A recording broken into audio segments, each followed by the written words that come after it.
Traversing the primordial wilderness, one finds oneself as the 13th ancestor of the witch clan. In a bid to prevent the witch tribe from becoming mere ashes in the cosmic calamity, Wushuang repeatedly proposes strategies. Little did he anticipate that his suggestions would all be treacherous schemes. Amidst the fierce conflict among the three clans, countless malevolent forces besiege them. Wushuang declares, "I shall sacrifice the bodies of my kin, absorbing the malevolent energy of heaven and earth. I shall purify the primordial realm."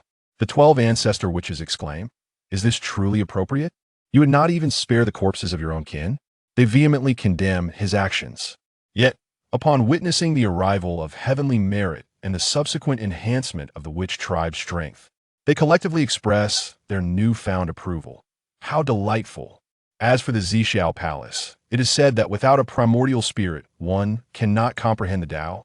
Wushuang retorts, "I shall establish the heart demon tribulation, wherein all with a primordial spirit shall face calamity." The myriad immortals of the primordial realm exclaim, "Who is the wretched soul that has ensnared us? Is the witch tribe at numerical disadvantage compared to the myriad clans? Have you considered employing human mercenaries?" In the cataclysmic battle of witches and demons, countless souls find themselves adrift, their spirits without a resting place, leading to a surge of calamity. Do we wish for the Earth Mother to undergo reincarnation? Wushuang interjects, "Must we complicate matters so? If one does not strive in cultivation, let them become brethren within the banner of 10,000 souls. Come forth." The myriad immortals of the primordial realm exclaim, "Alas, beastly ancestor witch, do not approach us." On this day, as Niwa achieves sanctification, the demon clan, commanding countless legions, prepares to assault the territory of the witch tribe, igniting the imminent witch-demon war. Wushuang asserts, "I have a plan that can resolutely resolve the calamity faced by the witches and demons." The 12 ancestor witches urge him, "13th brother, remain calm. We are not yet at that juncture. Maintain your composure. Quickly report to the ancestor witches. The blood pool is in turmoil. Suspected infiltration by foreign agents. Hurry, move swiftly." Urgent shouts resonate within a colossal crimson palace. As one of the 8 great witches, the formidable witch Jiufeng anxiously calls upon the younger witches to hasten to the Pangu temple and summon the ancestor witches. Boom, boom. Before the younger witches could reach the Pangu temple, the numerous ancestor witches, having already sensed the anomaly within the blood pool, approach with heavy strides, appearing before the blood pool hall. "What has transpired? Jiufeng, what on earth is happening?" The mightiest among the 12 ancestor witches, and the very first to be born, Emperor Jiang, gazes incredulously at the blood pool radiating with unusual brilliance, uttering words of disbelief. Surrounding him, the other ancestor witches share his astonishment. At this moment, we find ourselves at the onset of the Long Han cataclysm. Among the realms, the dragon, phoenix, and Qilin clans stand as pillars in the primordial wilderness. Even so, countless beings from myriad tribes have begun to flourish. This has been the case ever since the 12 ancestor witches took form beneath the unyielding mountain several tens of thousands of years ago. They began to forge a vast pool of blood using their own lineage, with the intent of creating a clan of sorcerers connected to their bloodline. They aspired to make their mark upon this grand, primordial expanse, affirming their identity as the true descendants of Pangu. Yet, on this very day, what was originally intended to birth the members of the shamanic lineage unexpectedly erupted with strange, ethereal lights. The brilliance emanating from within was overwhelming, hinting at an obscure and profound cosmic essence.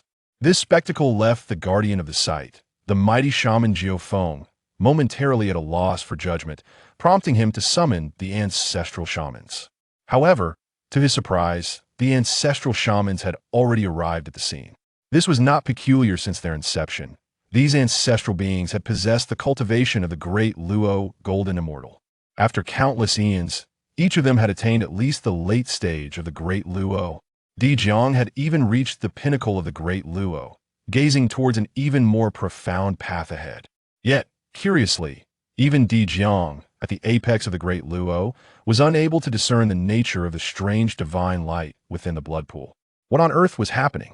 At that moment, amidst the mystical light, A voice filled with astonishment echoed. He then glanced around, his eyes brimming with shock.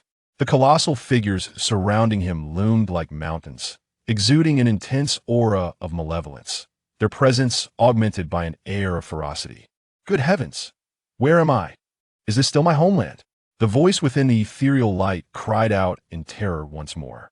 He could only recall being a fragile university student, just stepping out into the world, preparing to face the harsh realities of life and aspire to be a notable contributor to society. Little did he expect to be abruptly transported here by a truck. What should he do? Panic surged within him. Where in the world was he? Wu Shuang's mind was awash with confusion. What was this sensation? My head itches. Why do I feel like I'm about to gain some intellect? At that moment, strange memories suddenly flooded Wu Shuang's mind. Shaman clan? Primordial chaos? By the heavens, I have traversed realms. With the understanding that he had crossed over, Wu Shuang's expression morphed into one of fury as he exclaimed, "Indeed, being hit by a truck is essential for every traveler." He gritted his teeth in indignation, then lifted his gaze to the towering giants surrounding him. Drawing from the ancestral memories embedded in his mind, he recognized that he was in the presence of the 12 ancestral shamans of the shamanic lineage. Yet, why were they regarding him with such peculiar expressions? How does it feel as though one is about to be utterly consumed? What should I do? Wu Shuang suddenly felt an overwhelming sense of panic. Brother, in my humble opinion, it is better to mistakenly slay 1,000 than to let one escape. Surely, the shaman within this mysterious light is a spy from another clan. Those outside our kin will undoubtedly harbor divergent intentions. As one of the ancestral shamans, Zhu Rong unhesitatingly pronounced a death sentence upon Wu Shuang. Upon hearing this, Wu Shuang felt as though the ground had crumbled beneath him. By heavens, is this what the primordial world is like? Indeed, it is fraught with peril. I have yet to be born, and already these ancestral shamans wish to extinguish me? Must it be so? An intense will to survive stirred within Wu Shuang, awakening a peculiar sensation in his heart.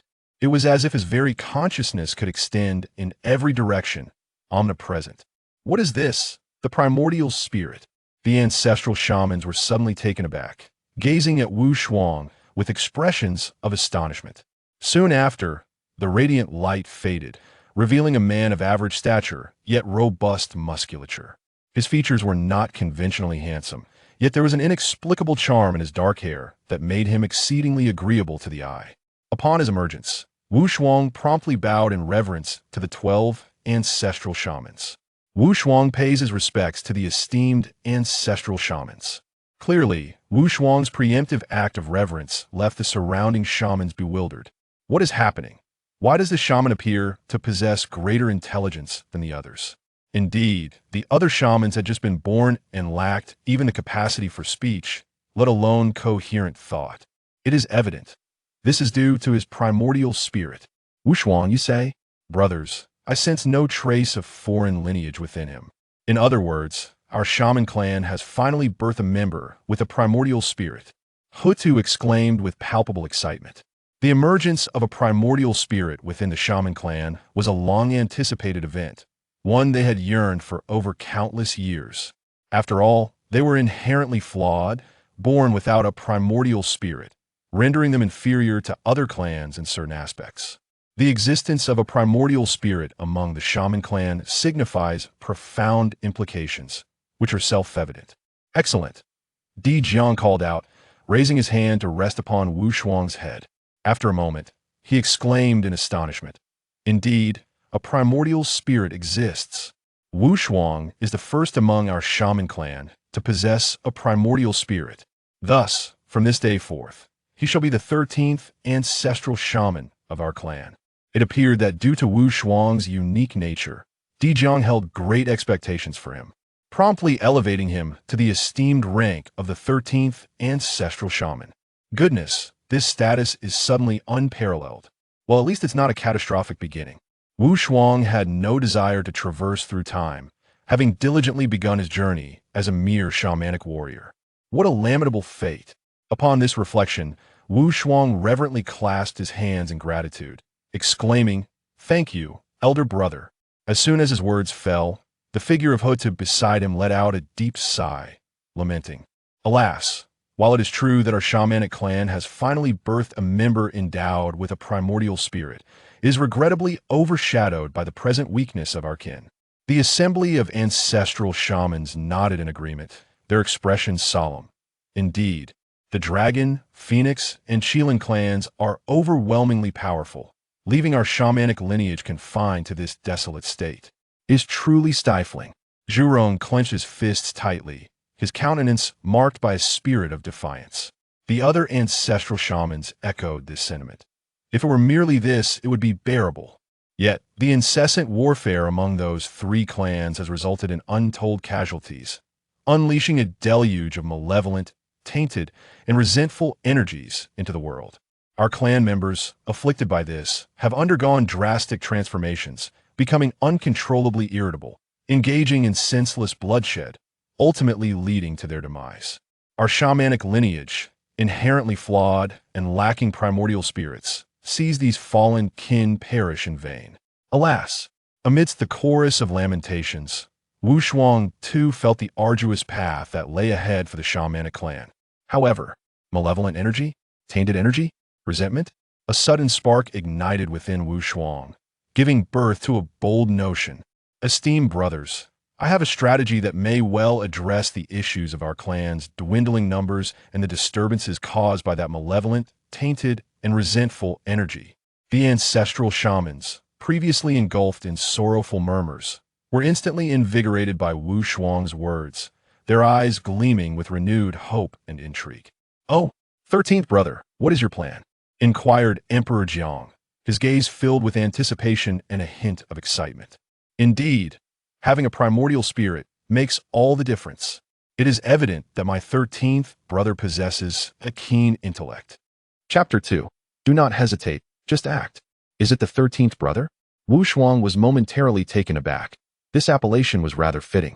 It is well known that there are 13 ancestral witches in total. Indeed, it seems reasonable.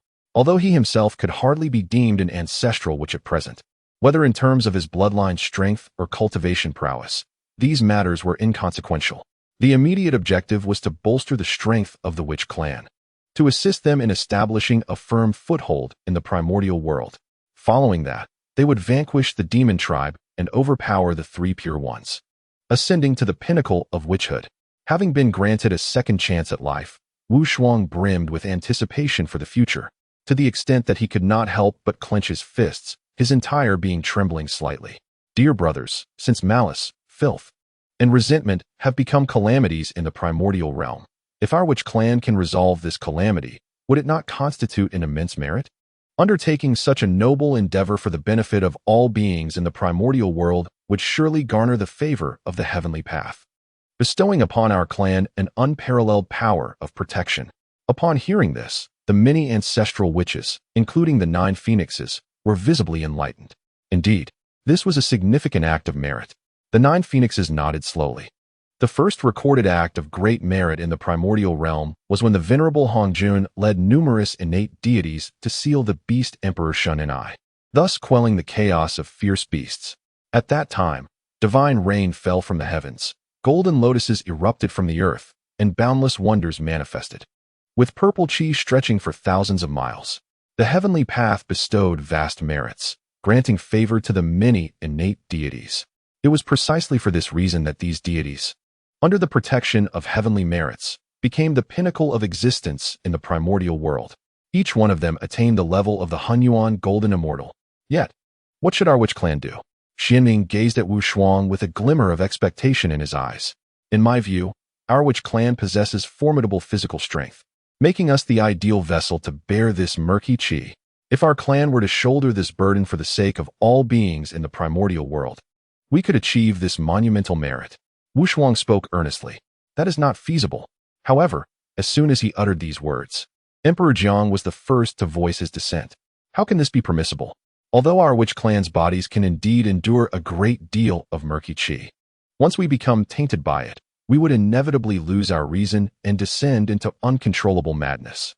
Thus, while we might gain heavenly merits, we would pay an exorbitant price. Would this not be folly? Indeed, what my elder brother says is entirely correct. The assembly of ancestral witches shook their heads in lamentation. Wu Shuang, While your proposal does hold some merit, the cost seems rather excessive. Alas, I had not yet finished my thought. If the living cannot suffice, then surely the deceased would pose no issue, yes? As a member of the witch clan, even in death, they possess a formidable physical form. Moreover, due to their contributions to the primordial world, these fallen kin might even have a chance of resurrection, granted by the merits of the heavenly way. Thus, it would be a double blessing. Even if they cannot be revived, they could still lend their final strength to our witch clan. Is this not splendid? Boom. As Wu Shuang's words echoed, everyone present felt as if struck by lightning. Their minds seemed to explode in a cacophony of disbelief. They stood frozen, their scalps prickling with shock. Hiss! Jiao Feng gasped, her face contorting in disbelief. Were it not for witnessing Wu Shuang's emergence from the blood pool, confirming his identity as one of the witch clan, she might have doubted his allegiance. Wait, 13th brother, you cannot even spare the bodies of our fallen kin? Members of the witch clan value a peaceful resting place. Although they lack a primordial spirit, their consciousness dissipates swiftly upon death. Unlike other races who, as long as they retain their primordial spirit, have the possibility of reforming their physical bodies and achieving resurrection. Yet, despite the challenges we face, it seems unthinkable for our clan to engage in such a heartless, deranged act. What is there to ponder? Our kin, upon falling, possess no primordial spirit and thus cannot be revived. It is far better to let them sacrifice their last drop of blood for our witch clan. Wu Shuang, invigorated, spoke with righteous fervor, enunciating each word. In this realm, countless great beings abound. The great Luo golden immortals walk freely, while the Tai golden immortals are as common as dogs. If we adhere to the rules, when shall we prosper? When shall we dominate the primordial world?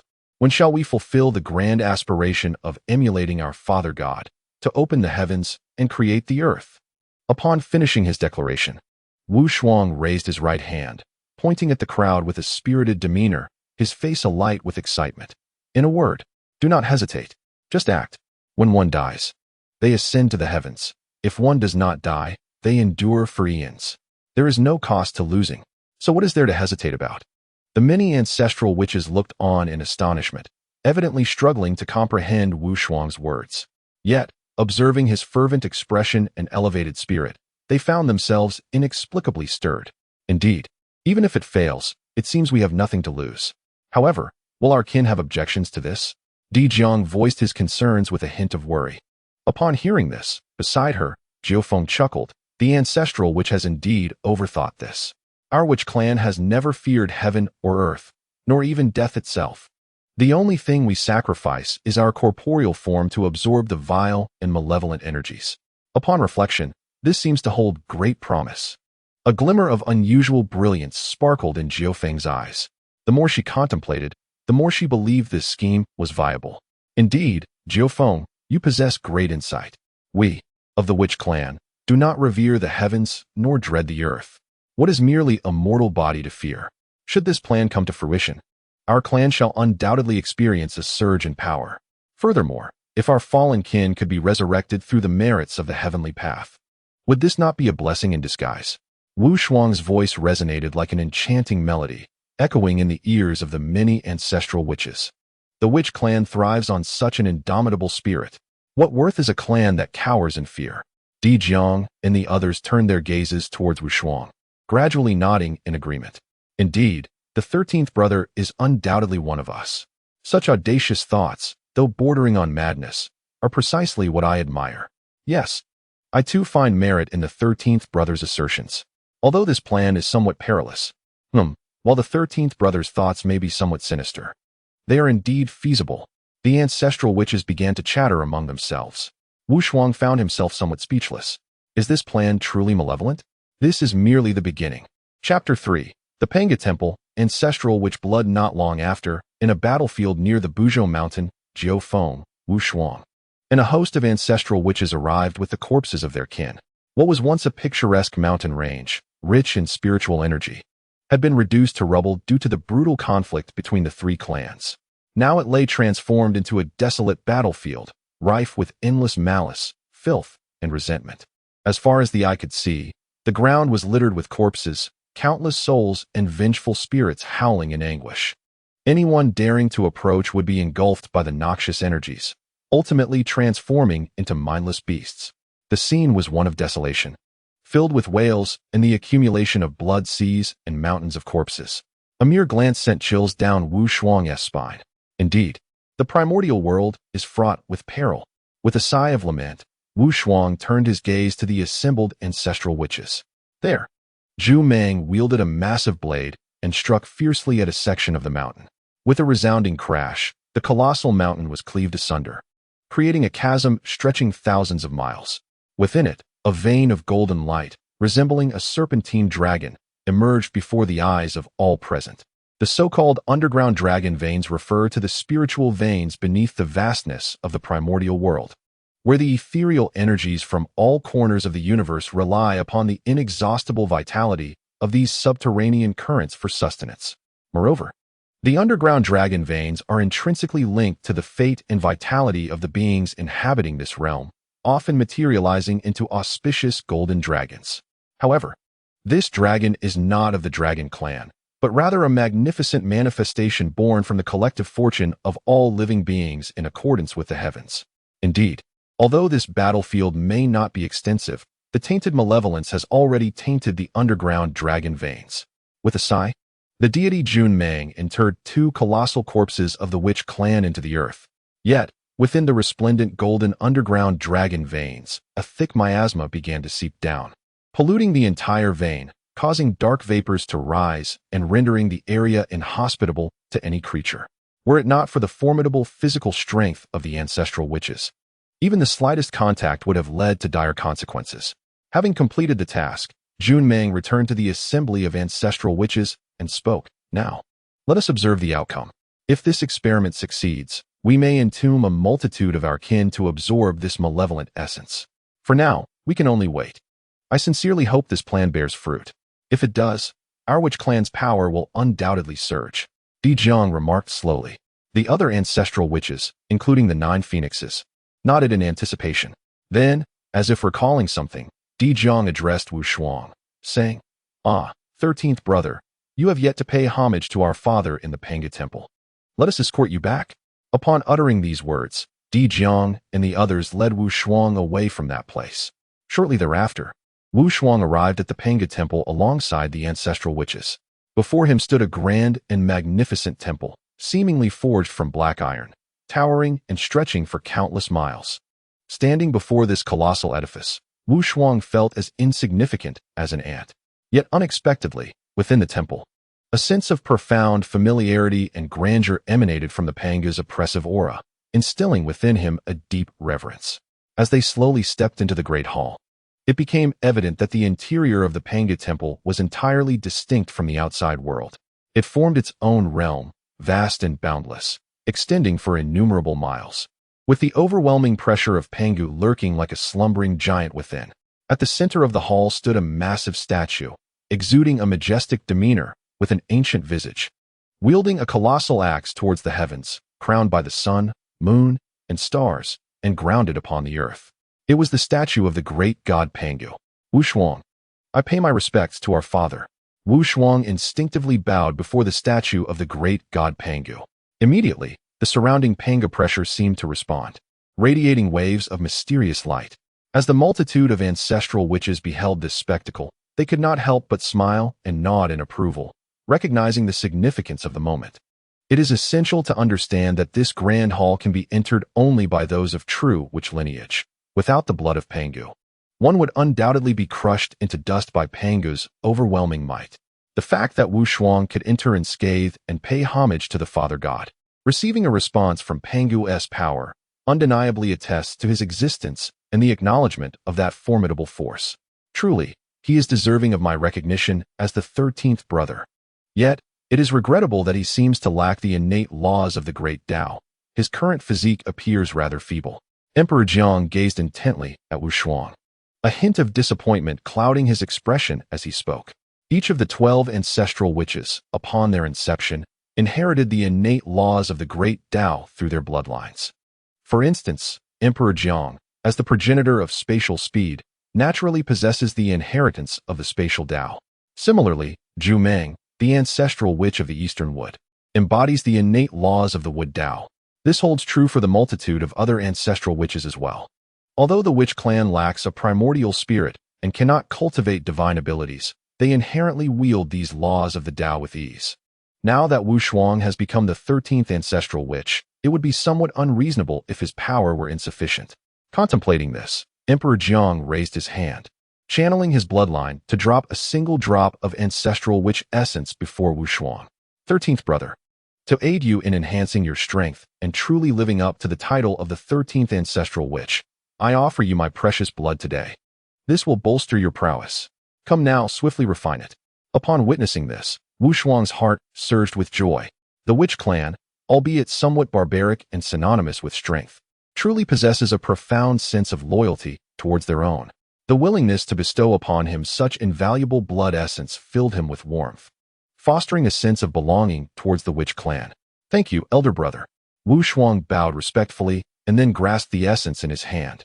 Almost immediately, he felt the witch blood within him boiling with fervor, as if it craved the essence with an insatiable desire, fervently absorbing the drop of ancestral witch blood. In the midst of a resounding hum, Wu Shuang discerned that within the essence lay a unique method of cultivation. Instinctively, he began to circulate this peculiar technique, swiftly entering a state of cultivation. This process continued for an entire century. Finally, after 100 years, a muffled sound echoed from within him. Following this, his cultivation level began to ascend rapidly. Mid-stage, Earth Immortal. Late stage, Earth Immortal. Pinnacle of Earth Immortal. Boom. Heavenly Immortal Realm. All from but a single drop of ancestral witch essence.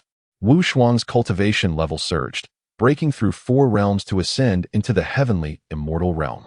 Moreover, he could sense that the drop of essence blood that entered his body had not yet been fully refined. As he opened his eyes, he beheld an astonishing sight. Waves of profound laws resonated around him, and within them lay countless principles, as if they were manifesting an unparalleled pathway of law. Witnessing this spectacle, Emperor Jiang and the assembly of ancestral witches were all wide-eyed, their expressions tinged with astonishment. Is this, brother, could this truly be your hope for the entire witch clan? The ancestral witches gazed in disbelief, fixated on the primordial laws surrounding Wu Shuang. A mysterious and intricate pattern of law was inscribed upon him, transforming into a multitude of dense and complex forces of law. A mere glance was enough for the ancestral witches to recognize it. This was indeed the spatial law pattern of their elder brother, Emperor Jiang. Could it be that the 13th brother can accommodate our primordial laws? A flicker of surprise crossed the beautiful eyes of Hutu, leading her to speculate.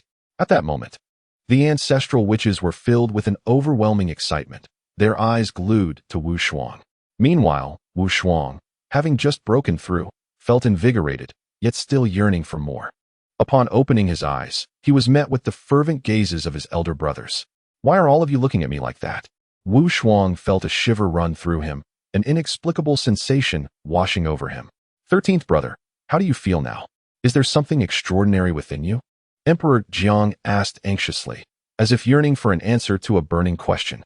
Indeed, it seems that a mysterious imprint of law has appeared within my spiritual platform. It appears to grant me control over the spatial laws, Wu Shuang replied instinctively, raising his hand. In that instant, a primordial imprint of law materialized before him. Was it not the very imprint of Emperor Jiang? Each of the 12 ancestral witches possessed a unique primordial law, which they could not impart to others. Yet now, the situation had shifted. The 13th ancestral witch, Wu Shuang, could actually accept the primordial imprints of other ancestral witches. Emperor Jiang's expression turned grave, his body trembling with a barely contained ecstasy. Perhaps it was due to the 13th brother's innate possession of the primordial spirit. Although he bore no inheritance of primordial law, he could still accommodate our primordial laws. If that is the case, Juman, please bestow a drop of your essence blood to the 13th brother. Upon hearing this, Juman expressed concern. I can do that, but 13th brother, do you feel you can still absorb my essence blood? Within the sacred blood of the ancestral shaman, there lies an immense reservoir of vitality and the primal forces of innate laws. For an ordinary member of the shaman clan, even absorbing a mere wisp of this essence poses a formidable challenge. Moreover, due to the divergence of innate laws among the 12 ancestral shamans, Simultaneous ingestion of the distinct blood from two different ancestors may lead to a catastrophic clash of these laws, resulting in fatal consequences. However, upon hearing this, Wu Shuang nodded in acknowledgement. The absorption is indeed manageable. Although I have acquired this innate Tao imprint, I have yet to fully refine the power of the sacred blood, which has not posed any danger to me. It remains safely contained within my dantian. The deity Jiumong nodded in agreement. Without hesitation, he extracted a drop of sacred blood and handed it to Wu Shuang, subsequently adding with a grave expression, "Regardless, exercise caution during the refining process. Should any conflict of laws arise, cease immediately. After all, Wu Shuang is a treasure of the shaman clan. Should anything happen to him, it would be a significant loss for our people." Wu Shuang accepted the sacred blood with gratitude, replying, "Thank you for the reminder, Brother Jiumong." Suddenly, Di Jiang, who stood nearby, delivered a hearty slap to Wu Shuang, exclaiming in exasperation, "What nonsense is this gratitude? Between brothers, such formality is unnecessary." The force of the slap sent Wu Shuang reeling, causing a surge of energy to course through him, leaving his head buzzing and his senses awash with dizziness. Indeed, the shaman clan showed him unparalleled kindness. Such precious blood was offered so freely. Yet, the manner of the gesture was rather unrefined. A true brute, indeed. Nonetheless, in the context of the shaman clan, this behavior felt quite normal. Strangely enough, Wu Shuang sensed an increased sense of belonging to the clan. "I understand, Brother Di Jiang," he replied, suppressing his discomfort and shaking his head in mild annoyance.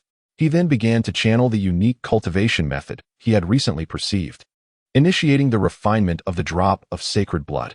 As the potent energies within the blood integrated into his being, Wu Shuang distinctly felt a surge of formidable vitality coursing through him once more. Invisible laws began to converge within his spiritual platform, enhancing the robustness of his essence. Simultaneously, he sensed that some primal memories of inheritance from the sacred blood were gradually merging into his consciousness, further refining his cultivation methods. A resonant hum echoed within Wu Shuang's body, as an inexplicable sensation enveloped him. He could feel an overwhelming strength within him, as if a single blow could shatter a divine mountain. At the same time, his physical form was filled with an insatiable desire, fervently drawing upon the inexhaustible vitality that surged within him. The numerous ancestral spirits fixated on Wu Shuang with fervent anticipation, their excitement palpable rather than boredom. Thus, a century slipped by in the blink of an eye. One day, Wu Shuang sensed he had reached his limit. The second drop of ancestral blood, similarly, was not significantly refined but instead directly merged into his dantian. Concurrently, a second innate Tao imprint once again materialized within his spiritual platform. Boom! A thunderous sound reverberated within Wu Shuang's body. Immediately, his cultivation began to surge at an astonishing rate. Mid-stage, celestial immortal. Late-stage, celestial immortal. Pinnacle of celestial immortal. True immortal realm. In an instant, he shattered 4 realms. His body was infused with abundant vitality, and his primordial spirit resonated with boundless laws and Tao rhythms. A vibrant green Tao imprint, radiating with life force, slowly emerged and hovered before him. It was the innate Tao imprint of the ancestral spirit of wood, the revered Jiumong. "Success! Well done, my boy. You truly are remarkable." Di Jiang's expression was one of exhilaration, and he bore an expression of "I knew it." Meanwhile, the surrounding ancestral spirits, after a brief silence, erupted into a cacophony of astonished roars. "13th brother has indeed lived up to our expectations. Excellent. This is truly magnificent. I can't believe he can accommodate multiple innate laws. Ha! The resurgence of our witch clan is imminent." Thunderous laughter echoed within the grand Pangu Divine Hall, reverberating like a mountain torrent, shaking the very core of those present. Even Wu Shuang, who had just made his breakthrough, felt a tingling sensation on his scalp. Observing the overwhelming excitement of the ancestral spirits, Wu Shuang's gaze gradually turned peculiar. For a moment, he even felt that he had become the hope of the entire witch clan. Was the excitement truly warranted for merely integrating 2 innate Tao imprints? He wondered if perhaps he could assimilate more. With a perplexed expression, Wu Shuang spoke, "But I feel like I might be able to merge even more." Instantly, his words rendered all the ancestral spirits present speechless, their scalps prickling with disbelief. What did you just say?" Chapter 5, 12 Law Tao Imprints. 9. Transformation Yuan Skill. Originally, it was thought that Wu Shuang's integration of 2 Law Dao imprints was already impressive, but it appeared his potential far exceeded that. The ancestral spirits were filled with incredulity. Let us go again. Bring forth 2 more. No, 4. Zhu Rong, Gong Gong, Rushou, Ho Tu. You all give 13th brother a drop of your essence blood. Today, I shall witness the limits of 13th brother. Di Jiang exclaimed with enthusiasm. The surrounding ancestral spirits were equally stirred by the prospect. This is truly extraordinary. Although the ancestral witches could refine each other's essence blood, they were only able to cultivate the vitality contained within and could not comprehend the underlying principles. Yet, the one possessing a primordial spirit, Wu Shuang, was capable of achieving this. Such a realization filled them with immense excitement. Indeed, I too believe it is worth a try. Wu Shuang nodded slowly. Sensing that the more ancestral witch essence blood he integrated, the closer he came to completing something significant, though he could not yet discern what that was. It was undoubtedly derived from the extraordinary legacy of the Panga deity. Very well, Zhurong said in a deep voice, producing a drop of his own essence blood. Simultaneously, the other 3 ancestral witches also extracted a drop of their essence blood, offering it to Wu Shuang. With the previous drop from Jun Mang, the 5 primordial laws of gold, wood, water, fire, and earth were thus gathered together. Even if Wu Shuang absorbed and fused them all, he would be able to achieve a harmonious balance among the 5 elements. Without hesitation, Wu Shuang accepted the essence blood from the 4 witches. Instantly, a powerful suction force within him drew the essence blood into his body. A resounding boom echoed throughout Wu Shuang's being. Following this, an overwhelming surge of vitality continuously coursed through him, strengthening his aura even further. In the blink of an eye, decades passed. Boom. A muffled sound resonated as he broke through to the mid-stage of true immortal. A fiery red innate Tao imprint manifested prominently upon his surface. After several more decades, as his cultivation advanced once more, he reached the late stage of true immortal, then the pinnacle. His ever-increasing cultivation, accompanied by the growing number of innate Tao imprints, repeatedly impacted the spirits of the ancestral witches. He succeeded. He had absorbed the primordial laws of 5 ancestral witches. But wait, how could he continue without stopping after absorbing them all? Could it be? A flicker of astonishment crossed Di Jiang's eyes, followed by a dawning realization that left him shocked. He immediately turned to the remaining ancestral witches. Xianming, Qiangliang, Zhu Jiuyin, Tianwu, Shibishi, and Shizi exchanged glances, their minds in sync. One by one, they summoned forth a drop of their own essence blood. 13th brother. Catch it. 13th brother. Be careful. If 13th brother could gather all the primordial laws of the ancestral witches, he would become the mightiest ancestral witch of our Wu clan. Di Jiang danced with excitement, his face alight with fervor as he shouted. His voice resonated like a great bell, shaking the entire Panga temple. The other ancestral witches, equally exhilarated, offered their essence blood to Wu Shuang. With a swift motion, every drop of essence that appeared beside Wu Shuang was immediately drawn into his body by an overwhelming force. 1 drop, 2 drops, 3 drops, until every ancestor shaman had been infused with a drop of essence. A tremendous roar erupted from within Wu Tian. Suddenly, a vast ethereal figure materialized behind him, a colossal giant, wielding the divine axe of creation and standing upon the chaotic azure lotus. Bellowing amidst the endless sea of stars, I desire to create the heavens. Boom. The moment the ethereal figure emerged, all the ancestor shamans were struck with astonishment, their faces flooding with tears of exhilaration. Father God. It is indeed the visage of the Father God. Remarkable. The multitude of ancestor shamans could hardly fathom that the process of Wu Shuang absorbing their essence would yield such a phenomenon. Astonishingly, even the specter of Panga manifested at this moment, born from the fusion of 12 drops of ancestral essence. What was the purpose of the Father God's apparition? Suddenly, Di Jiang's expression shifted as he discerned that the ethereal figure of Pangu was rising to stand, as if supporting the heavens and the earth. Upon his form, intricate and unfathomable methods of cultivation began to emerge, resonating with myriad principles, their profound rhythms echoing throughout, as if they were unfolding paths of the utmost grandeur, imbued with infinite mysteries. Gradually, as these principles intertwined, they materialized into the embodiment of laws, the Tao patterns. and those Tao patterns glimmered with 4 resplendent characters. 9 transformations of primordial power. It was indeed the 9 transformations of primordial power of the Father God. The ancestor shamans were profoundly shaken. They had never anticipated that within their essence lay the body-refining divine technique of the Great Pangu. The 9 transformations of primordial power. It is known that the Great Pangu's technique is called Pangu primordial power, which encompasses the cultivation of the primordial spirit, the 9 transformations of mystical power, and the cultivation of the physical body, the 9 transformations of primordial power. What was now revealed in that ethereal figure was none other than the 9 transformations of primordial power of the Great Pangu. Everyone, we must not squander this extraordinary opportunity. Swiftly comprehend the Father God's 9 transformations of primordial power. Di Jiang declared with solemnity and fervor. The other ancestor shamans nodded in agreement before sitting upright, diligently committing to memory every principle and every method of operation manifested within that ethereal figure. Unbeknownst to them, several centuries had passed. During this time, Wu Shuang felt that what had been incomplete within him was now entirely fulfilled. He recognized it as a body-refining divine technique known as the 9 transformations of primordial power, the very essence of the Great Pangu's art of body refinement. Throughout the past few centuries, Wu Shuang has absorbed the formidable essence of numerous ancestral witches while simultaneously cultivating the 9 turns primordial skill. After an indeterminate number of celestial cycles, his cultivation finally transcended into the realm of the golden immortal.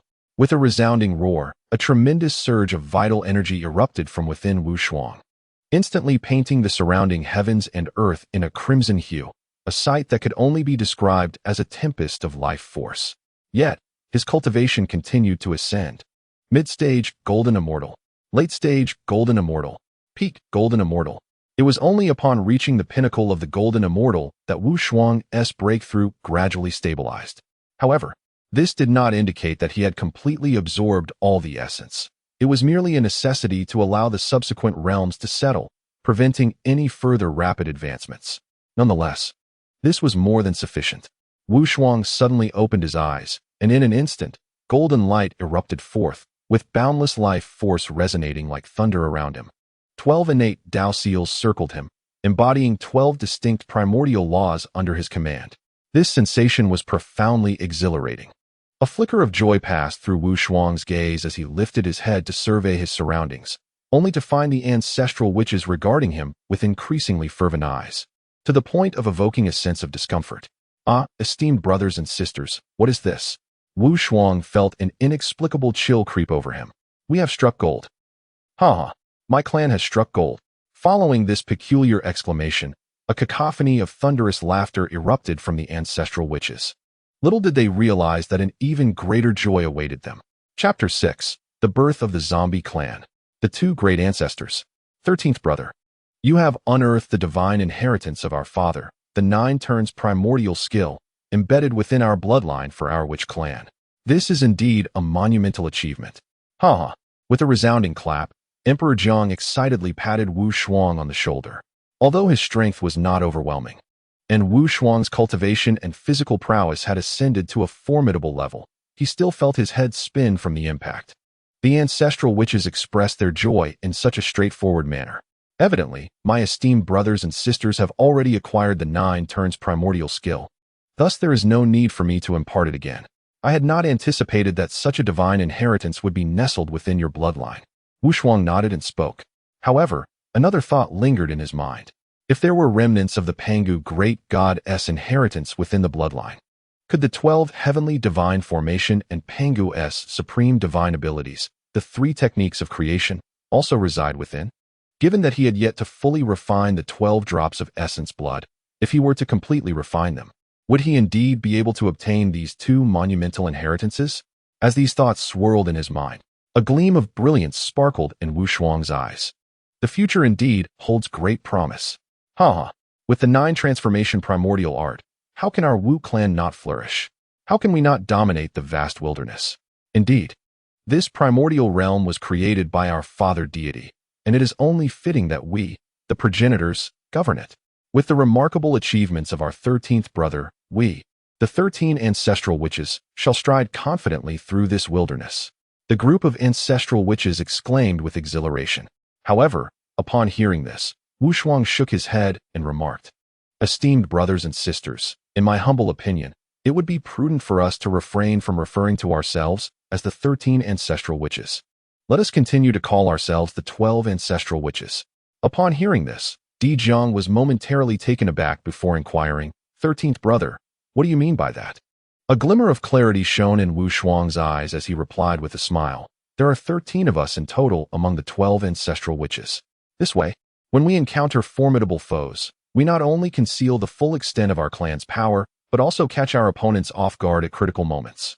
Although Wu Shuang articulated it this way, he secretly harbored the thought that while many ancestral witches possessed great power, he himself was merely at the pinnacle of the golden immortal realm, and it would be wise to remain cautious. Nevertheless, his words left the other ancestral witches momentarily stunned, followed by a collective intake of breath, expressing their astonishment. "What? This is too cunning. There are 13 among the 12 ancestral witches? Is that even reasonable? It makes perfect sense." Xian Ming's eyes gleamed with an unusual light, his expression turning rather sinister. "If we encounter a formidable adversary and announce our names, the only ones they will focus on are the 12 ancestral witches. Who would suspect that our lone brother, who has mastered the 12 innate laws, could potentially be the strongest among us? Indeed, once the 13th brother refines his essence completely, he will undoubtedly become the mightiest among the 12 ancestral witches." Ha! There are 13 in total. How remarkably sensible. Wu Shuang was momentarily taken aback, although he yearned to clarify that this was not his intention. It seemed his reputation for cunning and treachery had been firmly established. The schemes he had previously devised were indeed shrewd, and his current suggestion was undeniably devious. If others were to learn the full details, they might exclaim in shock, "Oh no, the Wu clan has produced a sixth wheel?" Sighing, he thought, "Well, if I am to be the sixth wheel, what harm is there in that?" Wu Shuang shook his head, choosing not to dwell further on it. At that very moment, however, a figure suddenly burst into the Panga temple. "Greetings, esteemed ancestral witches." It was none other than Jiu Feng, the leader of the 8 great witches. Upon seeing them, her beautiful eyes sparkled with intense joy, and she reverently proclaimed, "Esteemed ancestral witches, we have succeeded. Previously buried brethren have returned to life." Oh, upon hearing this, the crowd was invigorated. Could it truly be? "Let us go, 13th brother, we must see for ourselves." With that, Di Jiang swiftly lifted Wu Shuang as if carrying a chick. Before long, at the battlefield of the 3 clans, the various ancestral shamans and the 9 phoenixes gathered. What they beheld was astonishing. The land that had once been suffused with malevolent energy, foulness, and resentment had now regained its former vitality. Moreover, within the veins of the earth, 2 corpses of the witch clan had awakened, their consciousness radiating with energy. Boom! Suddenly, as if sensing the arrival of the numerous ancestral shamans, the earth erupted violently. In an instant, an overwhelmingly fierce and terrifying malevolence permeated the surroundings. 2 figures, resembling deities or demons, appeared before the ancestral shamans. Salutations to the ancestral shamans. Witnessing this scene, Di Jiang was elated, his eyes sparkling with wisdom and a knowing expression. "Ha! Everything unfolded as I anticipated. I said it, 13th brother's strategy would surely succeed." Wu Shuang gazed at the 2 witch clan members. Reborn through the absorption of the world's malevolence, foulness, and resentment, and felt his pupils constrict. Their green faces and sharp fangs exuded an overwhelming aura of dread. "Zombies. I inadvertently created zombies." Wu Shuang was momentarily taken aback. To be precise, the 2 individuals before him had become the progenitors of the undead in the primal realm. They had just emerged into the world, summoning dark clouds from all directions, shrouded in an aura of infinite malevolence. The atmosphere was thick with ominous energy, terrifying and mysterious. Yet, strangely, deep within their spiritual realms resided 2 strands of heavenly virtue. It was precisely because of this that they could attain awareness and retain their rationality. Furthermore, due to their bloodline connection with the ancestral shamans, they instinctively bowed in reverence to the ancestral figures. Thus, it became evident, this was indeed a flawless outcome. Remarkable. Having just been born, they were already beings of the witch god level. Xian Ming could not help but exclaim. It should be noted that the hierarchy of the witch clan consists of witch soldiers, witch generals, witch commanders, witch gods, minor witches, major witches, and ancestral witches. Achieving the witch god level signifies a power comparable to that of the Xian immortals and even the golden immortals. Not to mention, the two of them now possessed an immense vitality, radiating ferocity. Even dozens of ordinary Xian immortal practitioners would likely be no match for them.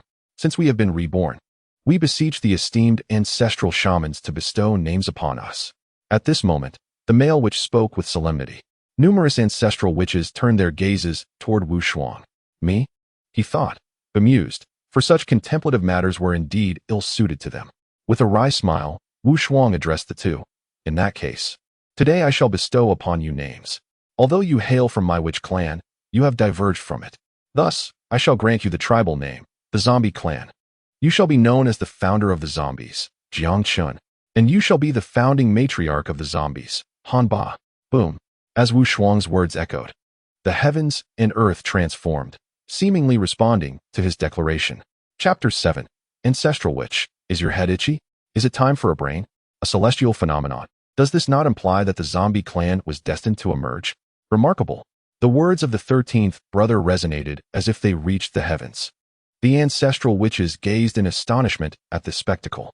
Seeing this, Wu Shuang nodded and proclaimed, thus, the zombie clan shall absorb all the tainted energies for the beings of the primordial world.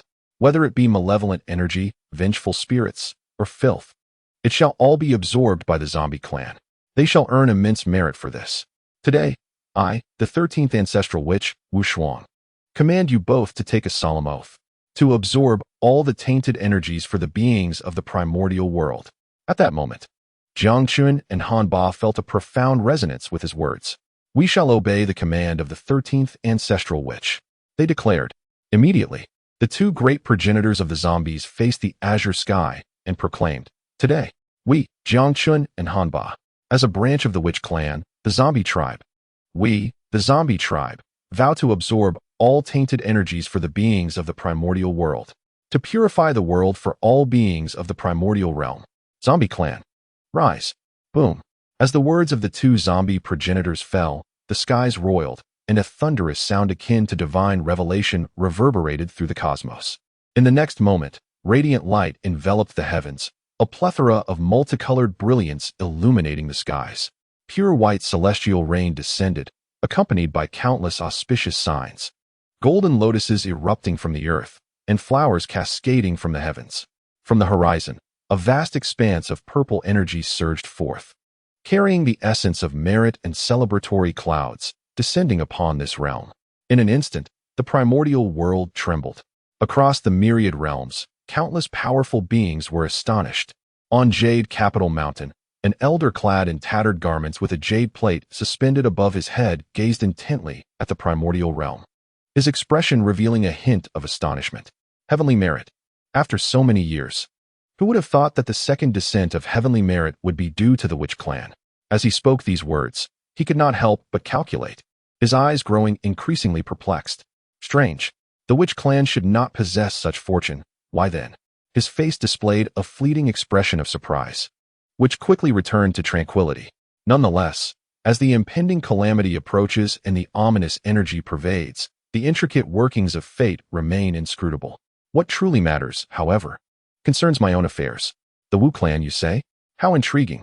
With that, the elder ceased to elaborate further, immersing himself in the profound contemplation of the jade tablet above his head. The Wu clan possesses such immense merit? What of the zombie clan? How dare they provoke the tainted essence of this world? They have yet to learn their lesson, already afflicted by the world's corruption, which has rendered them inherently flawed and devoid of primordial spirits. They audaciously seek to absorb this foul energy. It appears the Wu clan's future is bleak. On the Sun Star, Emperor Jun was refining the divine fire of the sun with his brother Tai when they became aware of the unfolding events in the primordial realm. An involuntary scoff escaped his lips, yet his eyes betrayed a hint of envy and jealousy. Could it truly be the merits of the heavenly Tao? After so many years without such divine grace emerging in the primordial world, it is astonishing that it has now been claimed by the Wu clan. On Kunlun Mountain, Tongtian, clad in a flowing black robe, could not suppress his astonishment. Merely a fabrication from the blood of the father deity. Yet they dare to call themselves the true lineage of Pangu. a group of charlatans claiming descent from the father deity, and they believe themselves worthy of such heavenly merit? What a farce! Meanwhile, Yuanshi regarded this with disdain. As for Taishang, he furrowed his brow in contemplation and then spoke. The mountain of Buzhou and the Wu clan? I nearly forgot about the mountain of Buzhou. It is said to be formed from the spine of the father deity, perpetually imbued with his overwhelming presence. Within it surely lie countless opportunities for creation. Brothers, let us not concern ourselves with the Wu clan. We must hasten to the mountain of Buzhou to seize the opportunities it offers. Upon hearing this, Yuanshi and Tongtian nodded in agreement. Indeed, the Wu clan lacks primordial spirits and cannot wield spiritual treasures. They will undoubtedly show no interest in the myriad innate treasures nurtured atop the mountain of Buzhou. Thus, it shall benefit us. Without delay, the three departed from Kunlun Mountain. Throughout the primordial world, the innate powers sensed the shift. Some expressed their admiration, others their envy, and yet others their disdain. But without question, the resplendent cloud of merit, stretching for 90,000 miles, was a sight to behold, evoking a wave of envy and jealousy among the onlookers. Simultaneously, on the battlefield of the three clans, Emperor Jiang and others discovered that a full 20% of that 90,000 miles of merit had descended upon Wu Shuang. The remainder was distributed, with 30% each granted to the two great zombie ancestors, and the final 20% shared among all members of the Wu clan. In that moment, the numerous ancestral witches present felt an overwhelming sense of elevation, their consciousness becoming significantly more formidable. In a vague sense, it seems as though something is about to sprout within my mind. How strange. Why does my head feel so itchy? Zhu Rong voiced ponderously. The power of virtue has merged with their being, rendering the innate taint that plagued them considerably more stable. Deep within their spiritual platform, a stream of primordial clarity began to emerge. It feels as if intellect is about to blossom. 13th brother, you are the most astute, second only to me among the entire witch clan. What do you make of this? Di Jiang inquired, his expression filled with confusion. Upon hearing this, Wu Shuang looked at Di Jiang with a bemused expression. Astute? Second only to you? Surely, this group of iron-headed fools shares the same reservoir of wisdom, does it not? However, observing the current circumstances, it appears that the heavenly virtue possesses the capability to awaken the primordial spirits of the witch clan. This stands to reason. The primordial spirit is a natural product formed from primordial clarity. Every sentient being possesses a primordial spirit, with the exception of the witch clan. From their inception, the witch clan was tainted by the innate murkiness, which led to a clash between the malevolent aura and the primordial clarity within their spiritual platform. Consequently, the primordial spirits that were destined to be born were extinguished in their cradle. Now, with the descent of heavenly virtue, a measure of primordial clarity has unexpectedly emerged within the minds of the ancestral witches. What does this signify? Does it not imply that every member of the witch clan possesses the potential to give birth to a primordial spirit? It is essential to understand that the witch clan, relying solely on their formidable physical forms, can rival any practitioner in the realm. Even within the same realm, should a member of the witch clan engage in close combat with a practitioner, victory is all but assured. Now, if the witch clan can continuously accumulate virtue to ultimately gain control over the murkiness within their bodies, the birth of primordial spirits becomes a distinct possibility. With primordial spirits, myriad possibilities unfold, beyond the potential for rebirth through the primordial spirit after physical demise. They could cultivate various techniques related to the primordial spirit and the laws of heaven and earth. They could master formidable divine abilities and wield powerful spiritual treasures.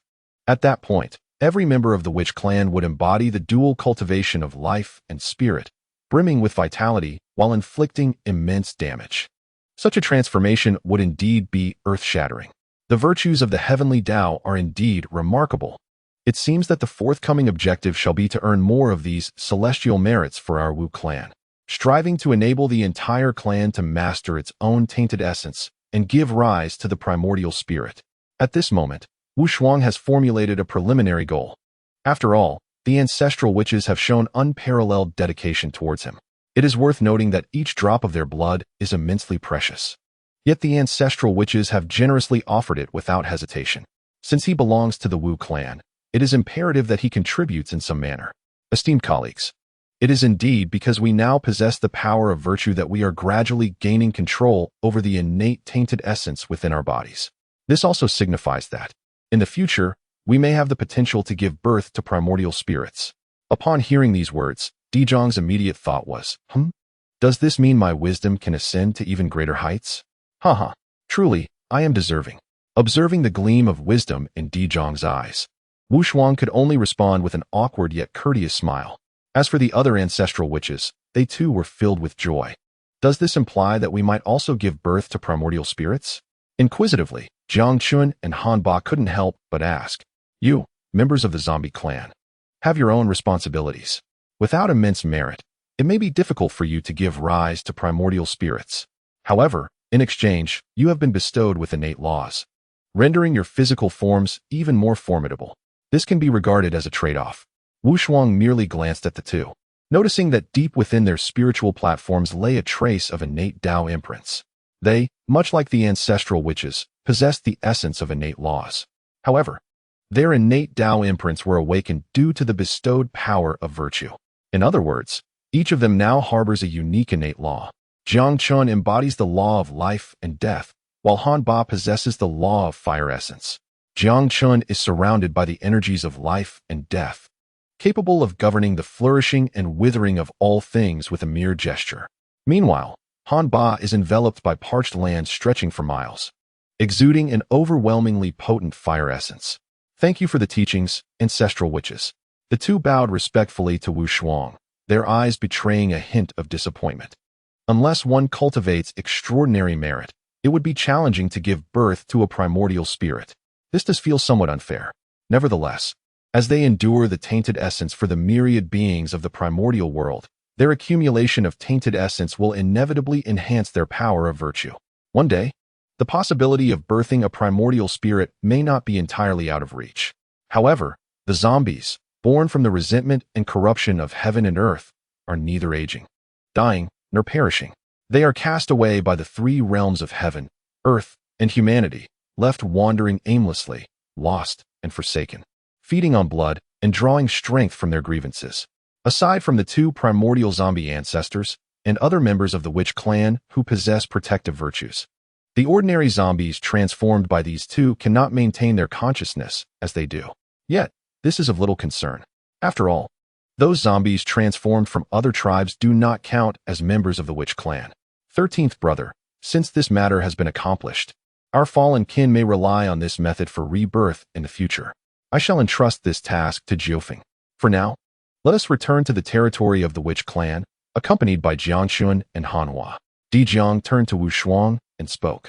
Upon hearing this, Wu Shuang nodded and promptly led the two back to the witch clan's domain.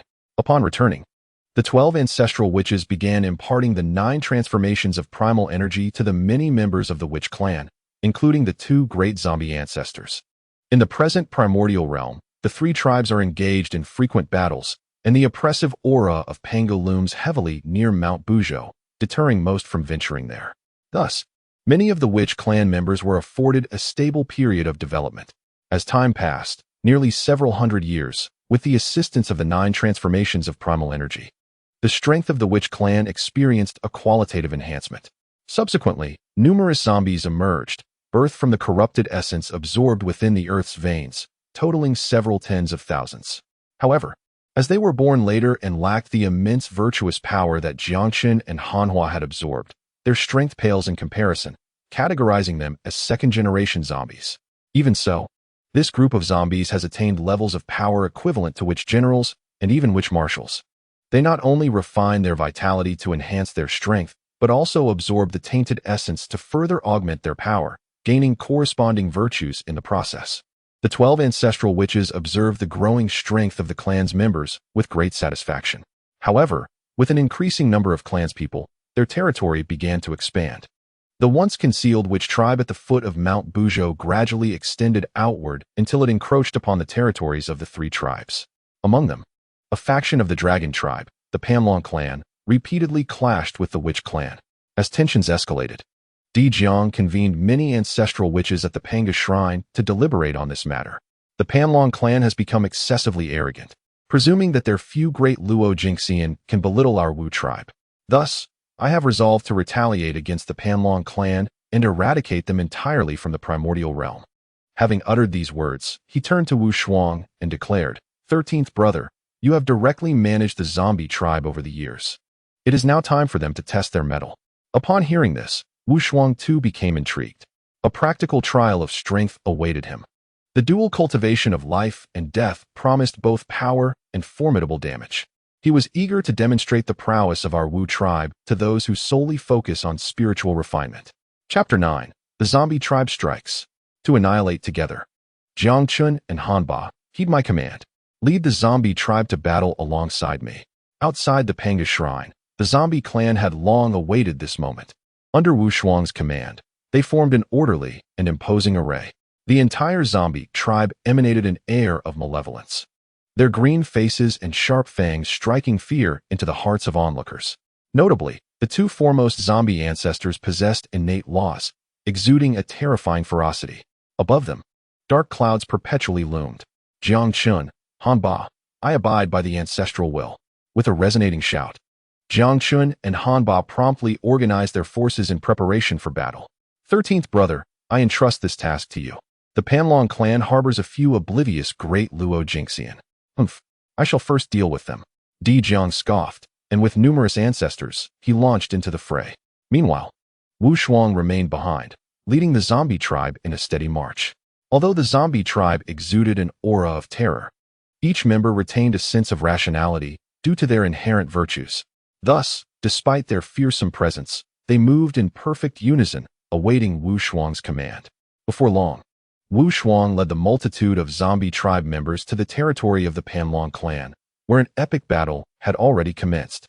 A dozen great Luo Jingxian clashed violently in the void against the ancestors, yet it was evident that the ancestors, empowered by the 9 transformations of Yuan Gong, were far superior to the great Luo Jingxian of the Panlong clan. They dominated the battlefield, much to the dismay of the Panlong clan's celestial beings. As for the ordinary members of the Panlong clan, they now stood as the adversaries Wu Shuang must confront. Please, ancestor, issue the order. At this moment, Jiang Chun knelt on one knee, beseeching Wu Shuang for permission to engage. In response, Wu Shuang revealed a knowing smile and replied, I have a strategy. You, the clan of the undead, can unleash your tainted essence to ensnare the entire Panlong clan within an inescapable net. Once they lose their senses, we can strike them down en masse. This strategy not only incites them to annihilate one another, but also minimizes our own losses. Upon hearing these words, Jiang Chun was momentarily taken aback. To let them slaughter each other? Such a ruthless plan. Those who are not of our kin must harbor ulterior motives. The Panlong clan has repeatedly encroached upon our Wu clan's territory. Their transgressions warrant punishment. Today, we shall demonstrate the might of our undead. Jiang Chun, do not let me down. Inspired by these words, Jiang Chun nodded solemnly, declaring, I shall obey the ancestral command. We shall not disappoint our forebear. He then turned to the multitude of undead behind him, issuing orders, divide into 3 groups. Encircle them like a crescent moon, unleash the tainted essence, and leave no survivors. Kill. A deafening roar erupted. The undead, invigorated, responded in unison, kill, kill, kill.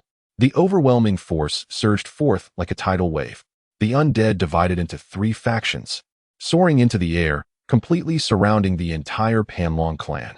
Immediately, waves of tainted essence transformed into thick, rolling black smoke, as if a great calamity were imminent.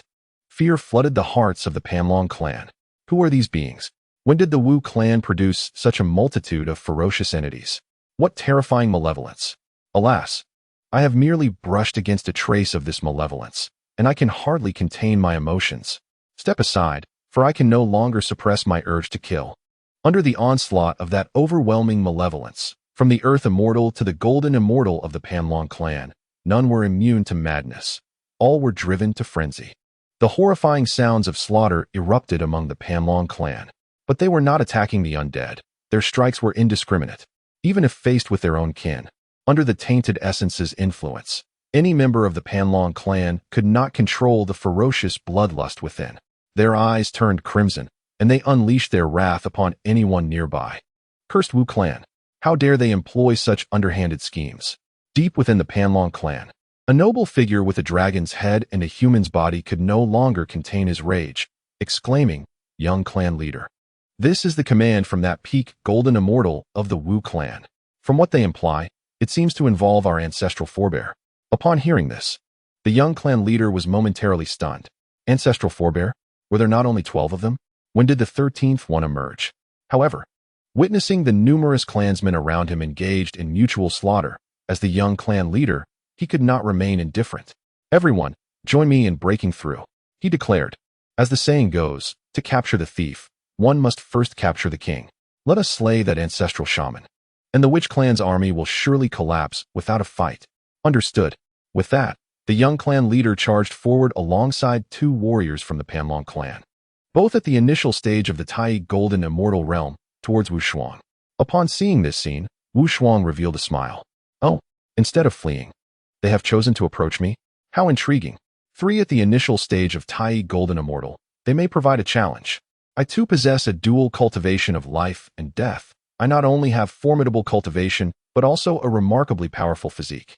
Although their cultivation is a significant realm above mine, with my 12 innate laws, I may yet prevail." With this thought, Wu Shuang did not hesitate to fly towards the 3. With a mere gesture, he activated the spatial law imprint.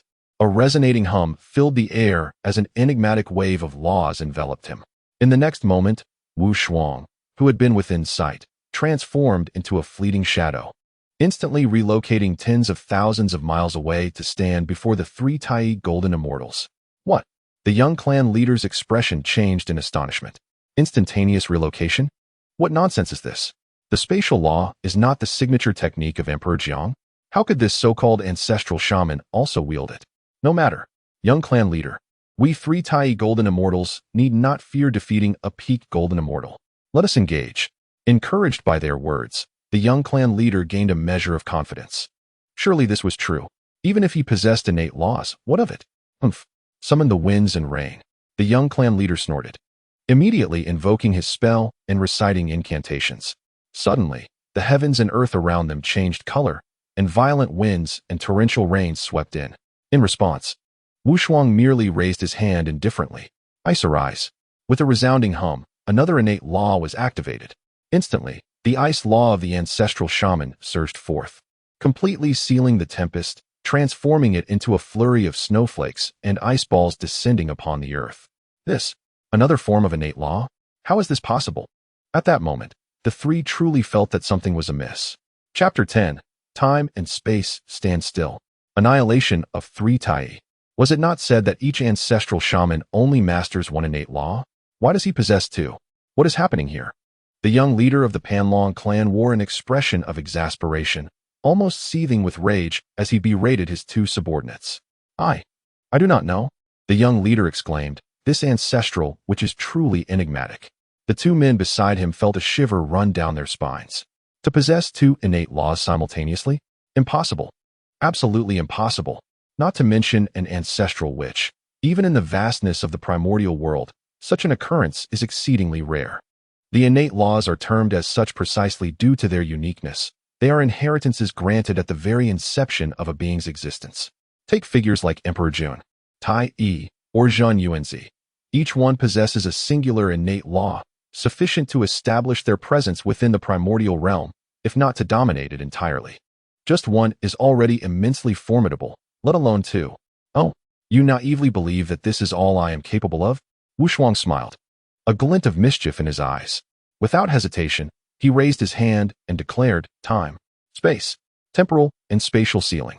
At once, the spatial imprint belonging to Di Jiang and the temporal imprint of Zhu Jiuyin erupted with a powerful force of innate laws. In the blink of an eye, the 3 men discovered that both time and space surrounding them had been completely sealed by Wu Shuang. Not only were they rendered immobile, but even their thoughts came to a standstill.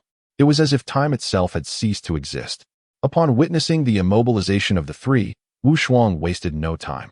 He activated the 9 transformations of primordial energy, and a surge of vitality exploded around him, transforming into a towering crimson mist of energy. In an instant, he morphed into a scarlet afterimage and appeared before the 3. Raising his right fist, he unleashed 3 straightforward, yet devastating punches in rapid succession. Boom, boom, boom. In the air, the sound of 3 piercing explosions rang out. The 3 golden immortals were annihilated by Wu Shuang in an instant. Just 3 punches were enough to shatter the bodies of these Panlong clan members. Throughout the encounter, they had no opportunity to retaliate. My son. High above in the void, the leader of the Panlong clan, who had been engaged in battle with Di Jiang, watched in horror as Wu Shuang's fist obliterated his son. His rage surged, and he raised his colossal tail, stretching for 1,000,000 miles, to violently swat away Di Jiang before charging towards Wu Shuang without a moment's hesitation. You dared to kill my son. Today, I shall have blood for blood. The leader's eyes were ablaze with fury, almost bleeding with wrath. A formidable aura of murderous intent surged forth, accompanied by a colossal figure spanning millions of miles, charging fiercely towards Wu Shuang. Upon witnessing this scene, Wu Shuang merely smiled enigmatically, displaying no hint of fear, but rather a glimmer of amusement. Did they truly believe he was inconsequential? The true form of the ancestral witch. It was evident that in the void above, Di Jiang, observing the audacious act of the Panlong clan leader turning his back on him, was incensed. How dare he strike at his most cherished 13th brother? Such an affront was akin to provoking Di Jiang's wrath, compelling him to unleash his ultimate weapon, the true form of the ancestral witch. Each ancestral witch, from the moment of their inception, embodied an immense and divine visage of power, though they seldom revealed it for convenience. Yet today, witnessing the imminent harm towards Wu Shuang, he did not hesitate to summon his true form.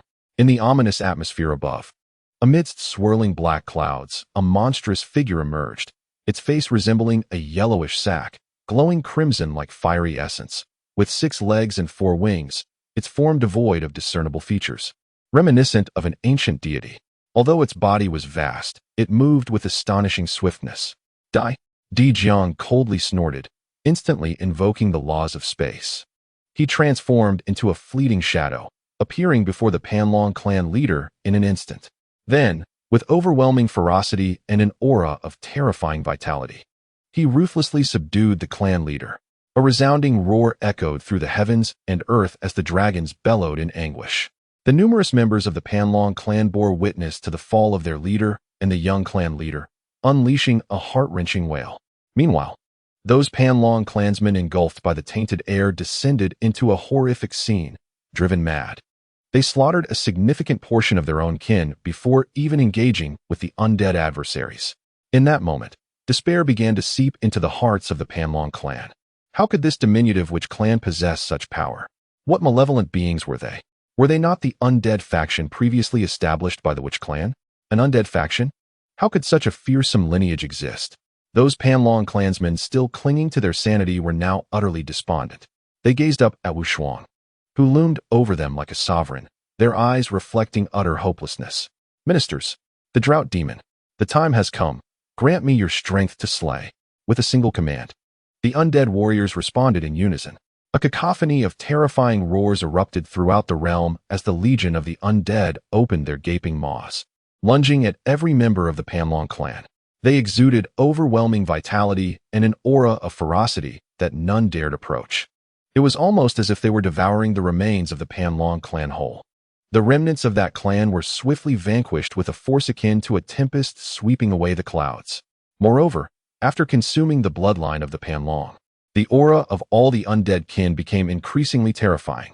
They too had cultivated the 9 transformations of Yuan Gong, and coupled with their zombie bodies, which possessed the ability to devour flesh to enhance their powers, they became ever more formidable in battle. Particularly, Jiang Chun and Han Ba, one wielding the laws of life and death, effortlessly obliterated thousands of Panlong, while the other summoned raging flames that scorched the earth for miles. The tide of battle soon calmed, almost effortlessly. Reporting to the ancestors, the Panlong clan has been entirely exterminated. Our casualties amount to none. The battle concluded, and Jiang Chun and Han Ba approached Wu Shuang with pride to report the outcome. Upon hearing this, a glimmer of joy sparked in Wu Shuang's eyes. No losses in battle. Such ferocity. However, this was not entirely unexpected. The undead clan was inherently fearless, and with their ability to absorb the bloodlines of others to restore themselves, even if their corporeal forms were shattered, a few bites of flesh would see them restored. They were akin to indestructible cockroaches. Facing such adversaries, who could possibly triumph? One could only wonder why the Panlong clan had been so brazen as to invade the territory of the Wu clan. Truly, they were courting death. Ha! 13th brother. Impressive indeed. 3 punches to slay 3 Tai golden immortals? You truly live up to being the 13th brother I value. You have upheld the honor of our clan. With a resounding clap, Di Jiang, having regained his human form, joyously patted Wu Shuang on the shoulder. Wu Shuang replied, once again, that familiar sensation, and once again, that familiar dizziness. Upon closer inspection, it seemed that both Di Jiang and the other ancestral witches had significantly increased their vitality and strength. Evidently, they too had refined a portion of the Dragon Clan's bloodline, enhancing their powers.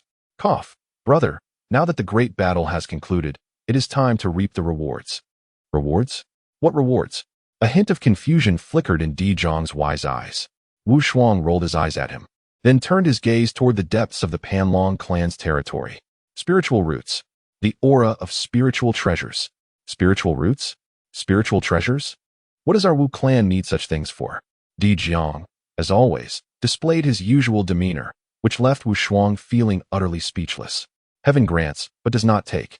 To act against it brings calamity. It is only reasonable that the Panlong clan, having occupied this land for many years, possesses numerous spiritual roots and treasures. Though our witch clan may find no immediate use for it, it does not imply that it will remain of no value in the future. Wu Shuang's words served as a reminder to Di Jiang.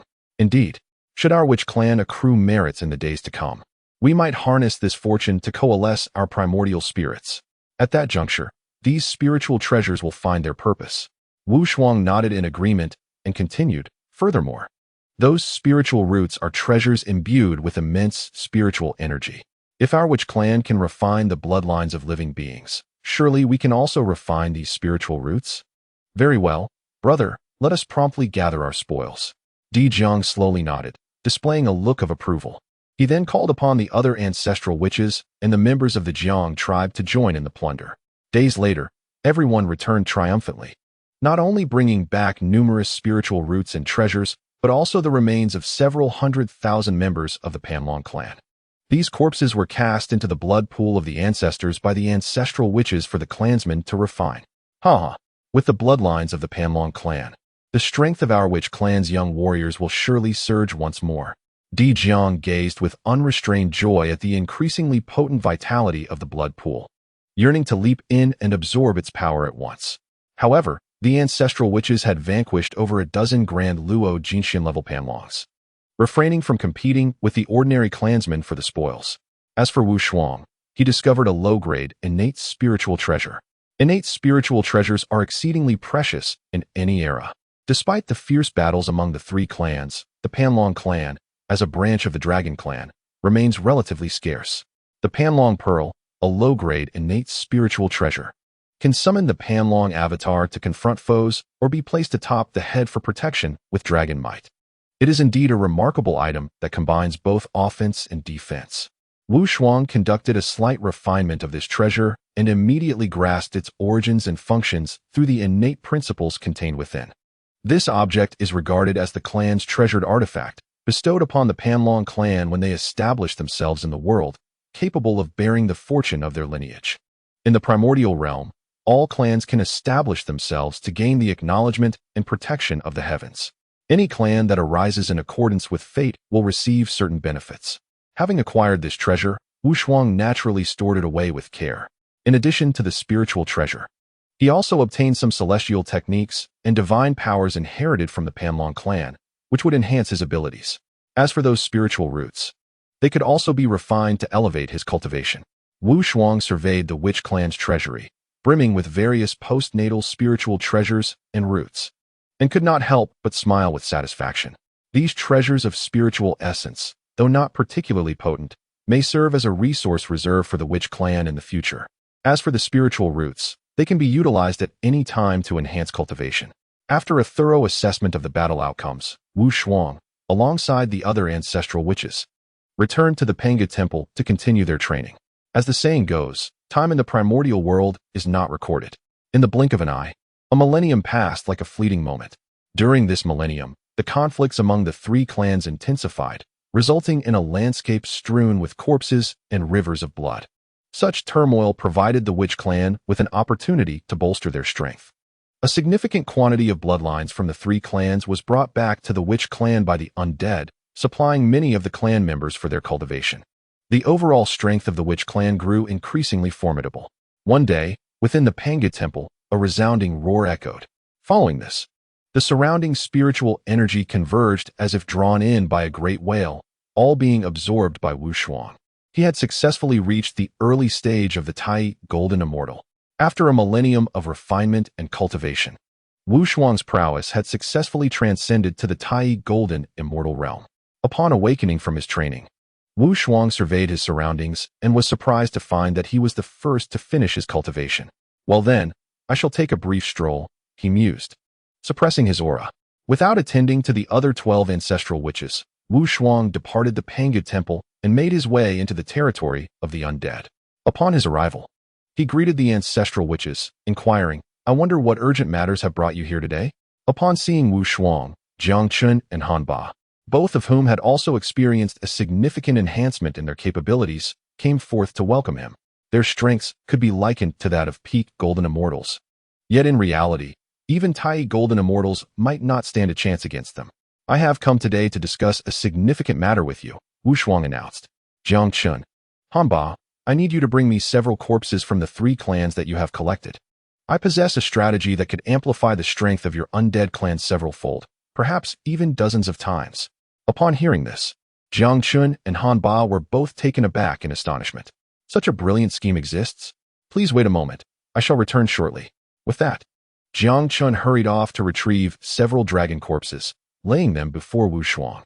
The aura emanating from these corpses indicated they belonged to dragons of merely the Xianxian realm, and they appeared quite fresh, likely having perished not long ago, brought back by the undead. "Jiang Chun, you have the ability to control all the impure energies in the world. Have you ever considered using your own bloodlines as a catalyst, alongside the impure energies, to manipulate these corpses and transform them into members of the undead clan?" Upon hearing this, both Jiang Chun and Han Ba were momentarily taken aback. This matter had indeed not crossed our minds. It is only natural, for the concept of the progenitor of zombies controlling lesser zombies is one that Wu Shuang, a descendant of future generations, would comprehend. Jiang Chun and Han Ba have merely been entrenched in their existence as zombies for millennia. Whenever they encountered corpses from the three clans, they would simply refine them without considering the possibility of transforming them into zombies. Well, you may certainly attempt it. If successful, in the future, as more of your foes fall on the battlefield, your power will correspondingly amplify. The enemies fallen can be transformed into your own. And when your own comrades perish, their bodies can be reanimated under your control. An endless cycle, a perpetual source of strength. With such words, Jiang Chun and Han Ba were swept away in a torrent of imagination. This idea, this concept, it is astonishingly audacious. Jiang Chun's eyes sparkled with excitement. Yet he found the implications chilling upon further reflection. Moreover, to slay an enemy, and then compel their corpse to rise for one's own use? How utterly diabolical. This stratagem is both insidious and ruthless, a masterstroke indeed. Ancestor, I shall put this to the test. Filled with anticipation, Jiang Chun and Han Ba began their experimentation. Chapter 12. The Army of Zombie Slaves. The arrival of the three purities. It was evident that Jiang Chun had extracted a trace of his own bloodline. He then let it drip onto the corpse of a dragon that had perished completely. In the next moment, a sensation of bloodline connection surged within Jiang Chun's heart. It worked. It truly worked. As Jiang Chun willed it, the once dead dragon corpse astonishingly revived. Its eyes slowly opened, revealing a terrifying aura emanating from its dragon gaze. Subsequently, it stuttered and bowed to Jiang Chun, exclaiming, "I pay my respects to the progenitor." To retain a semblance of intelligence is indeed an unexpected boon. Wu Shuang could not help but feel a surge of joy. Although he had speculated that zombies birthed through bloodline assimilation would certainly be capable of resurrection, he had not anticipated that these transformed beings would possess consciousness. Yet, considering Jiang Chun's status as the progenitor of zombies, his formidable bloodline would naturally yield equally powerful zombies, making their possession of intelligence quite reasonable. Upon this realization, Wu Shuang nodded slowly and proclaimed, "Jiang Chun, Han Ba, from this day forth, let these beings transformed by your bloodline be termed zombie slaves." They do not belong to our kind, yet they may serve our lineage. In the future, your zombie clan may utilize this method to expand an army of zombie slaves, of course, requiring individuals of substantial prowess in their former lives. When the time comes on the battlefield, they shall serve as the most formidable vanguard. Wu Shuang initially intended to create a mere cannon fodder army. However, he was taken aback by the sentience of the undead before him. Moreover, he could sense that this being still retained the prowess and physical strength from its previous life, although it had long since perished and lacked a primordial spirit, rendering it incapable of utilizing divine techniques or methods. Its cultivation and corporeal form alone constituted a formidable fighting force. By the command of the ancestor witches. With these words, both Jiang Chun and Han Ba began to follow Wu Shuang's instructions, embarking on the integration of the powerful beings from various races. Unbeknownst to them, decades slipped by. One day, within the Panga temple, the ancestor witches, including Emperor Jiang, awoke from their meditations. 9 transformations of primordial energy. 7th transition realm. Achieved. My physical strength now rivals that of any great Luo golden immortal. Coupled with my mastery of the laws, I can withstand multiple great Luo without faltering. As Emperor Jiang spoke, Zhurong, standing nearby, wore a proud expression, declaring, not only that, I sense that even a Hunyuan golden immortal may not be my match. Boast all you want. Emperor Jiang chuckled lightly, choosing not to elaborate further. However, the next moment, he seemed to sense something and suddenly furrowed his brow. What is happening? It appears there is an alien bloodline emanating from the direction of the undead clan. This is dire. Could it be an invasion from another race? Everyone, follow me to investigate. With the emergence of foreign bloodlines, Emperor Jiang hastily led the other ancestor witches toward the territory of the undead. Upon their arrival, they were astounded to discover that within the lands of the undead, countless powerful beings from the dragon, phoenix, Qilin, and other races had appeared, seemingly out of nowhere. What is this? Emperor Jiang's eyes widened in disbelief, just as Wu Shuang approached. Brothers and sisters, you have finally awakened. Behold, this is the vanguard I have assembled for the witch clan, known as the Undead Army. Undead Army? Are they related to the undead race? Indeed, their bloodline, although foreign, carries the essence of the undead clan. How is this possible? Emperor Jiang exclaimed in astonishment. Greetings, esteemed ancestor witches. At that moment, Jiang Chun and Han Ba arrived to pay their respects, subsequently revealing Wu Shuang's prior scheme to the assembly. Are you suggesting that your undead bloodline can assimilate other beings, transforming them into undead? And to top it off, these undead can be controlled by your bloodline, becoming your undead servants? The ancestor witches widened their eyes in disbelief. And the more they contemplated the matter, the more they realized the sheer brilliance of this plan. With a sharp crack, Di Jiang forcefully clapped Wu Shuang on the shoulder and exclaimed in exuberance, 13th brother, your method is truly remarkable. If this is the case, then in the future, when the beings of other clans perish, shall they not all be available for our Wu clan's utilization? Wu Shuang, feeling a slight buzz in his head, glanced at the excited expressions of the ancestral shaman and managed a polite yet awkward smile. However, this approach was not without its flaws. For instance, individuals with cultivation levels exceeding those of Jiang Chun and Han Ba would be immune to assimilation.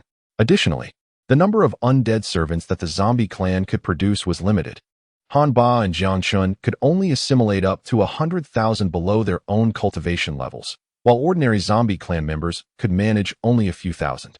Of course, this capacity would increase as their cultivation improved. Just as the ancestral shamans indulged in their jubilations, a towering giant, resembling a sword with horns and possessing a voice like thunder, charged towards them. Report. Esteemed ancestral shamans, outsiders have invaded our Wu clan territory.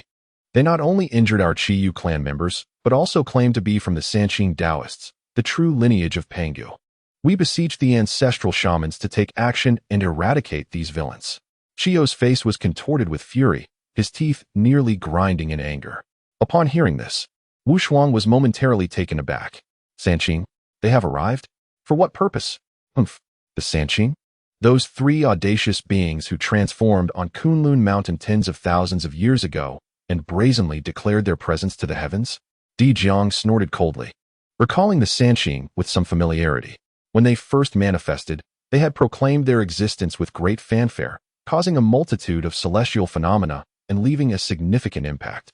Although the Wu clan also possessed a share of the celestial merit from creation, it paled in comparison to what the Sanqing had acquired. It was said that the Sanqing was a manifestation of the Father God's primordial spirit. Thus, they were considered descendants of the Father God as well. Yet, despite being fellow descendants, they dared to act against our Wu clan? Truly despicable. Beside them, Gong Gong seethed with rage. Wu Shuang, however, remained emotionally unperturbed. The Sanqing had always looked down upon the Wu clan. Although they were all descendants of Pangu, mutual disdain prevailed. Their injury to the Qiyu clan members today must surely serve some ulterior motive. Qiyu, where have the Sanqing gone? Speak swiftly, Wu Shuang commanded, reporting to the ancestral shaman. They are heading towards Buzhou Mountain. It was precisely because they sought to offend the deity of Buzhou that our Qiyu clan intervened, but alas. Qiyu's expression was one of dejection after their defeat. Yet, upon hearing this news, Wu Shuang could not help but feel a sense of delight. The arrival of the three purities at Mount Buzhou? What a tremendous blessing. Chapter 13. I have a plan to rob the three purities. 13th brother. What is it that brings you joy? Asked Zhu Rong, with a hint of dissatisfaction in his voice. The three purities have already bullied our Wu clan, and you still find time to smile? Wu Shuang, noticing Zhu Rong's misunderstanding, promptly clarified. Do not be hasty, brother. I have devised a strategy that will not only allow us to teach the three purities a harsh lesson, but also enable our Wu clan to reap substantial benefits. Upon hearing this, the ancestral shaman's expressions shifted to one of eagerness. 13th brother, what is your plan? Pray share it with us.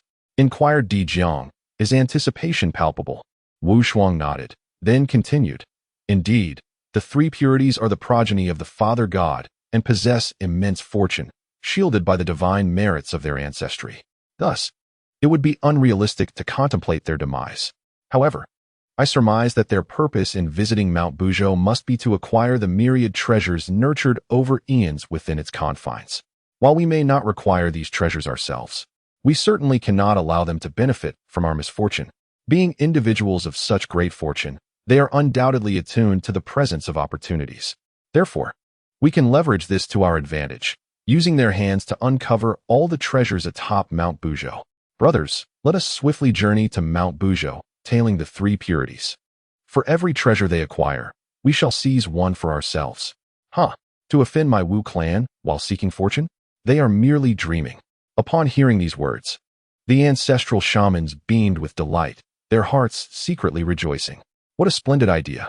If the opportunities of the three purities become ours, then we shall not let them claim the treasures without contest. Brothers, let us set forth immediately. We must locate those three oblivious fools, Di Jiang proclaimed, rallying the ancestral shamans to venture toward Mount Buzhou. Not long after, at the summit of Mount Buzhou, the authority of the Father God must surely be intended to leave us these opportunities. Thank you, Father God. Yuan Shi worshipped Mount Buzhou, a glimmer of gratitude in his gaze. However, he could not help but notice that the Wu clan below also bore the bloodline of the Father God. How dare a group of filthy, malevolent beings claim the lineage of the Father God? Yuan Shi's expression soured with disdain as he spoke of the Wu clan. Similarly, the two beside him, Tai Shang and Tong Tian, shared a condescending view of the Wu clan. They were merely a swarm of ants, unworthy of attention. Second brother, third brother. Here lie three supreme postnatal spiritual roots, one for each of us. Let us take them and then search further up the mountain.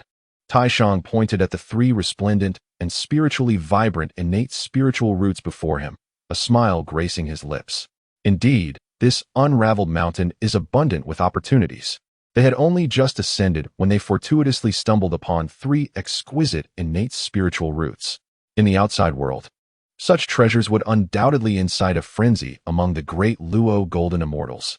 However, just as they were about to seize these roots, an overwhelming surge of terrifying vitality, accompanied by a suffocating aura of malevolence, descended upon them. With a thunderous roar, 13 extraordinary figures materialized before the trio. The weakest among them stepped forward, his expression one of indifference as he addressed the three pure ones. This mountain is mine to claim. This tree is mine to nurture. If you wish to pass through, leave your toll behind. The speaker was none other than Wu Shuang. Upon hearing his words, the three pure ones were momentarily taken aback. their expressions swiftly shifting to one of indignation as they rebuked, 12 ancestor witches? Humph! What are you to dare intrude upon the fortunes of the three pure ones? You seek death. With that declaration, the trio launched into action. Oh, they do not flee, but instead dare to approach us? Brothers and sisters, let us engage. Wu Shuang chuckled and withdrew to the background. So, you are the three pure ones, are you? A furious roar erupted, and the 12 ancestor witches charged forth like ferocious tigers descending a mountain, launching themselves at the three pure ones with ferocity.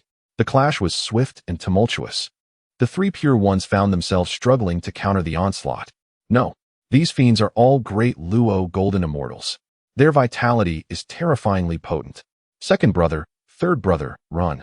Tai Shang urgently summoned the heavenly yellow Linglong pagoda to shield the other two as they hastily ascended toward the mountaintop. Seeing them attempt to flee, Wu Shuang had no desire to pursue. After all, he had taken note of their auras, and tracking them down would be effortless. Savoring the moment, Wu Shuang collected the three innate spiritual roots and soon vanished into the mist with the other ancestor witches. Phew! At last, they were shaken off. How could the 12 ancestor witches be so formidable? Some among them had already reached the pinnacle of great Luo. Tong Tian, who had narrowly escaped, gasped for breath. His face etched with resentment. Tai Shang slowly furrowed his brow, then stated, no matter. Although the ancestor witches possess formidable physical strength, they lack spiritual consciousness and cannot wield divine abilities. If we cannot defeat them, we can certainly evade them. Our primary objective is to seek opportunities atop unraveled mountain. Let us hasten our ascent. Though Tai Shang felt a pang of discontent, he was not one to act recklessly. The pursuit of opportunity remained paramount. The three nodded in agreement. Continuing their ascent up the mountain, it was not long before the trio was enveloped by an ethereal glow. Within a cavern, a magnificent radiance of immeasurable brilliance emerged. The three were instantly elated upon witnessing this spectacle. They ventured into the cave and, after a thorough search, indeed discovered a precious artifact emerging. Judging by its aura, it was none other than a low-grade, innate spiritual treasure. What a splendid find! Yuan Shi's countenance brightened with joy, ready to seize the opportunity. Suddenly, a surge of terrifying vitality surged forth. Almost immediately, 13 ghostly figures reappeared. This mountain is mine. This tree I have planted. If you wish to pass this road, leave behind your toll. The familiar phrase echoed once more.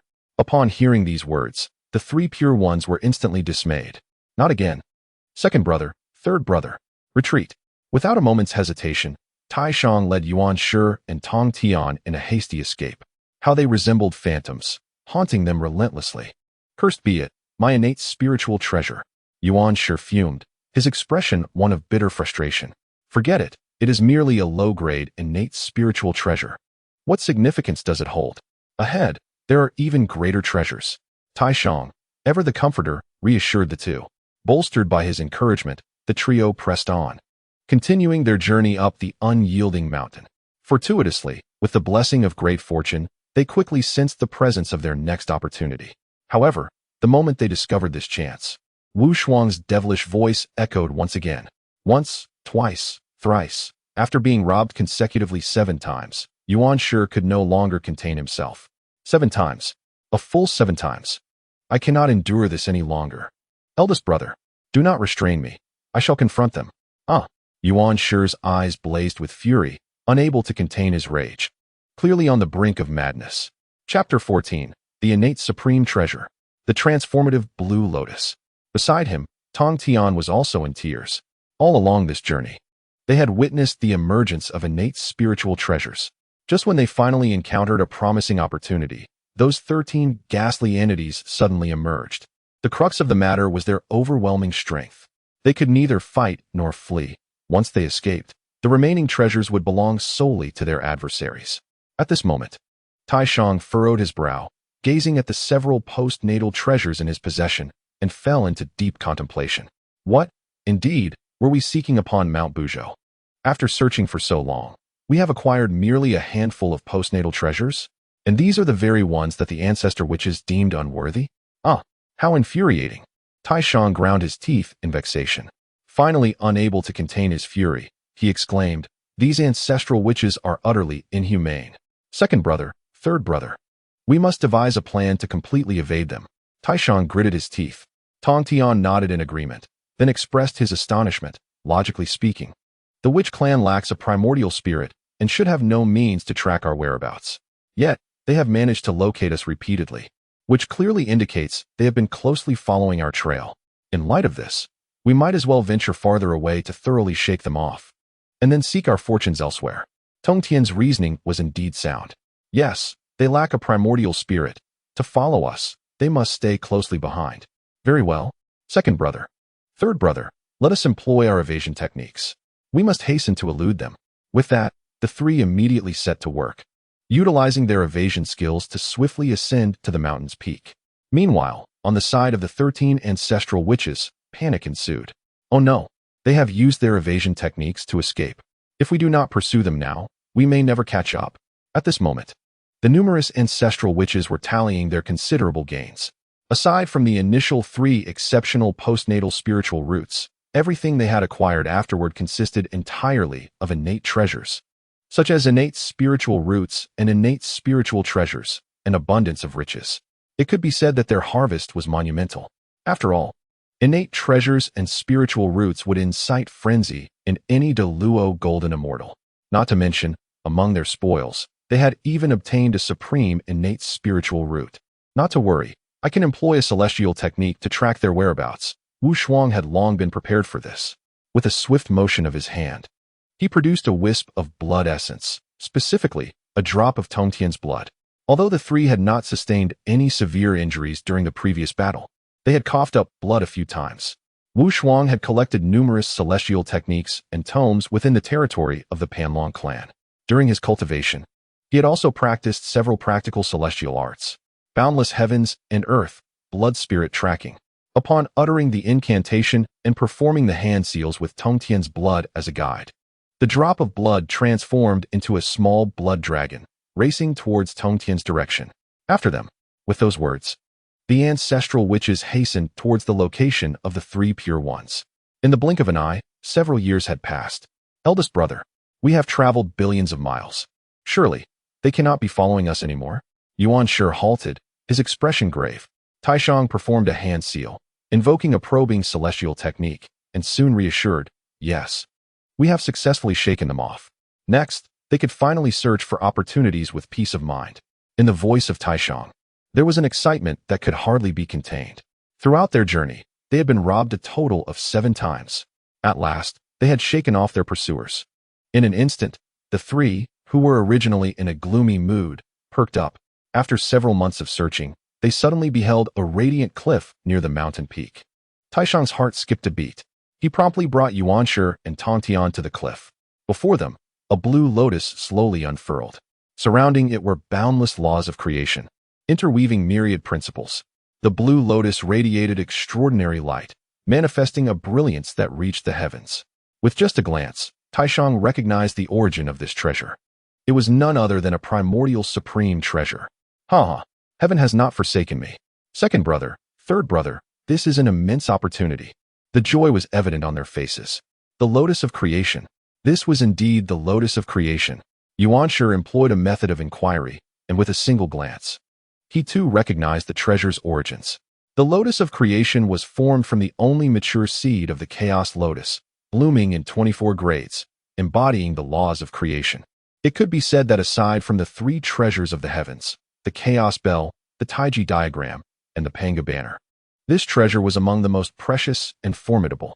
However, there was only one such treasure. How would the 3 brothers divide it? At that moment, Tong Tian appeared somewhat troubled. No matter, since it has been obtained by the 3 of us brothers, let us divide it into 3 parts, shall we? Taishang suggested with a smile. Both Yuan Shi and Tong Tian nodded in agreement. What the eldest brother says is indeed correct. Having said that, the 3 intended to divide it into 3. If they were truly to divide the lotus of creation in such a manner, it would symbolize the bond of the Sanqing, represented by the Panlong crutch, the 3 treasures of the jade talisman, and the Qingping sword. Moreover, a poem attests, red flowers, white lotus, green lotus leaves, the 3 teachings are originally one family. This poem speaks of the Sanqing obtaining the lotus of creation and dividing it into 3 as an opportunity. Although it would no longer be a primordial supreme treasure after the division, it would still be 3 exquisite innate spiritual treasures. Once divided, This treasure would symbolize the bond of the Sanqing. Taishang smiled gently and was about to take the red flower. Just then, a spatial rift tore open, and from it emerged 13 figures.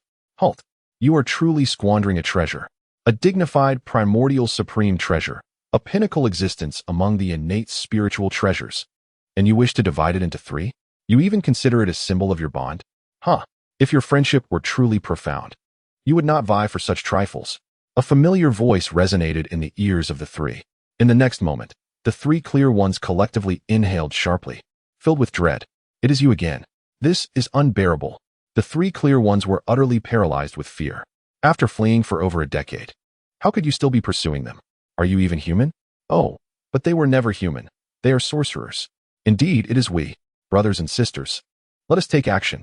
If we drive them away, this treasure will belong to our sorcerer clan. Without further ado, the ancestral sorcerers grinned mischievously, their faces suddenly adorned with sinister expressions. Their fists cracked ominously as they approached the 3 clear ones, who resembled lambs led to slaughter. Please, do not come closer. The expressions of the 3 clear ones shifted dramatically, their faces a kaleidoscope of colors, red, green, yet their eyes were filled with terror.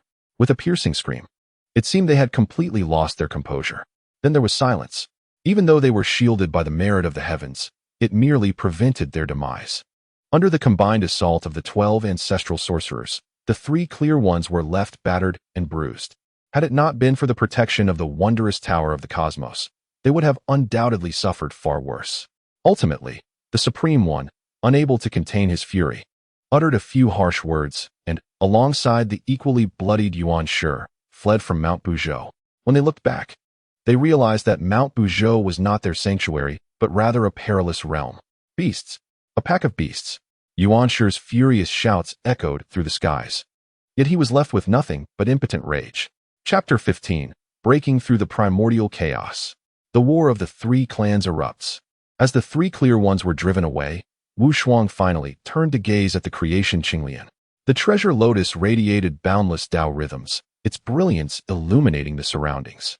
Merely casting a glance was akin to glimpsing the profound truth of the Tao of creation. Although the ancestral sorcerers felt nothing, Wu Shuang, possessing a primordial spirit, sensed the terrifying pressure and immense creation emanating from the innate treasure upon just a single glance. An innate treasure, the pinnacle of the primordial spirit treasures. His heart raced with excitement, and his hands trembled. Such an extraordinary spiritual treasure is a rare sight for any cultivator throughout their lifetime. It is essential to understand that primordial treasures are categorized from top to bottom, including innate supreme treasures, innate spiritual treasures, and postnatal spiritual treasures, among others. Additionally, there exists a rather unique category of merit treasures, which are either postnatal or innate treasures that have been enhanced by the power of the heavenly Tao. However, merit treasures are not commonly encountered. The remaining innate supreme treasures represent the highest echelon of spiritual treasures in the present primordial world. Each one of them is a profoundly extraordinary existence. At this moment, Wu Shuang extended his hand to touch the creation green lotus, only to immediately sense a powerful repulsive force. Indeed, attempting to seize such a spiritual treasure proved to be no small feat, furrowing his brow. Wu Shuang then activated the 9 turns primordial skill, employing numerous laws of power. After exhausting all his efforts and consuming a considerable amount of time, he finally managed to reluctantly secure the treasure. Having acquired the precious item, Wu Shuang departed from Mount Buzhou alongside the many ancestral witches. Upon returning to the Panga Divine Hall, he meticulously examined the abundant treasures he had gathered. Nearly all were innate items. This journey had indeed yielded a significant fortune. Wu Shuang exclaimed excitedly, 13th brother, while the creation green lotus is remarkable among the Wu clan, you are the only one capable of wielding such a spiritual treasure. Therefore, I entrust it to you. The ancestral witches exchanged glances, and then, with a serious demeanor, they spoke in unison. How can we let that be? 13th brother, it would be remiss not to accept it. You are the intellectual cornerstone of our Wu clan. Having more treasures would not harm you. Our physical prowess surpasses yours. Indeed, 13th brother, you are still too weak. You must strive harder. Spiritual treasures? They are mere external objects. None among us is inferior to you. Exactly. It's just a spiritual treasure. Why the fuss? Though the words of the ancestral witches were rather blunt and even bore a hint of condescension towards Wu Shuang, he understood that they were intentionally speaking this way to encourage him to accept the creation green lotus without guilt. Compared to the superficial brotherhood of the three pure ones, Wu Shuang suddenly felt that the 12 ancestral witches were genuinely sincere and devoted to him. Warmth filled his heart as he nodded in reverence, saying, "Thank you, esteemed brothers and sisters. I shall accept it." Wu Shuang then secured the creation green lotus and subsequently plucked 13 fruits from the exquisite innate spiritual root. This spiritual root, a supreme innate essence known as the Enlightenment ancient tea tree, bore 13 enlightenment spiritual fruits, which were the pinnacle of spiritual fruits born from the creation of heaven and earth. Once consumed, they would invoke innate spiritual energy, enhance one's being, and greatly aid in comprehending the laws. Esteemed brothers and sisters, let us each take one and consume it, so we may elevate our cultivation. Upon hearing this, the ancestral witches nodded slowly. Indeed, that sounds good. With that, they all agreed in unison. A solitary individual acquired a mystical fruit and, upon consuming it, embarked on a secluded journey of cultivation. Meanwhile, the three Qing, having narrowly escaped, found themselves in a valley, gasping for breath. "Damn those ancestral witches. I shall not rest until I avenge this wrong," declared the furious Yuan Shi as he shattered a mountain in his wrath. "These ancestral witches have shown utter disregard for humanity, repeatedly launching attacks against us. How do they manage this? Was it not said that the witch clan lacks a primordial spirit?" Tong Tian pondered, equally perplexed. "Regardless, this enmity must be avenged. Brothers, I perceive that the calamity of heaven and earth is growing ever stronger. I fear a great war among the three tribes is imminent. It is unwise to linger here. Let us return to Kunlun Mountain and enhance our cultivation. In due time, we shall settle this score." The three, all innate holy spirits destined for enlightenment, naturally grasped the profound mysteries of the cosmos. At that moment, Taishang observed the gathering calamity. Ominous clouds loomed overhead, heralding an impending catastrophe. Thus, the trio refrained from lingering any longer and promptly departed for Kunlun Mountain. In the aftermath, the world fell into a profound silence. The tensions among the three tribes subsided. Yet any adept in cultivation understood that this tranquility was merely the calm before the storm. The primordial realm was rife with hidden currents, and the final battle was surely on the horizon. As the ages passed unnoticed, 1,000 years slipped by in the blink of an eye. One fateful day, within the Pangu temple, a resounding roar echoed, as if the heavens were parting.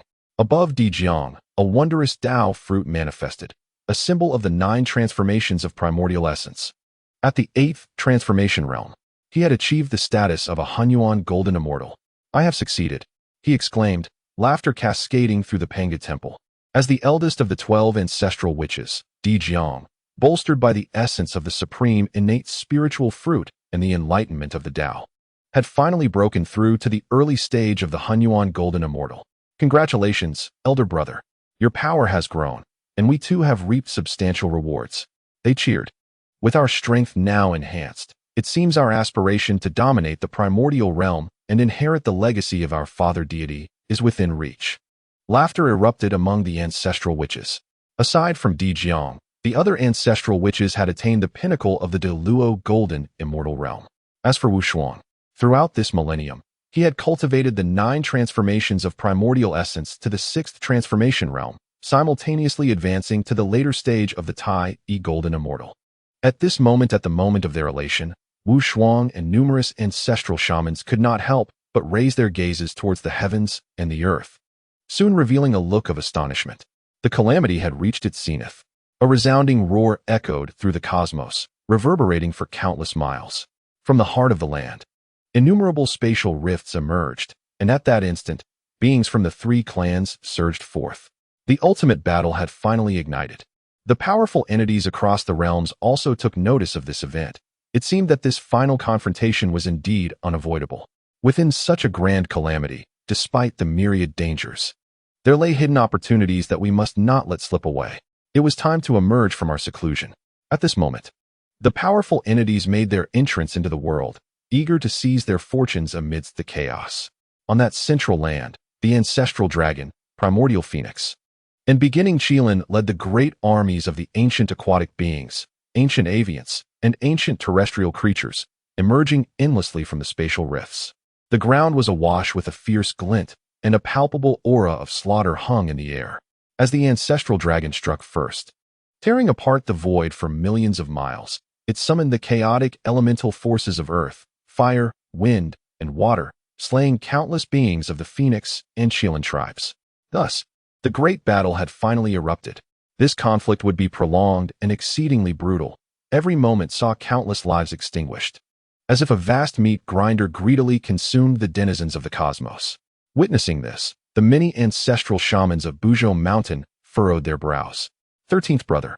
The war among the three clans has ignited. What are your thoughts on this? Upon uttering these words, the ancestral shamans turned their attention towards Wushuang. Chapter 16. Awaiting the right moment, the descent of karmic retribution. What do you think, my dear brothers and sisters? After all, this is a cataclysm of immense proportions sweeping across the entirety of the primordial world. Even though Wushuang had already formulated some ideas in his mind, he wished to first seek the perspectives of the many ancestral shamans. In my view, although this calamity is fraught with peril, it indeed presents a tremendous opportunity. Our Wu clan can capitalize on this moment to acquire the bloodlines of the three clans, thereby augmenting our strength. Zhu Meng, after a moment of calm contemplation, directly shared his perspective. That is unwise. Regardless of the circumstances, this calamity engulfs the entire primordial realm. Here in Bujo Mountain, we are sheltered under the divine protection of our Father God and can remain unscathed. However, venturing outside brings uncertainty, Xianming countered. Among us, only Brother Di Jiang possesses the early-stage cultivation of the Hunyuan Golden Immortal, while outside, there are numerous beings from the three clans who are merely Hunyuan Golden Immortals. Let us not even mention the three great ancestral spirits, whose cultivation has reached the pinnacle of the primordial realm. To venture out now would be akin to courting death. Xianming has always favored a strategy of stability in pursuit of victory, a perspective that has garnered the approval of revered figures such as Hutu, Zhu Jiuyin, and Tian Wu. Indeed, I concur with Xuanming's assessment. If our witch clan were to venture out recklessly, we would inevitably encounter formidable adversaries, and a moment's carelessness could lead to irreversible doom. Upon hearing this, Zhu Rong, a proponent of aggressive action, displayed evident dissatisfaction, exclaiming, "Why fear so much? Do not be timid. Let us act. If we could encounter one or two five-clawed golden dragons, or members of the Phoenix or Chilean clans at the primordial level, it would be an extraordinary gain." I too resonate with Zhu Rong's sentiments. We stand for battle. In an instant, the ancestral witches divided into two factions. Although they are warlike, they are not fools. They are acutely aware of the perils that lie outside. As discussions unfolded, all eyes eventually turned to Wushuang. 13th brother, you possess the most wisdom. Tell us, should we engage in battle or seek stability? Indeed. 13th brother, the floor is yours. This. Wushuang felt quite hesitant. The calamity of the Great Tribulation is exceedingly perilous. Even a mere ripple from those ancestral spirits at the primordial pinnacle could annihilate countless great Luo golden immortals. To venture out would indeed be perilously reckless. However, the bloodlines of the five-clawed golden dragons, as well as those of the Phoenix and Chilean clans that have perished on the battlefield, represent tremendous opportunities for our witch clan. One could assert that this great tribulation correlates risk with reward. After a moment of contemplation, Wushuang suddenly recalled something. A smile breaking across his face as he said, "I nearly overlooked this. Brothers and sisters, do you remember that within the vast expanse of the primordial world, there exist many individuals of great fortune? Even when faced with dire danger, they can transform calamity into good fortune. The most prominent among them are the three purities. The last time they encountered a united assault from our 12 ancestral witches, they still managed to escape alive, which signifies something, does it not? It indicates that we should not merely seek opportunities for ourselves. Furthermore, by aligning ourselves with these fortuitous individuals, we can not only evade potential disasters, but also seize the opportunities that rightfully belong to them, thereby strengthening our witch clan." Upon hearing this, the ancestral witches were immediately enlightened. Excellent. This is a splendid plan. While it may seem somewhat unseemly, it is undoubtedly the best course of action. 13th brother's words resonate profoundly. We can indeed follow in the wake of those fortunate beings, thus minimizing the risk of encountering misfortune while simultaneously plundering their opportunities. Haha. The ancestral witches found no fault in Wu Shuang's proposal. Rather, they deemed it an exceptional strategy. Although this may seem like a path to becoming a mere pawn, what of it? Being a pawn can indeed be exhilarating. Moreover, this is a cohort of immensely formidable ancestral spirits, joining forces in this endeavor. I have summoned you to serve as cannon fodder, shielding me from peril, and yet, all the benefits you gain shall be mine to claim. It is indeed a radiant opportunity. Given this, what are we waiting for? Let us proceed. Di Jiang, brimming with excitement, was eager to rally everyone for action. However, at that moment, Wu Shuang calmly interjected, "Let us not rush. The time has not yet come. Brothers, I have another stratagem that can earn our clan tremendous merit." Another scheme? Is it not enough to become a pawn? Do you truly possess yet another sinister plan? The ancestral spirits dared not dwell on the implications, considering Wu Shuang's nature and what further devious machinations he might conjure. 13th brother, do not hesitate to speak. Wu Shuang smiled, but chose to keep his cards close to his chest. To divulge this matter would render it ineffective, for now. I ask that you all heed my command. The others, trusting Wu Shuang completely, nodded in agreement. With the protective merit now surrounding them, their vitalities surged, and they glowed with radiant merit. If the ancestral spirits united to summon the protective merit of the heavenly path, the spectacle would surely astonish even the most powerful beings of the primordial world. Very well, we shall follow your lead. The ancestral spirits nodded, waiting alongside Wu Shuang for the opportune moment. Boom! Thunderous roars echoed through the heavens and the earth. The central land trembled, split asunder by the clash of the three great ancestral spirits, who were now nearing their final confrontation. Each of them bore grievous wounds, teetering on the brink of demise. In that critical moment, a surge of calamity energy erupted, transforming into boundless karma that descended upon them. Instantly, the three ancestral spirits found themselves ensnared by this karma, rendering their injuries irreparable. They gazed upon their surroundings, where nearly all their kin were embroiled in ceaseless slaughter, lamenting in despair. Regret washed over them. In their quest for dominion over the heavens and the earth, they had inflicted such suffering upon their kin that even the cosmos could no longer bear witness, unleashing the retribution of karmic forces upon them. The ancestral dragon let out a mournful wail as the fortunes of the entire dragon clan plummeted due to the karmic retribution. Without fortune, their clan was doomed to vanish amidst the expanse of existence, ultimately dissolving into the vast river of time, devoid of any possibility for continuation. This fate was not unique to the dragon clan. The Phoenix and Qilin clans found themselves in similar peril. The great battle is nearing its conclusion. It is time for us to make our move. In the vast expanse of the world, numerous beings endowed with great fortune are poised, ready to seize the remnants of the three clans at any moment, seeking to amplify their own power. As they find themselves surrounded by enemies on all sides, facing a dire threat to their very existence, Yuan Feng emits a mournful cry. Alas, how glorious the three clans once were, now reduced to such a plight. Besieged on all fronts, the trio of ancestors is filled with regret, yet it is precisely at this moment that a rift in space suddenly tears open, and colossal figures imbued with overwhelming vitality emerge. Could it be the 12 ancestors of witchcraft? What brings them here? Witnessing the appearance of the ancestral witches, the multitude of fortune-bearers waiting for their opportunity reveal expressions of confusion. Chapter 17. The Three Clans Pledge, celebrating 1,000,000 acres of merit. The great powers from all corners are taken aback. The ancestral witches have always been perceived as mighty, yet lacking in intellect. What could their intentions be in appearing now? Do they truly believe that with the three ancestral spirits in such decline, they can seize the opportunity to slay them and claim their ancestral bodies? What a farcical notion. It is said that a thin, dying camel is still larger than a horse. They should fear the consequences of their ambitions. A group of thoughtless beings, of no concern. Amidst the clouds, the great powers exchange scornful jests, indifferent to the intentions of the ancestral witches. Brother 13, it is time. The next steps are entrusted to you. Upon uttering these words, Di Jiang, along with the multitude of ancestral witches, stands guard over Wu Shuang's safety. Even in this perilous place, teeming with nearly 100 Hunyuan golden immortals, they remain unafraid. Such is the essence of the ancestral witches, fearless of heaven or earth. To provoke them is to invite confrontation even from the saints. Thank you, brother. Wu Shuang nods, then turns to the three ancestral spirits. I have met the three esteemed elders. I am Wu Shuang of the Witch Clan.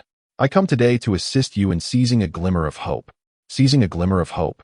The three ancestral spirits, Yuan Feng, Shiqilan, and the others, are taken aback. They indeed face a life and death crisis. Yet they are acutely aware that they are beyond salvation, destined to perish. What hope could they possibly grasp? Humph. The ancestral dragon snorts coldly, and despite his impending demise, he exudes an unmatched aura of authority.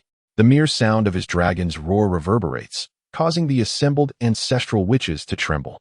Nevertheless, the ancestral witches remain steadfast, resolutely channeling their 9 transformations of primordial energy, undeterred as they gaze at the ancestral dragon. Perhaps there is a misunderstanding, esteemed elder. What I mean is to seize a glimmer of hope for your dragon clan, Phoenix clan, and Qilin clan. Initially, the 3 ancestral spirits held no interest in engaging with the 12 ancestors of witchcraft. The disparity in their strengths was immense, rendering the 3 ancestral spirits dismissive. However, the singular statement from Wu Shuang could not be overlooked. What did you just say? The 3 ancestral spirits, who had never regarded them directly, were suddenly taken aback, fixating intently on Wu Shuang. How did he come to know? The weight of karma was invisible. Only those burdened by it were aware that the fortunes of the 3 clans had decayed to the brink of annihilation. They were perilously close to extinction. Yet, to outsiders, it merely appeared as a fierce struggle, with no one discerning the true extent of their impending doom. After all, in the current primordial realm, no sage possessed the omniscience of the past and future. Few could glimpse the secrets of destiny. Ah, how intriguing. This individual from the Wu clan can discern the imminent downfall of the 3 clans? Remarkable indeed. The vastness of the world held countless wonders. From the depths of the clouds, several formidable beings expressed their astonishment. Esteemed elders, do not concern yourselves with how I came to this knowledge. I simply inquire whether you wish to save the 3 clans from extinction? Wu Shuang, undeterred by the overwhelming pressure exerted by the 3 ancestral spirits, calmly posed his question. His words undoubtedly struck a chord within the hearts of the 3. Indeed, the clans were on the brink of collapse. Who among them could possibly reverse their fate and rescue them from calamity? This seemingly insignificant youth from the Wu clan possessed the ability to perceive the secrets of destiny, an ability that demanded their attention. What is it that you seek? The 3 were not fools. If you were willing to assist them, there must be a hidden agenda. To this, Wu Shuang simply replied, I seek merit.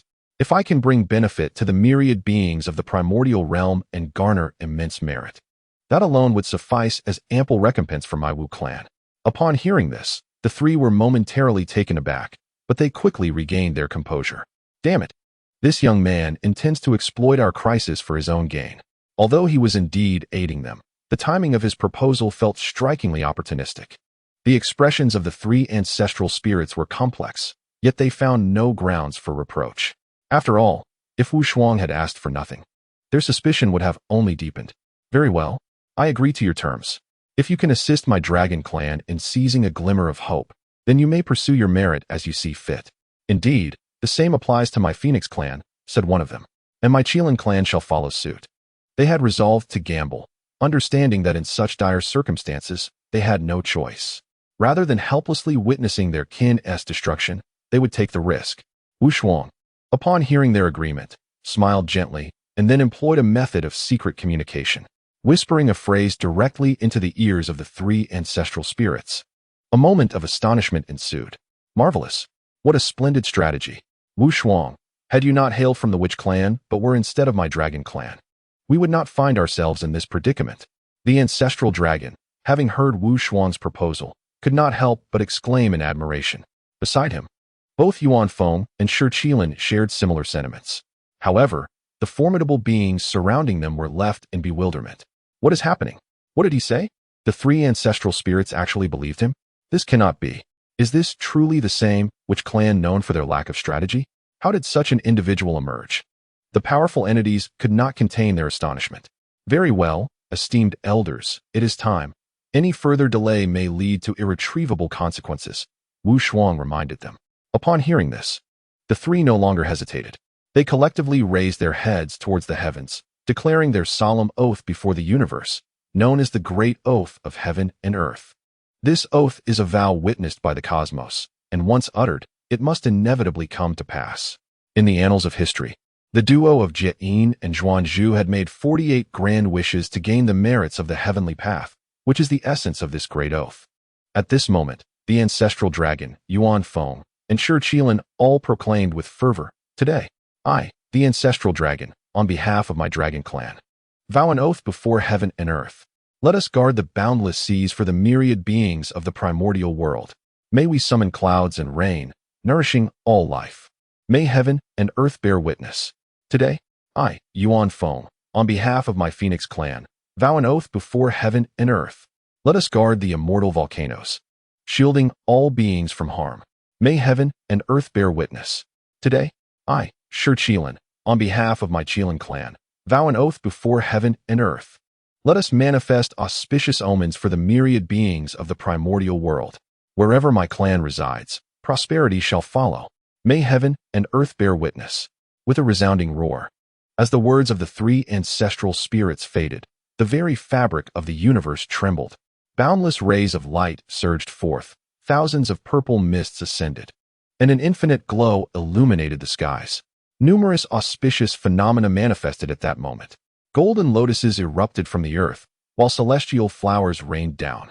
Clouds of merit, spanning millions of acres, descended in celebration. Witnessing this spectacle, all present were struck with shock. The merit of the heavenly path. More merit from the heavenly path.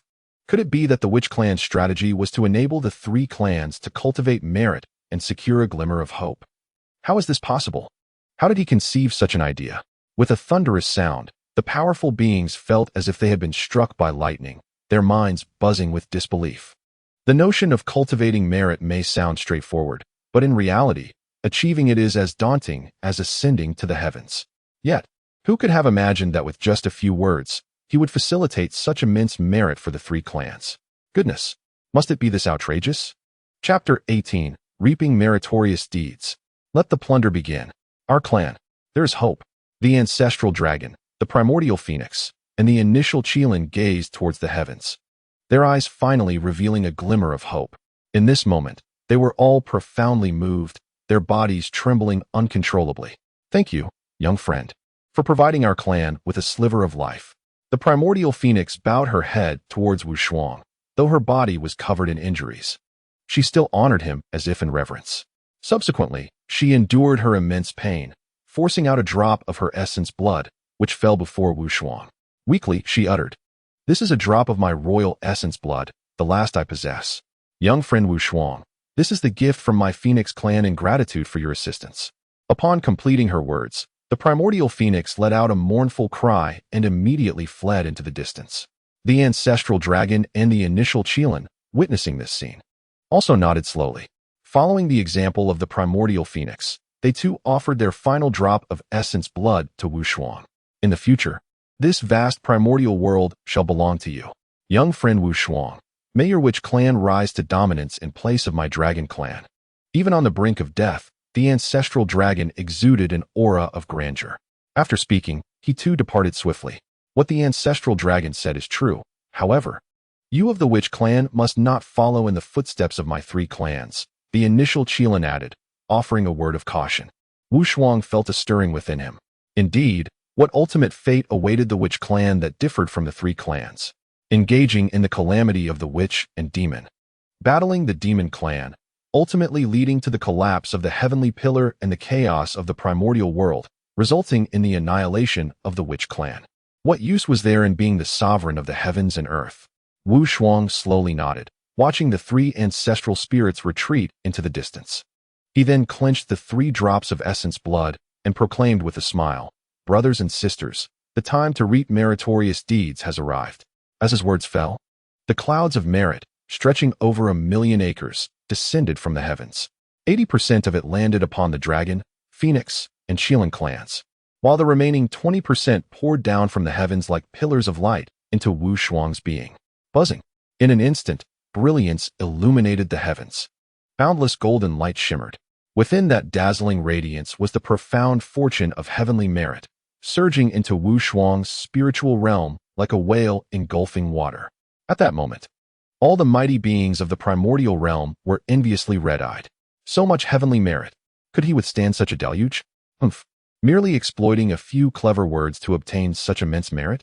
Truly, it was contemptible. Across the heavens and earth, countless voices of mockery echoed continuously. However, to Wu Shuang, these words merely resembled the jealous utterances of one who, unable to reach the grapes, declares them sour. At this moment, Wu Shuang was enveloped by the protection of celestial merit, radiating an infinite golden light, embodying the most sacred and formidable presence in the cosmos. Every gesture he made was imbued with immense power. Yet, Wu Shuang did not keep this power to himself. Instead, he generously shared this 2/10 of celestial merit with the other 12 ancestral witches, just as the 12 ancestors had bestowed their essence upon him. Dear brothers and sisters, accept this merit, and you shall have the opportunity to give birth to your primordial spirits. Upon hearing Wu Shuang's words, the numerous ancestors felt somewhat embarrassed. 13th brother, this is your celestial merit. How can you share it with us? Wu Shuang, having anticipated their refusal, simply smiled and replied, since we are brothers, what need is there for further words? Just accept it. With Wu Shuang's insistence, the ancestors felt it inappropriate to decline. After all, exchanging pleasantries was not the way of the witch clan. Very well, we shall accept it. Ha ha. 13th brother, you truly are remarkable. With this celestial merit, we can perfectly control the impurities within our bodies. Laughter echoed around them, prompting displeasure among the powerful beings from various realms. Yet, their fury was impotent, leaving them with little recourse. Conversely, the ancestors, now able to control the impurities within their bodies, found their vitality and strength becoming increasingly pure and robust. Subtly, they sensed their power had multiplied several times over, as if the formidable might of the primordial deity Pangu had been awakened within them. Each ancestor was cloaked in golden light, their vitality surging mightily, while faint traces of innate purity began to emerge from their spiritual platforms. Boom! In the west, beneath Mount Shumi, a violent explosion echoed as the seal of Pangu was shattered by Rahu, utilizing the bloodlines of the three clans. Boundless malevolent sword energy surged forth. The sword array of extinguishing immortals. The 4 swords of extinguishing immortals. Finally, they belong to me. I desire to slay the heavens, the earth, and all living beings.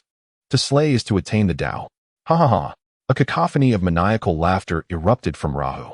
The sword array of extinguishing immortals, known in later generations as the invincible array of Tongtian, was deemed unbreakable by the 4 saints. It was the premier killing formation of the primordial era. This array was originally employed by the great god Pangu after the creation of the world when he faced the invasion of the 3,000 extraterrestrial demons who sought to plunder his achievements. He harnessed the shattered chaotic treasure, the earth-opening axe, absorbing the essence and blood of the 3,000 Taoist demons. The great god Pangu had once utilized this formation. The 3,000 extraterritorial demons were vanquished. Upon achieving this grand feat, the formation was sealed beneath Mount Shumi. For countless eons, it was only Luo Ho who managed to retrieve it. Just as Luo Ho was about to affirm his path through slaughter, a resounding voice echoed from the void.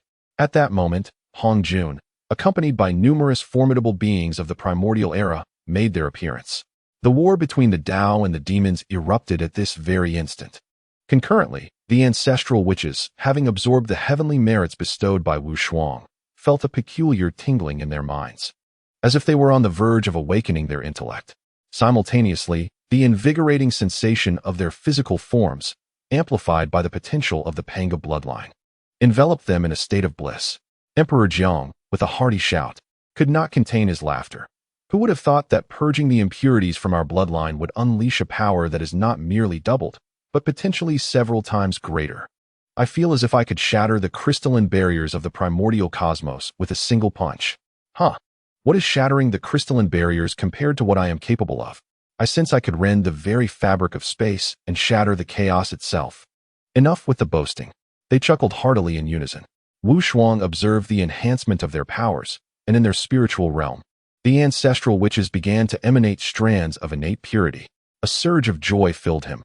His objective had finally been achieved. It seemed that his elder brothers and sisters were not far from the birth of their primordial spirits. The ancestral witches possessed only self-awareness, intertwined with their physical forms. Furthermore, the purity of the body served as the foundation for the emergence of the primordial spirit. If the body was tainted with impurities, it would be impossible to produce innate purity. The primordial spirit, then, is a manifestation of this innate purity rising and merging with the consciousness of the beings within their spiritual realms. Now that the impurities within the ancestral witches were contained, they could naturally give rise to their primordial spirits. However, at this juncture, the focus should not be on the primordial spirits. Dear siblings, now is not the time for celebration. The moment for plunder has arrived. Wu Shuang turned his gaze toward the multitude of individuals blessed with great fortune, his eyes gleaming with avarice as if beholding mountains of gold. Chapter 19. Recover yourself. I still prefer your untamed nature. As the battle concluded and various powers entered the fray, it was not long before they reaped significant rewards. A heavenly catastrophe? Indeed. It is a tremendous opportunity for both of us, my brother. On the battlefield of the three clans, Emperor Jun and Tai Yi, wielding the true fire of the sun and the exquisite innate treasures, the river diagram and the Luo Shu, alongside the innate treasure, the chaos bell, began their rampant plunder of treasures. After a thorough looting spree, they collected several dragon corpses of the primordial golden immortal realm and acquired numerous spiritual treasures, spiritual roots, and other valuables. The two were filled with immense joy. The battle among the three clans had concluded, and the battlefield was rife with opportunities. Descended from the sun star, they were inherently endowed with the supreme divine fire, the true fire of the sun. They had also mastered the golden crow transformation technique, which rendered their prowess extraordinary. Thus, it became evident how exceptional Di Jun and Tai Yi truly were. Although their cultivation level was merely at the pinnacle of the great Luo golden immortal stage, when united, even ordinary early-stage primordial golden immortals would be no match for them. Having gathered their benefits, they decided to venture westward. The West had erupted into chaos. Rumors spoke of innate powers such as the five elements, inversion, and yin-yang, who had perished in the fray, possessing exquisite innate spiritual treasures. After Di Jun and Tai Yi accounted for their gains, they prepared to depart from the central land towards the west. At that moment, a rift in space suddenly tore open. Subsequently, 13 resplendent golden lights emerged, resembling colossal golden generals. Then, a familiar voice resonated in their ears. This mountain I opened. This tree I planted. If you wish to pass, leave behind tolls. Upon hearing this, the two were visibly taken aback. Is there truly someone bold enough to intercept us? Intrigued, Di Jun initially paused, then arrogantly regarded the numerous ancestral witches before him. With an air of bravado, he declared, Ancestral witches? A group of opportunists. Come at me together. My brother and I are in a hurry. The ancestral witches exchanged glances, astonished by his audacity. We have seen arrogance, but never such unbridled arrogance. Brothers and sisters, charge. Let us give them a taste of their own medicine. Without waiting for Wu Shuang to issue commands, the ancestral witches could no longer tolerate Di Jun's ostentatious demeanor and surged forward. Di Jun, witnessing this, remained unfazed. His arrogance was indeed backed by formidable strength. Who were they? The first two three-legged golden crows in the world, in addition to their two accompanying spiritual treasures, the river diagram and the Luo book. They wielded one of the 10 great divine fires of the primordial chaos, true fire of the sun, a mere early-stage primordial golden immortal, along with a dozen or so at the great Luo pinnacle. Did they have any reason to fear? Tai Yi, let us engage. Let us subdue them. Then we shall continue. Before Di Jun could finish his words, Di Jiang had already traversed through space, appearing before him and delivering a powerful blow to his face, instantly donning a mask of pain. You, no sense of martial ethics, come to deceive and ambush. Di Jun bellowed in anger, igniting the true fire of the sun, which surged forth with a force akin to setting the heavens ablaze and boiling the seas. The aura was extraordinary. However, while he initially exuded confidence, he soon found himself in a precarious situation. Under the tender caresses of numerous ancestral shamans, both Di Jun and Tai Yi found themselves thoroughly battered, their faces bruised and searching for lost teeth. Cease. Please cease. Esteemed friends, let us each take a step back. Let us avoid offending one another, shall we? Overwhelmed by the relentless onslaught from the ancestral shamans, Di Jun and Tai Yi hastily summoned the chaos bell, positioning it defensively before them, barely managing to withstand the barrage. At that moment, Wu Shuang observed Di Jun's rapidly shifting expressions and could not restrain a chuckle. Have you surrendered so soon? This is rather uncharacteristic of you. Why not take a moment to collect yourself? I rather enjoyed your earlier defiant demeanor." Provoked by Wu Shuang's taunt, Di Jun could no longer maintain his composure. The combination of internal injuries and mental assault ignited his fury, causing him to violently expel a mouthful of blood, a crimson rain cascading through the void. Gritting his teeth, he shot a furious glare at Wu Shuang and, with a pallid visage, exclaimed, You are truly ruthless. So, this is how you wish to play. Very well. We shall comply." With that, they relinquished the numerous treasures, spiritual roots, and the dragon corpse of a Hunyuan golden immortal they had recently acquired, casting them aside as the ancestral shamans moved to collect them. Seizing the opportunity, they swiftly employed the Golden Crow's transformation technique and fled into the distance. As they observed their escape, Di Jiang appeared momentarily bewildered. Alas, in our eagerness to gather treasures, we have allowed them to slip away. Noticing Di Jiang's anxious demeanor, Wu Shuang reassured him, "Brother, it is of no consequence. They are inherently beings of great fortune. They possess a slim chance of survival and cannot be easily extinguished. Moreover, why hasten their demise? Such weeds must be harvested repeatedly." The implication of Wu Shuang's words struck a chord, suggesting that he intended to pursue these unfortunate souls further. And not just once, but repeatedly. What manner of heated tongue can utter such chilling sentiments? Are you even human, or perhaps a shaman? Nevertheless, the ancestral shamans had grown somewhat accustomed to Wu Shuang's cunning antics, merely sighing inwardly without further contemplation. After tallying their gains, Wu Shuang nodded and declared, "All right, esteemed brothers and sisters, it is time to seek out the next unfortunate soul." The ancestral shamans slowly nodded in agreement, following Wu Shuang as they ventured forth. Before long, across the vast expanse of the central earth, unfortunate souls began to emerge one after another. The familiar refrain echoed, "This mountain I have opened. This tree I have planted. If you wish to pass through here, leave behind your toll."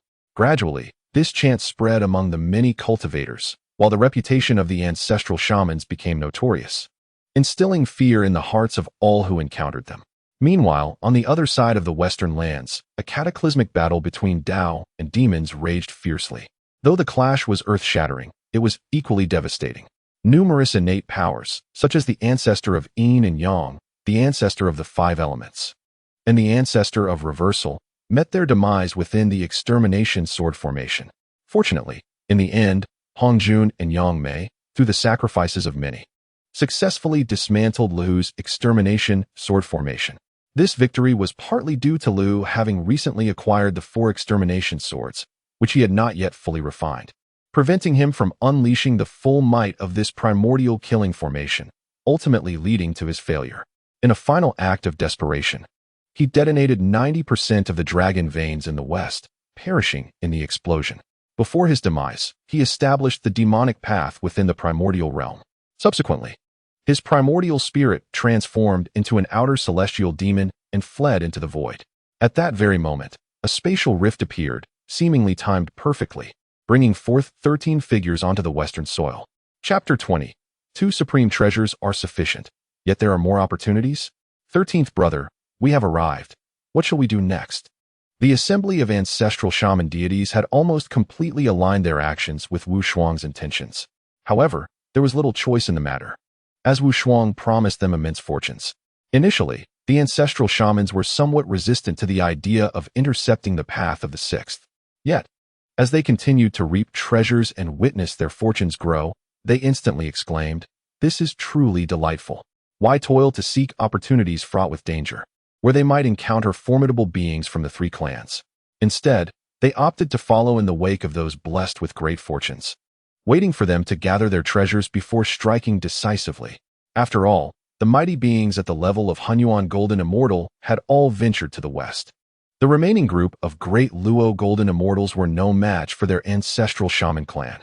Among the many plundered great Luo Golden Immortals, there was one named Ming He, who boasted of being the true heir of Pangu, claiming to be formed from Pangu's corrupted blood. However, he was swiftly taught a lesson by the ancestral shamans, retreating in disarray while muttering about returning. It must be said, this journey was truly worthwhile. They had acquired dozens of corpses from the 3 clans, merely at the Hunyuan level. Furthermore, the abundance of great Luo Golden Immortal level divine beasts and ancient exotic creatures was astonishing. Bringing back these powerful bloodline corpses would undoubtedly elevate the strength of the shaman clan to new heights. How delightful! At this moment, Wu Shuang meticulously observed the battlefield.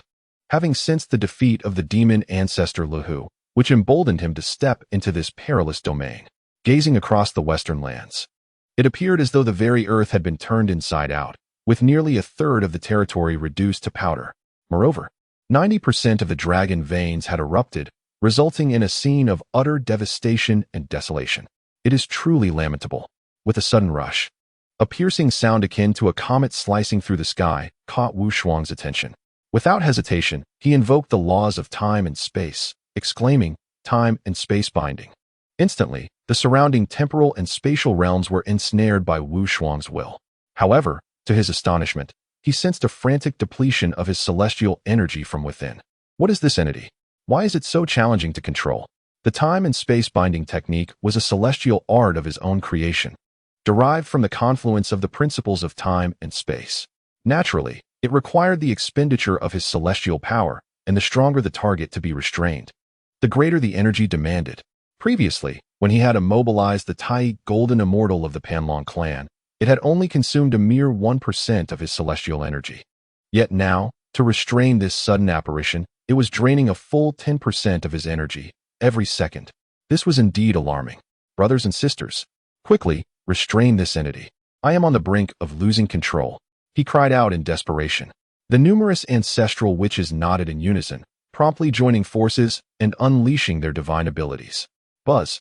The entity manifested an aura of malevolence, its entirety resembling a blood-red sphere, thrashing violently in the hands of the ancestral witches.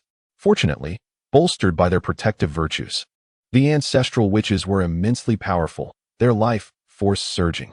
In mere moments, the blood-red sphere ceased its struggles. Looking closer, Wu Shuang gasped in astonishment. What an extraordinary treasure! On another front, Hong Jun and Yang Mei surveyed their surroundings, inevitably lamenting, how tragic. This great battle, while yielding heavenly merits, has also claimed the lives of many comrades. Alas, my injuries are grave, dear friend Hong Jun. I must take my leave, Yang Mei sighed, hastily departing to return to his own domain. Although Hong Jun was similarly gravely injured, his gaze was fixed upon the spot where Luo, who had fallen. The extermination sword formation. After a thorough search, he finally located the 4 extermination swords and the formation diagram. Indeed, such treasures, he mused, yet his brow furrowed slightly. But where is Luo whose accompanying divine treasure? No matter. This place is not suitable for lingering. I sense the will of the heavens. Perhaps soon, I shall gain the recognition of the Tao. With that, he turned and departed, no longer lingering. 13th brother, what is this treasure? Why are you so astonished? Di Jiang inquired, a look of confusion on his face. Brother, you are unaware of the significance. These 2 treasures are the accompanying spiritual artifacts of the demonic ancestor Luo Ho. One is an exquisite innate spiritual treasure, the 12th rank Annihilation Black Lotus, and the other is an innate supreme treasure, the God-slaying spear. Yet again, another exquisite innate spiritual treasure and an innate supreme treasure? What a farce! How could we have stumbled upon such extraordinary artifacts? Di Jiang and the others, with their own vital essence, exerted control over these 2 supreme treasures, daring not to grasp them directly. For upon the God-slaying spear lies a formidable aura of killing intent. Even the slightest contact could inflict grievous harm. Even someone as powerful as Di Jiang, a primordial golden immortal, could be easily torn asunder by its might. No wonder these 2 supreme treasures require the combined efforts of the 12 ancestors of Wu to be subdued. They are indeed an innate supreme treasure and an exquisite innate spiritual treasure. Moreover, these are still unclaimed artifacts. Once a spiritual treasure becomes unclaimed, it cannot fully unleash its inherent power. This implies that these 2 treasures are only exhibiting a fraction of their true potential and still necessitate the joint suppression of the 12 ancestors. Truly formidable. Wu Shuang licked his parched lips, his heart racing wildly. If the primal green lotus embodies the essence of all creation's laws, serving as a profound tool for understanding these principles, then the God-slaying spear and the annihilation black lotus wield an unparalleled prowess in matters of slaughter. It is crucial to note that should the God-slaying spear fall into the hands of a saint, It could even breach the very body of a saint. An artifact capable of injuring a saint is undeniably of immense value. Furthermore, its origins are intricately linked to the birth of the ancestors of Wu. This treasure is born from the stem of the Chaos Supreme Treasure, the Chaos Green Lotus, fused with the malevolent energies of the universe. The ancestors of Wu, at their inception, were also imbued with this malevolence. Thus, they possess no primordial spirit. Yet, it is precisely due to this that this treasure can be restrained by the ancestors of Wu and wielded by them. This treasure must be carefully safeguarded. Dear brothers and sisters, if utilized correctly, it could serve as the ancestral treasure of our Wu clan. Wu Shuang asserted decisively. Upon hearing this, the many ancestors of Wu nodded in agreement. Indeed, I share this sentiment. Such a formidable artifact, if wielded with wisdom, will undoubtedly assist our Wu clan in confronting any adversary. Having said this, they collectively combined their bloodlines with the merit of the heavenly Tao to seal these two supreme treasures. Subsequently, the ancestors declared, having acquired these two treasures, it is time for us to depart. 13th brother, let us return. Initially, the ancestors believed their haul was sufficient and were preparing to leave. Yet, in the next moment Wu Shuang slowly shook his head and said, No, there are still opportunities awaiting us, and they belong exclusively to my Wu clan. What? Upon hearing this, everyone was taken aback. There are still opportunities, and they are unique to the Wu clan? Chapter 21. The Road of Virtue Not Matching One's Position. The Inevitable Downfall of the Wu clan? 13th brother, please elaborate. The ancestral spirits leaned in, their faces aglow with excitement as they inquired. To this, Wu Shuang did not hold back. Have you not sensed the presence of our Father God within Mount Shumi? As soon as these words were spoken, everyone felt a tremor coursing through them. Indeed, they had sensed a faint yet unmistakable aura of the primordial god when Luo who had acquired the 4 swords of extermination. 13th brother, are you implying that? Wu Shuang nodded but candidly stated, I am merely speculating. Perhaps there are relics of our Father God within Mount Shumi. Despite this, Wu Shuang harbored 2 intentions. One was to seek the restrictions left by the primordial god, which might aid in comprehending the laws of power inherent to him. The second was the bloodlines of the 3 clans left behind by Luo, who in Mount Shumi. Naturally, Wu Shuang could not disclose this, for not everyone possessed his divine perspective and understood that Luo who had utilized the bloodlines of the 3 clans to unlock the restrictions of the primordial god. Thus, Wu Shuang used the aura of the primordial god as a pretext to lead the ancestral spirits in search. He hoped fervently that the restrictions left by the Father God had not been entirely obliterated.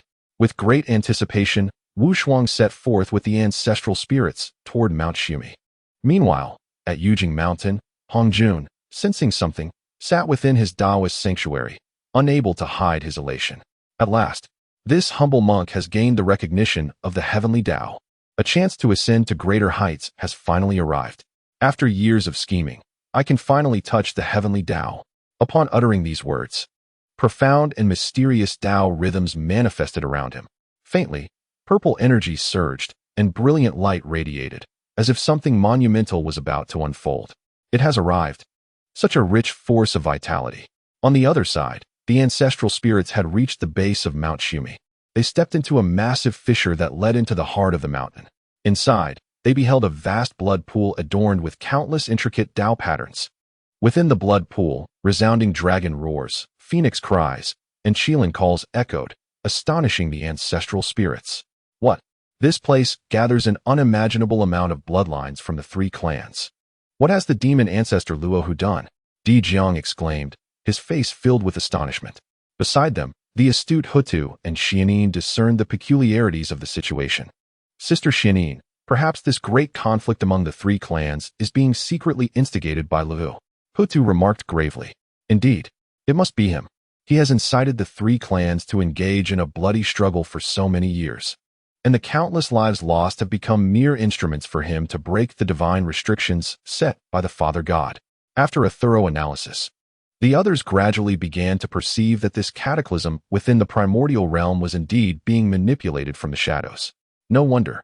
Prior to this, a rumor had circulated, claiming that those who dominated the primordial world would receive the fortune of all beings, thus attaining supreme Tao fruit and ascending to a higher realm beyond the Hunyuan Golden Immortal. However, It now appeared that this notion might be a fallacy. It must be noted that when the ancestral witches first heard this news, they were exceedingly excited and had entertained thoughts of dominating the primordial realm, much like the three clans. Yet, the fate of the three clans inevitably stirred their hearts. In response, Wushuang slowly shook his head. I doubt that the news is untrue. It is simply that the methods of the three clans were misguided. Upon hearing this, the ancestral witches expressed their astonishment. Not false. 13th brother. Do you mean that if our witch clan were to dominate the primordial realm, we would indeed receive the fortune of all beings? Wushuang nodded slowly, continuing, naturally. If our witch clan were to reign over the primordial realm, would not the fortune of all beings be bestowed upon us? What is so strange about that? Even if we govern a single clan, the fortune of that clan could still be at our disposal, correct? This assertion held truth. The fortune of all the beings within the witch clan was indeed borne by their numerous ancestral witches, for the witch clan was their creation. Yet, why did the three clans ultimately falter? If they had succeeded, how could they have ended up in their current predicament? In that moment, Hotu's beautiful eyes brimmed with confusion, and she could not help but inquire further. To this, Wushuang provided his explanation.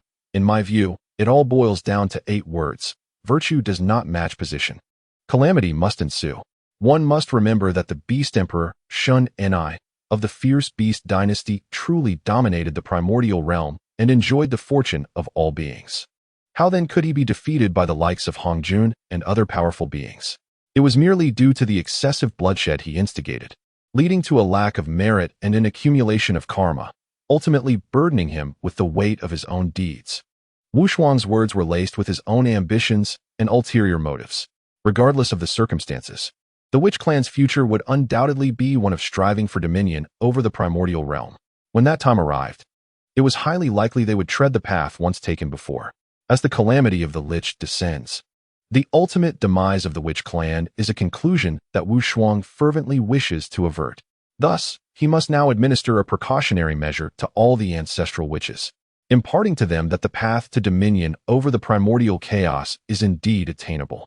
However, the manner in which to tread this path poses a significant quandary. Virtue must align with position, lest catastrophe ensue. How astutely put. Previously, we may not have perceived this, but now, endowed with the power of merit, we gradually discern the stability of the witch clan's fortunes, which are incessantly augmenting. Clearly, should we possess overwhelming fortune yet fail to harness it, it would ultimately become a burden. Indeed, I share this sentiment. Today, our 13th brother has reminded us of this truth. It seems that the future trajectory of our clan's development necessitates careful deliberation. Observing the serious expressions on the faces of the ancestral witches, Wushuang realized that he had achieved his objective, and that sufficed. In the vast expanse of primordial realms, there exists but one being who has dominated and firmly maintained his position, the Heavenly Emperor. He has endured a staggering 1,750 tribulations, each consuming 129,600 years. Through these trials, he has amassed immeasurable merit, which allows him to securely occupy the throne of the Heavenly Emperor, governing the 3 realms without fear of being overthrown. In other words, should the witch clan aspire to supremacy over the primordial chaos, it is indeed possible. Yet, they must simultaneously cultivate a merit worthy of such a celestial sovereign position. Well, it is already remarkable that my esteemed brothers and sisters can perceive this step.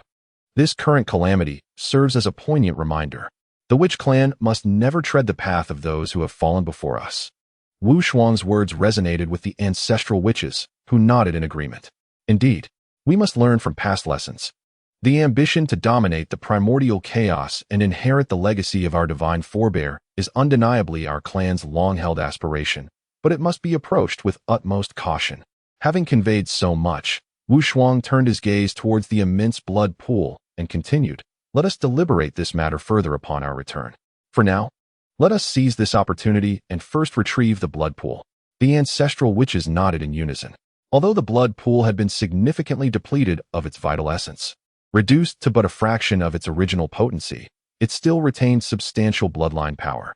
Once refined upon our return, it would undoubtedly enhance the strength of the entire witch clan considerably. At this moment, the ancestral witches divided the blood pool into 12 portions, each preserving a share within their own Dantian space. Subsequently, Wushuang directed his attention towards the depths of Mount Shumi. as the disappearance of the blood pool released an aura that resonated with his very bloodline. Upon witnessing this, Wu Shuang could not help but feel an overwhelming joy. The essence of the Father God. Indeed, the prohibitions left by the Father God had not been entirely obliterated. Dear brothers and sisters, let us hasten. With these words, they ventured deeper into the heart of Mount Shumi. The path ahead was akin to a desolate ruin. The entire interior of Mount Shumi had been shattered downwards for billions of miles. After ceaselessly clearing the broken stones, the many ancestral shamans finally discovered the seal of the great god Pangu upon a crumbling platform. What is this? Wu Shuang focused his gaze, observing countless intricate seals crafted from profound Tao patterns scattered across a vast, ruined platform. Although the central portion had long been destroyed by the four swords of extermination, the fragments of the surrounding prohibitions remained remarkably intact. Truly, these seals, left by the Father God, were resilient. Even when breached, their fragments retained their completeness. Wu Shuang's face radiated with ecstatic delight. Among the group, only he, possessing a primordial spirit, could discern the intricate mysteries of these profound prohibitions. What a pity! We lack primordial spirits, rendering us unable to grasp the principles within. Otherwise, we would yearn to glimpse the supreme power of the Father God, lamented the ancestral shamans. However, Wu Shuang replied with a smile, "Do not worry, dear brothers and sisters. Now, the innate pure energy has begun to manifest within your spiritual platforms. With diligent cultivation, it is possible that primordial spirits may soon come into being. Allow me to collect these fragments of prohibition and bring them back to the temple of the Father God for deep contemplation. This, indeed, is the unique opportunity belonging solely to our shaman clan." Upon hearing Wu Shuang's words, the ancestral shamans could not help but feel a surge of excitement. The birth of primordial spirits, the Pangu prohibitions, the future prospects of the shaman clan appeared exceedingly bright. Shortly thereafter, the numerous ancestral shamans returned to Mount Buzhou. They initially refined the blood pool using the 9 transformation primordial technique, transforming it into pure blood energy, which was then placed within the Pangu temple. Simultaneously, Di Jiang and others integrated dozens of bodies from the 3 clans, each possessing mixed primordial cultivation, into the blood pool, creating a reservoir brimming with immense blood energy. As for the bodies of those below the mixed primordial golden immortal realm, they were entrusted to the 8 great shamans to be delivered to the ancestral blood pool, nourishing countless members of the shaman clan in their cultivation.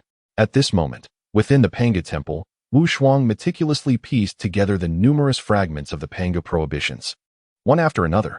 Ultimately, a colossal circular prohibition was formed. After a century of effort, it was finally completed. Wiping the beads of sweat from his brow, Wu Shuang could not help but reflect. These fragments, though damaged, remain as whole as ever. Even the tiniest fragment embodies a complete state. Altogether, there are indeed countless fragments, totaling over 100 million. Wu Shuang has invested an immense amount of time painstakingly piecing them together.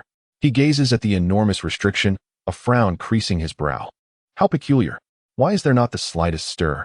Logically, if the restriction is whole, it should generate a powerful resonance. Yet, even upon being restored, it remains as still as a stagnant pond. 13th brother, could it be that it lacks the internal force to activate it? At this moment, Xian Ming pinpointed the issue with remarkable clarity. Upon hearing this, Wu Shuang nodded in agreement. It must indeed be so.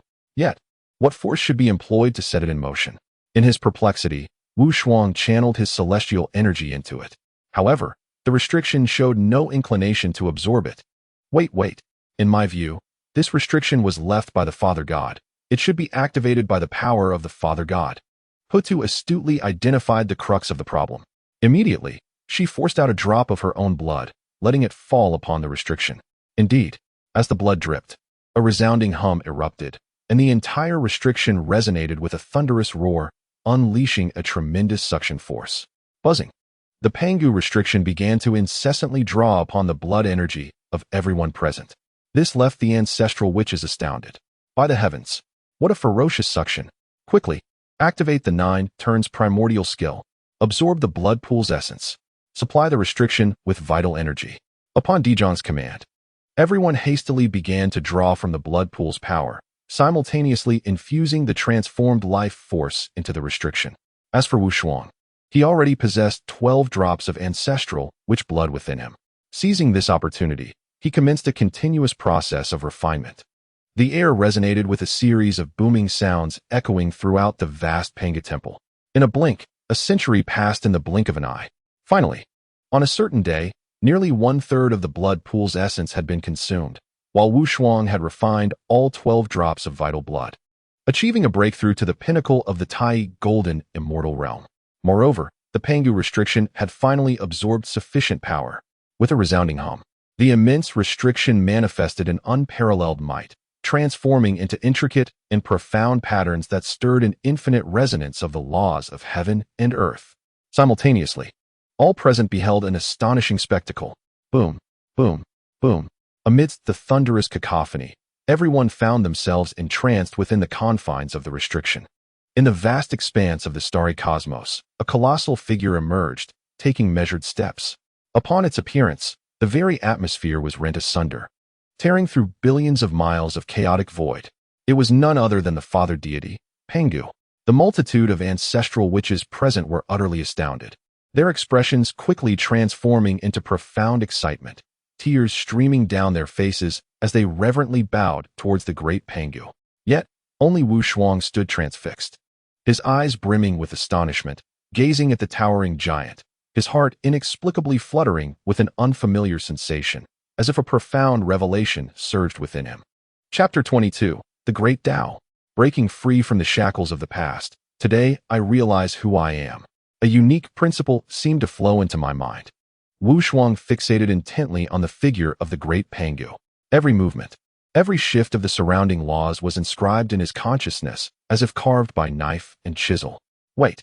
The manifestation within this Pangu prohibition appeared to be evolving into an unparalleled divine ability.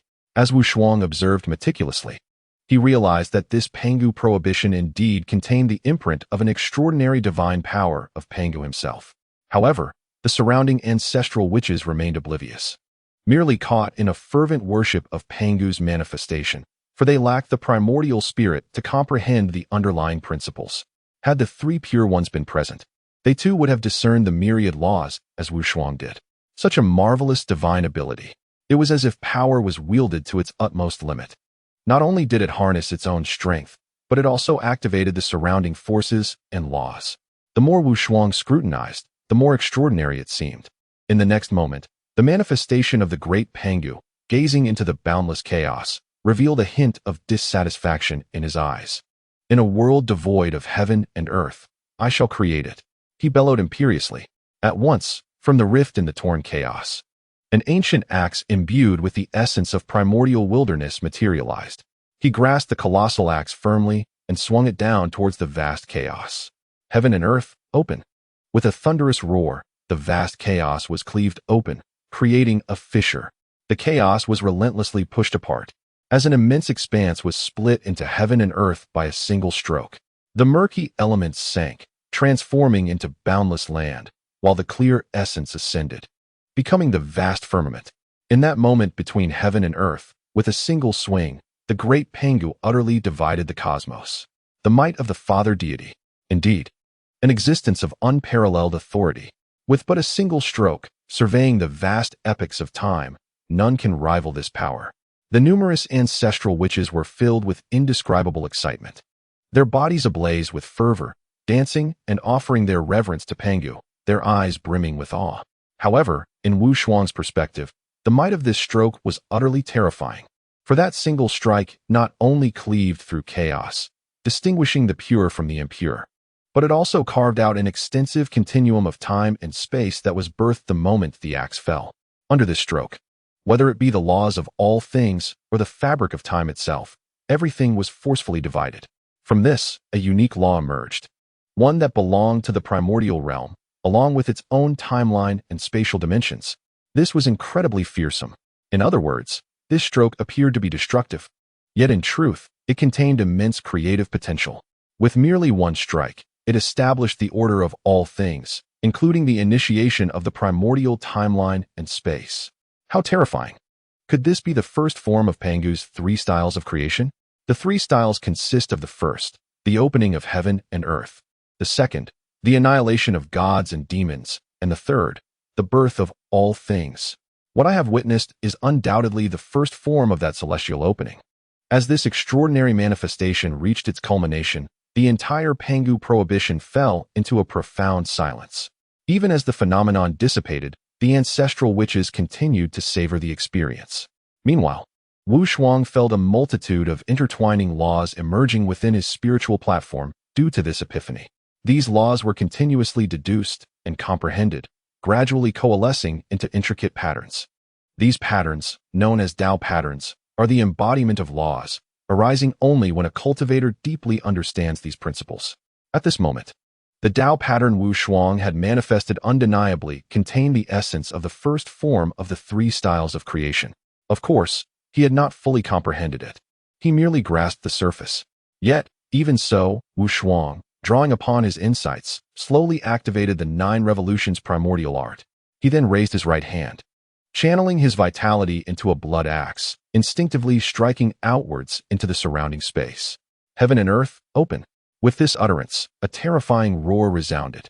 In the vast, boundless cosmic expanse of the Panga Shrine, Wu Shuang cleaved open a chasm stretching billions of miles. The magnitude of this power was comparable to a full-force strike at the pinnacle of the Great Luo. This, by the heavens, 13th brother, you. The numerous ancestral shamans surrounding him were taken aback, their astonishment palpable. What, 13th brother, have you truly mastered the divine powers of our Father God? Although the ancestral shamans could not comprehend the principles behind this divine ability, they recognized it as the 3 techniques of creation from the Great Pangu. At that moment, they beheld Wu Shuang, who had only reached the pinnacle of the Tai Golden Immortal Realm, unleashing a terrifying strike that could only be achieved by one at the peak of the Deluo realm. Instantly, every ancestral shaman present was left dumbfounded, rooted to the spot. Cough, cough. I merely grasped a few superficial insights. It hardly counts as anything significant, Wu Shuang replied, a hint of embarrassment in his voice. Although the space within the Panga temple had self-repaired after his axe strike, he felt it was somewhat reckless to have acted within the temple, nearly cleaving it open. Superficial? Hardly anything significant? Do you not realize that your strike transcended an entire great realm? Xianming exclaimed, her eyes wide and mouth agape, unable to close for an extended moment. Indeed, I am envious. If I had such formidable skills, it would not matter if I were in the early, mid, or late stages of the Hunyuan Golden Immortal Realm. I could contend with the mightiest of them, Zhu Rong said, his face alight with admiration. 13th brother, how on earth did you acquire such abilities? Would you kindly impart your knowledge to your elder sister? Ho Tu inquired, her eyes sparkling with curiosity. Oh, Sister Ho Tu, you seem to hold me in a measure of esteem, Wu Shuang remarked, feeling a bit overwhelmed. What should I do now? Rest assured, dear brothers and Sister Ho Tu, once you refine your primordial spirits, I shall certainly share my knowledge with you, he assured them. However, our immediate priority is to absorb the vital essence from the blood pool to enhance our cultivation and hasten the refinement of our primordial spirits. The primordial spirit. Indeed, it stands as an obstacle. The ancestral shamans nodded in agreement, promptly declaring, we shall enter seclusion at once. I refuse to believe we cannot condense our primordial spirits. The 3 techniques of creation, the supreme divine ability of our Father God. I must comprehend it. The ancestral shamans, being pragmatic, were immediately compelled to commence their cultivation under the allure of the 3 techniques of creation. At this moment, Dijiang positioned the blood pool, still containing 2/3 of its vital essence, in the center, while the other ancestral shamans, including Wu Shuang, surrounded it, beginning to absorb its vitality and diligently practicing the 9 turns primordial art. As for the Pangu restrictions, they were temporarily left within the Panga temple. There would be ample time to comprehend them later. Wu Shuang was not in a rush. He knew his cultivation was still too weak and resolved to strive for a breakthrough to the Deluo Golden Immortal Realm as soon as possible. 12 drops of ancestral shaman's essence. He has completely refined them. The immense energy contained within this ancestral blood has filled Wu Shuang's body with abundant strength. Coupled with the vitality from the blood pool, Wu Shuang's cultivation has progressed remarkably smoothly. In no time, as he continuously circulates his energy, he attains 1 cycle, 2 cycles, 3 cycles. Gradually, his 9 transformations of primordial energy begins to break through. The 9 transformations consist of the first transformation into a terrestrial immortal, the second into a celestial immortal, the third into a true immortal, the fourth into a profound immortal, the fifth into a golden immortal, the sixth into a Tai immortal, and the seventh into a Deluo immortal. Currently, Wu Shuang has cultivated his 9 transformations to the 6th transformation, merely a step away from the 7th. However, oftentimes, this single step has stymied countless primordial cultivators. After all, the chasm between the Tai Golden Immortal and the Deluo Golden Immortal is a significant dividing line. Below Deluo, one could say that all existences are akin to mere ants. Only upon reaching the Deluo Golden Immortal level and condensing the 3 flowers atop the head, does one become a true powerhouse. Furthermore, due to the devastating wars among the 3 clans and the battle between Dao and Demon, the primordial realm has seen the near extinction of Hunyuan powerhouses. Thus, the Deluo Golden Immortal has become the backbone of the primordial realm. Moreover, beyond Deluo, the essence, energy, and spirit of the cultivator merge into a singular entity. The celestial power subsequently transforms into celestial essence. This so-called celestial power is the magical energy cultivated from the absorption of spiritual energy. Upon reaching Deluo, due to the merging of essence, energy, and spirit, one attains a superior celestial essence. The distinction between the two is akin to the difference between clouds and mud. Indeed, cultivators below Deluo, when channeling their celestial power, utilize the hard-earned magical energy they have painstakingly cultivated. However, for Deluo, every action of a Deluo immortal can manipulate the spiritual energy of heaven and earth for their own use. Hence, the power of celestial essence requires merely a minuscule portion to mobilize several times, even dozens of times, the previous celestial power. Thus, the disparity between Tai and Deluo is profoundly vast. Now, Wu Shuang has remained seated within the Panga Temple for a full millennium. After 1,000 years of arduous cultivation, augmented by an unceasing influx of vital energy, he finally, on a certain day after this millennium, feels the quintessence of energies within his chest and discovers the path to ascend to the spirit platform. In the next moment, he channels all the power within him and bellows. The 5 energies return to the origin. The 3 flowers gather at the crown. Boom.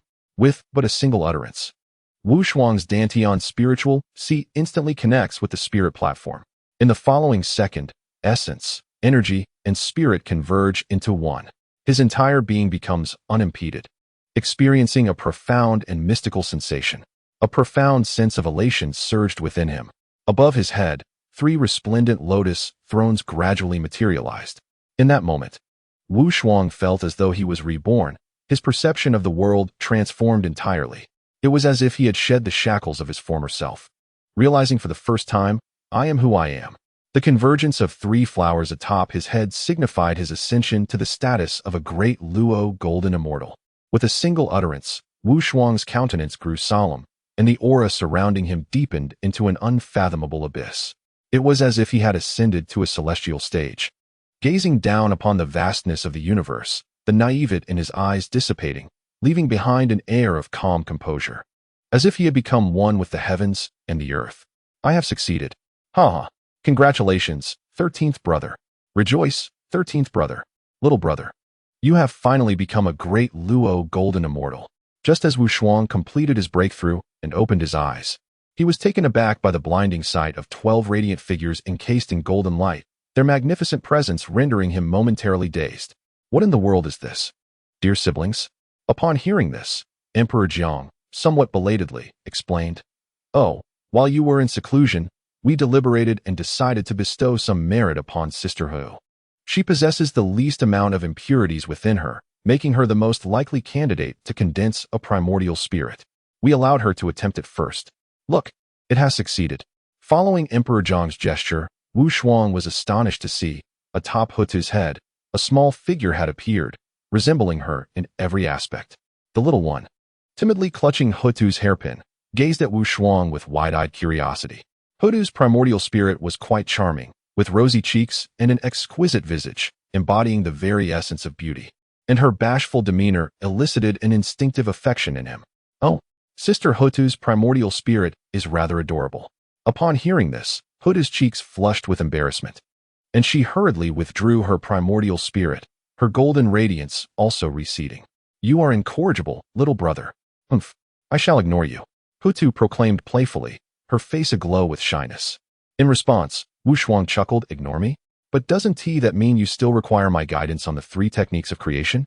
What? Have you changed your mind? Observing Hutu's bashful expression, Wu Shuang couldn't help but tease her further. You. Very well then, little brother, I am no longer upset. Please teach me, dear brother. Hutu, flustered, rushed to embrace Wu Shuang's right arm, shaking it earnestly with a hint of pleading in her tone. Feeling the warmth radiating from her touch, Wu Shuang felt a rush of blood to his face, unable to suppress a blush. Sister Hutu, perhaps you could let go of me first? If you do not agree, I shall not release you. All right, I promise you, I promise. Wu Shuang acquiesced, feeling quite helpless against the persistent little sprite. Meanwhile, the surrounding ancestral witches observed the pair with a hint of amusement, unable to resist teasing. 13th brother. Don't you think it's rather inappropriate for our witch clan to continuously utilize the ancestral witch blood pool to give birth to beings? Perhaps you should explore alternative methods? Upon hearing this, Wu Shuang's expression darkened, revealing a cascade of black lines across his forehead. After all, this was the primordial era. It seemed that such relationships between siblings were not entirely out of the question. Clearing his throat, he added, Dear brothers, should you continue to jest at my expense, I shall be compelled to withhold the heavenly opening techniques from you. Shaking his head, Wu Shuang chose not to dwell on the matter any further. The calamity of the witch and demon was imminent, following the recent conclusion of the Dragon Han's initial tribulation. Time was of the essence. He simply could not afford to indulge in frivolous thoughts. Wouldn't that only delay the pace at which he could grow stronger?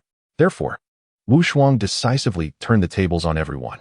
Cough, cough, 13th brother, I assure you, I am merely jesting. Why take it so seriously? Ha ha ha, wouldn't you agree?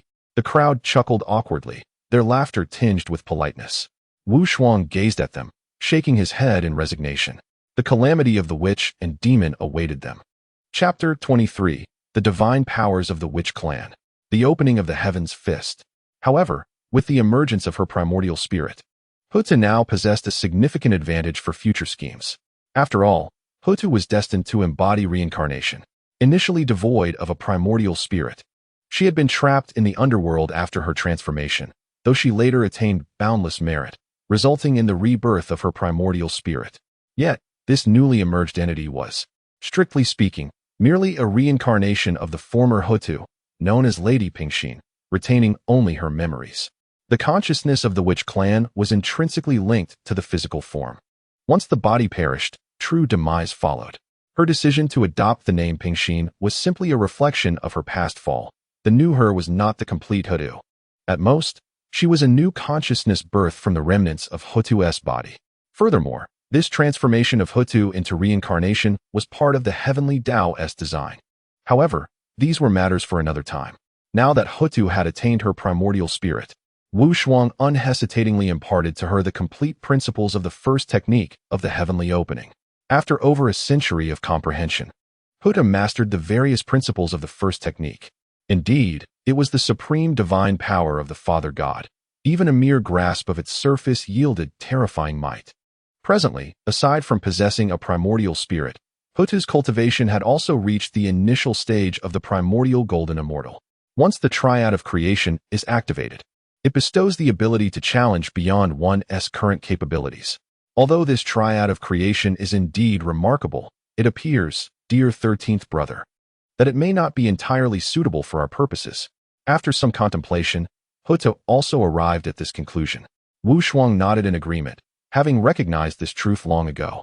It is only natural. The triad of creation is an unparalleled divine power wielded by the Father God for the purpose of forging heaven and earth. The intricacies involved are far beyond our current understanding. With this in mind, I have formulated a plan. Wu Shuang raised his hand, pointing towards the imposing Pangu restriction, and continued, Next, I require Sister Hutu to join me in comprehending this Pangu restriction. Once we grasp its myriad principles, we can use the legacy of our Divine Father to create a more suitable divine technique for us.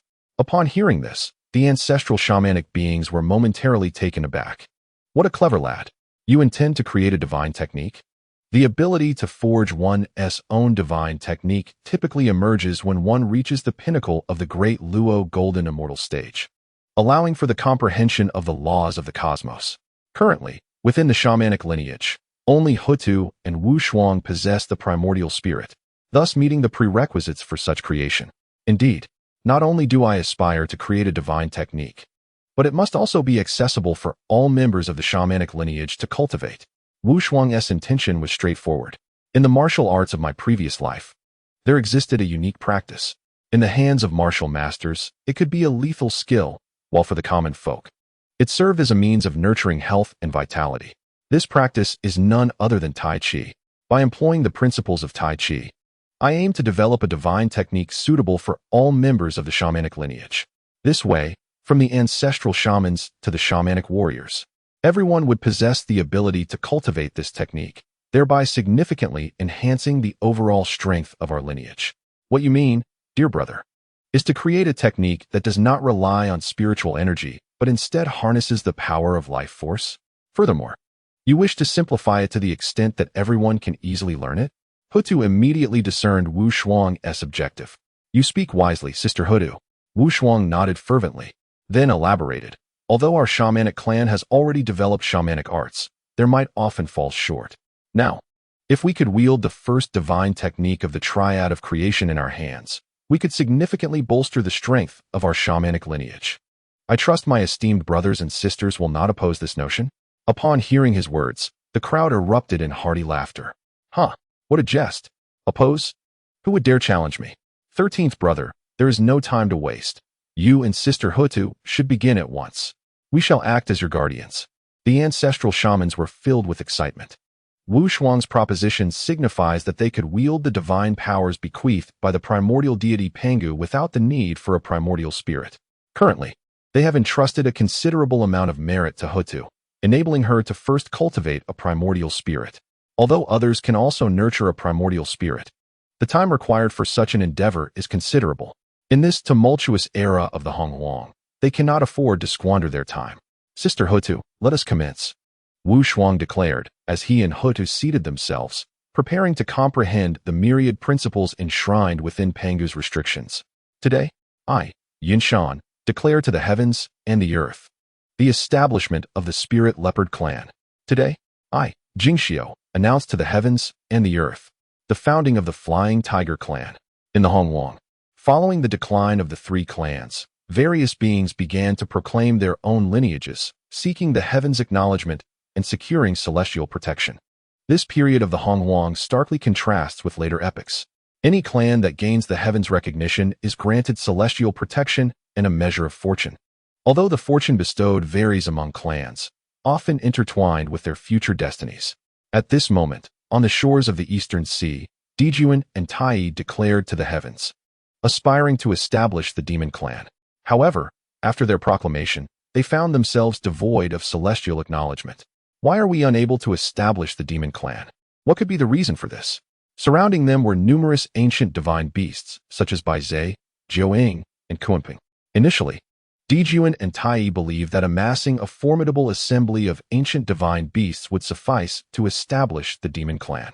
The term demon refers to all beings not in human form. Conversely, human beings are akin to the primordial deity Pangu, who created the Hongwang. These humanoid beings are typically powerful innate deities or beings who, possessing the visage of Pangu, find it easier to cultivate and attain enlightenment, born under the protection of heaven and earth. Among them are figures such as the three purities, Xinyuanzi, and Dongwangong. Additionally, some shape-shifting beings can also be classified as humanoid, such as Randin and Dui. However, beyond them lies a multitude of non-humanoid beings, lacking the protection of heaven and earth. And due to their non-human forms, their cultivation proves exceedingly arduous. Thus, Dijuan and Tai sought to take action against these non-human beings, aspiring to establish the demon clan. Their ambitions were grand, aiming to encompass all non-human life forms within the domain of the demon clan to secure immense fortune. Regrettably, this attempt met with failure. At this juncture, beside them, the divine beast Baizhe spoke calmly, "Esteemed one, our foundation is currently weak. It is entirely natural that we lack a multitude of extraordinary beings willing to align themselves under our banner. As of now, Dijun and Tai have yet to ascend to the throne, and thus, the divine beasts following them rightfully address them as esteemed ones out of respect." At that moment, Tai furrowed his brow and remarked, "How exceedingly difficult it is to attract a vast number of extraordinary beings.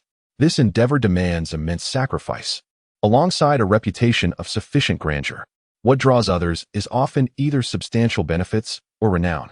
Although we possess a modest reputation in this primordial world, it is not enough to amass a large following of extraordinary beings." Yet Tai was not without solutions. Suddenly, Dijun seemed to recall something, his face lighting up with a smile. "In days of yore, the beast Emperor Shun and I established the 33 heavens, creating an ancient celestial court. If we could locate the remnants of this ancient abode and refine it to our control, we could inherit the legacy of the ancient ferocious beast dynasty. At that time, you and I would achieve great renown across the primordial expanse, and countless extraordinary beings would recognize us and pledge their allegiance."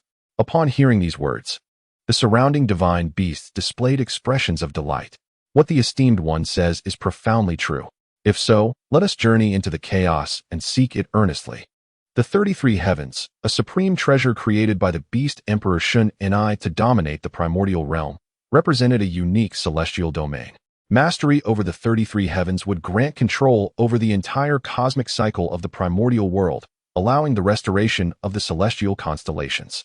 Such an accomplishment would yield immense merit, especially as the current celestial phenomena were chaotic, with the tides of all things in disarray. Only by restoring the celestial bodies could the primordial realm be perfected. In the vicinity of Buzhou Mountain and the Panga Temple, under the insightful guidance of Wu Shuang and Ho Tu, nearly a millennium had passed. After 1,000 years of contemplation, the two finally comprehended all the laws contained within the Panga restrictions. Subsequently, before them, lines of transcendent power began to manifest, each imbued with profound mysteries, intricate and difficult to decipher. Yet in the next moment, these numerous enigmatic patterns converged into a singular radiant form, ultimately solidifying into the phrase Kai Tian, opening of the sky. The opening of the sky divine fist had finally been perfected. Wu Shuang's face radiated joy, and beside him, although Ho Tu appeared weary, a glimmer of ecstatic delight shone through. "Brothers, we have succeeded. This is the divine ability befitting our Wu clan, the opening of the sky divine fist." As the Earth Mother spoke, she infused the myriad principles of the heavenly opening divine fist into the spiritual platforms of the ancestral shamans through her divine consciousness. Under her guidance, the numerous ancestral shamans began to perceive the profound complexities of these principles, which were exceedingly intricate. The heavenly opening divine fist is divided into 9 tiers. When cultivated to perfection, it enables one to wield the power to create the heavens. Such unparalleled divine abilities are truly formidable. The ancestral shamans, having grasped but a fraction of the principles, were already astounded by the might of the heavenly opening divine fist. For the initial 3 tiers of this divine ability, there is no need to employ the primordial spirit or spiritual energy. One can simply harness the robust vitality within the witch race's blood to unleash it directly. However, for the subsequent tiers 4 to 6, it is essential for the witch race to possess a primordial spirit to fully manifest its potential. This choice was made to enhance the divine ability's power as much as possible. Likewise, the ancestral shamans could only practice the first 3 tiers for the time being. Nevertheless, as they gradually cultivate their primordial spirits, they will naturally be able to reach the pinnacle of cultivation. What an extraordinary divine ability! With such prowess, the members of our witch race will possess a formidable weapon. Subsequently, I imparted the first 3 tiers of the heavenly opening divine fist to the great shamans, instructing them to teach the members of our race to cultivate it. Shuangming's face lit up with joy as he smiled. The other ancestral shamans also felt a surge of elation. Each tier of the heavenly opening divine fist allows one to transcend personal limits, unleashing tenfold one's own strength. In other words, the mere second tier can unleash a power exceeding 100 times one's own limits, and the third tier reaches a terrifying 1,000-fold. Imagine a shaman with boundless vitality unleashing a punch with a force 1,000 times beyond their own limits. What a terrifying spectacle that would be! Just a single strike could likely tear through vast expanses of void and penetrate the primal crystal walls. If one were to cultivate to the 4th tier, the terror escalates further. For at the 4th tier, one begins to channel the forces of the heavens and the earth, granting oneself power that surpasses their own limits a myriad of times. a cost that the physical body cannot bear. Therefore, it becomes necessary to draw upon the energies of the cosmos. The might at the fourth tier could potentially gravely wound a primordial being with just a single punch. And this is merely the fourth tier. Should one ascend to the fifth, sixth, seventh, or even the ninth tier, the terrifying enhancement of power could reach the very limits of the primal world, obliterating everything with a single strike of earth, fire, wind, and water, recreating the universe itself. Of course, such an unparalleled divine ability could only be realized through the principles bestowed by the great Pangu. Many concepts exist merely in the realm of theory. Whether they can cultivate beyond the fourth level remains to be seen. Beyond this threshold, it entirely hinges on the application of the laws of power. Wu Shuang, however, harbors considerable confidence in this regard. After all, they are of the Witch clan, descendants of the Pangu bloodline. If the mighty Pangu could achieve such feats, how could they possibly fall short? Now that the matter of divine powers has been accomplished, it is time to deliberate with great care. I have resolved to declare to the heavens and the earth, to establish the Witch clan, and to gain the recognition of this primordial realm. At this moment, the group, having just regained their composure from the excitement, heard Emperor Zhang announce this significant development, proclaiming to the heavens, establishing a clan. Upon hearing this, the surrounding ancestral witches nodded in agreement. Indeed, it is time to establish our clan. We are the progeny of the Father God, and naturally, we shall receive the acknowledgement of this world he created. One cannot help but wonder what fortune our witch clan shall receive. The ancestral witches expressed their exhilaration. However, Wu Shuang's brow furrowed, revealing a hint of concern. 13th brother, what troubles you? The others noticed Wu Shuang's unusual demeanor and inquired with curiosity. Dear brothers and sisters, in my humble opinion, it may be best for our witch clan not to establish a clan. This statement left the group momentarily speechless. Why is that? Why indeed? Our witch clan is the legacy of the Father God.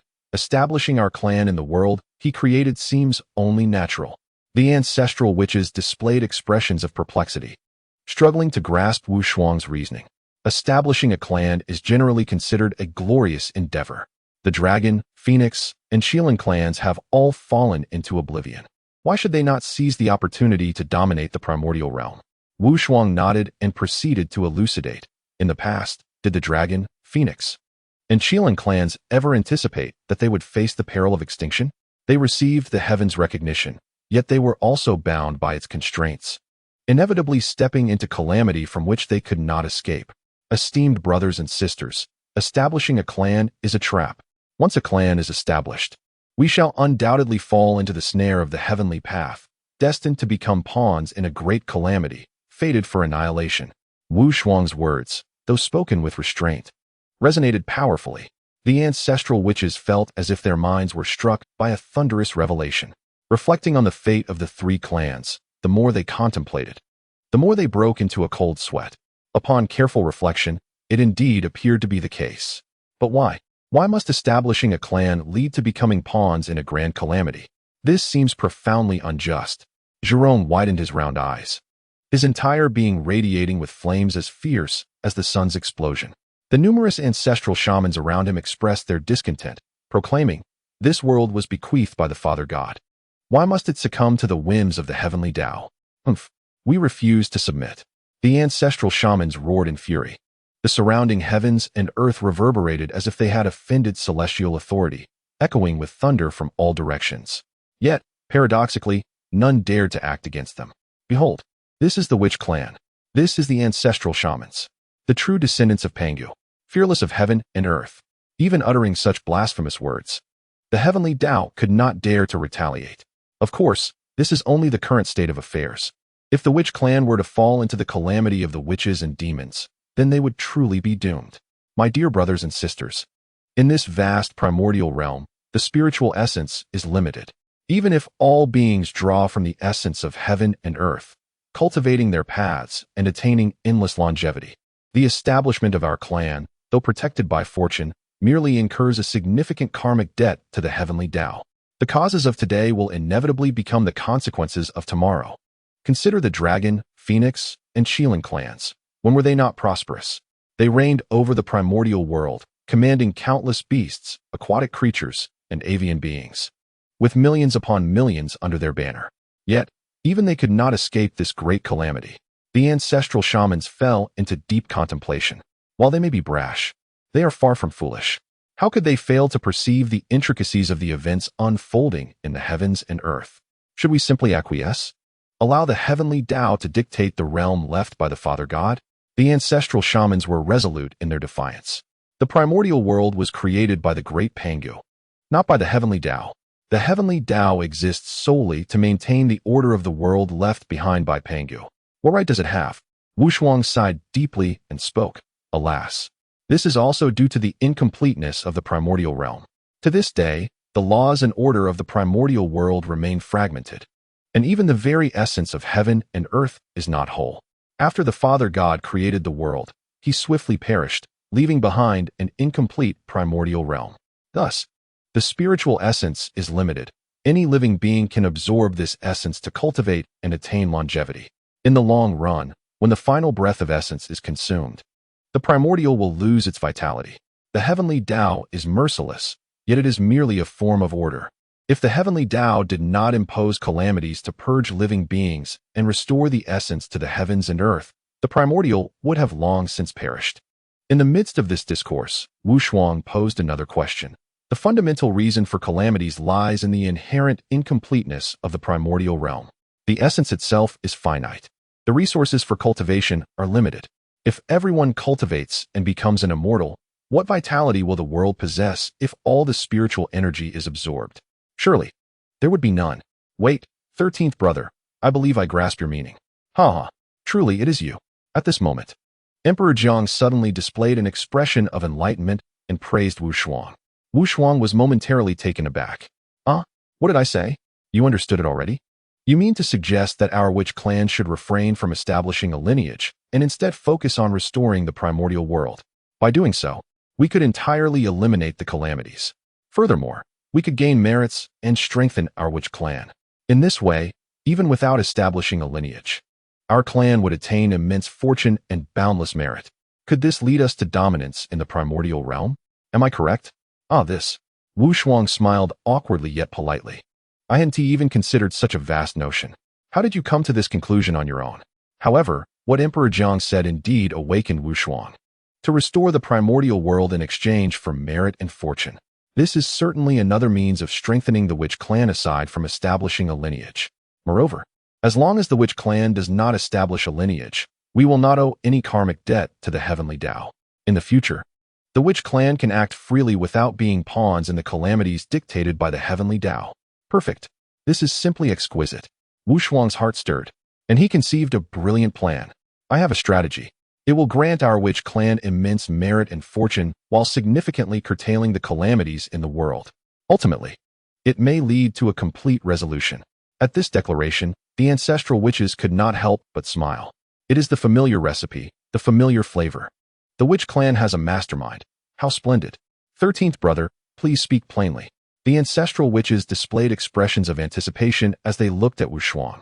Subsequently, he unhesitatingly revealed his entire plan. My strategy is named, borrowing heaven to transform the calamity. Borrowing heaven to transform the calamity. That sounds intriguing. The ancestral witches brightened at the words and continued to listen to Wushuang. The so-called calamity arises when all beings in the world absorb the spiritual energy, ultimately leading to its depletion and harming the vitality of the world. Therefore, those who cultivate are, in essence, detrimental to the heavenly Tao. Given this, individuals who absorb spiritual energy to cultivate their primordial spirit and laws are enriching themselves at the expense of the heavens, often becoming immortals or ancestors. In today's primordial realm, the great Luo golden immortals are as numerous as dogs, and the Tai golden immortals are everywhere. What a disarray. In my opinion, rather than establishing a lineage, the witch clan should directly restore the heavenly Tao, swearing an oath of monumental significance to mend the celestial calamities for the primordial Tao, establishing the great tribulations across the realms, divided into 4 disasters and 3 tribulations. The 4 disasters are the calamities of earth, fire, wind, and water. The 3 tribulations are the tribulation of thunder, the tribulation of the heart, and the tribulation of the body. Every practitioner must face these adversities. Only by overcoming them can one continue to savor the essence of eternal life. Even after ascending to immortality, one must incessantly navigate the tribulation of decline to attain longevity. Thus, one can transform an immortal back into a mortal, replenishing the ethereal energies of the primordial world. Boom! As these words echoed, it struck like a thunderclap upon the heads of the gathered ancestral witches, leaving them utterly astounded. Such a scheme is simply terrifying. All present were already primordial golden immortals. With their own cultivation, they could merely deduce a glimpse of the predicaments the beings of the primordial world would face under the weight of the 4 disasters and 3 tribulations. The immortals confronting tribulations. This had never transpired since the dawn of creation. Yet, upon careful contemplation, this plan is profoundly feasible. Rather than allowing a singular calamity to obliterate countless beings in one fell swoop, it would be wiser to gradually extinguish the powers of those formidable practitioners through these 4 disasters and 3 tribulations. Incompetent and incapable individuals, even if they enjoy a lifespan of 10,000 years, are destined to gradually perish in the tribulations to come. Meanwhile, the successors will absorb the ethereal energies and ascend to immortality, enduring countless tribulations. After enduring myriad hardships, they may achieve greatness. Yet they too must confront the tribulation of decline. Survive it, and one lives. Fail to endure, and one perishes. Thus, the great calamity shall inevitably be prolonged indefinitely. Of course, this plan is grand in ambition, directly contriving against the Tao. Even if it were to succeed, the members of the witch clan would still need to face tribulations. Yet, the ancestral witches felt no misgivings. The witch clan does not nurture the inept. Those who cannot withstand the tribulations shall fall, and that is all there is to say. As for the ancestral witches, they are even less fearful of tribulations. Their physical forms are inherently robust. Even if a tribulation were to descend, it would merely serve as a test for them, a challenge that excites rather than intimidates. Marvelous.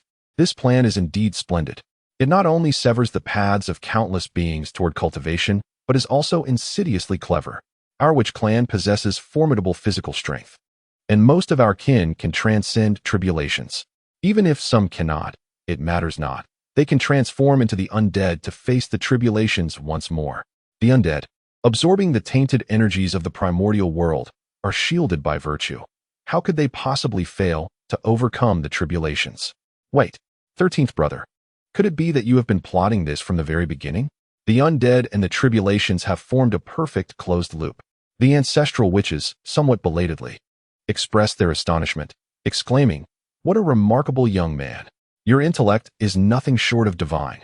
You have outmaneuvered all the practitioners of the vast wilderness, and yet you have already laid a perfect closed loop for our witch clan. Impressive, 13th brother." Ha! Observing the ecstatic expressions of the numerous ancestral witches, Wu Shuang felt a twinge of embarrassment. To be honest, he had not contemplated it to such an extent. However, the current circumstances indeed favored the witch clan under this impending tribulation. Moreover, the members of the undead clan inherently absorb the vitality and murky energy to enhance their cultivation, eschewing the absorption of spiritual energy. The many ancestral witches also cultivated by absorbing vitality. Over time, the calamity of the witch and demon clans would inevitably be postponed indefinitely.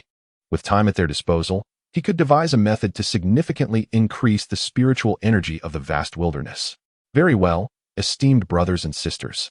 Time is of the essence. In my opinion, we must address this matter promptly. Wu Shuang suddenly recalled something and promptly proposed to the assembled ancestral witches. Once the initial calamity of the Dragon and Han era concludes, the next event will be the ascension of Hongjun, right? Once he attains sainthood, he will intervene in the order of the heavenly Tao. At that point, it will not be so simple to scheme against the heavenly Tao. We still have an opportunity to rectify the calamity now. After all, the heavenly Tao is currently impartial. Even if it schemes against the beings of the vast wilderness and initiates a calamity, it merely serves to maintain the balance of the cosmos. From the perspective of the heavenly Tao, it has committed no wrongdoing. Why the haste? But very well. There is no time like the present. Let us commence at once. Upon uttering these words, the numerous ancestral witches sat upright and began to deliberate the specific order of the calamity. Soon, after a thorough discussion, they finalized the particulars of the calamity. Subsequently, the ancestral witches emerged from the Panga Divine Hall, gazing upon the vast wilderness. They then made a solemn oath. Today, We, the Witch Clan, swear a great oath. We vow to rectify the order of the heavenly Tao. Thus, we establish the order of the calamity, testing all beings of the cosmos. Every practitioner of the way shall inevitably encounter 4 disasters and 3 tribulations. The 4 disasters are the calamity of earth, fire, wind, and water. The 3 tribulations are the tribulation of thunder, the tribulation of the heart, and the tribulation of the body. All practitioners must face the test of the calamity. Every individual who becomes an earth immortal, heaven immortal, true immortal, profound immortal, golden immortal, or supreme golden immortal must endure the thunder tribulation for each major realm. Every great Luo golden immortal must undergo both the thunder tribulation and the heart demon tribulation. Any great Luo golden immortal who fails to break through every 10,000 years must face the body tribulation to continue their longevity. Every primordial golden immortal must endure the thunder tribulation, heart demon tribulation, and body tribulation. Those who attain the status of mixed Yuan golden immortal, if they do not break through after 1290,600 years, must endure the calamities of decline, namely, earth disasters, fire disasters, wind disasters, and water disasters. Through this celestial tribulation order, the primordial heavenly path is perfected. May heaven and earth bear witness. The celestial tribulation order is established. Accompanied by the voices of numerous ancestral witches, this celestial tribulation order was set within the vast expanse of the primordial universe. In the next moment, a resounding echo reverberated throughout the immense cosmos, a cacophony of thunderous roars. Billowing purple air flowed from the east, and boundless radiant light manifested. Above the firmament, an indescribable, unspeakable, majestic existence emerged. In the eyes of different beings, this magnificent entity took on various forms. It could be the brilliance of myriad rays, an infinite celestial palace, a revered ancestral figure, or any grand existence imaginable. At this moment, surrounding this grand presence, countless powerful supreme orders were being birthed, transforming into numerous laws of order, manifesting across the heavens. This grand existence was none other than the heavenly Tao. The heavenly Tao manifested. Could this truly be real? At Jade Capital Mountain, Hongjun, who was in seclusion for cultivation, suddenly sensed a disturbance in the heavenly Tao. His eyes widened in shock, fixated upon the manifestation of the heavenly Tao above the firmament. He was utterly astounded. Supplementing the celestial tribulation order? What have the Witch Clan done? How dare they conspire against the heavenly Tao? Hongjun felt as though he were in a precarious situation, just as he was about to become the first sage of the heavenly Tao. To preside over the order of the heavens, suddenly, someone had interjected. They had committed such an audacious act. How ruthless! To test the sentient beings of the primordial world with celestial tribulations? Was this not akin to placing them directly over the flames? Hongjun lamented that if the ancestral witches were to fail, it would be one thing, but at this moment, the heavenly Tao was manifesting and continuously birthing the celestial tribulation order. What a jest! How could anyone possibly conspire against the heavenly Tao? Hongjun's eyes widened in disbelief, feeling on the verge of collapse. Chapter 25. Di Jiang condenses the primordial spirit, unleashing the 3rd level of the celestial fist. As the order of the heavenly Tao was completed, 1,000,000 acres of merit clouds descended upon Mount Buzhou. In an instant, the vast primordial universe was filled with echoes of sharp denunciations. You cursed witch clan, damnable ancestral witches. What are you doing? You have obstructed my path to immortality. You ancestral witches must pay for this. Beasts, damned beasts. Throughout the primordial realm, there was a chorus of lamentation. Both cultivators and non-cultivators alike were left dumbfounded. What a turn of events. It is simply extraordinary. To restore the order of the heavenly tribulation? Is the heavenly path truly that of your witch clan? You assert that it can be restored just like that? That would be one thing. But the crux of the matter is that they actually succeeded? Who could one possibly reason with about this? The cultivators of the vast wilderness lament, having diligently cultivated their spiritual energy, only to be suddenly beset by a heavenly tribulation. Boom. And it's all over. Their lives extinguished. Cultivation? What is there to cultivate? For those with superior aptitude, or those unafraid of death, they might continue their path. But for those lacking in talent and fearful of demise, what is the point of cultivation? Even so, those who have attained the great Luo golden immortal status and achieved considerable prowess are even more unfortunate. Take, For instance, at this very moment atop Kunlun Mountain. Haha. Eldest brother, second brother, I have finally reached the pinnacle of Great Luo. In less than 10 millennia, I shall break through another realm and attain the status of a primordial golden immortal. At that time, the three of us shall ascend upon the witch clan and make that ancestral which pay the price. At this moment, Tontian, who has just emerged from seclusion, beams with joy as he shares his news with Taishang and Yuanshi. Yet, regrettably, both of them regard him with an exceedingly strange expression. Huh. Eldest brother, second brother. What is this? Taishang, observing Tontian, who remains blissfully unaware, can only shake his head in disbelief. Alas, you ought to see for yourself. Upon uttering these words, a thunderous roar resounds. From the clouds above, a heavenly tribulation descends. Moreover, this tribulation emanates a terrifying aura that swiftly locks onto Tontian. It is evidently aimed directly at him. Upon witnessing this, Tontian is utterly dismayed. A heavenly tribulation? What is the meaning of this? I am Tontian, the true heir of Pangu. I am a being graced by the protection of heaven and earth. By what right do I face a tribulation? Tontian is left in shock. Having just broken through, how can there be a heavenly tribulation? Third brother, you are unaware. While you were in seclusion, the ancestral witches restored the order of the heavenly tribulation. Now, the wilderness is indeed plagued by tribulations. From this moment forth, if we wish to continue our breakthroughs, we must endure a tribulation for every realm. At this very moment, Tontian gazes at the heavenly tribulation looming above him, and he is rendered completely speechless. What a calamity!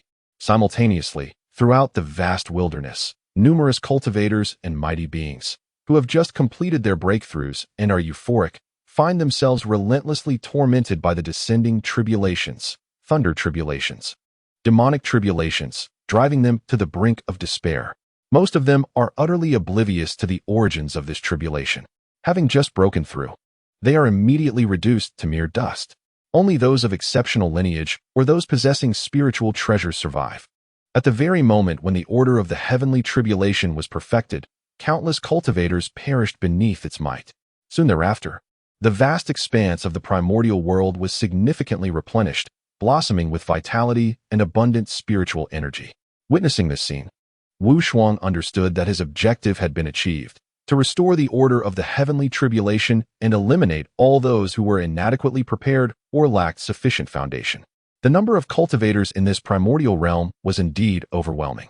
Rather than allowing the spiritual energy to be depleted and the life force of the world to diminish, it was far more prudent to establish order early on, enabling these exalted immortals to contribute meaningfully to the primordial realm.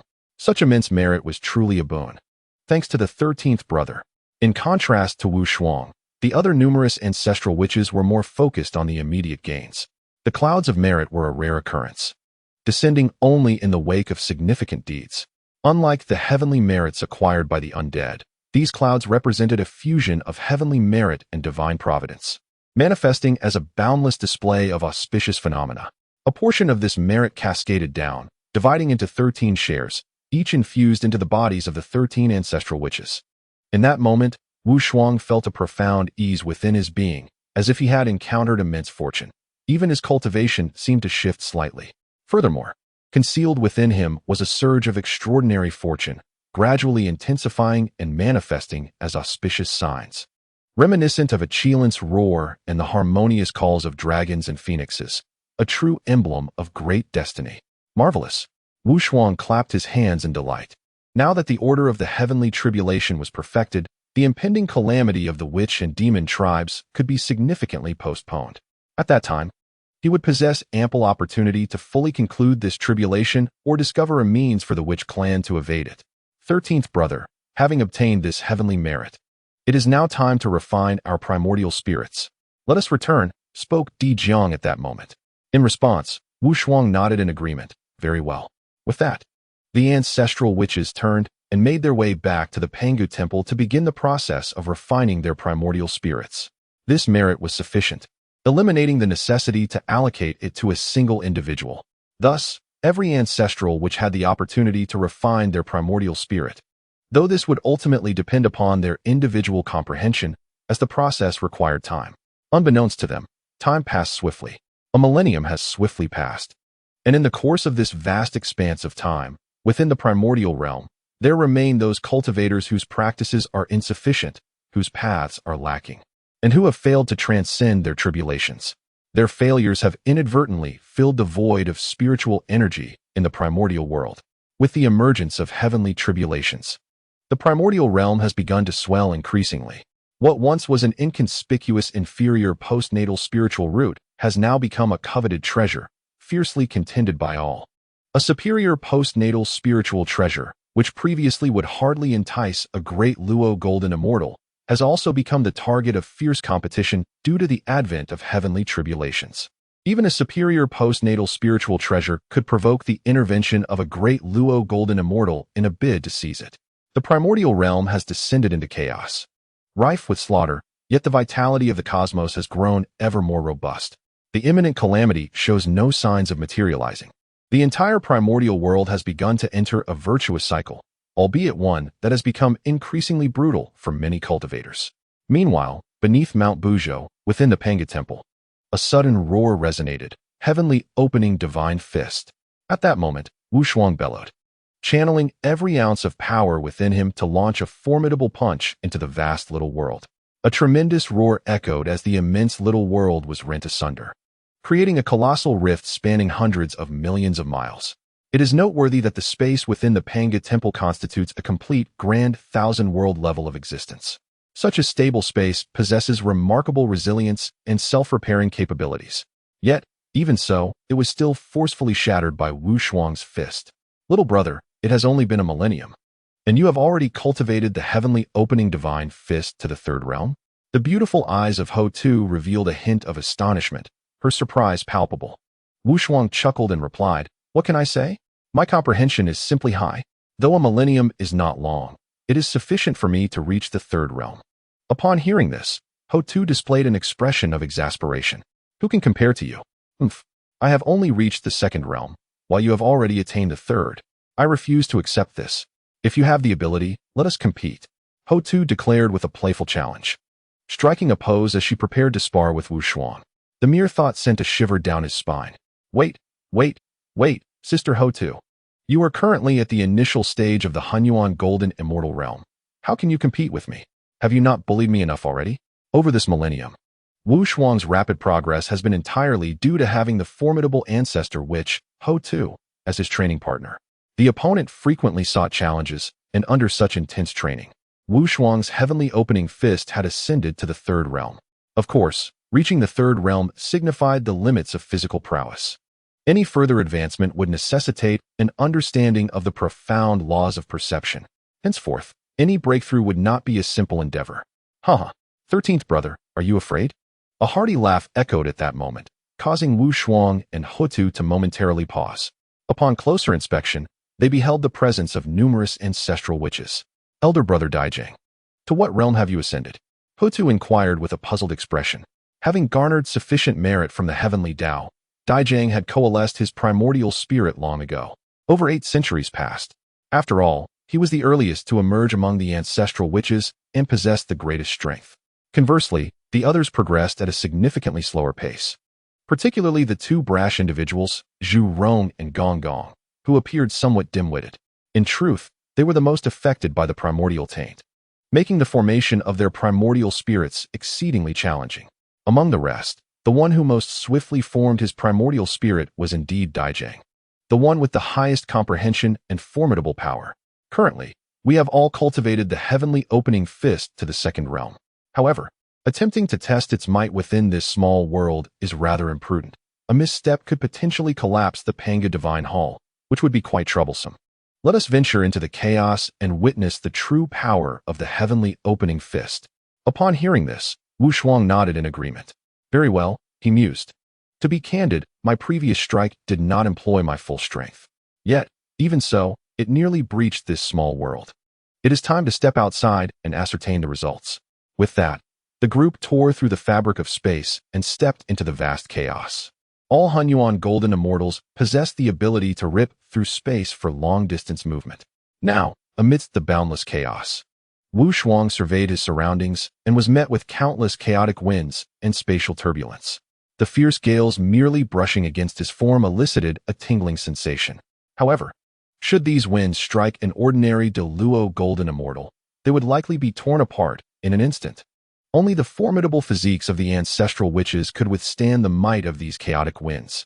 Even then, the ancestral witches dared not traverse carelessly through the chaos, for the ever-present spatial turbulence could lead to unknown realms with a mere misstep, resulting in immediate transit to another world. Or perhaps it was the violent turbulence of space that reduced everything to mere fragments. At this moment, numerous ancestral shamans had assumed their stances, diligently channeling their 9 transformations of primordial energy. The heaven-creating divine fist was an extraordinary technique intricately linked with the 9 transformations, a perfect complement since the dawn of creation. In unison, the ancestral shamans gathered their entire life force, preparing to unleash a formidable wave, the heaven-creating divine fist. Boom! The first to strike were Zhu Rong and Gong Gong, their bodies emanating a brilliant crimson glow. With a single punch, they unleashed the dual powers of water and fire. Tearing through the chaos across 1 billion miles, they rent a vast expanse of nebula, transforming it into a cloud of cosmic dust. Countless grand zircon stars were annihilated in the process. Panting heavily, the two felt the immense toll of energy expended. The heaven-creating divine fist, when fully unleashed, drained all their vitality. Fortunately, they had brought along some nourishing spirit fruits, which they swiftly consumed to regain much of their strength. How about that? We truly are formidable, they exclaimed with pride. Upon hearing this, Emperor Jiang chuckled. Is that all you have? Watch me. With that, he too activated the divine power, roaring, heaven-creating divine fist. Boom! This punch pierced through countless stars, tearing apart the vast expanse of the primordial world across millions of miles. The immense chaos was split open, revealing a colossal void. An entire galaxy cluster was obliterated. What ferocity! My brother truly is remarkable. The onlookers gasped in awe. 13th brother, won't you give it a try? At that moment, Xianming looked at Wu Shuang with great interest, a smile of anticipation on his face. If it were Wu Shuang, what magnitude could he achieve with the strength of the threefold heaven-creating divine fist? The crowd was filled with curiosity. Very well, I shall demonstrate, Wu Shuang replied. Showing no reluctance, he stepped forward, channeling his life force while simultaneously wielding the power of the 12 laws he had mastered. The heaven-creating divine fist not only utilized all of one's vitality, but also harnessed every force within, including the power of the laws. As Wu Shuang began to activate the heaven-creating divine fist, even before making contact, the surrounding space began to show signs of fissures. What? Even without striking? The mere residual force had already torn the fabric of space. No, the might of the triple opening heaven divine fist has reached such an extraordinary level? Everyone felt a profound shock within their hearts. Chapter 26. Blocking the door of the Purple Sky Palace, leaving others with no escape. Wu Shuang, possessing a primordial spirit, is capable of comprehending the laws of power contained within the Pangu restrictions. The so-called laws of power extend beyond mere application of a singular force. They encompass the utilization of all laws of power. For instance, the spatial power of Emperor Jiang and the earth power of Hutu. All 12 ancestral witches' laws converge within Wu Shuang, and for him, these 12 laws represent 12 distinct powers. When fully unleashed, the result is nothing short of terrifying. Similarly, the multitude of ancestral witches surrounding him have also sensed this revelation. Is this the law of power from the Father God? Hutu keenly perceived that at the tip of Wu Shuang's fist, there was already a hint of a terrifying aura of the law of power. Yet, this was still insufficient. He was merely managing to grasp a superficial understanding. Wu Shuang spoke calmly, though traces of excitement flickered in his expression. Merely by employing a fraction of this power, he had already demonstrated such might. If he could master it completely, the terror would be unimaginable. Opening Heaven Divine Fist.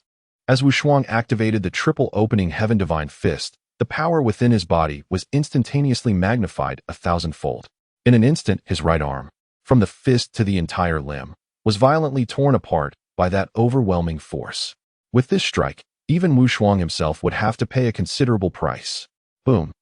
A sound akin to the collapse of heaven and earth reverberated through the air. Following this was an enormous void materializing. No, a void stretching across billions of miles. 13th brother, this punch of yours rivals my double opening Heaven Divine Fist. Emperor Zhang's eyelids twitched. He watched as an entire galaxy cluster was reduced to ashes before him. Is this truly the power of a cultivator at the early stage of Deluo? How can it possibly compare to my own strength at the early stage of Hunyuan? What a joke. This lad, must he be so ferocious? How terrifying. This punch. Not to mention dealing with others. Even I, as an ancestral witch, might not withstand it. Zhu Rong swallowed hard, his mouth agape, unable to come to terms with it for a long time. Ha! 13th brother is indeed fierce. I relish such a robust man. Xianming playfully slapped Wu Shuang on the thigh from behind, causing him to blush profusely. Xianming, please do not jest with me. Xianming, exuberant and possessing a devilish figure, bore a face reminiscent of a youthful girl. Had it been anyone else, they would have likely succumbed beneath her skirt long ago. Yet, Wu Shuang found himself utterly unprepared. After all, the enchanting beauty before him was a formidable being capable of vanquishing even a Hunyuan golden immortal with a single punch. A veritable diamond Barbie. Wu Shuang admitted that he preferred the delicate charm of a refined lady. At this moment, he consumed several spirit fruits, restoring a portion of his celestial energy.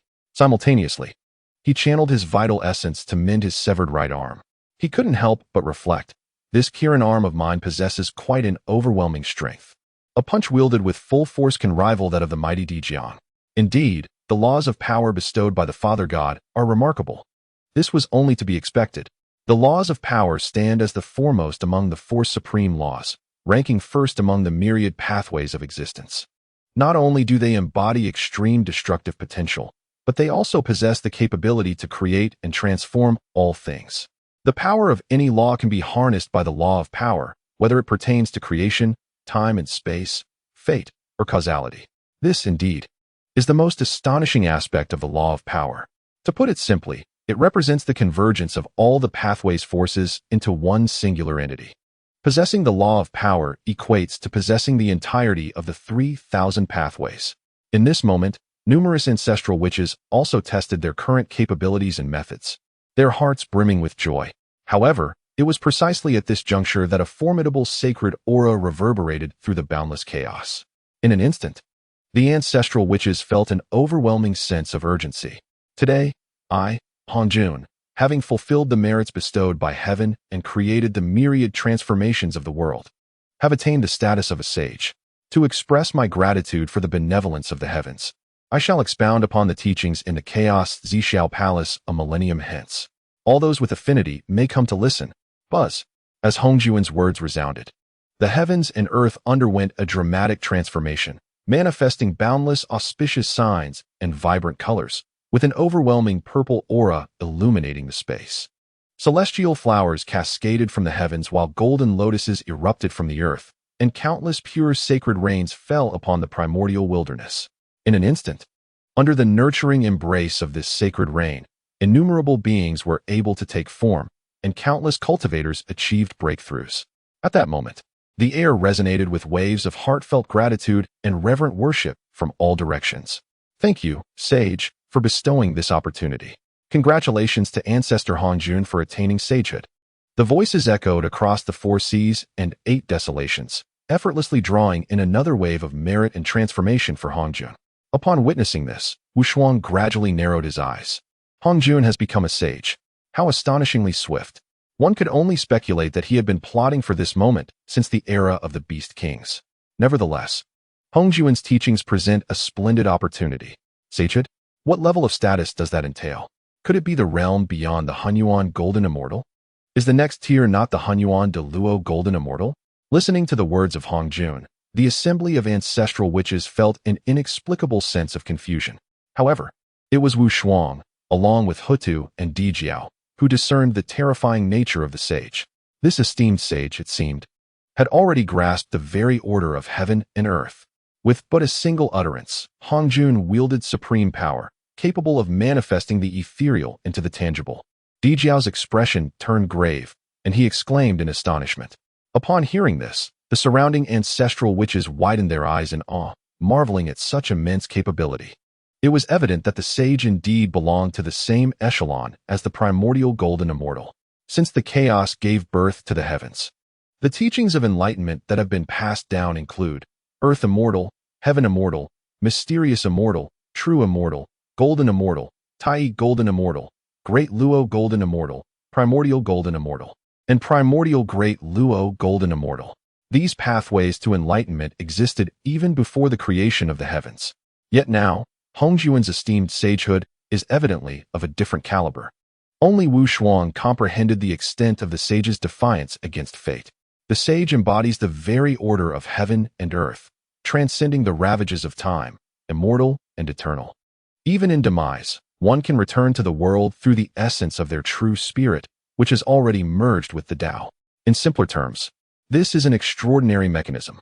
As long as the order of the primordial world persists, the sage remains an indestructible entity. Furthermore, the sage possesses the ability to deduce and comprehend all matters concerning their past and future, which presents a considerable challenge. Fortunately, the ancestral witches are descendants of Pangu, bearing the weight of Pangu's cosmic causality. With such profound karmic backing, even the sage cannot ascertain the intricate details of their future, at most grasping only a general direction. Esteemed ones, what are your thoughts on Hongjuan's teachings? Shall we attend or not? At this moment, Di Jiao inquired with a hint of hesitation. Upon hearing this, everyone hesitated briefly. Some believed it was worth listening, while others questioned the necessity of attending. Ultimately, however, the decision rested in Wu Shuang's hands. 13th brother, what do you propose we should do? Wu Shuang smiled, and an ingenious plan suddenly formed in his mind. Esteemed brothers and sisters, I have a strategy. Oh, the faces of the crowd brightened, and they exclaimed, do share it with us. Wu Shuang nodded and elaborated.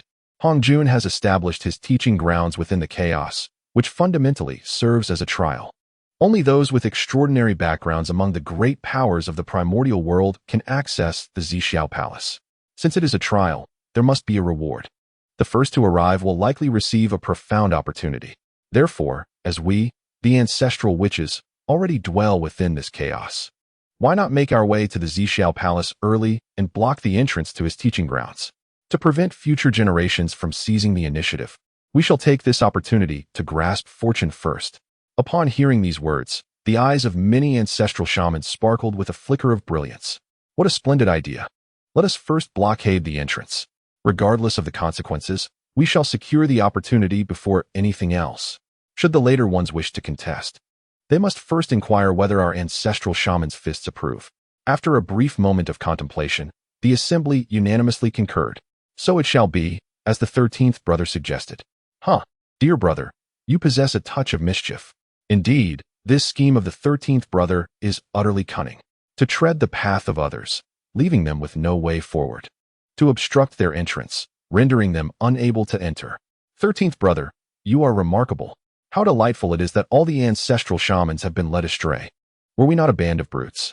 Yet now, each seems more cunning than the last.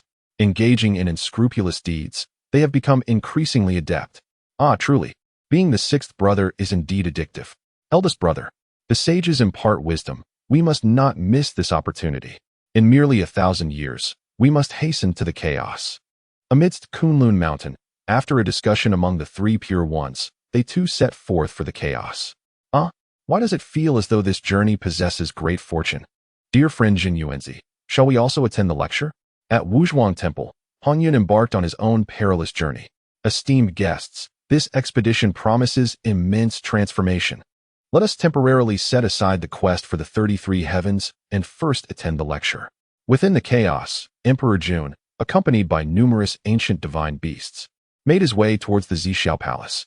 As the saying goes, the 8 immortals crossed the sea, each displaying their unique abilities. Indeed, the chaos is fraught with peril, with boundless chaotic winds, terrifying primal forces, and even time and space in disarray. However, the formidable beings of the various realms who have attained the status of great Luo golden immortals possess the skills necessary to evade danger. As for the numerous ancestral shamans, in less than 500 years, they had already arrived outside the Zixiao Palace. Is this the Zixiao Palace? Di Jiang gazed upward, beholding a magnificent Taoist temple standing amidst the vast chaos. Within, pavilions and towers rose in splendid succession. Boundless auspicious energy surged forth, and 10,000 rays of brilliance danced. Behind it loomed an ancient divine mountain, manifesting an infinite dragon vein energy. Grand and majestic, it spanned countless miles within the chaos. Only the grandeur of the heavenly pillar, the unruly mountain, could rival it in the primordial universe. Indeed, the sanctum of the sages is extraordinary. Yet, the grand gate remains firmly shut, calculating the time. We shall wait here patiently for approximately 500 years. After the ancestral shamans concluded their words, they settled down before the gate. The 12 ancestral witches, colossal in stature and exuding an extraordinary aura, radiated an unparalleled golden light that shone resplendently. Their presence was so formidable that even from a great distance, one could feel the weight of their energy bearing down upon them. As the saying goes, the primordial chaos knows no time. 500 years have swiftly passed. Before the Zixiao Palace, the first to arrive was the Taoist of the Three Purities. Truly, the sacred grounds of the saints are remarkable. Why then? Are there golden-armored giants standing guard at the entrance? What an overwhelming presence. No, wait. Yuan Shi observed multiple ancestral witches seated before the Zixiao Palace. Initially, he had thought they were the golden-armored giants of Hongjun. However, upon closer inspection, he recognized the familiar faces that haunted their memories. The ancestral witches. When did they arrive? How did they manage to seize the initiative?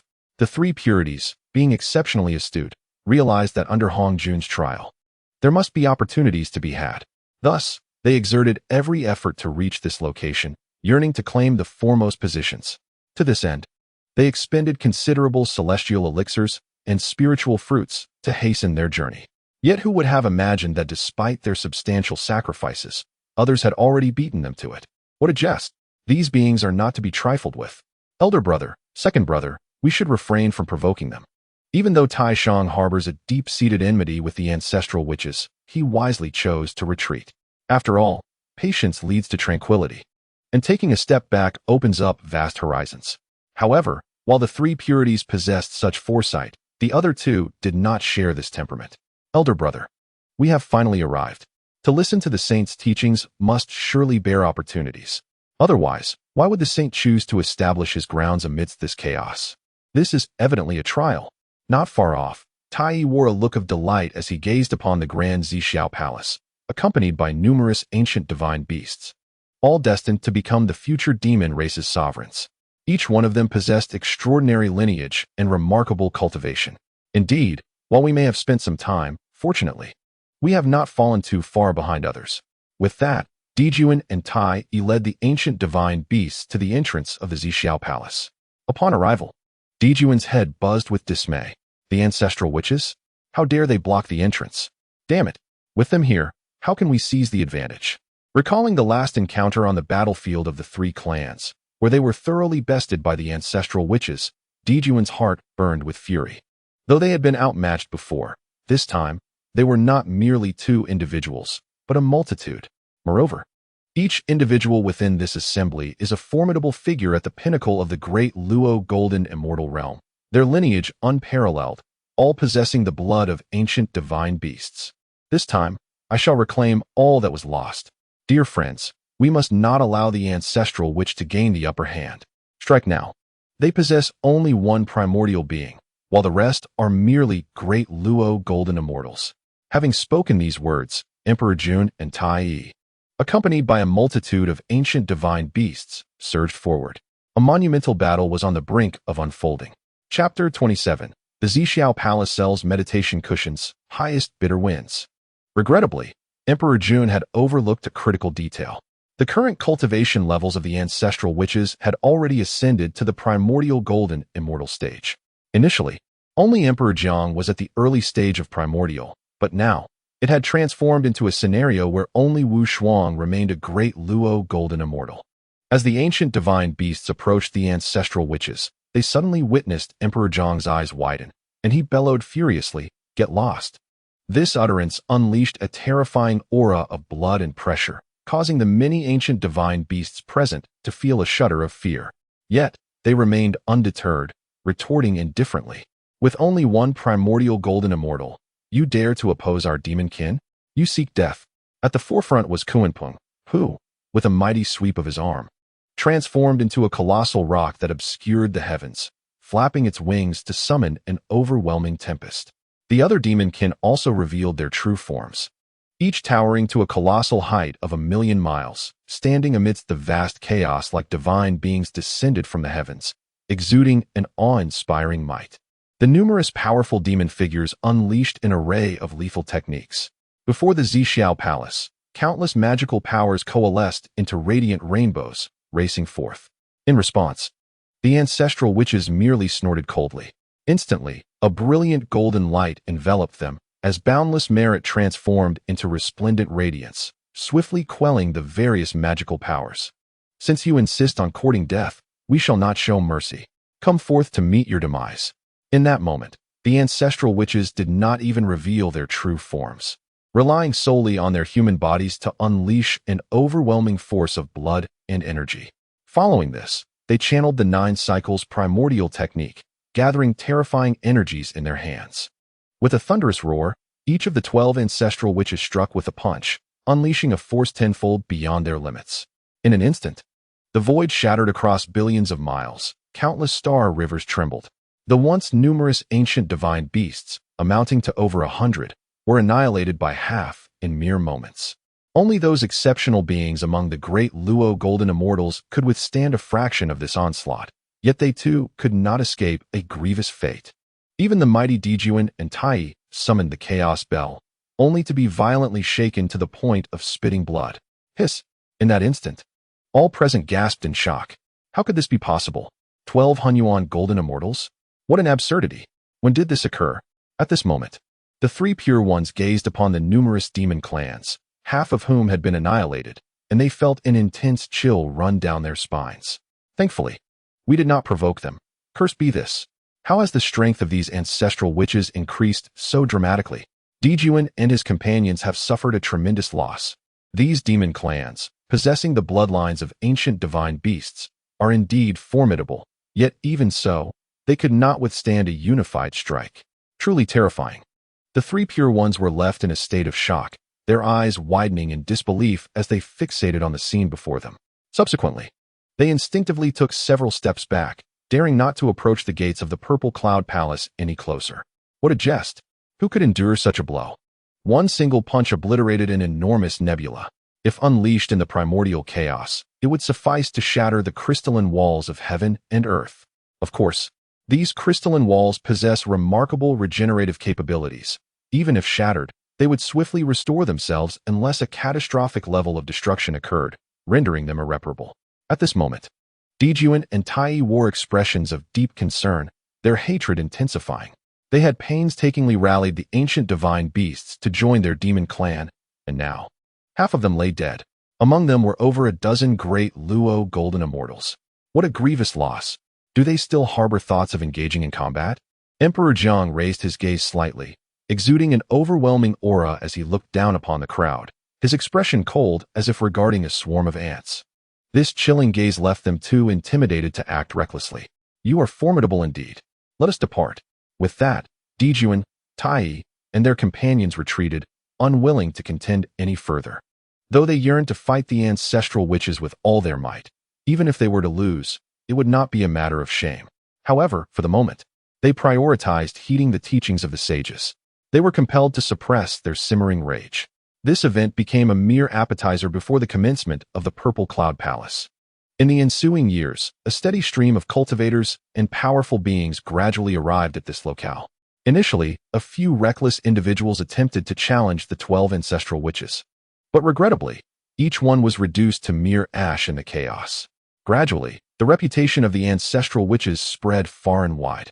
The guests of the Purple Cloud and Red Dust, all were filled with trepidation and fear. At last, the day of the opening of the Purple Sky Palace arrived. A resonant hum accompanied by a series of thunderous roars resounded before the palace. Subsequently, 2 exquisitely handsome youths emerged from within, one male and one female. The boy bore a dragon-like visage, exuding an innate aura of authority despite his tender age. The girl, with her peach blossom-like features, even outshone the renowned beauties known for their captivating grace, leaving them somewhat overshadowed in her presence. As they gracefully stepped forward, they bowed respectfully to the assembly, declaring, "Today, the sage will impart wisdom. We have been sent here to await your arrival. The appointed time has come. Please enter." With that, They opened the gates of the Purple Sky Palace, welcoming the esteemed guests.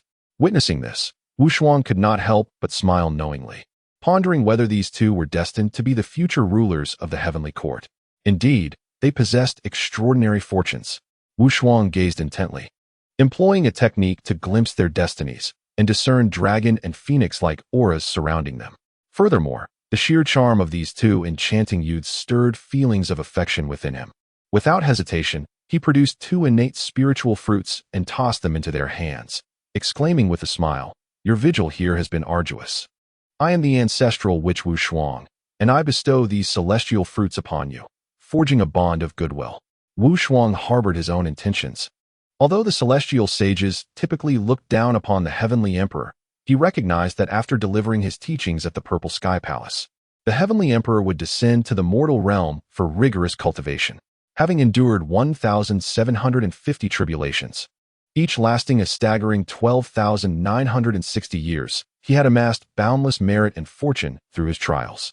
It was this arduous journey that qualified him to ascend as the ruler of the heavenly court.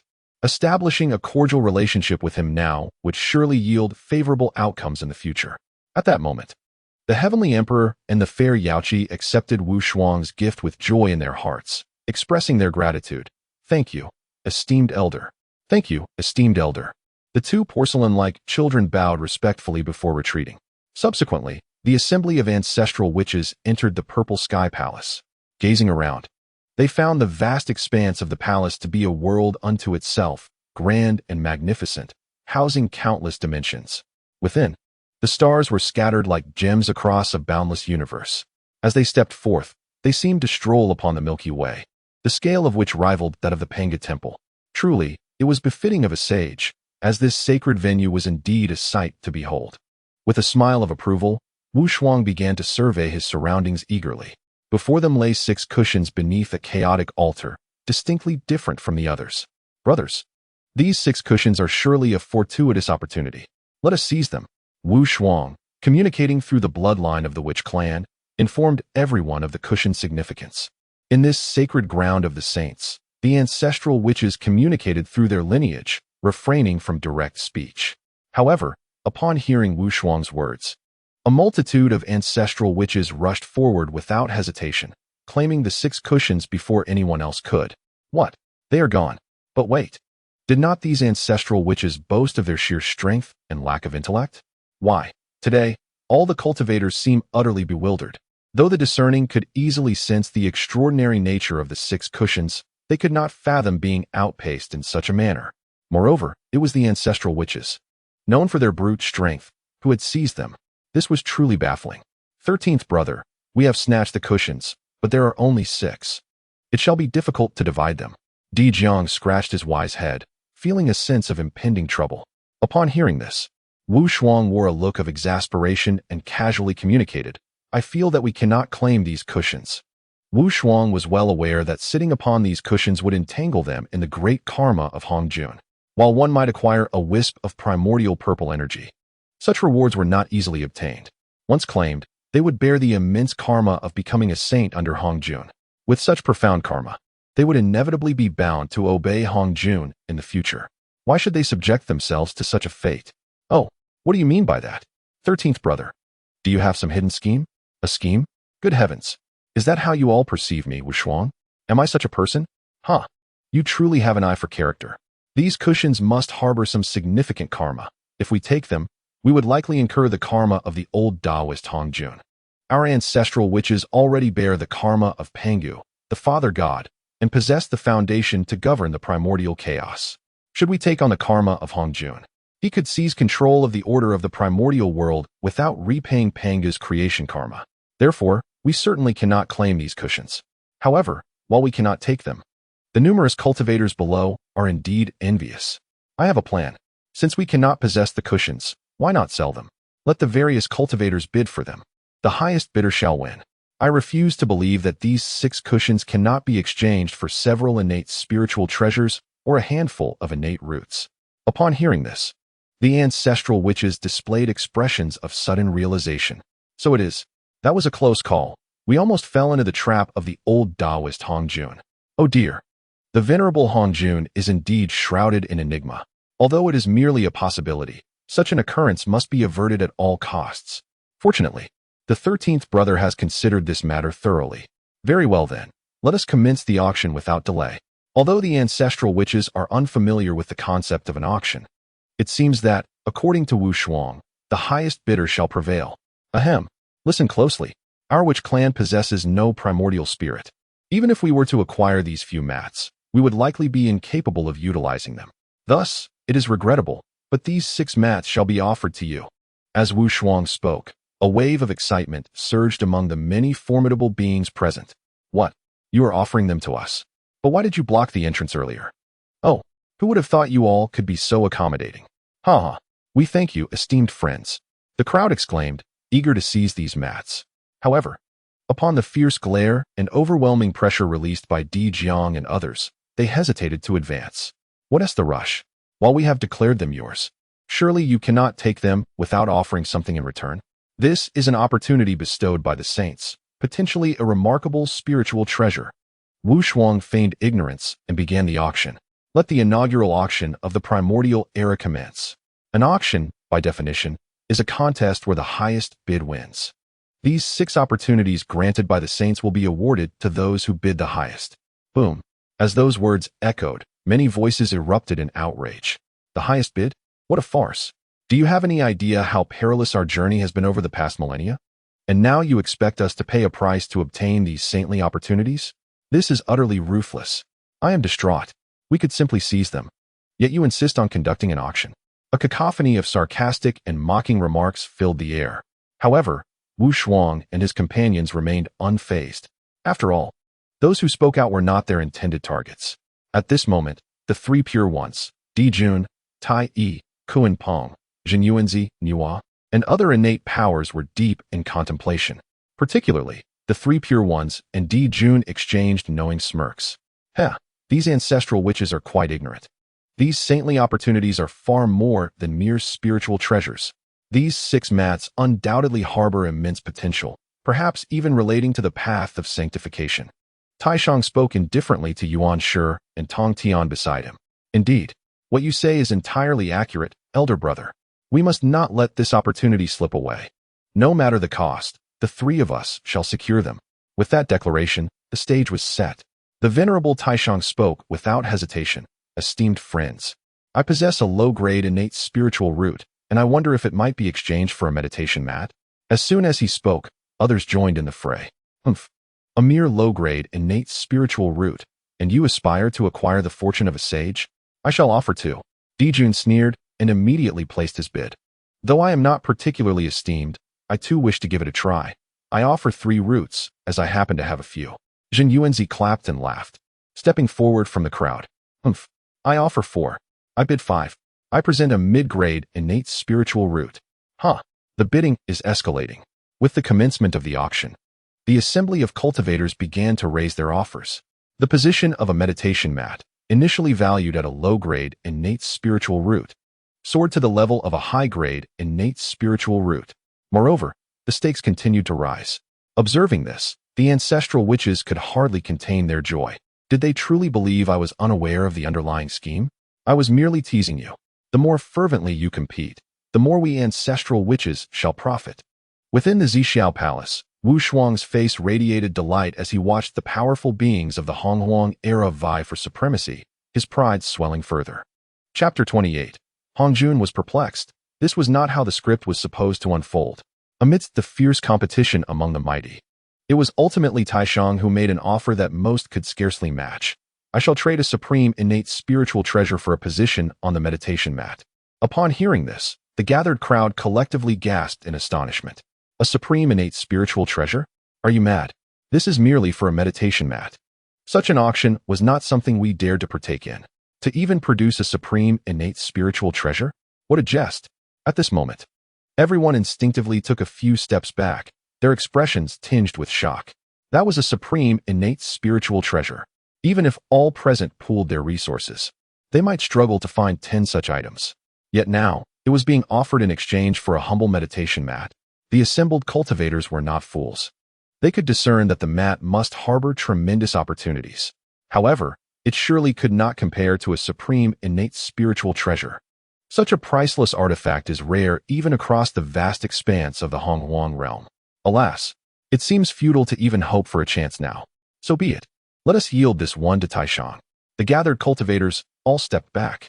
Witnessing this, Wu Shuang clapped his hands and smiled. Taishang, my friend, you are truly magnificent. The supreme innate spiritual treasures are indeed rare. If that is the case, my friend, present your spiritual treasure, and the position of the mat shall belong to you. Upon hearing these words, Taishang's face turned flushed with frustration. By heavens, what a scam. The auction operates on the principle of highest bidder wins, allowing anyone to place a bid. Although he was reluctant to pay such a steep price, he ultimately found himself outbid. Alas, this is the Southern Li D Flame Light flag, one of the innate 5 directions flags. Please accept it. Saying this, he raised his hand to retrieve a flag, which emanated a radiant light, exuding waves of innate energy. Indeed, it was the Southern Li D Flame Light flag. How splendid! Wu Shuang's eyes sparkled with joy as he accepted this treasure, granting Taishang the position on the mat in return. Simultaneously, Yuan Shi and Tong Tian also produced their own flags. Wait, since my elder brother secured a mat position with a supreme innate spiritual treasure, may we not exchange for one as well? Hearing this, Wu Shuang nodded slowly. Certainly. At this, Yuan Shi and Tong Tian exchanged a glance, a hint of resignation evident in their eyes. This is the Central Wu Ji Apricot Yellow flag, and this is the Book of Heavenly Secrets. These 2 supreme innate spiritual treasures are now yours. Reluctantly, the duo handed over their precious items to acquire a mat position.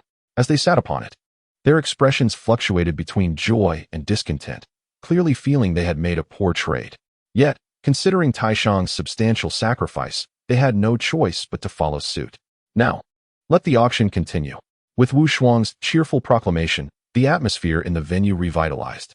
I offer a piece of high-grade innate spiritual treasure. I offer 2 high-grade innate spiritual roots. A multitude of participants once again became ensnared in the fervor of competition. This time, the bidding commenced with a high-grade innate spiritual treasure. My friend, I possess a piece of supreme innate spiritual material. Might I exchange it for a mat position? At that moment, a duo emerged from the crowd, a man and a woman with serpent-like features, appearing before Wu Shuang. Almost instinctively, Wu Shuang inquired, Nuwa Fushi? Upon hearing this, the 2 paused momentarily. My friend recognizes us. In this day and age, Nuwa and Fushi are not particularly renowned. Although they possess great fortune, their travels through the world have been limited, resulting in few knowing of their existence. Ahem, I have merely heard whispers of your names, Wu Shuang replied, adeptly concealing his surprise. Nuwa, the Holy Mother of humanity, need not be subjected to undue difficulty. Very well, an exchange may be in order. Exceptional innate spiritual materials, though remarkable, cannot compare to the exquisite innate spiritual treasures. For instance, the ginseng fruit of the ginseng fruit tree exemplifies an extraordinary innate spiritual material, yet it pales in comparison to the tree itself. Nevertheless, might one exquisite innate spiritual material suffice for a trade? Are you perhaps lacking in discernment? I possess exceptional innate spiritual roots, specifically the Ren water peach produced by the innate Ren water peach tree, totaling 32 fruits. Would it be possible to exchange for a seat on the mat?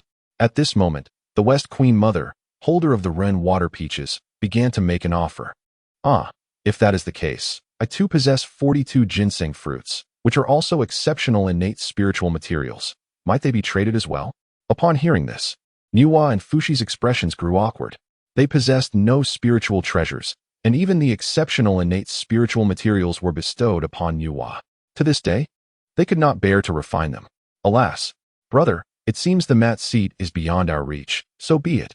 With a sigh, they prepared to withdraw from the auction. At that moment, Wu Shuang interjected. You 2 have yet to present your treasures. How can you declare it impossible? What if I find them appealing? Although Wu Shuang intended to grant Nuwa a favor, he could not appear overtly obvious. He feigned a keen interest in her treasure. Excellent. Please observe. This is my innate companion treasure, known as the innate creation jade essence. If refined, it can lead to an understanding of the profound truths of the laws of creation. Upon hearing this, Wu Shuang's eyes widened in astonishment. To comprehend the profound truths of the laws of creation, this treasure is a must-have. This time, he was not pretending. He genuinely desired it. The creation jade essence. A companion artifact of Nuwa.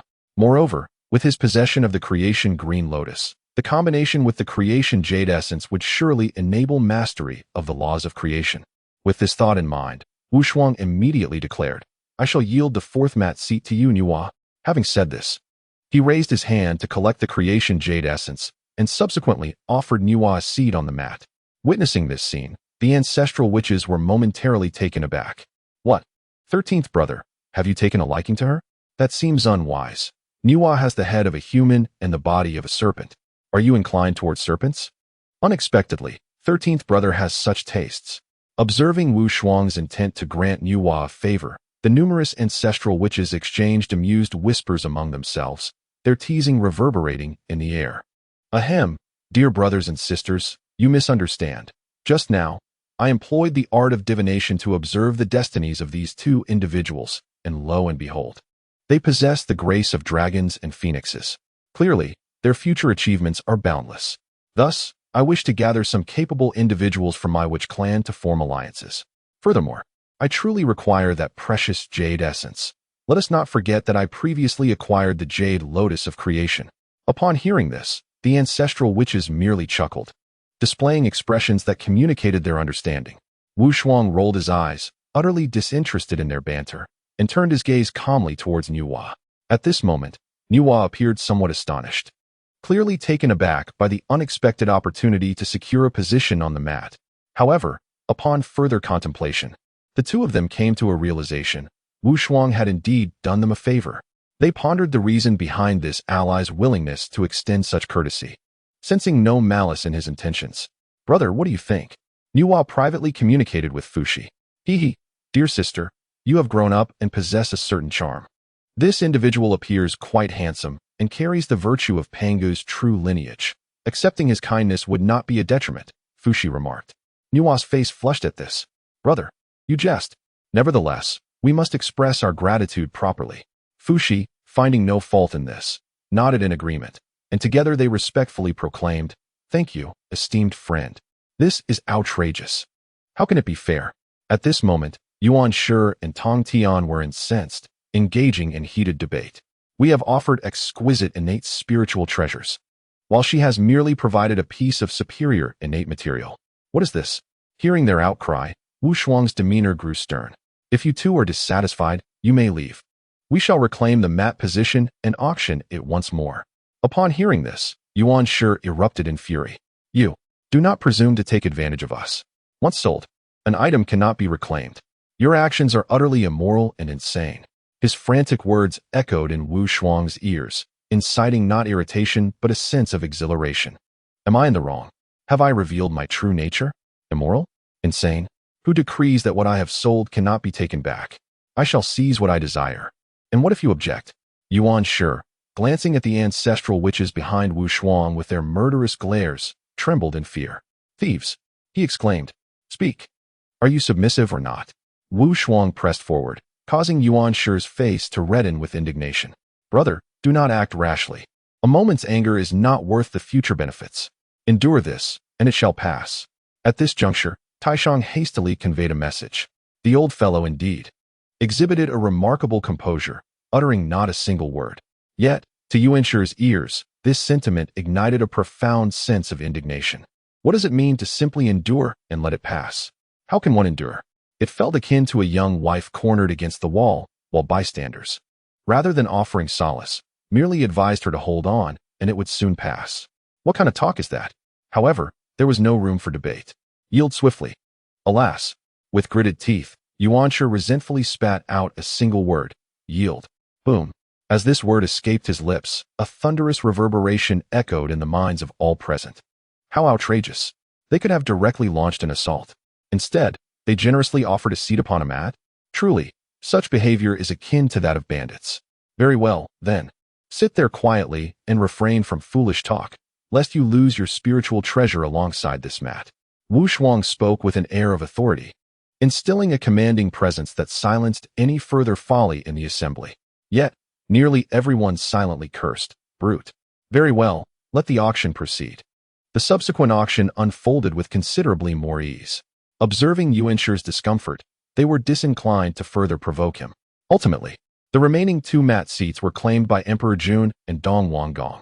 During this time, several incidents transpired. Originally, Kunping sought to stake his claim, even wagering his entire fortune. However, he was ultimately outbid by Han Yun, who offered 42 ginseng fruits along with a middle-grade innate spiritual treasure, leaving Kunping seething with resentment. Wu Shuang observed this unfolding scene, acknowledging that the grand cosmic dynamics of the Honghuang realm would inevitably lead to such corrections. The conflict between Han Yun and Kunping, regardless of the circumstances, would unfold. With a sigh, Wu Shuang chose not to dwell further on the matter. After all, the benefits had been reaped. The ancestral witches conducted an inventory, acquiring 3 supreme innate spiritual treasures, a portion of creation jade, along with Emperor Jun's golden crow transformation technique, top-tier innate spiritual material, sun divine fire essence, and 3 middle-grade innate spiritual treasures. As for Dong Wanggong, he secured his mat seat by exchanging top-tier innate spiritual materials, innate pure yang jade essence, alongside 5 superior innate spiritual roots. In summary, this venture was extraordinarily profitable for Wu Shuang. Following the auction of the mats, the assembled ancestral witches took their seats at the rear. At this moment, Jane and Juanti hurriedly approached from the entrance. The 2 individuals persistently endeavored to feign poverty in hopes of securing a position on the mat. Yet, alas, the Eastern King and Emperor Jun were certainly not benevolent like Han Yun. According to the original timeline, it should have been they who began to lament their plight, prompting Han Yun's soft heart to grant Jane a position. Ultimately, the last seat was meant for Kunping. However, due to the disdainful remark that those unworthy of the wet egg should not associate with them, he was cast down. Hence, Kunping harbored resentment towards Han Yun.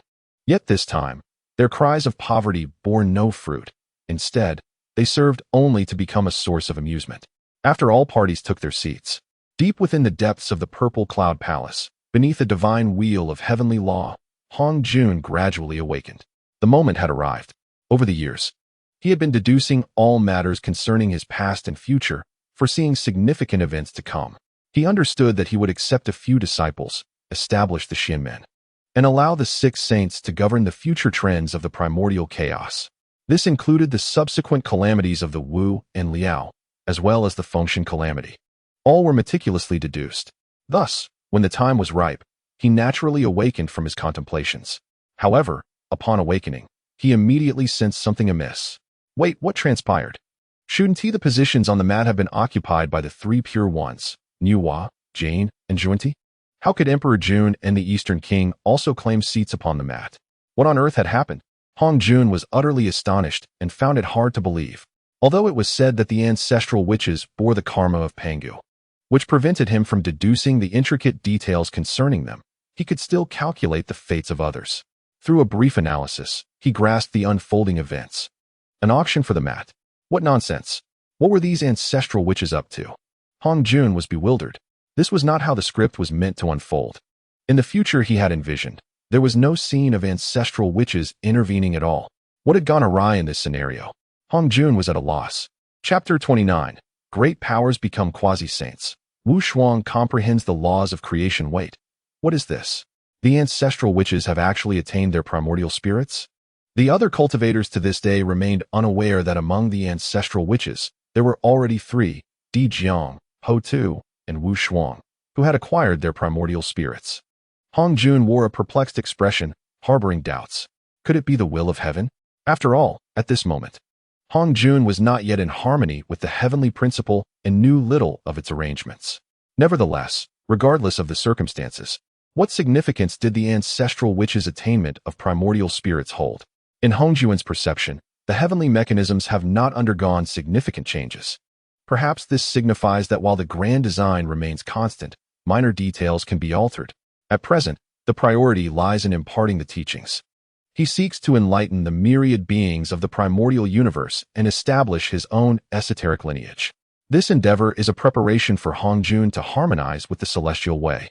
In doing so, he ensures blessings for future generations, passing down his teachings for countless ages, a truly immeasurable merit. With such merit, he can seamlessly attain the status of a celestial spokesperson. At this very moment, from atop the chaotic Tao platform, a figure suddenly materializes, encircled by a magnificent aura. Standing merely 7 feet tall, he emanates an imposing presence. Hongjun, adorned with the creation jade plate atop his head and standing upon the chaotic Tao platform, gradually settles into a seated position. He then proclaims, "The time has come. Let the teachings commence." The resonant voice, imbued with supreme Tao rhythm, spreads across the surroundings, compelling all present to fall into a profound silence, their gazes fixated upon Hongjun. It is said that the majesty of a sage cannot be directly gazed upon. What Hongjun manifests is merely an aspect of his incarnation. Should he reveal his true sage form, all gathered would be unable to withstand his overwhelming power, leading to shattered spiritual realms and demise. Thus, beneath the sage, all are but ants. Hongjun's presence resembles an unapproachable sun, instilling awe in all assembled. Salutations to the sage. Salutations to the sage. Salutations to the sage. Without hesitation, the various practitioners bow in reverence towards Hongjun. Only the numerous ancestral witches remain unmoved, regarding him with indifference. Noticing this, Hongjun's eyes flicker with a hint of discontent, yet he refrains from further comment. My purpose in teaching is to benefit all beings, to transmit the Tao, and to establish a legacy for eternity. This series of teachings will unfold in 3 sessions, each lasting 3,000 years, with intervals of 10,000 years in between. Today, I shall expound upon the path of the semi-sage. The path of the semi-sage replaces that of the primordial golden immortal, allowing practitioners across the realms to bypass eons of arduous cultivation and achieve enlightenment. This method requires the severance of the 3 corpses of virtue, vice, and self, ultimately merging them into one to attain sagehood. As Hongjun gradually articulates his teachings, the assembly of practitioners below displays expressions of astonishment. The path of the semi-sage, and it can indeed spare them countless years of toil. Moreover, it can lead to sagehood. Such a transcendent lineage is being imparted to them. The greatness of sage Hongjun elicits a wave of gratitude from nearly all present. Only the ancestral witches harbor a degree of skepticism, engaging in silent communication through their bloodlines. The path of the semi-sage? Is it truly possible to bypass countless years of arduous cultivation? What a farce! If such a shortcut existed, what then would be the purpose of pursuing the Tao? This concept undoubtedly harbors some flaws. Observing the skeptical demeanor of the ancestral witches, Wu Shuang felt an immediate sense of relief. After all, the path of the quasi-saint is no trivial matter. The quasi-saint path, also known as the method of severing the 3 corpses to achieve sainthood, is merely a means to expedite the attainment of sanctity. It involves entrusting the practitioner's virtues, vices, and true self to a spiritual treasure, ultimately culminating in the unification of the 3 corpses to achieve sainthood. However, regrettably, in Wu Shuang's understanding, the only individual in later generations who succeeded in unifying the 3 corpses was the Supreme One. Yet, despite his success, he still could not attain true sainthood and ultimately achieved it through merit. While it is said that after unifying the 3 corpses, one may possess boundless avatars, each indistinguishable from the original and endowed with infinite magical power, this method surely cannot lead to true sainthood. That old fellow Hongjun is deceiving us. Or perhaps, this method might indeed facilitate the attainment of sainthood, but he has deliberately withheld some crucial aspect from the beings of Hongwang. He must have kept something back. I find this method of severing the 3 corpses to achieve quasi-sainthood rather dubious. Dear brothers and sisters, we need not overly focus on this teaching. Instead, let us diligently cultivate here. 3,000 years is ample time for us to refine our skills. As Wu Shuang's thoughts echoed, many ancestral witches nodded in agreement. They then ceased to pay attention and settled down to begin practicing the 9 transformations of primordial energy. At that moment, as Hongjun began to speak, his words were interwoven with profound principles, resonating with the laws of the heavens and manifesting boundless phenomena. Within the Zixiao Palace, golden lotuses erupted from the earth. Celestial flowers danced in the air, and innumerable golden lotuses of enlightenment materialized, radiating dazzling brilliance. The subject matter was exceedingly obscure and enigmatic, captivating all the practitioners present. Naturally, each cultivator possessed a different level of comprehension. Although all who arrived at the Zixiao Palace hailed from extraordinary backgrounds, disparities among geniuses still existed. For instance, the 3 pure ones frequently experienced profound insights during the discourse, their three flowers manifesting boundless pure energy, and they felt the emergence of lotus flowers beneath their feet. In fact, amidst their continuous realizations, they even began attempting to sever their three corpses. The process was remarkably smooth, their comprehension astonishingly impressive. Among the myriad of guests in the Zixiao Palace, the most perceptive were undoubtedly the three pure ones, Niuhua, Jane, and Zhuanti. Following them were figures such as Emperor Jun, Tai, Xinyuanzi, and Dong Wanggong. The least perceptive were beings like Ran Deng, who belonged to the category of innate creatures. As for Wu Shuang, he withdrew the chaos jade marrow, contemplating silently. Is there a connection between this treasure and the chaos Qinglian? If I were to refine this object concurrently with the chaos Qinglian, could it expedite the process of refinement? After all, the chaos Qinglian is an innate supreme treasure. To refine it, one would require no less than several 100,000 years. It is an endeavor not easily accomplished. Thus, Wu Shuang resolved to simultaneously refine the chaos jade marrow while attempting to cultivate the chaos Qinglian. Consequently, while others were engrossed in the teachings of the great Tao, Wu Shuang commenced the refinement of the chaos jade marrow. At the same time, the chaos Qinglian within his Dantian's spiritual sea began to absorb the essence of the chaos jade marrow, resulting in a resplendent radiance. Within the myriad strands of chaos light, profound truths of creation were concealed, plunging Wu Shuang into an enigmatic state of meditation. Time, akin to a fleeting moment, passed like the blink of an eye over 3,000 years. As Hongjuan's discourse came to an abrupt halt, an ephemeral tranquility enveloped the vast Zixiao Palace. In the next instant, a series of thunderous booms reverberated. The trio of Taishang, Yuanshi, and Tongtian astonishingly split into two, each wielding their spiritual treasures. They severed their respective good corpses, thus achieving the initial stage of quasi-sainthood. Marvelous! The Sanqing indeed lived up to their origin as the essence of Pangu. Through a single impartation, they successfully transcended their mortal forms. As for the others, Hongjun cast a glance at the Sanqing, a glimmer of satisfaction evident in his eyes. Simultaneously, he reveled in quiet delight. Once the myriad beings of the primordial world began to cultivate this quasi-saint path, they would owe him immense karmic debt, significantly aiding his future endeavors to align with the heavenly Tao and govern the primordial realm. With another resounding boom, soon after, figures such as Niuhua, Jane, and Zhuanti also attained quasi-sainthood. Meanwhile, figures like Dijuan, Tai, and Kuanpeng followed suit over the subsequent years, gradually achieving the same status.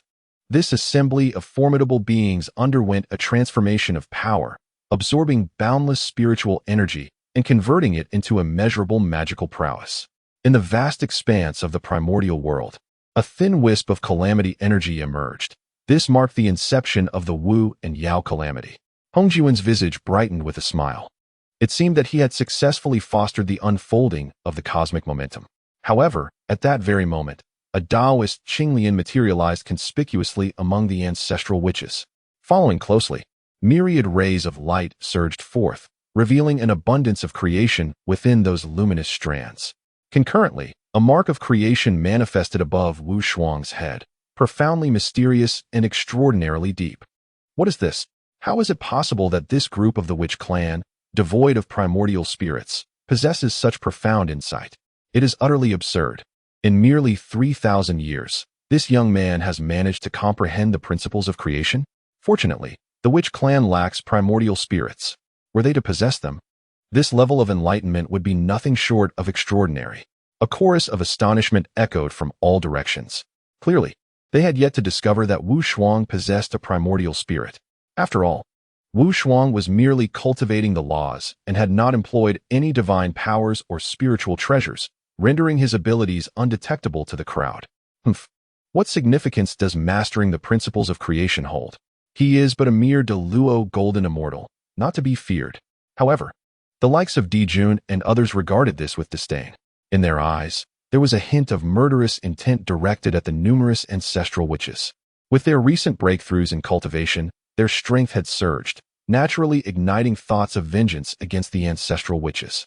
At this moment, Hongjun observed Wu Shuang, his gaze imbued with deeper meaning.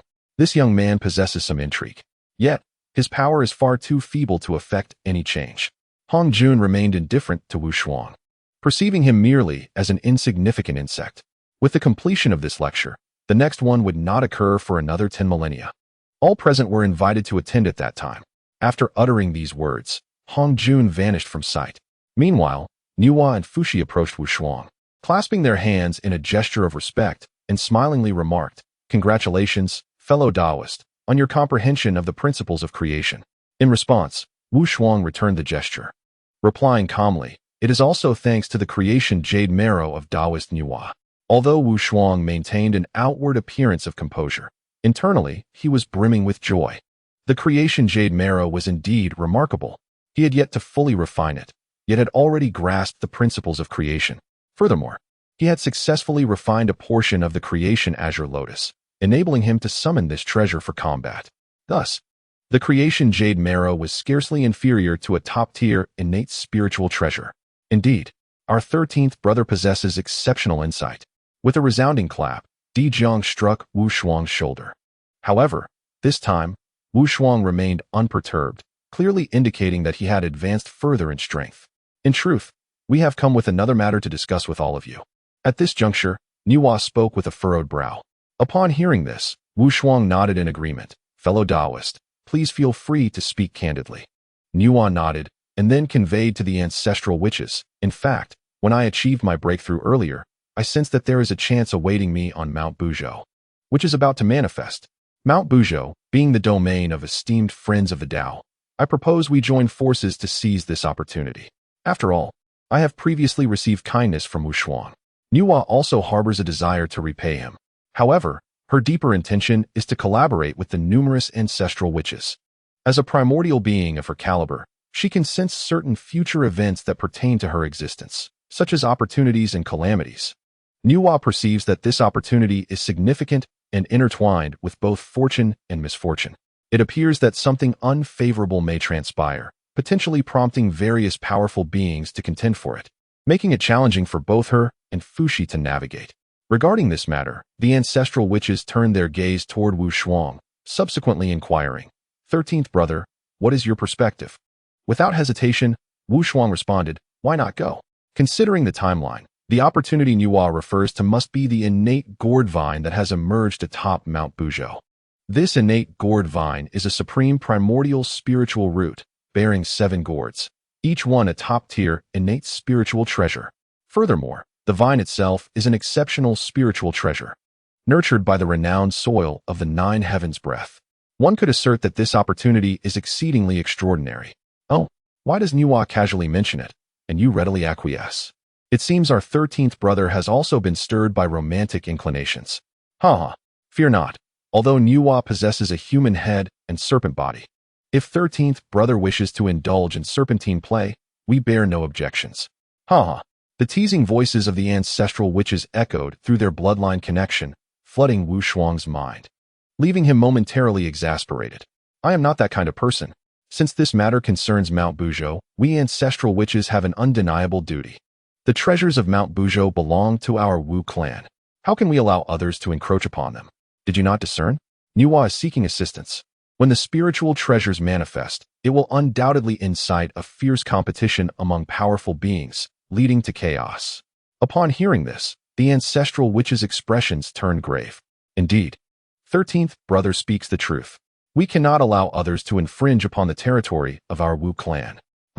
Should they dare to come, we shall obliterate them. They are but a pack of insignificant scoundrels."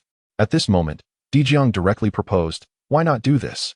We shall tear apart the fabric of space and return to Mount Buzhou, seizing the initiative so that they cannot compete with us." Hearing this, Wu Shuang chuckled slyly, and then spoke, "I have a plan.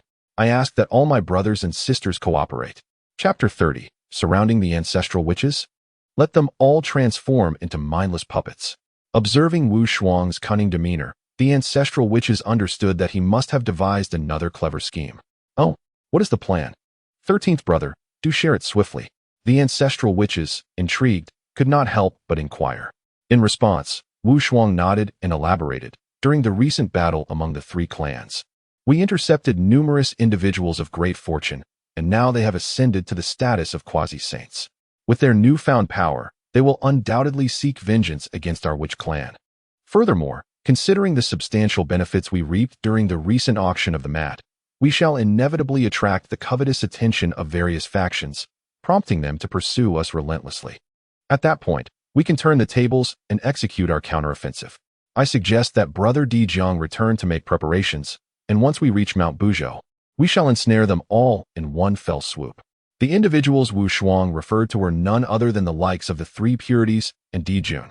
Moreover, with Di Jun seeking vengeance, it was only natural that the demon clan members, regardless of any existing grievances with the witch clan, would come forth as well.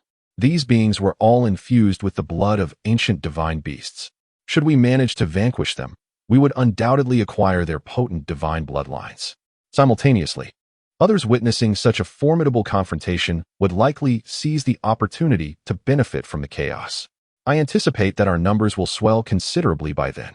However, once the witch clan has established its formation, it matters not how many come to challenge us. This plan is splendid. Since they seek revenge, they will surely come in droves. In that case, I shall return and summon our witch army. We shall orchestrate a counter-encirclement. Di Jiang nodded in agreement. Naturally, he took advantage of the many cultivators still engaged in stabilizing their cultivation before departing from the Zixiao Palace. The remaining individuals also acquiesced to the requests of Niuhua and Fuxi, departing alongside them from the palace. At that very moment, the Three Purities, Di Jun, and Tai Yi had just secured their cultivation and, upon casting their gazes outward, immediately noticed the ancestral witches hastily departing. Why are these ancestral witches leaving in such a hurry? The eldest brother pondered aloud. Surely, there must be something amiss. Tontian, glancing over, exhibited a hint of confusion in his eyes. Beside him, Taishang and Yuanshi nodded slowly, then remarked, "Let us pursue them and see. If there are any benefits to be had, we too might seize an opportunity. If they can rob us, why can't we rob them in return?" With that declaration, the Three Purities and their companions followed suit and left the Zixiao Palace. Simultaneously, Di Jun, Tai Yi, and the others harbored similar thoughts. The group hurriedly pursued the ancestral witches as they departed the Zixiao Palace. However, just as they exited, ominous clouds of tribulation began to converge. In the vast expanse of chaos, boundless divine thunder was unleashed. The heavenly tribulation had arrived. Cursed be it. Why must I endure this calamity, even though I am not a primordial being? The detestable witch clan. It is they who have completed this so-called order of tribulations. I stand in irreconcilable opposition to them. Just moments ago, they gathered within the purple cloud palace, shielded by the sage's protection, thus avoiding immediate tribulation. Yet now, having just departed, they are met with this catastrophe. Even if they are not primordial, the distinction between a quasi-saint and a primordial is negligible in terms of realm. Therefore, they too must face the lightning strike. Quasi-saints and primordial beings alike must endure the tribulations of thunder, heart demons, and body calamities. Each of these trials is exceedingly arduous. At this moment, immense tribulation clouds gathered above Niuhua. Observing this, numerous ancestral witches immediately intervened to assist Niuhua in transcending her trials. The thunder and body calamities were easily navigated. As for the heart demon tribulation, given Niuhua's temperament, it was likewise effortlessly surmounted. Soon, within a matter of months, Niuhua successfully traversed her tribulations. The ancestral witches and Niuhua then set their course towards Mount Buzhou. The various cultivators who witnessed the ancestral witches' departure were instantly incensed. Cursed witch clan. This time, we shall hold them accountable, no matter what we must say. What is this nonsense about the order of tribulations? We have suffered greatly. I, a humble Taoist, stand in irreconcilable opposition to the witch clan. Once I have traversed this calamity, I shall seek vengeance upon them. Every cultivator present, particularly those who had slain the benevolent corpses in the Purple Cloud Palace, harbored the intent to retaliate against the witch clan. This incident has indeed aided Wu Shuang immensely. It seems we can leisurely make our way. Let us wait for them, but ensure they do not lose track of us. Wu Shuang smiled serenely, subsequently relaying his intentions to the ancestral witches. They understood the implication and intentionally slowed their pace. Within a few months, various cultivators gradually overcame their major tribulations. Although most paid significant prices, it did not deter their thirst for vengeance. While quasi-saints possessed the capability to rend space and traverse to any corner of the primordial world, they had just recently ascended and were now beset by thunder tribulations. Their vitality severely diminished. They could not utilize spatial rending to pursue the ancestral witches. Fortunately, among these vengeful cultivators were formidable figures. Jun and Tai directly employed the Golden Crow transformation technique. In less than a few days, they discovered the whereabouts of the ancestral witches. They are here. Tai pursue. Jun closely followed. The remaining cultivators then followed the demonic clan, marching grandly towards Mount Buzhou. During this period, as one approaches Mount Buzhou, figures such as Emperor Jun, Tai, and Hong Yun, along with the three pure ones, increasingly sensed an enormous opportunity awaiting them at this sacred mountain. How intriguing! It appears that these ancestral witches hastily departed in pursuit of the fortunes offered by Mount Buzhou. This time, we shall ensure their utter annihilation. In the midst of chaos, a multitude of cultivators surged forth, tirelessly pursuing the ancestral witches. After nearly a century, they finally reached the outskirts of Mount Buzhou, encountering Wu Shuang, Niuhua, Fuxi, and the other 11 ancestral witches who had long awaited their arrival. "Where do you think you are going?" they taunted. "You, wretched beings, shall today avenge the grievances of yesteryears." Emperor Jun, at the forefront, confronted the ancestral witches with fierce words, echoing the sentiments of the many cultivators behind him. "You witches have lost all sense of morality. In your quest to restore the heavenly order, you nearly led us to our doom during that heavenly tribulation. Today, we shall encircle and slay you here." Meanwhile, the three pure ones invoked the celestial Xinhuang Linglong Pagoda and coldly addressed the ancestral witches. "Did you ever imagine that the enmity from the past at Mount Buzhou would culminate here? Surrender now, for we, the three pure ones, are the true heirs of Pangu in this primordial realm." Above the firmament, countless cultivators and celestial beings gathered, forming an imposing assembly of 200 to 300 great Luo cultivators. However, not all of them sought vengeance against the ancestral witches. Only the three pure ones harbored true grievances. Many others merely sought to fish in troubled waters, eager to seize any benefits that might arise. After all, it was common knowledge that when the Zixiao Palace auctioned off the lotus seats, the ancestral witches possessed numerous treasures. Among the encircling cultivators, those of quasi-saint status were few, numbering merely a dozen. Yet, their presence alone exuded an overwhelming aura.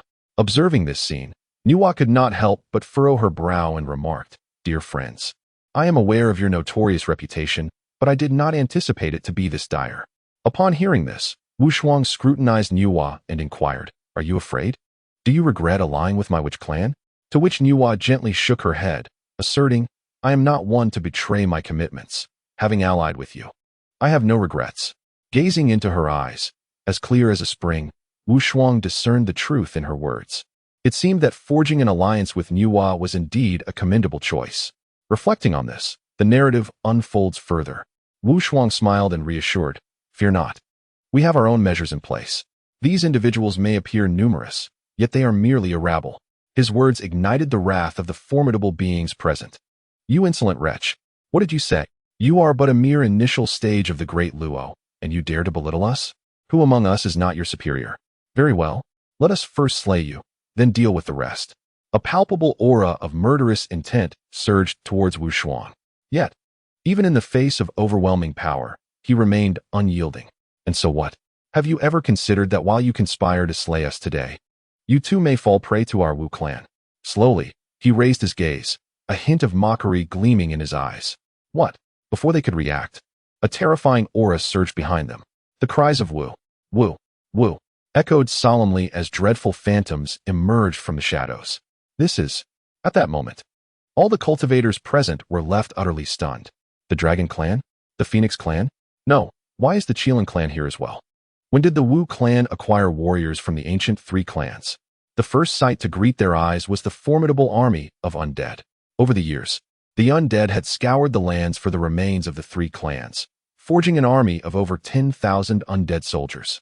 With the ascension of the two ancestral figures, Zhang Chun and Han Ba, to the great Luo golden immortal realm, they could now command an army of undead at that terrifying level. "Today, you dare encircle and slay my Wu clan. Do not blame us for retaliating." Wu Shuang's expression was indifferent, his cold gaze regarding the hundreds of great Luo cultivators as though they were mere specters. Although the undead army comprised only a few dozen at the great Luo golden immortal level, It boasted over 10,000 undead at the Tai Golden Immortal and Golden Immortal ranks. This vast legion of undead transformed into a cloud of ominous energy, summoning countless wails from the heavens as the winds of despair swept through the air, reminiscent of the netherworld. While a significant number of the undead were far weaker than the Great Luo, they belonged to the undead race, and their malevolent energy inherently posed a threat to the spiritual essence of cultivators. Thus, even those at the Golden Immortal and Tai Golden Immortal levels, when amassed in numbers, could overwhelm even the most formidable Great Luo. And at this moment, as Emperor Jiang gradually made his appearance, a multitude of shamanic warriors followed in his wake. Accompanied by 8 formidable shamans and the 2 primordial zombie ancestors, Jiang Chun and Han Ba. With a powerful gesture, he raised his arm and bellowed, "My sons, unleash chaos. Who dares to encircle and slay us, the ancestral shamans? Humph. Let them all become mindless slaves. Kill." At his command, the battle erupted instantaneously. Tens of thousands of zombie warriors, unyielding and fearless, charged forth. Having once belonged to the 3 clans, their formidable physiques were complemented by their mastery of various potent, innate supernatural abilities. In mere moments, the numerous Deluo cultivators found themselves ensnared in agonizing struggles, their cries of despair echoing relentlessly. At this juncture, the neutral parties, including Han Yun, Xinyuanzi, and the Queen Mother of the West, gradually made their approach. Alas, amidst the myriad guests of the purple clouds and red dust, how tragic it is that so many have converged to besiege the ancestral shamans. What a pity. They have profited immensely from auctioning the position on the mat. Envy has overtaken them, Han Yun lamented, observing the battlefield. Upon closer inspection, he could not help but exclaim, "What a brutal conflict. Surely, the shamanic clan must be suffering. Wait, what is this? What is that?" Suddenly, Han Yun was struck by the realization that what he had assumed to be the downfall of the ancestral shamans was, in fact, a calamity befalling the cultivators from various realms. So many shamanic warriors and an equal number from the zombie clan. They had evidently been prepared.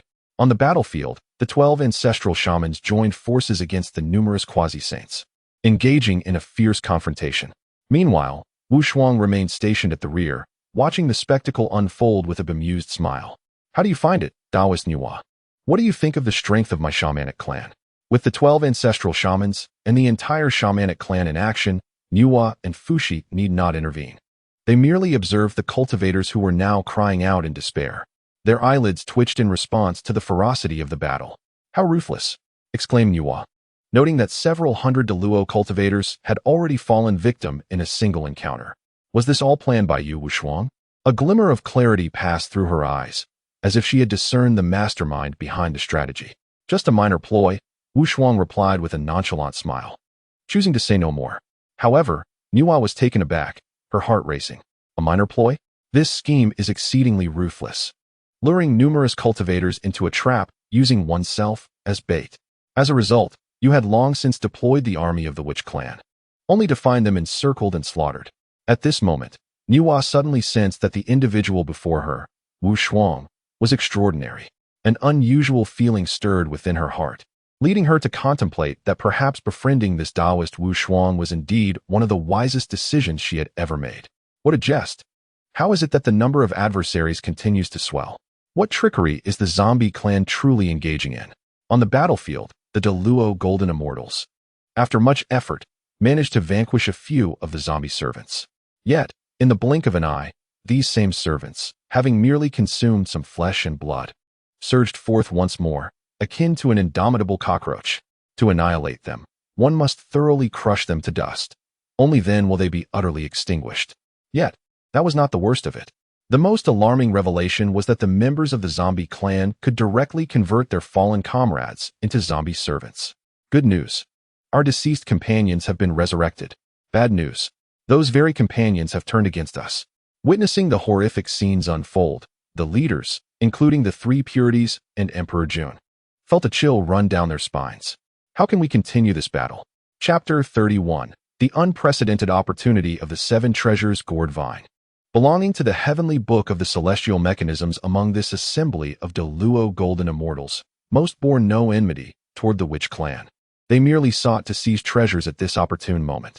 As the situation on the battlefield grew increasingly dire, The ranks of these Deluo cultivators began to dwindle. Some fled, while others perished.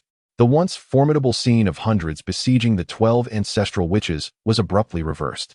Observing this turn of events, the three purities could not help but curse in frustration. A bunch of cowardly souls. No matter. Even without them, with our current cultivation, we are still formidable opponents against the 12 ancestral witches. Yuan Shi surveyed the surroundings. Aside from the three purities, the assembly included figures such as Emperor Jun, Tai Yi, Kuan Peng, Jie Yin, Zhuan Ti, and Dong Wang Gong, among others. Over a dozen quasi-saint powers in total. Although the ancestral witches were of the same realm of primordial powers, they lacked the formidable treasures possessed by the likes of them. Tai Shang wielded the innate supreme treasure, the heavenly yellow Linglong Pagoda, a magnificent artifact forged from the essence of the great Tao's yellow energy and the merit of Panga's creation. This tower, with its 49 layers, perfectly aligned with the numbers of the celestial way. Essentially, it was on par with the three great innate treasures of creation. Its defensive capabilities were nothing short of miraculous. Once summoned, it could render one invulnerable.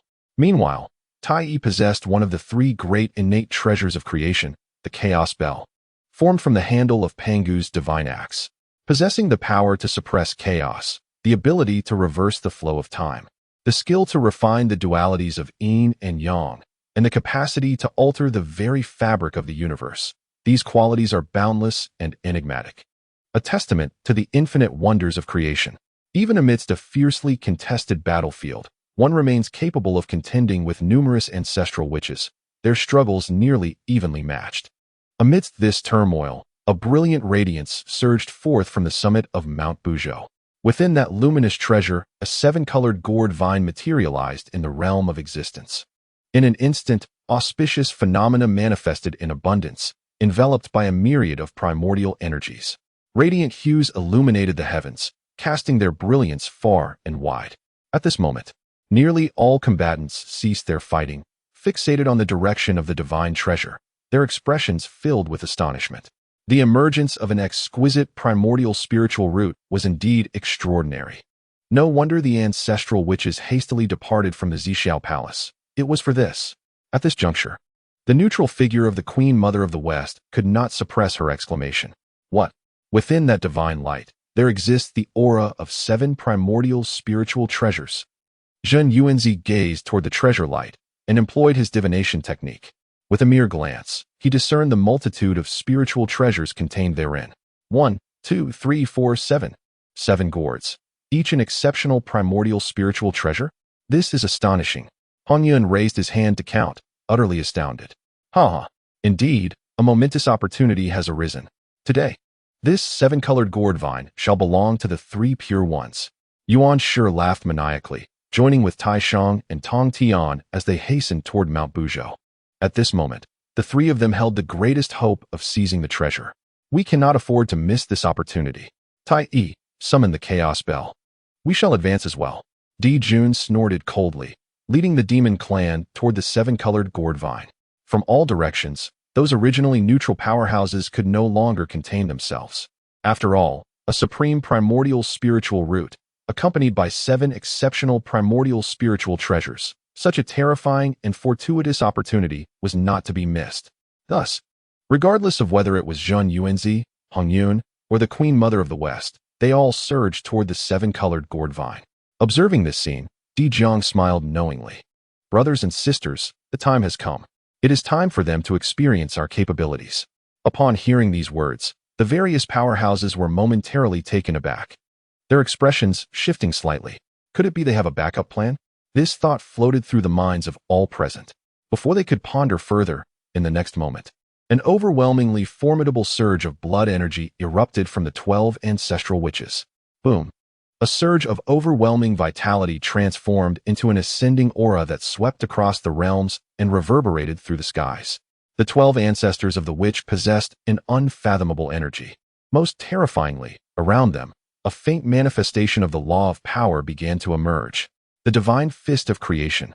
In this moment, confronting the myriad powerful beings and numerous quasi-saints, the 12 ancestors of the witch united to unleash the divine fist of creation.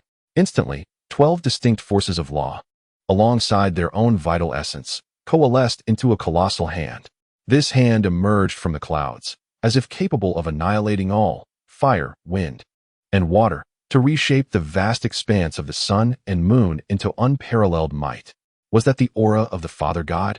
The countenance of the Supreme One shifted dramatically, as he discerned that the immense hand harbored a semblance of the true essence of the law of power. It was as if the great Pangu, spanning eons, had raised his hand to strike fiercely upon this Mount Bujo. Boom! As this fist descended, the very heavens and earth shattered. The boundless wilderness was rent apart across billions of miles of void. The crystalline barriers of heaven and earth fractured. The ground trembled incessantly.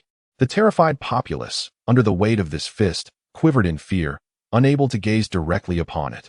The myriad powerful beings who faced this blow were struck with horror, their expressions betraying a flicker of dread. Death. Could it be that their end was nigh?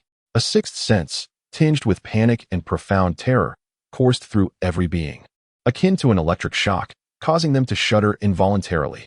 In the next moment, the first unfortunate soul was the one at the forefront, the primordial beginning. Even with the Supreme One's heavenly yellow tower above him, he was still violently shattered by this fist. With a thunderous roar, his corporeal form erupted like a dazzling crimson firework, instantaneously disintegrating. The second unfortunate was the Supreme One himself. The sheer power of this strike drained all his mana as he attempted to wield the heavenly yellow tower. Though he managed to mitigate some of the divine fist's might, it still left him and the celestial sovereign grievously injured. The residual force shattered the bodies of beings such as Mingi, Emperor Jun, and Tai.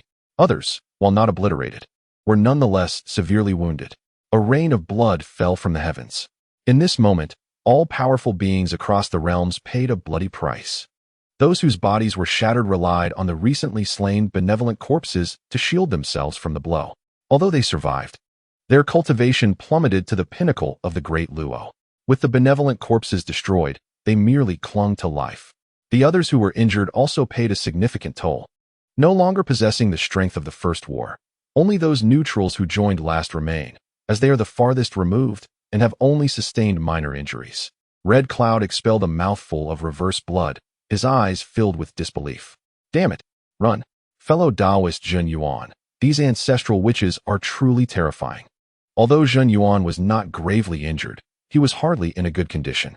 He nodded and, accompanied by Red Cloud, swiftly made their escape. Most others followed suit. The three pure ones, Emperor Jun, and the others quickly consumed some elixirs and spiritual fruits to stabilize their breaths, glaring fiercely at the ancestral witches and cursing. You wretched fools! Today, we have only just broken through, our cultivation unstable. To be defeated by you is merely a coincidence. One day, we shall avenge today as humiliation. With that, the assembly of quasi-saint powers scattered in every direction. In the span of mere breaths, the entirety of Mount Bujo fell silent. Above in the void, the ancestral witches could not help but exhale deeply. Their expressions began to show signs of fatigue, their vital energy waning, and even the overwhelming blood energy had vanished. The heaven-opening divine fist, when fully unleashed, demands an exorbitant price. Their internal vitality was completely depleted, leaving even their power of the laws unusable. If the battle continued, true peril awaited. It matters not, as long as we have driven them away. At this moment, below, the 9 Phoenix and a multitude of great witches, alongside 2 ancestral zombies, arrived. We report to the esteemed ancestral witches that the collection of blood energy is complete. There are also dozens of corpses of great Luo golden immortals, as well as various spiritual treasures, roots, and fruits. The 9 Phoenix and others busied themselves gathering the spoils of war, particularly from the recent blood rain, which contained several quasi-saint corpses that had been obliterated, thus replenishing the ancestral witch's vitality significantly. Excellent. Take these back to our witch clan's territory, and you shall remain here on guard, just in case. Emperor Jiang nodded, consuming several spiritual fruits to restore his vitality before joining the ancestral witches atop Mount Bujo. Brothers and sisters, you have finally arrived, Wu Shuang smiled calmly, then turned his gaze to the colorful gourd vine. At this moment, the protective mystical light surrounding the spiritual treasure began to dissipate, revealing 7 resplendent gourd treasures before their eyes. What a treasure! A supreme innate spiritual root, along with 7 superior innate spiritual treasures, and a significant amount of powerful vitality. Haha, this time, our witch clan has indeed struck it rich. Despite the depletion of their internal vitality, the faces of the ancestral witches remained radiant with joy as Wu Shuang gazed upon the seven-colored gourd vine. In their eyes, an uncontainable ecstasy shimmered. It is essential to understand that this treasure is not merely an exquisite innate spiritual root, accompanied by 7 superior innate spiritual treasures. It also includes the soil nurturing this spiritual root, which is of innate origin, known as the 9 heavens vital earth. A mere fragment of this 9 heavens vital earth can reproduce infinitely, possessing the remarkable ability to cultivate various supreme spiritual roots. Upon returning to the Wu clan, one could establish a premier medicinal garden for themselves. At this moment, Wu Shuang unhesitatingly gathered the numerous treasures. Subsequently, accompanied by many ancestral witches, he returned to the side of Nuwa and Fushi. Esteemed Nuwa, this is your fortuitous opportunity, Wu Shuang proclaimed, presenting a purple-green gourd from among the many. This item, known as the purple-green demon summoning gourd, would later be refined by Nuwa into the demon summoning banner, capable of summoning all demon clans across the realm. However, at present, the demon clans have yet to be established, rendering this treasure somewhat redundant. We have not exerted ourselves in this endeavor. It may seem ungracious to accept. Nuwa regarded everyone and, without a moment's hesitation, declined. Wu Shuang, however, smiled and responded, no matter. Let this serve as a testament to the friendship between you and my Wu clan. This bountiful harvest is merely one of the 7 gourds. Please accept it. He held a fondness for this future matriarch of humanity, and besides, it was merely a superior innate spiritual treasure. They were not lacking in such items. Huh, what testament? This is clearly a betrothal gift, exclaimed one of the ancestral witches. 13th brother, your intentions are not so innocent. Oh dear, 13th brother has grown. It's only natural to have such thoughts, another chimed in. At that moment, the ancestral witches, through their bloodline communication, teased Wu Shuang, leaving him in a state of bemusement. Is that so? Are you all jesting at my expense? To speak truthfully, Nuwa is indeed a paragon of beauty, yet I assure you, I harbor no such frivolous thoughts. Am I that sort of person? Since the esteemed friend has shown such goodwill, sister, you should accept it, Fushi remarked, casting a smile reminiscent of an affectionate aunt. Very well, then I graciously thank you, Wu Shuang. The favor bestowed today shall surely be repaid in the future, Nuwa conceded, accepting the purple-green demon summoning gourd. A fleeting glimmer of something unusual passed through her water-like, clear eyes before she bid farewell to the ancestral witches and departed from Mount Buzhou. As Nuwa departed, the ancestral witches resumed their playful banter regarding Wu Shuang. Ah, the favor today, how shall it be repaid? With a pledge of devotion, perhaps? Ha, 13th brother. You are quite fortunate. Not long after, the ancestral witches returned with Wu Shuang to the Pangu Sanctuary, where the many spiritual treasures received their rightful distribution. The purple gold gourd was acquired by Wu Shuang. The violet-red 99 soul dispersion gourd was obtained by Xianming. The purple-white celestial slaying gourd still requires further refinement and has been retained by Wu Shuang himself. Other items, such as the purple-yellow water and fire gourd, the purple-green treasure nurturing gourd, and the purple-black chaos gourd, were each allocated to Hutu, Emperor Jiang, and Jumong respectively. Furthermore, the numerous treasures obtained from the previous auction were directly distributed. Each ancestral shaman received the inheritance of the Golden Crow's transformation technique, the exceptional innate spiritual material. The solar divine fire essence was refined by Zhu Rong. All other treasures were also duly allocated. This round, the ancestral shamans reaped substantial rewards. With these acquisitions, our strength is bound to ascend to new heights. With 10,000 years until the next sermon, it is an opportune time for seclusion and diligent cultivation. After much deliberation, the ancestral shamans commenced their training, especially considering the significant amount of potent energy they had amassed.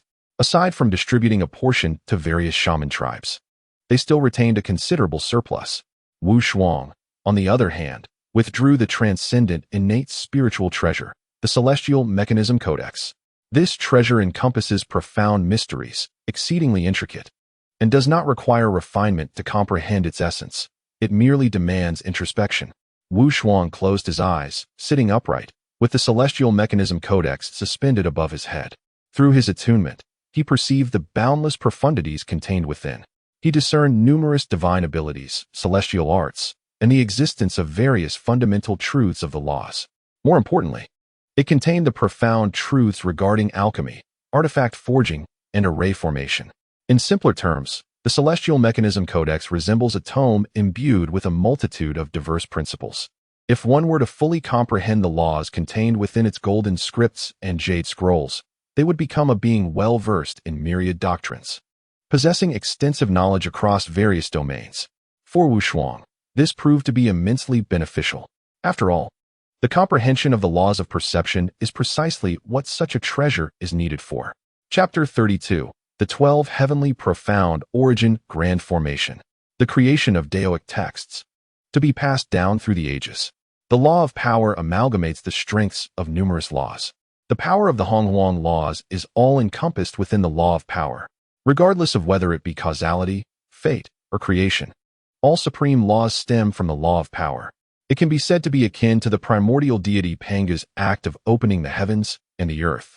The law of power is indeed the source of all laws. Without the law of power, laws exist in name only, devoid of the power to manifest them. Currently, Wu Shuang, due to his insights into Panga's restraints, has attained considerable understanding of the law of power. In simple terms, the path he now embarks upon is to amass as many principles as possible. The greater the number of principles he possesses, the more formidable his mastery over their powers becomes. With an abundance of such powers, he can profoundly comprehend the essence of the laws of force. At the core of all existence lies nothing but the concept of force. Just as the universe originated from a singular point, erupting into the vast and magnificent cosmos, such an achievement would be impossible without the impetus of force. In other words, the laws governing all things are merely rules, while force is the very source that drives these laws. At this moment, Wu Shuang sits in meditative focus above a river of stars.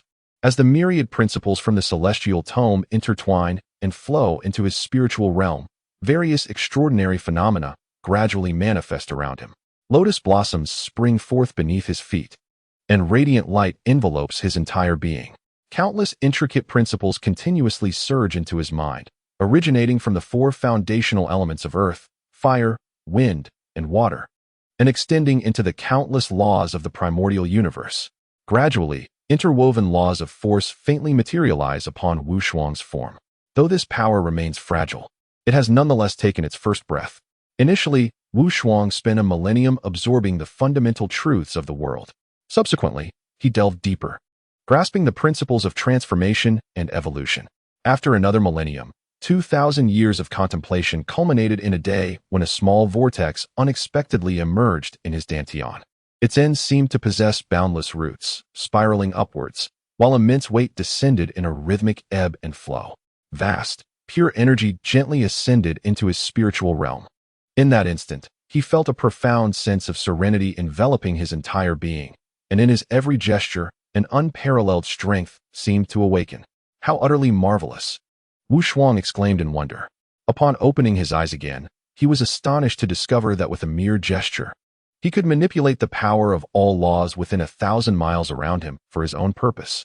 This small vortex of the law of force appeared distinct from any other law, possessing its own subtle intricacies. Observing the tiny vortex within his dantian, Wu Shuang felt a deep resonance. The source of force was, indeed, the seed of origin. This realization seemed to touch upon the profound truths of the laws, causing the surrounding rhythms of the Tao to reverberate with a thunderous resonance. Amidst this extraordinary spectacle, Wu Shuang clapped his hands in delight, remarking, "With this seed of origin, my understanding of the laws will surely be greatly enhanced.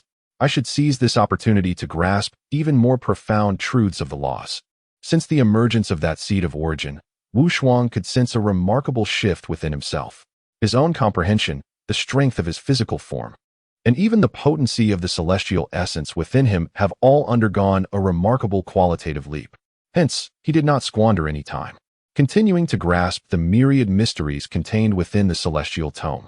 This time, Wu Shuang needed merely 500 years to cultivate, resulting in the emergence of 3 distinct Tao seals within him: the alchemy Tao seal, the refining Tao seal, and the array Tao seal. Each of these seals manifested within Wu Shuang, accompanied by the emergence of 3 potent forces of law, each possessing myriad applications. With the acquisition of these 3 laws, he would henceforth be self-sufficient in the realms of alchemy, refining, and array formation. This is one of the advantages of possessing Tao seals and mastering laws. One no longer requires guidance from others, as one can independently sense the laws of heaven and earth, thus grasping the deeper truths of these laws. With the 3 innate laws in his possession, Wu Shuang was immediately struck by an idea. Although the might of the heavenly opening divine fist is indeed formidable, each full exertion exhausts all of his strength, akin to a glass cannon. Immensely powerful, yet leaving him devoid of combat prowess post-usage. This was somewhat impractical for me, a member of the 12 ancestors of sorcery. Thus, it would be more advantageous to combine the 9 transformations of Yuan power with the law of strength to create a grand array. Wu Shuang recalled the inspiration from the 12 capital heavenly gods' great array, envisioning the creation of an unparalleled array for the 12 ancestors of sorcery. Emulating the 12 capital heavenly gods' great array, he aimed to establish a supreme array rooted in the laws as its source of power. As Wu Shuang began to formulate this concept, a grand array gradually took shape in his mind. Through this process of deduction, 12 distinct forces of law began to materialize before him. Slowly, as he continued his calculations, another 500 years passed.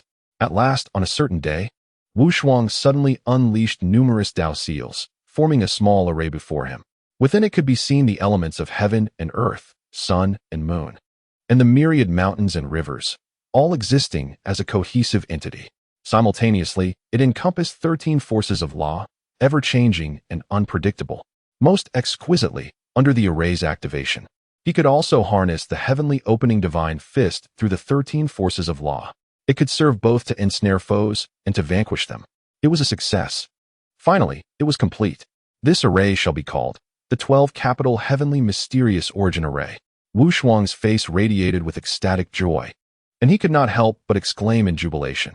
What has been accomplished? Brother 13, your sudden outbursts are quite alarming. At that moment, Wu Shuang suddenly regained his composure and turned to his side, only to find that the numerous ancestors of sorcery had already awakened from their meditative states. Gazing intently at my own exhilarated visage, a flicker of inexplicable emotion crossed my face. Ahem, no matter. I have devised a formidable grand formation for the use of my 12 ancestral witches. Should this formation be unleashed, even a pinnacle expert at the level of Hunyuan may find it challenging to contend with us. Wu Shuang had indeed understated the matter. In truth, based on my calculations, the might of this grand formation is likely to be even greater. What formation? Upon hearing this, Wu Shuang nodded slowly. This formation is named the 12 capital heavenly mysterious origin grand array. If we join forces to invoke it, even a pinnacle expert at the Hunyuan level would not stand a chance against us. The ancestral witches, upon hearing this, felt a sudden chill in their hearts. Mere words are insufficient. I shall first impart this formation to all my elder brothers and sisters. With that, Wu Shuang waved his hand, and numerous principles instantly surged into the minds of the ancestral witches. Subsequently, they fell into a deep contemplation. Meanwhile, within the vast wilderness, tumultuous winds began to stir. Above the boundless sea, the Eastern King had discovered one of the legendary 3 overseas immortal islands, the Penglai Immortal Island. He established his own power, the Immortal Court, and proclaimed himself the Eastern Emperor. This Penglai Immortal Island, formed from the fragments of primordial chaos, is abundant with countless cultivation resources. With such resources at his disposal, the Eastern King rapidly ascended in power, amassing 36 immortal abodes and 72 immortal islands, gathering numerous celestial beings and creating an overwhelming presence. In contrast, far within the chaos, Emperor Jun had also unearthed the long-lost 33 heavens. As the 33 heavens re-emerged in the wilderness, the order of the celestial bodies was restored, and divine merits descended from the heavens, bestowing him with immense fortune. With this, Emperor Jun declared the establishment of the demon clan and formed the demon court, attracting various extraordinary beings to join his ranks. Following this, he crowned himself the demon emperor and conferred titles upon Dong Huang Tai Yi and the 10 great demon saints, among others, which need not be elaborated upon. At Buzhou Mountain, within the Panga Divine Temple, the ancestral witches marveled at the 12 capital heavenly mysterious origin grand array, awestruck by its unpredictable transformations and vast power. With such an unparalleled formation, our witch clan's strength has ascended to new heights. Yet, amidst the upheaval in the wilderness, with the Eastern King establishing the Immortal Court and Emperor June founding the Demon Clan, there lies an even graver concern. This individual has gained immense merit and fortune by restoring the order of the celestial bodies. It seems the Demon Clan shall serve as the most formidable stumbling block on our witch clan's path to dominance in the wilderness. Emperor Jiang, observing the myriad events unfolding in the world, could not help but express his concerns. Upon hearing this, the ancestral witches began to voice their thoughts, preparing to deliberate a future strategy. However, at that moment, Wu Shuang fell into deep contemplation. The Demon Clan has indeed been established. Thus, the illustrious Demon Master Kunpeng shall commence the creation of the demonic script, thereby bestowing upon them an extraordinary fortune. This moment must not be overlooked. In the current primordial chaos, no written system exists. The transmission of Taoist teachings is solely reliant on verbal communication and intuitive understanding, or even direct conveyance through divine thought. The myriad formidable Taoist arts and supernatural abilities manifest only in the form of intricate Tao patterns, which are not only obscure but often necessitate both verbal and experiential instruction. This has posed a significant hindrance to the overall development of the primordial realm. However, with the advent of the demonic script, the written system of the primordial world began to experience an explosive emergence, gradually paving the way for future advancements. Kunpeng, being the first to establish a written system, has profoundly influenced subsequent written forms. It is precisely for this reason that the Demon Clan's court has garnered immense fortune and merit. After careful consideration, Wu Shuang resolved to adopt a path less traveled, leaving others with no recourse. Dear brothers and sisters, I have devised a plan. Upon hearing this, the gathered assembly turned their gaze toward Wu Shuang. At such moments, he has consistently presented decisive strategies, albeit often tinged with a certain cunning. Yet, what harm is there in that? Oh, 13th brother, do not hesitate to speak. The crowd, anxious about the potential rise of both the demon and celestial courts, found themselves in a quandary about how to suppress them. Now, with Wu Shuang's proposed solution, could this not be fortuitous? In the present primordial realm, there exists no established means to inherit Taoist teachings, supernatural powers, or the profound truths of the laws. Should our witch clan be the first to create such a system, allowing the future transmission of all Taoist practices, supernatural abilities, and fundamental principles according to our framework, it would yield immense merit and boundless fortune. Henceforth, if all must utilize our witch clan's system, we shall possess immeasurable merit and fortune. With such a boon, our clan shall not fear even the most insidious adversaries. At this proclamation, the ancestral witches were filled with excitement. A transmission system? This notion is indeed remarkable. Currently, all laws and principles are passed down through Tao patterns. Thus, we shall create a scriptural system. Through written word, we shall convey the myriad laws of heaven and earth, transmitting all order and culture. We shall seek the acknowledgement of the heavens, establishing ourselves as the ordained written system of the cosmos, upholding celestial mandates and harmonizing with all spirits. We could attain boundless merit and fortune. The ancestral witches, upon hearing this, were electrified. Yet, soon apprehension set in. Creating this scriptural system may prove challenging. It must align perfectly with the grand Tao of heaven and earth. With our intellect, it may be a daunting task. In that moment, the ancestral witches suddenly felt that a lack of intellectual prowess was indeed a troublesome predicament. Upon hearing this, Wu Shuang smiled confidently. It is of no consequence. I shall take charge. This declaration exuded an air of authority and self-assurance, a testament to the confidence bestowed upon him as a descendant of future generations. The Chinese character system, inherently rich in pictograms, profound meanings, simplicity, and perfect structure, serves as an ideal foundation for the creation of a textual system of Tao. It could not be more straightforward. 13th brother, have you already conceived this? Exclaimed Wu Shuang, impressed by the depth of his companion's foresight. The trust bestowed upon Wu Shuang by those around him was unwavering. With a knowing smile, he proclaimed, there is no time to lose. I shall now announce my intentions to the heavens and the earth, seeking their recognition. With that pronouncement, Wu Shuang, accompanied by the ancestral shamans, departed from the Panga temple. They soon bowed in reverence to the heavens and the earth, pledging a monumental oath. Today, our Wu clan shall establish a textual system of Tao, creating a legacy of countless teachings for all beings in the vast cosmos. Today, I, Wu Shuang, humbly call upon the heavens and the earth to grant their acknowledgement. Upon uttering these words, he raised his hand and, with a flourish, conjured the first character, human. The single character materialized with striking clarity in the cosmos. Boom. In an instant, the heavens echoed. This inaugural character swiftly garnered recognition from the primordial world, reverberating throughout the realms and illuminating the skies. All beings of the primordial age, as well as the mighty from various realms, beheld the grand symbol of human. Is there truly such an elegant and profound script that resonates with the Tao? They marveled. Has the Wu clan awakened to such wisdom? This is astonishing. The powerful beings from all corners gazed in awe at the character shining between heaven and earth. Wu Shuang, undeterred, proceeded to create further characters: heaven, earth, void, reality, Tao law. Each character emerged, continually reflected in the cosmos. A process that persisted until he had crafted a total of 3,600 characters. These 3,600 characters alone were sufficient to encompass all things in existence, transmitting infinite truths. After the final character appeared, Wu Shuang proclaimed to the heavens and the earth, "Today, I establish the textual system of Tao, sanctioned by the heavens and the earth. The textual system is hereby established." Boom. With this declaration, the cosmos trembled. An abundance of auspicious signs and radiant colors unfolded, as boundless purple chi transformed into a celebration cloud of merit. Descending from the 9 heavens, the powerful beings of the heavens and earth were left utterly astonished. Has it truly come to fruition? This is no jest. Furthermore, within the realms of the 33 heavens, it is indeed the Kunpeng, immersed in the creation of demonic texts, who suddenly raises his head with a look of astonishment. What? Tao texts? No. My fortune has been intercepted by the witch clan.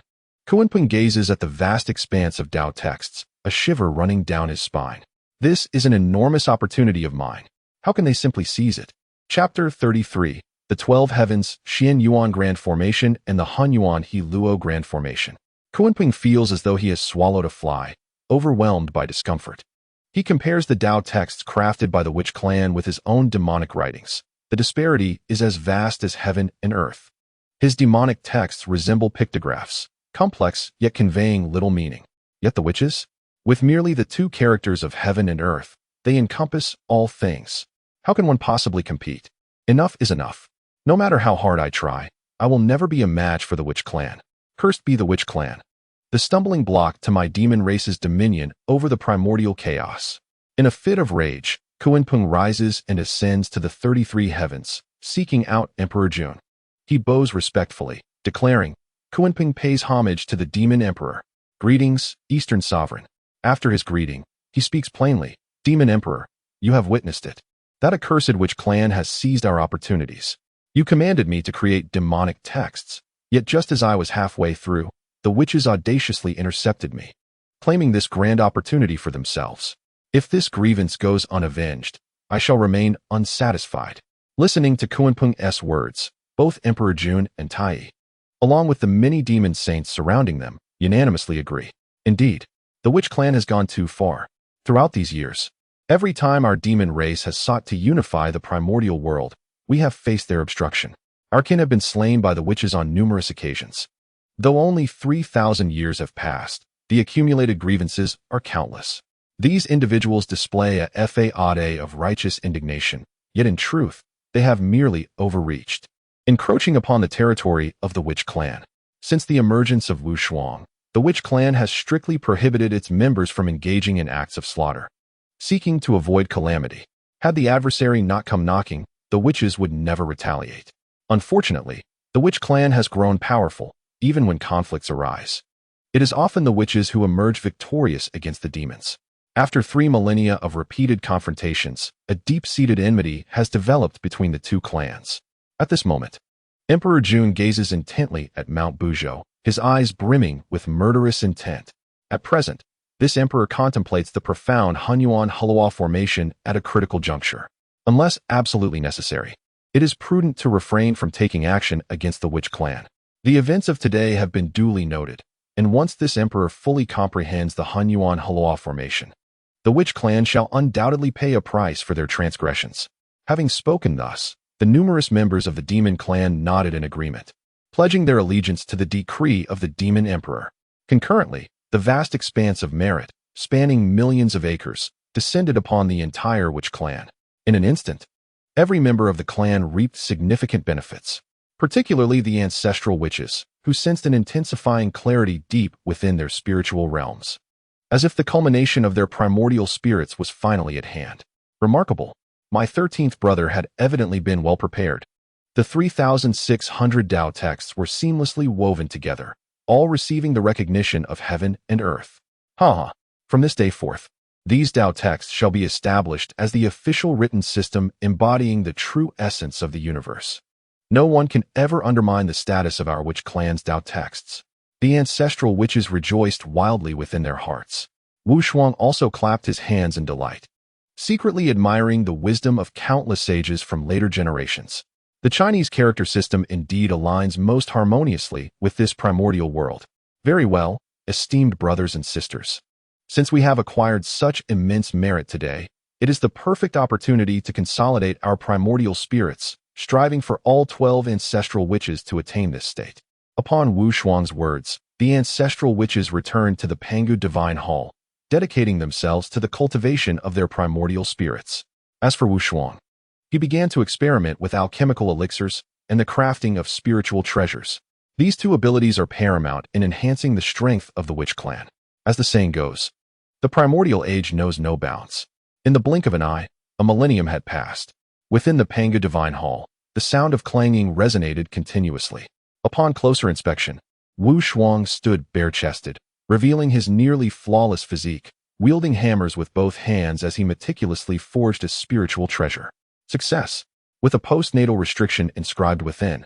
This mid-grade postnatal spiritual treasure was successfully crafted. Beside Wu Shuang, the towering pile of postnatal spiritual treasures had already exceeded 1,000 pieces. Moreover, during this millennium, he had also concocted over 1,000 elixirs. His alchemical prowess had ascended directly to the third transformation, enabling him to produce third transformation elixirs, each capable of bestowing 500 years of cultivation. In the realm of artifact crafting, Wu Shuang reached the level of being able to forge mid-grade postnatal spiritual treasures. The scattered spiritual treasures around him were all mid-grade and low-grade postnatal treasures. Though Wu Shuang had no use for them personally, they could be bestowed upon the members of the witch clan for their utilization. Furthermore, these treasures required no primordial spirit. They could be activated solely with one's vital essence. Undoubtedly, this has significantly enhanced the power of the witch clan. As the resonant voices echoed within the Pangu temple, the ancestral witches awakened from their meditative states. Upon closer inspection, one could observe that above the heads of Xianming, Jumong, and Zhu Jiuyin, small primordial spirits had manifested. Among the numerous ancestral witches, only the two, Zhu Rong and Gong Gong, burdened by the heaviest miasma, had yet to condense their primordial spirits. The remaining 10, however, had all attained this remarkable state. Is this the sensation of possessing a primordial spirit? Indeed, it has greatly elevated one's comprehension and perception. How splendid this feeling is. We are not only endowed with formidable physical strength, but also possess primordial spirits, enabling us to wield various divine abilities and treasures. What was it that was said? With unparalleled might comes equally high damage. 13th brother, is that the essence of it? The ancestral witches, having acquired their primordial spirits, were naturally overjoyed. Alas, while you all rejoice in your newfound powers, I and Gong Gong are left pitifully without our own primordial spirits. Zhu Rong gazed at the others, his envy rendering his eyes a shade of red. Fear not. As long as you accumulate merit, both you and Gong Gong shall eventually condense your primordial spirits, too. Di Jiang, in a boisterous manner, patted the two on the back. Neither of them were inclined to hold grudges, and they merely nodded in agreement, not dwelling on the matter. Presently, the strength of the entire witch clan has grown immensely. Even the 8 great witches, having received multiple augmentations of merit, are showing signs of manifesting their primordial spirits. The witch clan embodies the dual cultivation of life. Not only do they possess the cultivation of primordial spirits, but they also maintain physical prowess. Among practitioners of the same realm, they shall be invincible. Report. Esteemed ancestral witches, our great witch Jiu Feng has gravely wounded the demon Saint Jiu Ing outside of Mount Buzhou, inciting the wrath of the demon court, which has dispatched a large army to attack. Just as the ancestral witches were envisioning their future, suddenly, outside the Panga temple, the great witch Kwa Fu rushed in hastily, conveying this alarming news. Upon hearing these words, Wu Shuang looked up and was met with the sight of calamity swirling ominously across the heavens. The witch clan appears to be facing a great disaster. They dare to offend us without our initiating an assault on their 33 heavens? Dear brothers and sisters, since they have the audacity to come, let us ensure they do not leave unscathed. Between the witches and the demons, a battle is inevitable. Yet, the manner of engagement is crucial. We must compel them to seek us out first. The witch clan's response, driven by self-preservation, shall not be deemed unwarranted slaughter. Naturally, this will not incur any karmic retribution that could affect the witch clan. This is the principle of heaven and earth, and it is the opportunity Wu Shuang has long awaited. Excellent.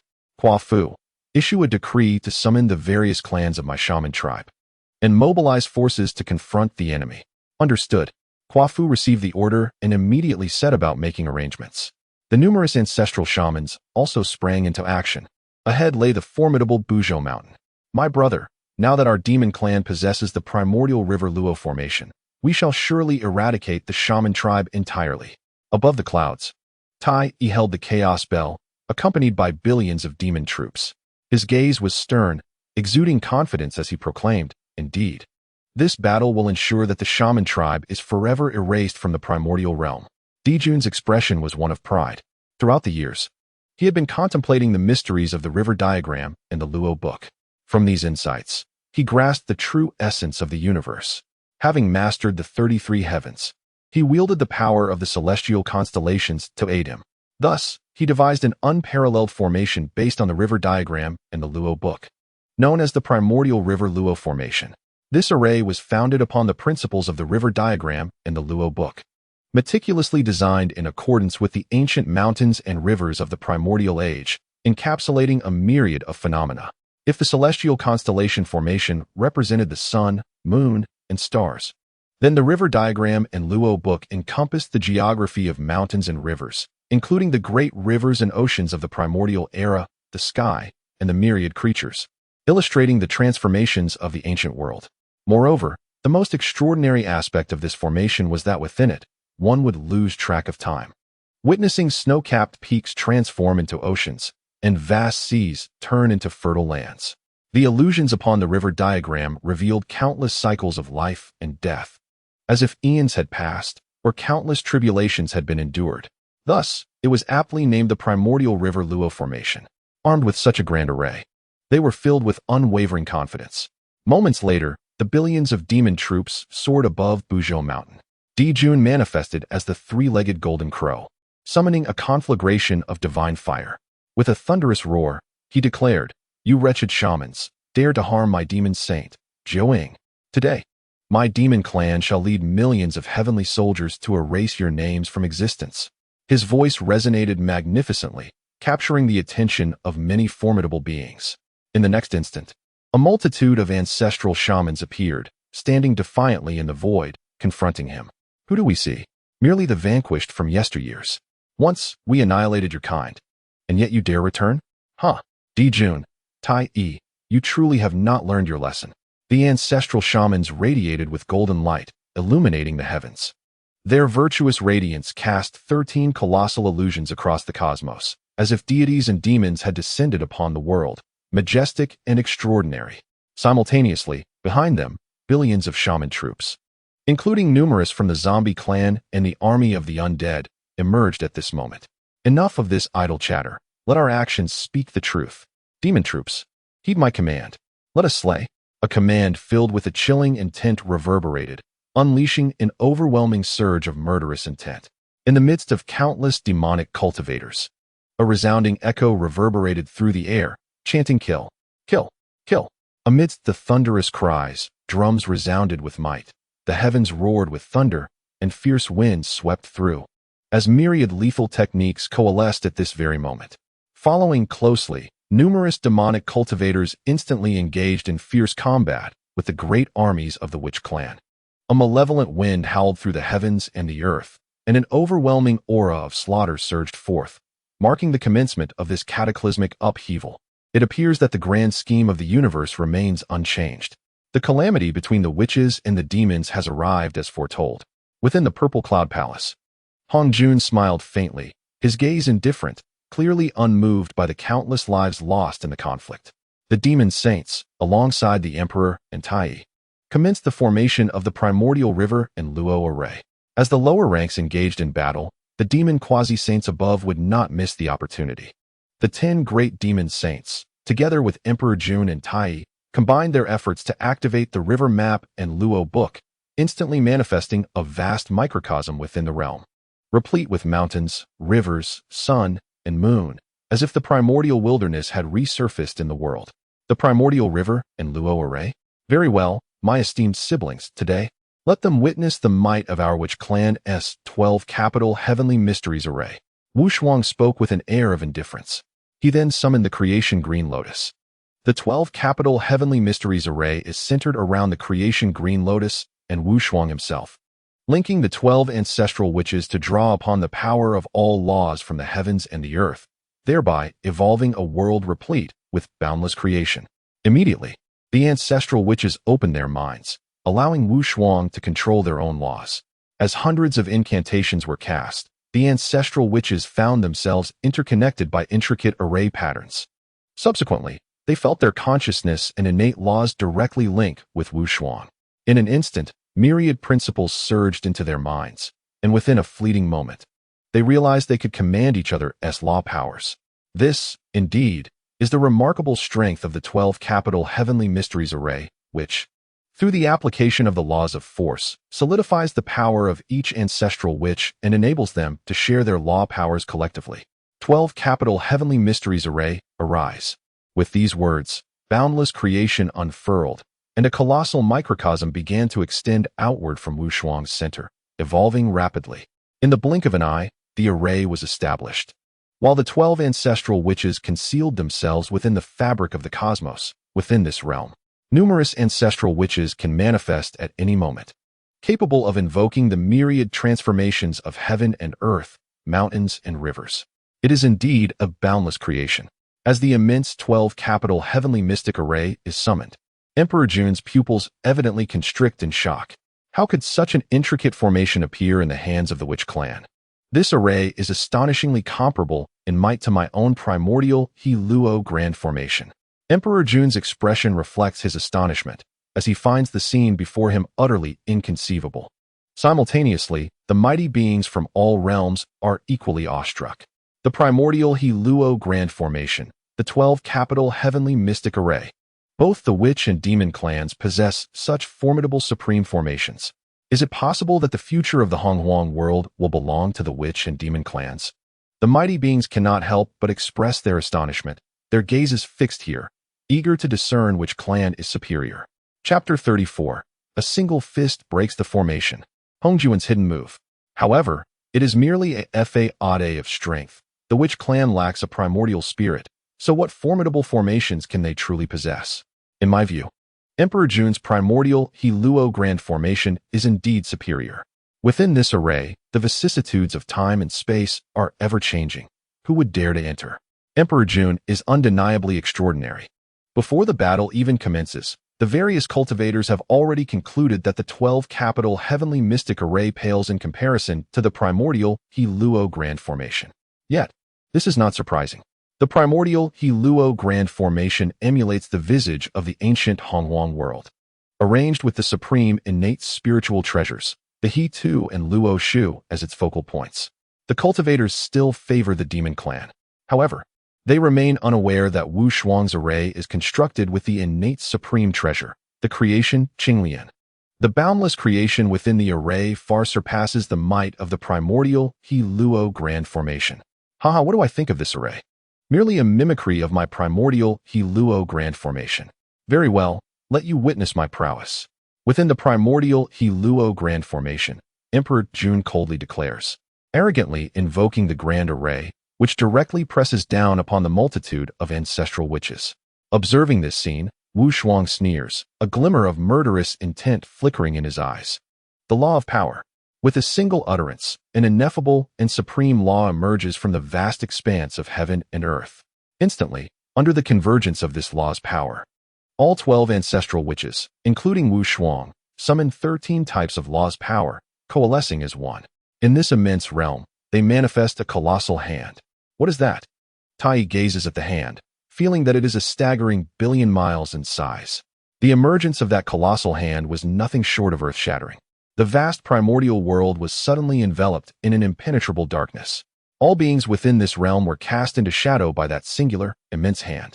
The sun ceased to shine, and the heavens fell into obscurity. Surrounding the giant hand, an unparalleled force coalesced, embodying the strength of 13 profound laws, transforming into an exceedingly formidable aura. The mere residual power it radiated was sufficient to rend the very fabric of the celestial realm, creating web-like fissures across the immense firmament. What on earth is this? Jun's pupils trembled violently as he beheld the gigantic hand, causing him to shudder uncontrollably. A cold sweat trickled down his brow, accompanied by an inexplicable dread that surged within his heart. Open the heavens, divine fist. Within the grand formation, with Wu Shuang's commanding shout, a fist descended with tremendous force upon the vast Hanyuan He Luo formation. In an instant, the primordial realm within that formation erupted in cataclysmic chaos. The ancient world shattered in an instant. Tai hastily summoned the chaos bell, intending to use its might to withstand the impending strike. Alas, this blow was beyond any defense. Even with the chaos bell summoned, its protective barrier was breached in the blink of an eye. The bell emitted a mournful resonance, akin to a lament, before losing its brilliance and retreating into Tai Yi's body. With a splutter, Tai Yi, shaken by the immense force, coughed up a mouthful of reverse blood. Impossible. This cannot be happening. I shall not be defeated. Jun's eyes blazed crimson, nearly driven to madness as he summoned the sun god fire, desperately attempting to counter this strike. The other demon saints also channeled their celestial essence with all their might, unleashing a barrage of lethal techniques against that fist. Yet, tragically, none could withstand its power. Even the formidable Hanyuan He Luo formation crumbled amidst the cacophony of destruction. A tremendous roar reverberated through the heavens and the earth, akin to a heavy bomb detonating, sending shockwaves through the hearts of all present. A chilling, spine-tingling sensation enveloped everyone. What a terrifying blow this was. Even the 3 ancient ancestral spirits of Ur would pale in comparison. The formation had compelled the many ancestral witches to unleash powers far exceeding their own realms. If the witch clan were to continue to grow, what would become of this world? The 3 pure ones, the Eastern Sovereign, and various others who harbored enmity toward the witch clan all wore grave expressions. The speed of their growth was astonishingly rapid. They had already attained the pinnacle of Hanyuan's strength, and indeed, they were of the utmost caliber. Such a strike. Even the 3 ancestral spirits of Ur would have to evade its brilliance, and even the demon ancestor Luo who, wielding the exquisite sword array, would be compelled to retreat. Their power was simply overwhelming. This grand formation even encompassed the laws of strength from the Father God. How had the witch clan come to comprehend such profound mastery? We find this unacceptable. In the celestial expanse, the 3 pure ones and others were profoundly shaken.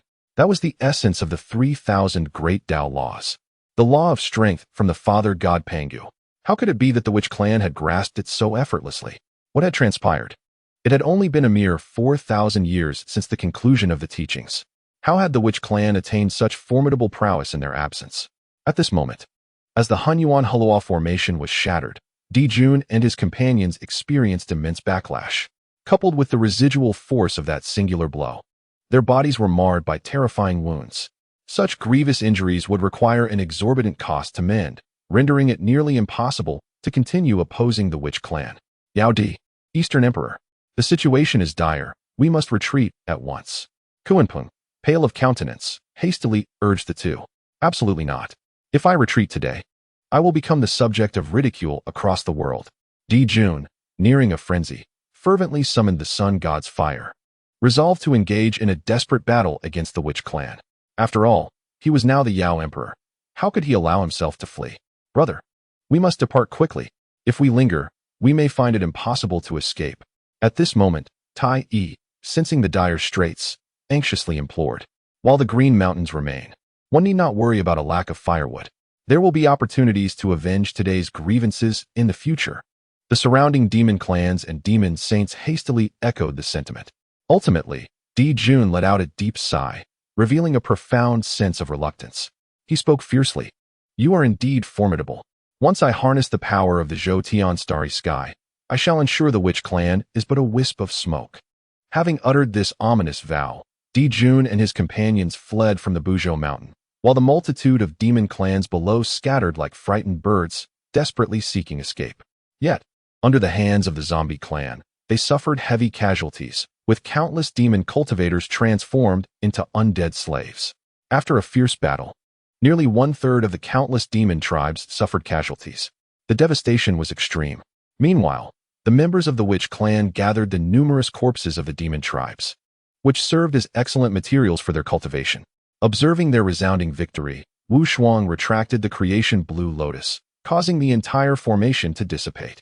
With a resounding clap, Di Jiang, brimming with excitement, patted Wu Shuang on the shoulder and exclaimed, "Incredible! 13th brother, your formation is indeed remarkable. We haven't even exerted our full strength. Yet they fled?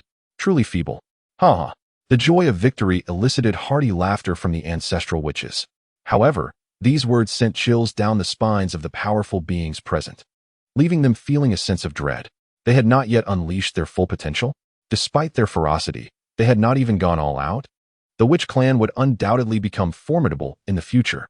The powerful beings could not help but feel a surge of apprehension as they gazed upon the mountain of corpses and the sea of blood below. A sight that was truly shocking. Following this battle, the vitality of the demon tribes was severely weakened, and they remained relatively subdued, refraining from encroaching upon the territory of the witch clan. Consequently, the world fell into a profound silence, as the entire witch clan loomed over everyone like a thick, dark cloud, instilling fear that stifled any thoughts of rebellion. Thus, the world welcomed over 6,000 years of tranquility.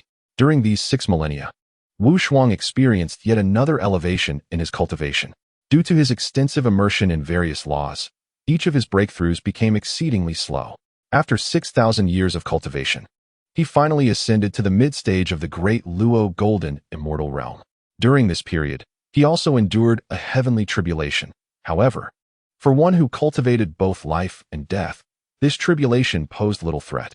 On the contrary, he utilized the power of the tribulation to significantly refine his physical form.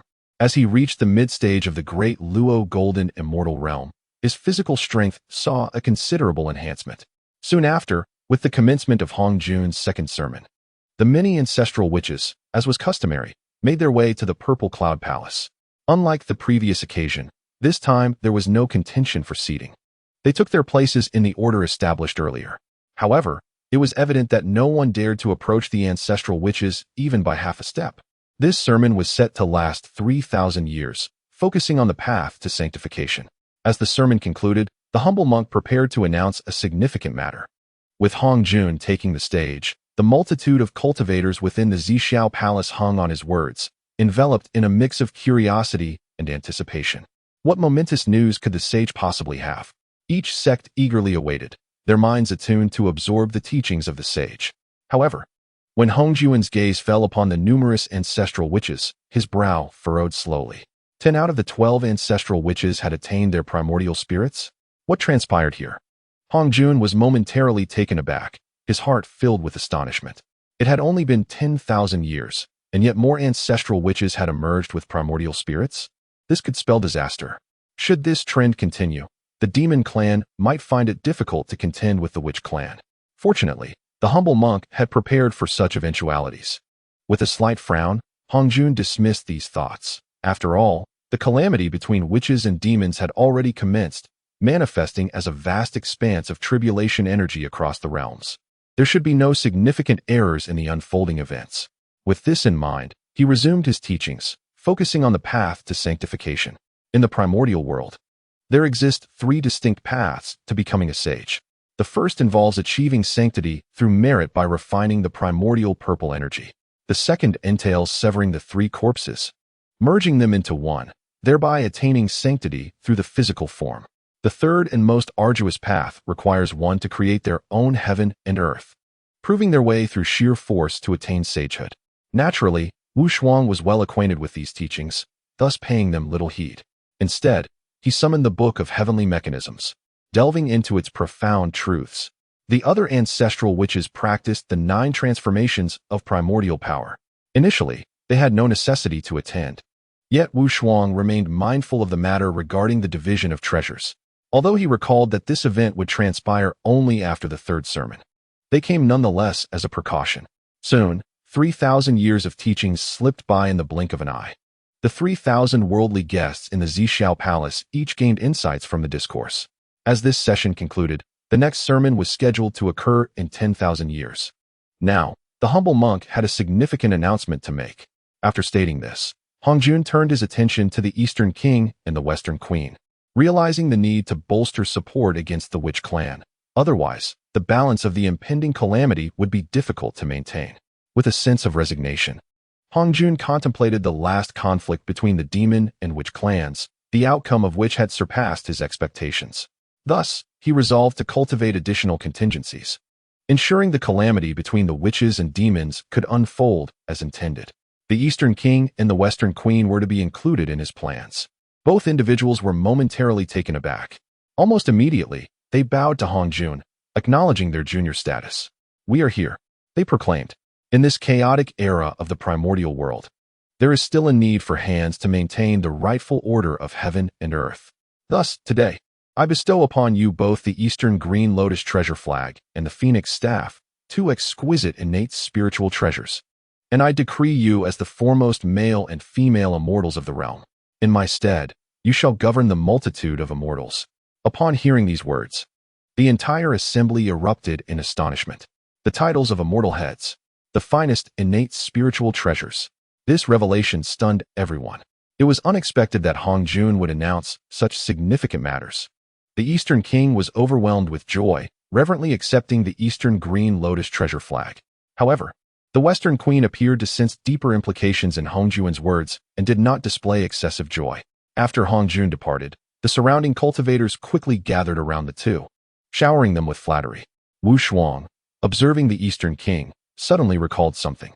It was indeed the case that the Eastern King had risen to prominence by discovering one of the 3 immortal islands formed from the fragments of the primordial chaos. Dear brothers and sisters, among the 3 immortal islands, only one remains, now possessed by the Eastern King. Merely this single island has granted him immense resources. In my view, it would be more fitting for our witch clan to govern the remaining 2 islands. At this moment, Wu Shuang, contemplating the Eastern King, conveyed his thoughts telepathically. Upon hearing this, the numerous ancestral witches became intrigued. Treasure hunting? How delightful! When we find the other 2 immortal islands, we can simply relocate them beneath Mount Buzhou. Such premier paradises must belong to our witch clan. The ancestral witches unanimously agreed on this matter. They promptly left the Zhixiao Palace, hastening towards the boundless seas. With the emergence of the Penglai Immortal Island, the remaining 2 islands should also manifest in due course. Wu Shuang calculated the timing. It should coincide with the conclusion of the 2nd sermon. Chapter 35, Eastern King. My treasure has yet to warm up. In light of this, there was no time to waste. Wu Shuang and the ancestral witches immediately departed from the Zhixiao Palace. Although there had been no division of treasures this time, Wu Shuang gleaned another piece of information.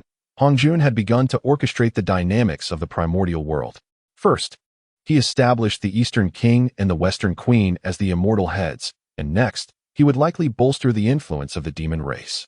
If I am not mistaken, the decree of celestial marriage should soon be issued. I wonder if this can be calculated. According to the original progression of the primordial timeline, the strength of the demon race surged with the addition of the 2 lunar goddesses from the moon star. The strength of the 2 divine maidens of the moon has grown increasingly formidable, primarily due to their completion of the lunar position within the great array of the celestial bodies. This harmonious union of yin and yang has endowed them with access to this supreme formation. As the calamity of the witch and lich reaches its zenith, Emperor Jun, at the pinnacle of the quasi-saint realm, can unleash powers nearly akin to those of a saint through this celestial array. Consequently, this has repercussions for countless beings, resulting in immeasurable bloodshed. Here lies the boundless ocean. Brother 13, where shall we commence our search? At this juncture, the voice of Emperor Jiang interrupted Wu Shuang's contemplation. Since the Isle of Penglai has emerged, let us begin our quest in the vicinity of Penglai. Wu Shuang nodded slowly, offering his suggestion. Upon hearing this, the numerous ancestral witches also nodded in agreement, and thus they began their search, centered around the Isle of Penglai, extending outward. Meanwhile, within the Purple Cloud Palace, the Eastern King was brimming with vigor. Not only had he successfully courted several newly ascended quasi-saints of the primordial realm, but he had also rallied hundreds of great Luo immortals under his command. In a fleeting moment, he basked in his splendor. Upon returning to the Isle of Penglai, he was informed by the venerable ancestor of Tushan regarding the movements of the witch clan. Your Majesty, after leaving the Purple Cloud Palace, the ancestral witch has arrived at our Isle of Penglai, seemingly in search of something, dispersing across the surrounding seas. Should we exercise caution? Upon hearing this, the newly appointed sage, overflowing with confidence, became momentarily arrogant. Humph! A mere witch clan dares to tread upon my domain. It is evident they have come seeking the sacred isles of Fangzhong and Yingzhou. The 3 isles of Penglai are destined to be my fortune. Since they have the audacity to come, they shall not depart. Issue a decree for all island lords and cave masters to convene with me. A flicker of resentment crossed the Eastern King's gaze, and a cunning plan began to form in his mind. Soon after, the lords and masters from various blessed lands arrived in succession. Among these practitioners were primarily great Luo golden immortals, complemented by the several quasi-saint powers gathered by the Purple Cloud Palace. The Eastern King now commanded nearly 20 quasi-saints. This was also due to the fact that attaining the quasi-saint realm was significantly less arduous than reaching the primordial realm, which required a profound understanding of the laws to enter. In contrast, one merely needed to sever the 3 corpses to achieve the quasi-saint status, provided they possessed reasonably good spiritual treasures. Esteemed friends, the 12 ancestral witches are currently rampant and dare to encroach upon my sacred isles of Fangzhong and Yingzhou. Today, we must resolutely prevent them from succeeding. Esteemed colleagues, join me, the Emperor, in mobilizing our forces to eliminate the 12 ancestors of the witch clan and avenge the grievances of the previous calamity at Mount Buzhou. Upon hearing the Eastern Sovereign's declaration, the multitude of powerful beings present fell into a state of astonishment. What? You wish us to confront whom? Is this some sort of jest? Even the likes of Emperor Jun and Tai Yi were repelled when they attempted to besiege the witch clan. Although we may be numerous, we are certainly no match for them. Eastern Sovereign, this matter requires careful consideration. The witch clan is formidable, and facing them head-on may not be wise. Many of the powerful beings voiced their dissent. Who says we must confront them directly? Ancestor Tushan, do the 12 ancestors not act independently? If that is the case, we can certainly strike them down in isolation. Together, the 12 ancestors are indeed powerful, but what if we confront them one at a time? As the Eastern Sovereign proposed this strategy, the assembly suddenly found a glimmer of hope. Indeed, if so, an opportunity has presented itself. It is well known that the 12 ancestors possess treasured artifacts. Among the gathered cultivators, who does not covet such treasures? Now that a chance to eliminate the ancestors has arisen, they will not let it slip away. Very well, then, my fellow Taoists, let us unite and strike down the 12 ancestors. With this proclamation, hundreds of great Luo and over 20 quasi-saint experts set forth towards the infinite sea.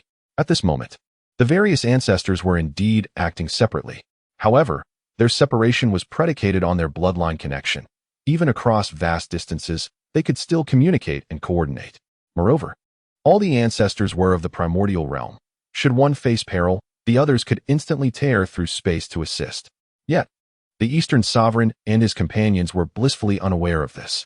Thus, a millennium passed in the blink of an eye. Brother, do you think the Fangzhong Immortal Island truly exists? How is it that after searching for over 1,000 years, we have yet to find any trace? At this moment, it was Emperor Jiang, accompanying Wu Shuang, who could not help but voice his frustration. What is the hurry, brother? Such immortal islands are filled with countless opportunities. If we cannot find it immediately, is that not expected? Just as Wu Shuang spoke, suddenly, a chaotic, profound light caught their attention. What is this? Brother, come quickly. Ha! After searching for 1,000 years, we have finally found it. Wu Shuang exclaimed with excitement as he and Emperor Jiang raced forward. In a matter of moments, they arrived before a colossal immortal island. There, they beheld the entire expanse of the island, surrounded by a magnificent chaotic primordial force. No ordinary cultivator could dare to approach even a fraction of it. This chaotic primordial energy is one of the most primal and powerful forces found within the void of chaos. Even a Deluo golden immortal, upon contact with it, would instantly dissipate into nothingness. A quasi-saint would also be unable to withstand this immense power for long. It is believed that this chaotic primordial energy accompanied the celestial island when it plummeted into the primordial realm. Such formidable energy can sever all perceptions, rendering it impossible for anyone to draw near. No wonder this celestial island has remained undiscovered for so many years. Fortunately, this chaotic primordial force is on the verge of dissipating, and the island shall soon emerge into the world. Wu Shuang's countenance gleamed with excitement as he beheld the celestial island, its chaotic energy gradually fading. Faintly, a colossal stone tablet came into view, inscribed with the characters for Fangzhong. It seems this is indeed the legendary Fangzhong Celestial Island. Excellent, excellent. I shall swiftly notify the others. Di Jiang observed the radiant treasures emanating from the island, sensing boundless opportunities. He too was filled with exhilaration and prepared to summon the other ancestral witches. At that moment, a powerful aura surged from the distance. Following closely, rays of auspicious light descended, revealing the approach of numerous quasi-saints. Ha! At last, I have found it, Di Jiang declared. You, Eastern King, and your minuscule witch tribe dare to covet my celestial island. Your crime shall not go unpunished. The Eastern King gazed hungrily at the Fangzhong Celestial Island not far away. Eastern King? Merely a defeated foe. Do you still have the audacity to offend us? Begone. Di Jiang could not even be bothered to look at them directly, merely snorting coldly, unleashing an overwhelming aura of blood and power that transformed the very fabric of the surrounding world. Today, I command 28 quasi-saints alongside hundreds of Deluo cultivators. You are but two. What gives you the audacity to be so arrogant? Seeking death, the Eastern King sneered derisively, taunting. If the 12 ancestral witches were present, I might show some caution, but now, what do you intend to use to contend with me? Wu Shuang observed the brazen Eastern King and felt a surge of indignation. Has this fellow, having been granted the title of Celestial Lord, become so intoxicated with pride? How utterly preposterous. Brothers and sisters, come swiftly. This old fool, the Eastern King, is exceedingly arrogant, daring to challenge our ancestral witches. A pulse of bloodline resonance echoed forth, and in an instant, numerous ancestral witches, located billions of miles away, tore through the fabric of space. In the next moment, the 12 ancestral witches converged, addressing the Eastern King. So, you are the one they call the Eastern King. Dare to stand against my 12 ancestor witches? How many grains of courage do you possess? As the multitude of ancestor witches materialized, Dong Wanggong was left utterly astounded. This cannot be. Were you not dispersed? Even with the most ingenious means of communication, could you truly convene so swiftly? This is dire. Fellow comrades, retreat at once. Dong Wanggong's pupils dilated as he instinctively urged everyone to flee. Yet, alas, in the next breath, he heard the combined forces of Di Jiang and Zhu Jiuyin invoking the laws of time and space, their furious command echoing, temporal and spatial lockdown.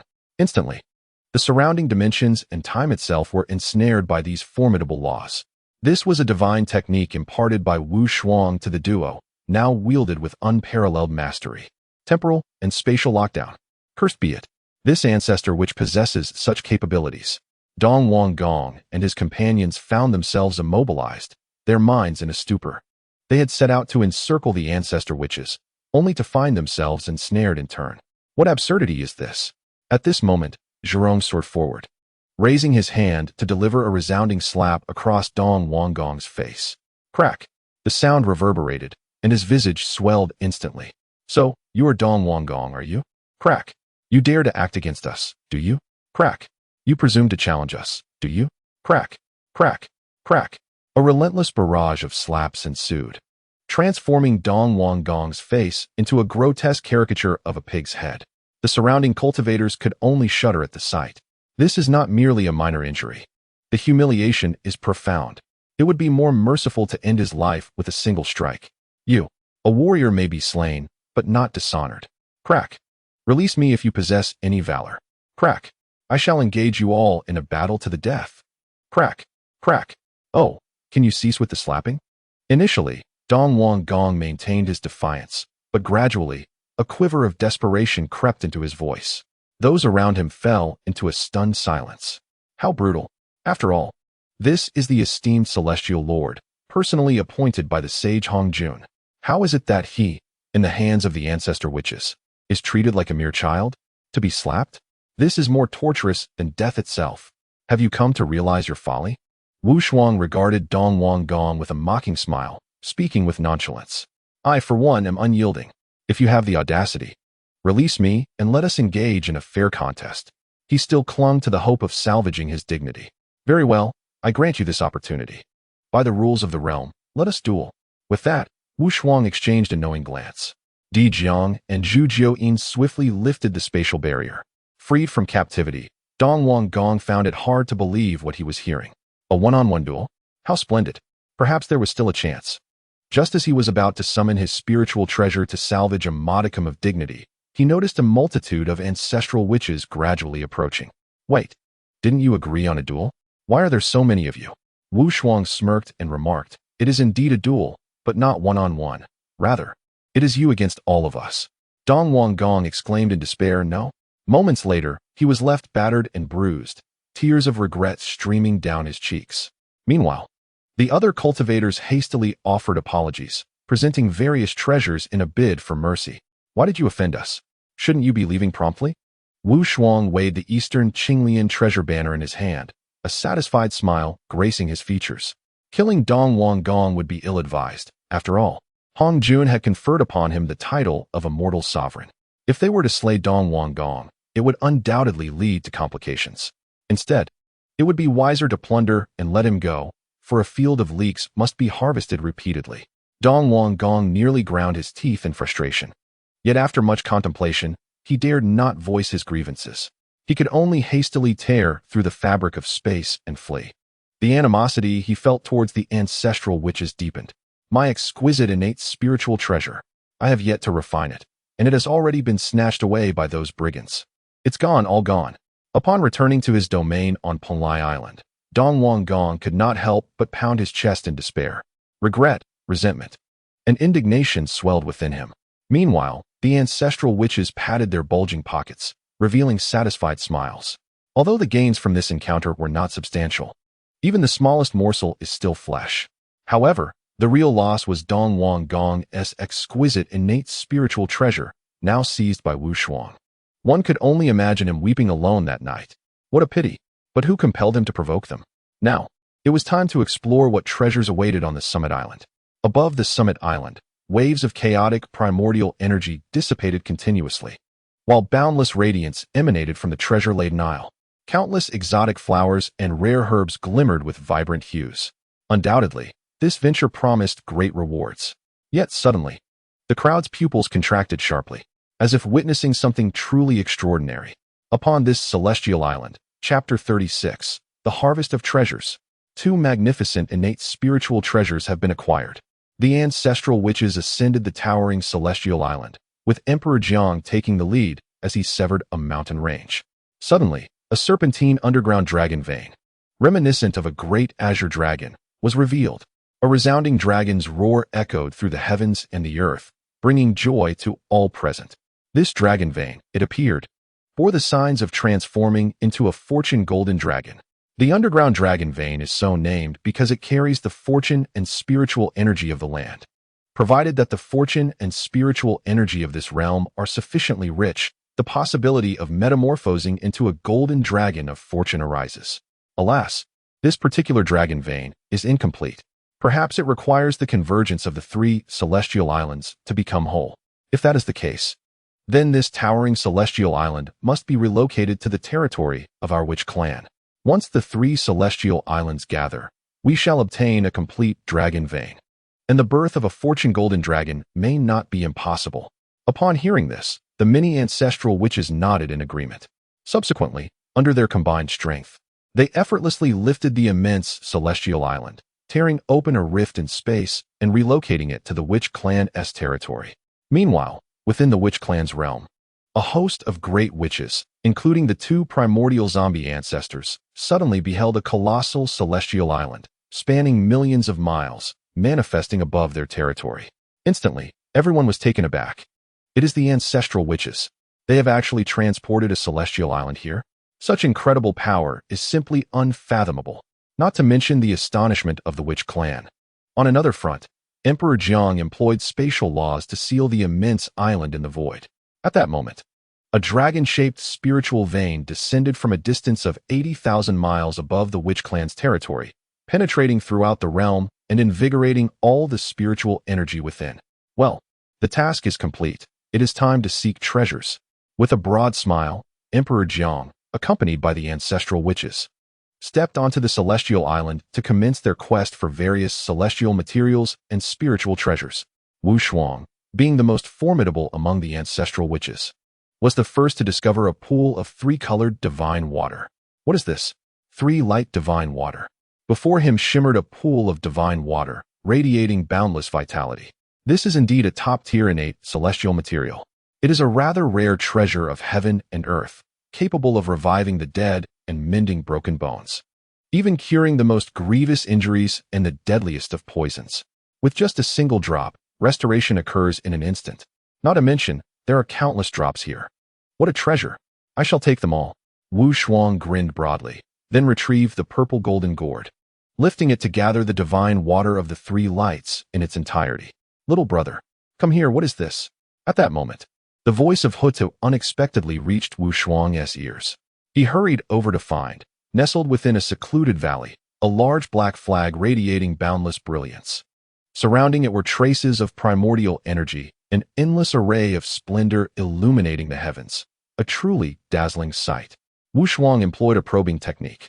In an instant, he discerned the origin of this object. This was, astonishingly, a supreme innate spiritual treasure, the Northern Xianyuan water-controlling flag, one of the Five Directions flags. Wu Shuang had previously aimed to collect the Five Directions flags to create an unparalleled defensive formation of extraordinary prowess. To his surprise, he had now directly obtained 4 of them. In the hands of Yuan Shi was the central Wujixiang Huang flag. In the possession of Tai Shang was the southern Lidi Flame Light flag. From the hands of Dong Wangong, he had seized the eastern Qinglian Treasure Color flag. Now, he had acquired the northern Xianyuan Water Controlling flag.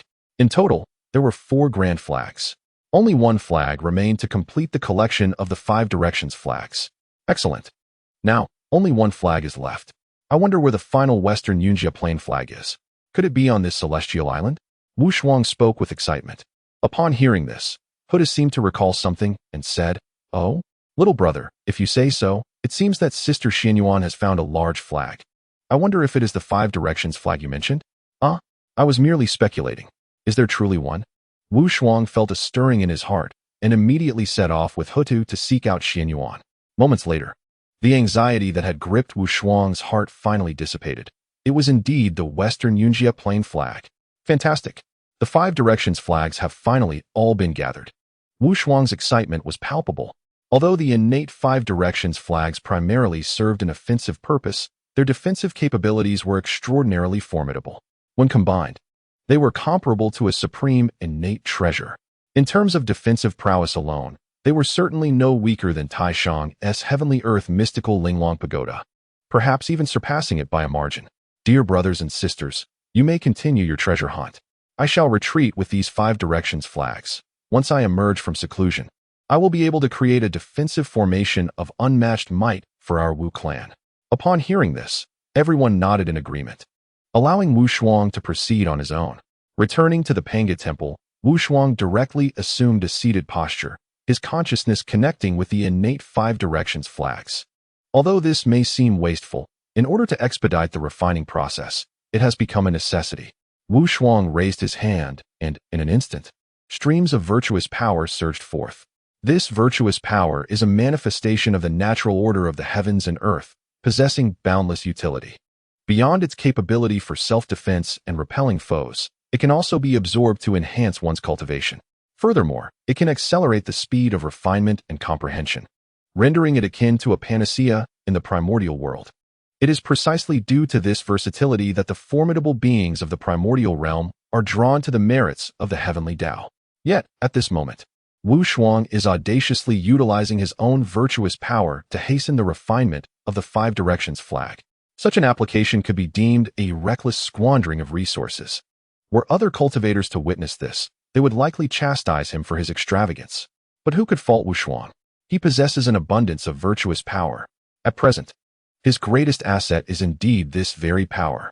Buzzing with the infusion of heavenly Tao's virtue in merely a millennium.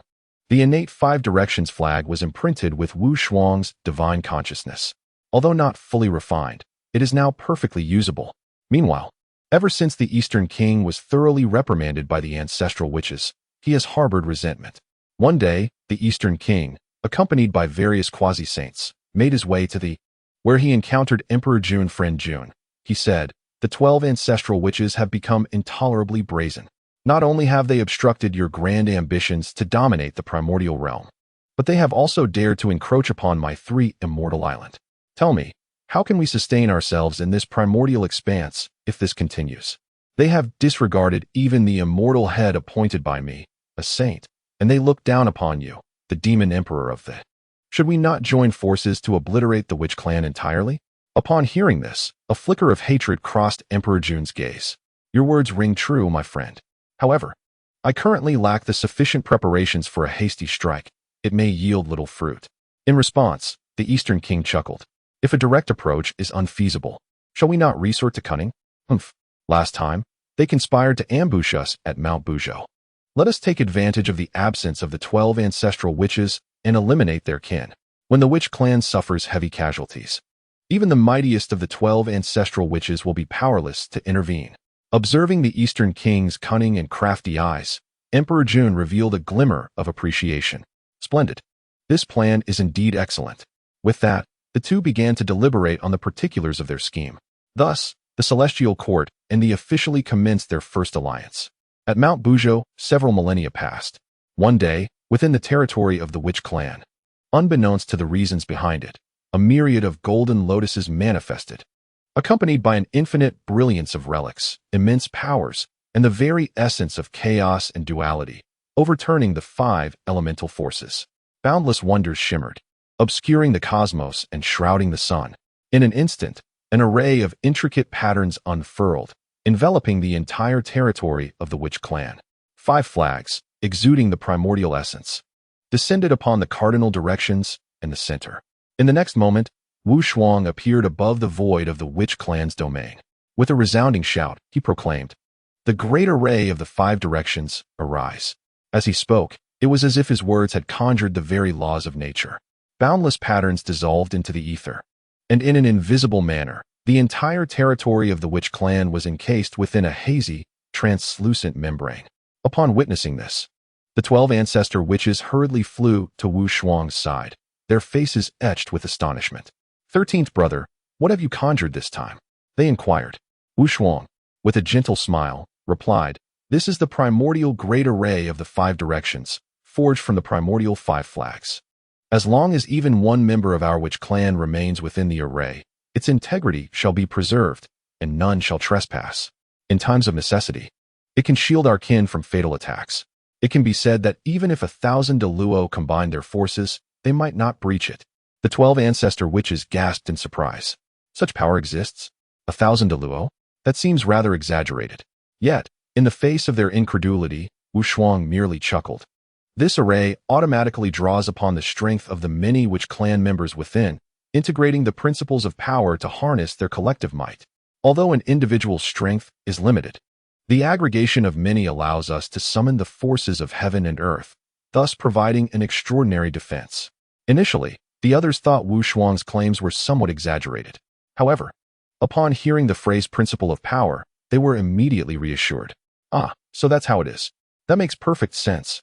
After all, it is the principle of power bestowed by our Father God, capable of achieving such formidable defense, is not beyond possibility. It is indeed the foremost among the 3,000 principles.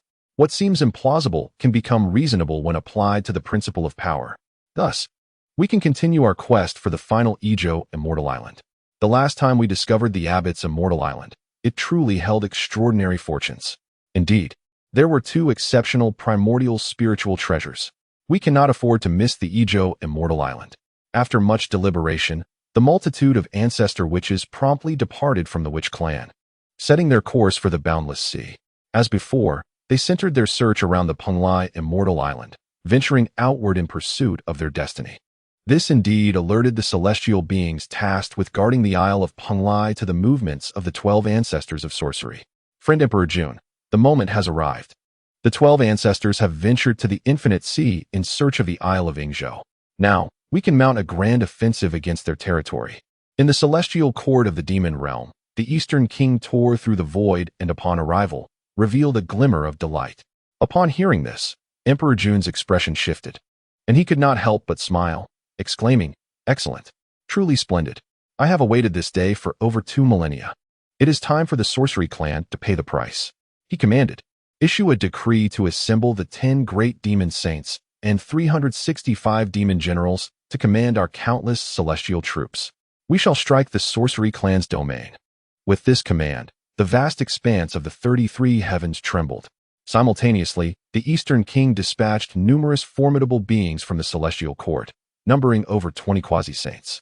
Alongside 100 great Luo, other cultivators, such as profound immortals, golden immortals, and supreme golden immortals, were in countless numbers. Essentially, the entirety of the celestial court was mobilized, including even ordinary cultivators.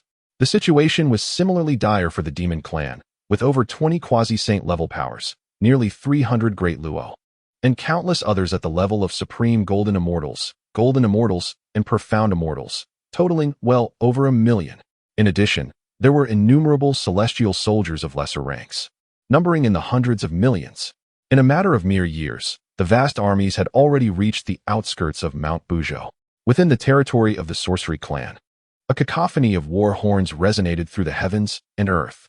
Numerous great sorcerers sprang into action, and Jufeng, leading the sorcery clan, gazed towards the sky, suddenly feeling a chill run down her spine.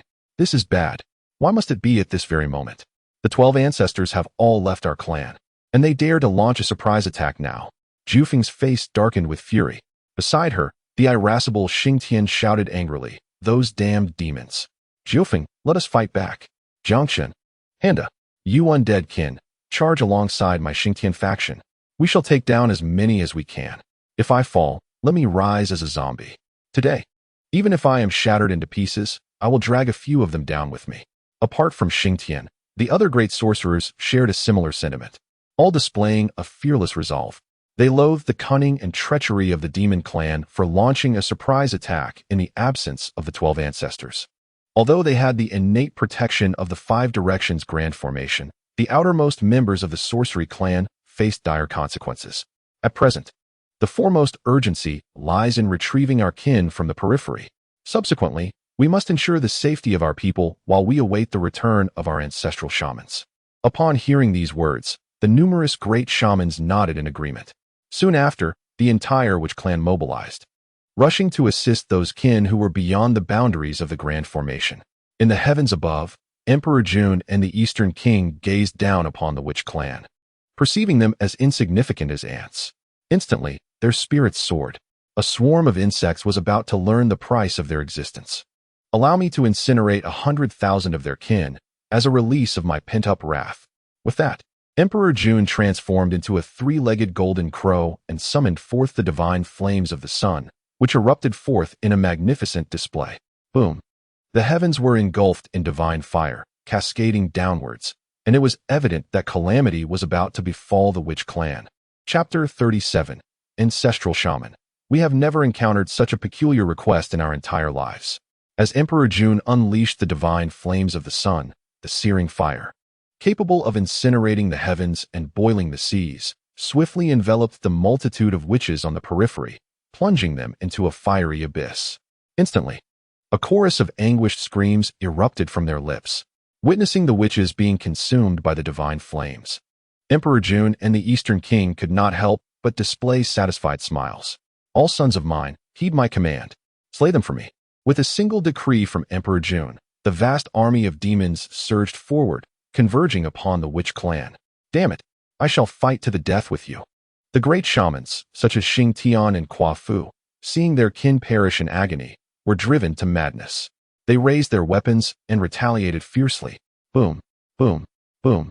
They manifested their true forms as great shamans, towering like colossal mountains. Amidst the countless demon soldiers, they carved a path through a sea of corpses and rivers of blood. Observing this, the Eastern King could not suppress a cold smirk. A mere handful of great shamans dares to resist? How foolish. With that, he raised his hand and summoned a wave of innate pure yang energy. In an instant, it transformed into a chilling aura of slaughter, severely wounding two great shamans on the spot. Hua Fu and Xing Tian roared towards the heavens, raising their massive axes in fury, exclaiming, "Shameless brats! What skill is there in ambushing from behind?" The Eastern King merely chuckled coldly, responding indifferently, "And what of it? For me, it is as simple as crushing an ant. Since you have chosen death, I shall oblige." With his words still echoing, he promptly invoked a powerful killing technique. Its might was so immense that it could annihilate any average quasi-saint in an instant, let alone the likes of Xing Tian and Hua Fu, who were merely at the great Luo level. Are they to meet their demise? Gazing upon the vast expanse of the demon and celestial armies looming overhead, a sense of despair inevitably took root within the hearts of the two.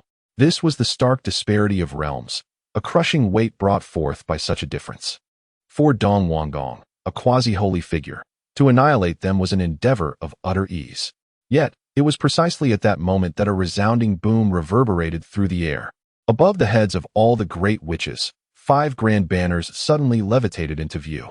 In an instant, these banners erupted with unparalleled might, converging the powers of the 5 directions, the essence of earth, the elements of the cosmos, and the forces of yin and yang, transforming into a colossal protective membrane of heaven and earth, enveloping all present within its safeguarding embrace. Boom! Dong Wanggong's strike descended upon this celestial membrane, vanishing as effortlessly as a drop of water in the ocean. What?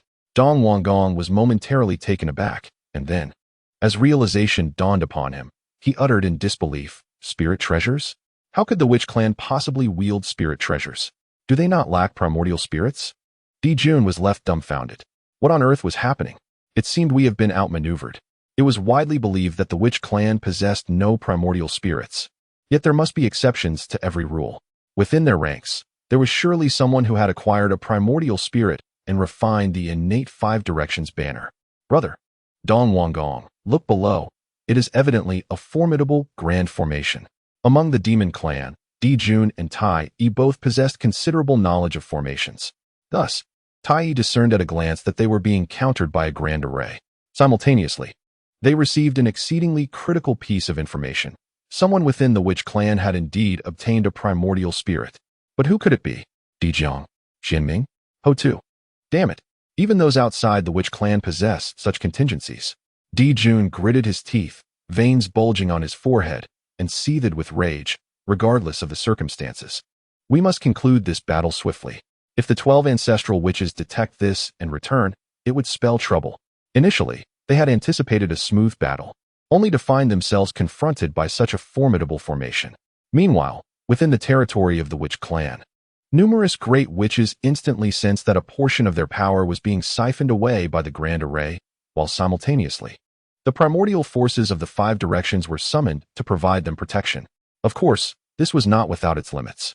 It required the collective exertion of the witch clan members to channel their powers and activate the grand formation.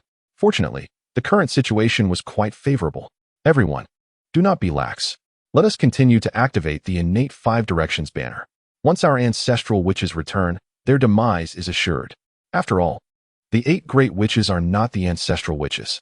Their blood ties, though formidable, pale in comparison to the fierce connections among the ancestral shamans. Given such vast distances, a considerable amount of time is required for these bonds to reach the many ancestral shamans. Thus, the course of action ahead is quite straightforward. Endure, do not perish. Heed my command. All demon saints, 365 demon generals, lead my vast legion of demons to strike in unison. Breach their defensive array, and let this emperor unleash his wrath. At this moment, with a resounding command from Emperor Jun, the war drums reverberated, and the ominous horns filled the heavens and the earth with a sense of impending doom. The legions of the demon race descended like a shadow that obscured the sun. The Eastern King also commanded the celestial court to join forces. In an instant, the sky above the territory of the witch tribe transformed into a dazzling display akin to a grand fireworks spectacle. However, what unfolded was a myriad of celestial techniques and divine powers. Numerous lethal arts cascaded down like rain. Such an assault startled the mighty beings from all directions, causing tremors throughout the vast cosmos. What is happening? Is the demon race emerging in full force once more? Have they not learned their lesson? Are they back again? Wait, what is that? The powerful beings turned their gazes, only to be astounded to discover 5 great banners floating above the witch tribe. The primal 5 directions banners? No. Am I seeing things? Was it not said that the witch tribe lacked primordial spirits and could not wield spiritual treasures? How have 5 supreme innate treasures suddenly appeared? In disbelief, they exclaimed that the witch tribe indeed possessed primordial spirits. Many powerful beings cursed under their breath. Their initial advantage lay in having one more primordial spirit than the witch tribe. Now, it seems that this singular advantage has vanished. Moreover, the witch tribe has always boasted incredibly robust physical bodies, transforming them into formidable beings capable of dual cultivation of life and body, mastering all forms of martial arts. At this moment, not only were the cultivators from all realms taken aback, but even the Eastern King and Emperor June began to question their existence. What jest is this? How can this tortoise-shell-like formation endure so fiercely? Emperor June widened his eyes, witnessing nearly 500 great Luo and 40 quasi-saints, alongside over 1 billion demons, including countless cultivators such as Tai, Golden Immortals, and Shin Immortals, all failing to break through this colossal shell. The members of the Witch clan remained utterly reclusive, rendering themselves inconsequential. Aside from the initial massacre of several 100,000 of their kin, astonishingly, not a single one has sustained even a modicum of injury. At that moment, Emperor June felt a profound sense of humiliation. Could they not afford him a shred of dignity? Surely, if just a few of them had perished in the onslaught, he would not feel so wretched. How infuriating! Despite the relentless siege from numerous cultivators, not a single witch within the Grand Formation had succumbed to death. Is this even plausible? Is this madness truly justifiable? The various cultivators, witnessing this utterly absurd spectacle, were left speechless, their minds reeling. Simultaneously, above the boundless ocean, Wu Shuang, sensing an ominous shift, exclaimed in alarm, "This is bad. The primordial 5 directions Grand Formation has been activated. Dear brothers and sisters, hasten back to the Witch clan. An external tribe is invading." Upon hearing this, numerous ancestor witches received the same urgent message relayed by the great witches. Thus, without hesitation, the ancestor witches tore through the fabric of space, returning instantaneously to their territory. As they arrived, they beheld the sky filled with myriad destructive arts, as countless demons and celestial cultivators relentlessly attempted to breach the primordial 5 directions Grand Formation. "How dare you launch a sneak attack on my witch clan in our absence? It seems I must teach you a lesson today," Wu Shuang coldly snorted, raising his hand to unleash several incantations. Instantly, the primordial 5 directions banner soared to his side. "Invert the 5 elements, reverse yin and yang. Rise." With Wu Shuang's commanding shout, golden lotuses blossomed in their thousands, radiating boundless splendor. The formation transitioned from a defensive mechanism to a counteroffensive state. "Let you reap what you have sown." Wu Shuang sneered and activated the formation, which promptly absorbed the numerous destructive arts unleashed upon them. Subsequently, those very attacks were returned to the multitude of demons. Boom! In an instant, a spectacular array of colors erupted, as spells originally conjured by the demons and celestial court were reflected back upon them. What? Why has my solar divine fire returned? No, something is amiss. Why does my pure yang true qi seem to be under someone else's control? Emperor Jun and Dong Wang Gong immediately sensed the anomaly. Yet, before they could react, their solar divine fire and pure yang true qi transformed into terrifying destructive forces, swiftly annihilating millions of demons. "Where are the zombie clan?" Wu Shuang bellowed. At once, the commanders of the zombie clan and the drought spirits surged forth. "Commanders, here we are." Wu Shuang, with an air of indifference, commanded, "Spread the word. Transform all these demon kin into our obedient zombie servants. The counterattack of our witch clan has commenced." With his order, the zombies below began to scurry about, gathering the corpses of the slain demon kin. "Ha! Excellent. Millions of demon corpses will become the formidable army of our zombie clan." With a furious roar, the general summoned forth a torrent of malevolent energy, as countless drops of zombie blood fused into the bodies of the fallen demon kin. Following suit, many practitioners of the zombie clan echoed his battle cry, "Rise." Amidst the thunderous roars, one by one, the fallen demons transformed into a powerful legion of zombie servants. The time for our counterattack has arrived. My sons, control the zombie servants and charge. With a single command, the vast army of millions surged forth from their formation, lunging at the multitude of demon kin. A sinister aura enveloped the heavens and earth. Bloodlight permeated the atmosphere, rendering the battlefield a veritable hell on earth. No, please no. Brother, what has happened to you? Brother, I am your elder. Father, how could this be? Among the ranks of the demon army, the celestial warriors watched in horror as their kin, their brothers, even their fathers, transformed from the fallen into the very zombies that attacked them. The scene struck a devastating blow to their fragile spirits, plunging them into despair. I am utterly broken. How could you zombies be so merciless? Many demons, unable to bear the sight of their kin turned against them, fell victim to the vicious bites of the zombies. The blood of the merciless undead spread like a plague among the demon kin. In that moment, the battlefield transformed into a grotesque spectacle, akin to a prehistoric version of a bioweapon crisis. One after another, demons were infected and mutated, becoming fearless, savage zombies, spreading their madness far and wide. Dijun, Tai E, and the others, witnessing this calamity, were rendered utterly dismayed.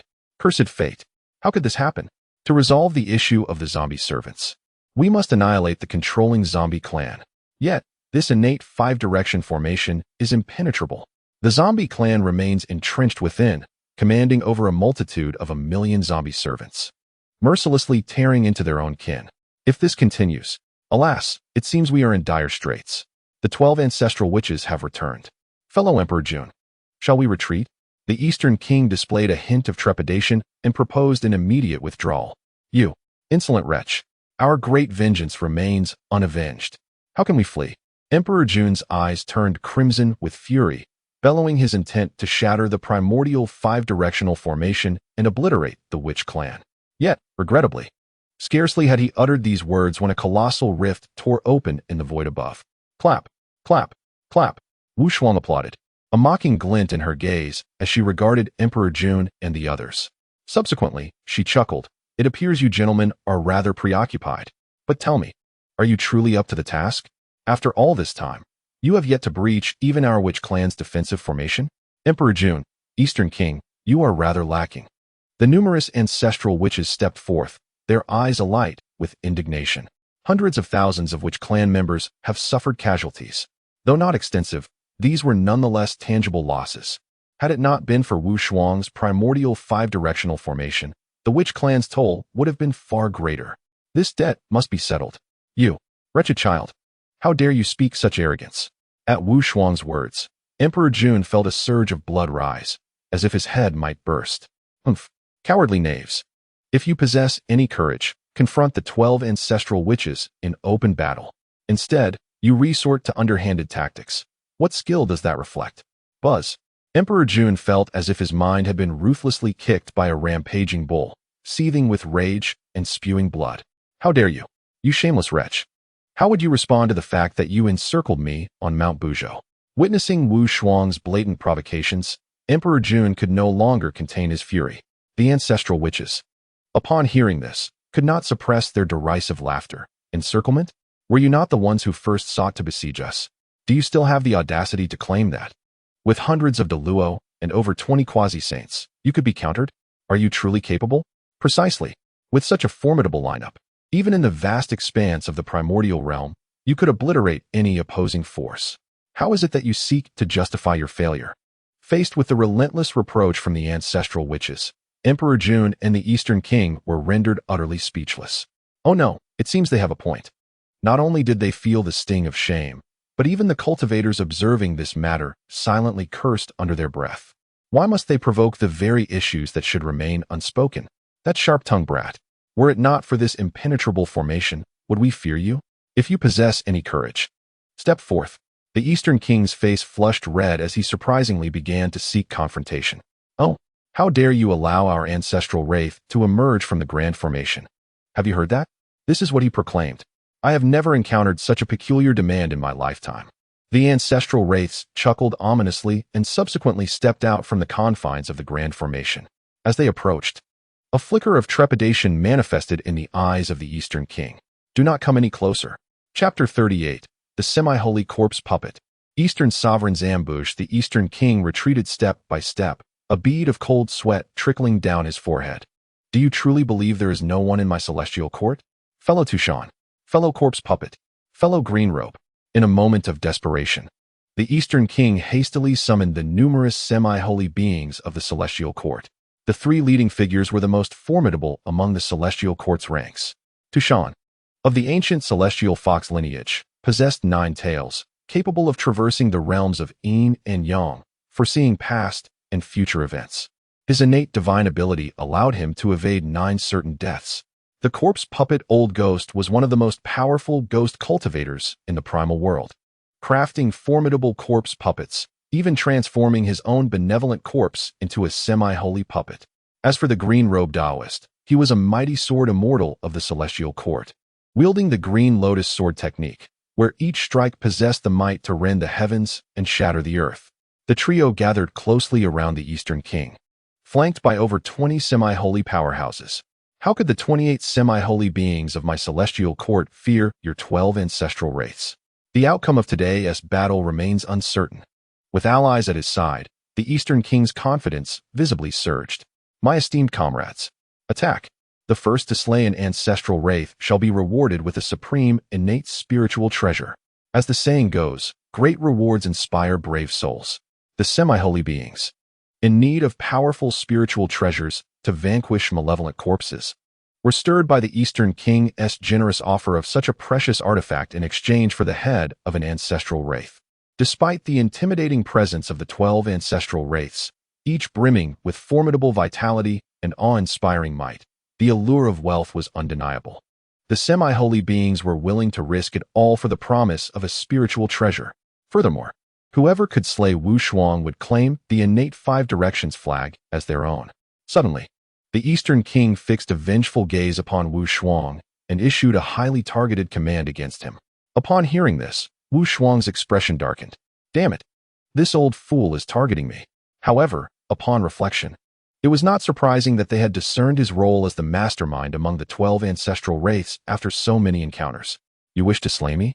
That will depend on whether you possess the capability. Wu Shuang scoffed coldly and unhesitatingly concealed himself behind the ranks of the ancestral wraiths. Come at me if you dare. Upon witnessing this scene, the numerous quasi-saints were rendered speechless. Are you not the one who boasts so loudly yet flees the fastest? Cowardly wretches, if you possess any courage, step forth. You merely rely on the ancestral shaman's might, yet you dare to speak so arrogantly to us. Seeking death, are we? Although the many quasi-saints observed Wu Shuang, a figure bearing immense treasures, retreating, they felt utterly powerless against him, which inevitably caused some to stomp in frustration. Haha, do you truly believe me to be a fool? All of you are quasi-saints, yet you conspire to attack me, a mere mid-stage Deluo? Have you no shame? If I were in your position, I would rather erase my own face than endure such humiliation in public. Wu Shuang's sharp tongue struck with precision, leaving the assembly of quasi-saints blushing in embarrassment. Impudent brat! How dare you be so insolent? The green-clad Taoist, enraged by Wu Shuang's scorn, raised his hand to summon a low-grade innate spiritual treasure, the green lotus sword. With a flourish, he unleashed a torrent of sword strikes, tearing through the surrounding void for thousands of miles. In an instant, he manifested as a mere shadow, executing 3,600 sword techniques that violently shattered the crystalline barriers of heaven and earth around him, showcasing an awe-inspiring might. Do you intend to bully the 13th brother? First, you must seek my consent. Just as the green-clad Taoist charged forth with unstoppable momentum, a profound spatial law enveloped the area, instantaneously imprisoning the space around him. In that fleeting moment, the Taoist found himself ensnared in midair, only to be met with a colossal fist crashing down upon his head. With a resounding boom, akin to a watermelon bursting, crimson mist erupted into the air, scattering remnants of white and red across the ground. Only his true form, clutching the green lotus sword, managed to escape hurriedly. Just one strike. Only one strike. The Taoist, renowned as the strongest sword immortal of the celestial court, was utterly obliterated by the ancestral shaman. A collective gasp echoed through the crowd as disbelief spread. Was it truly just a single punch? Do you really think quasi-saints are made of paper? You are merely at the early stage of the Hunyuan Golden Immortal yourself. On equal footing, what gives you the right? Little did they know, the ancestral shaman's heavenly opening fist could unleash tenfold or even 100-fold strength beyond their own capabilities at any moment. Though Emperor Zhang was merely at the early stage of Hunyuan, the power unleashed by that punch approached the late stage of quasi-saints. Do not be afraid. There are merely 12 of them, and we have our allies from the demon clan to bolster our ranks. Are we truly incapable of defeating them? Charge! East King Gong observed as the celestial court's cultivators could not help but take a step back. Haste invigorates the spirits of the multitude. Let us not forget that this young man possesses no less than 10 innate spiritual treasures. Attack! 10, at the very least. Indeed, Wu Shuang is brimming with treasures. Although charging forth now may invite the wrath of numerous ancestral witches, they are all quasi-saint practitioners, endowed with their own essences and benevolent corpses. Even if their corporeal forms are shattered, they risk losing only a single life. This is one of the advantages of being a quasi-saint. For every severed corpse, another life is gained. Let us fight. Should we slay this young man, it would yield an extraordinary opportunity that we might never encounter again in our lifetimes. Charge! The corpse puppet elder bellowed, unleashing a chilling aura from his mouth, which transformed into a billowing black mist that enveloped the ancestral witches. From within that dark haze emerged a multitude of corpse puppets, each possessing the cultivation of the great Luo, numbering in the hundreds. However, such trivial skills dare to present themselves? The ancestral witches gazed indifferently at the swarm of corpse puppets. With a mere flick of their fists, they shattered one of the great Luo corpse puppets, stating coldly, "The Hunyuan cultivation level utterly overwhelms that of the great Luo Golden Immortal. These puppets are of no consequence to us. The true threat lies within the quasi-saint powers intermingled among these corpse puppets." At that moment, the Elder of Tushan suddenly manifested his innate divine ability. Within the black fog, the ethereal image of a nine-tailed celestial fox emerged, radiating profound light. In an instant, it unleashed an extraordinarily potent illusion. Although this could only momentarily bewilder the ancestral witches, who were shielded by virtue. That fleeting moment was sufficient for the quasi-saint powers to launch their combined assault. Immediately, over 20 innate spiritual treasures descended upon the ancestral witches. The air crackled and roared with a cacophony of sounds. Had they succeeded? The quasi-saints could not help but display expressions of joy, believing they had significantly injured the ancestral witches. Yet, in the next heartbeat, they beheld 12 ancestral witches, their bodies aglow with golden light and brimming with vitality, stepping forward. What is this? Have they not eaten? They lack the strength to retaliate. And yet, they claim to be of the celestial court? What? As they focused their gaze, they saw that the ancestral witches bore merely superficial wounds. In fact, most of the injuries were but mere grazes upon their flesh. By the heavens, those are innate spiritual treasures. How is it possible that the corporeal forms of the ancestral witches could withstand such power? Something is amiss, profoundly amiss. Are they rendered speechless?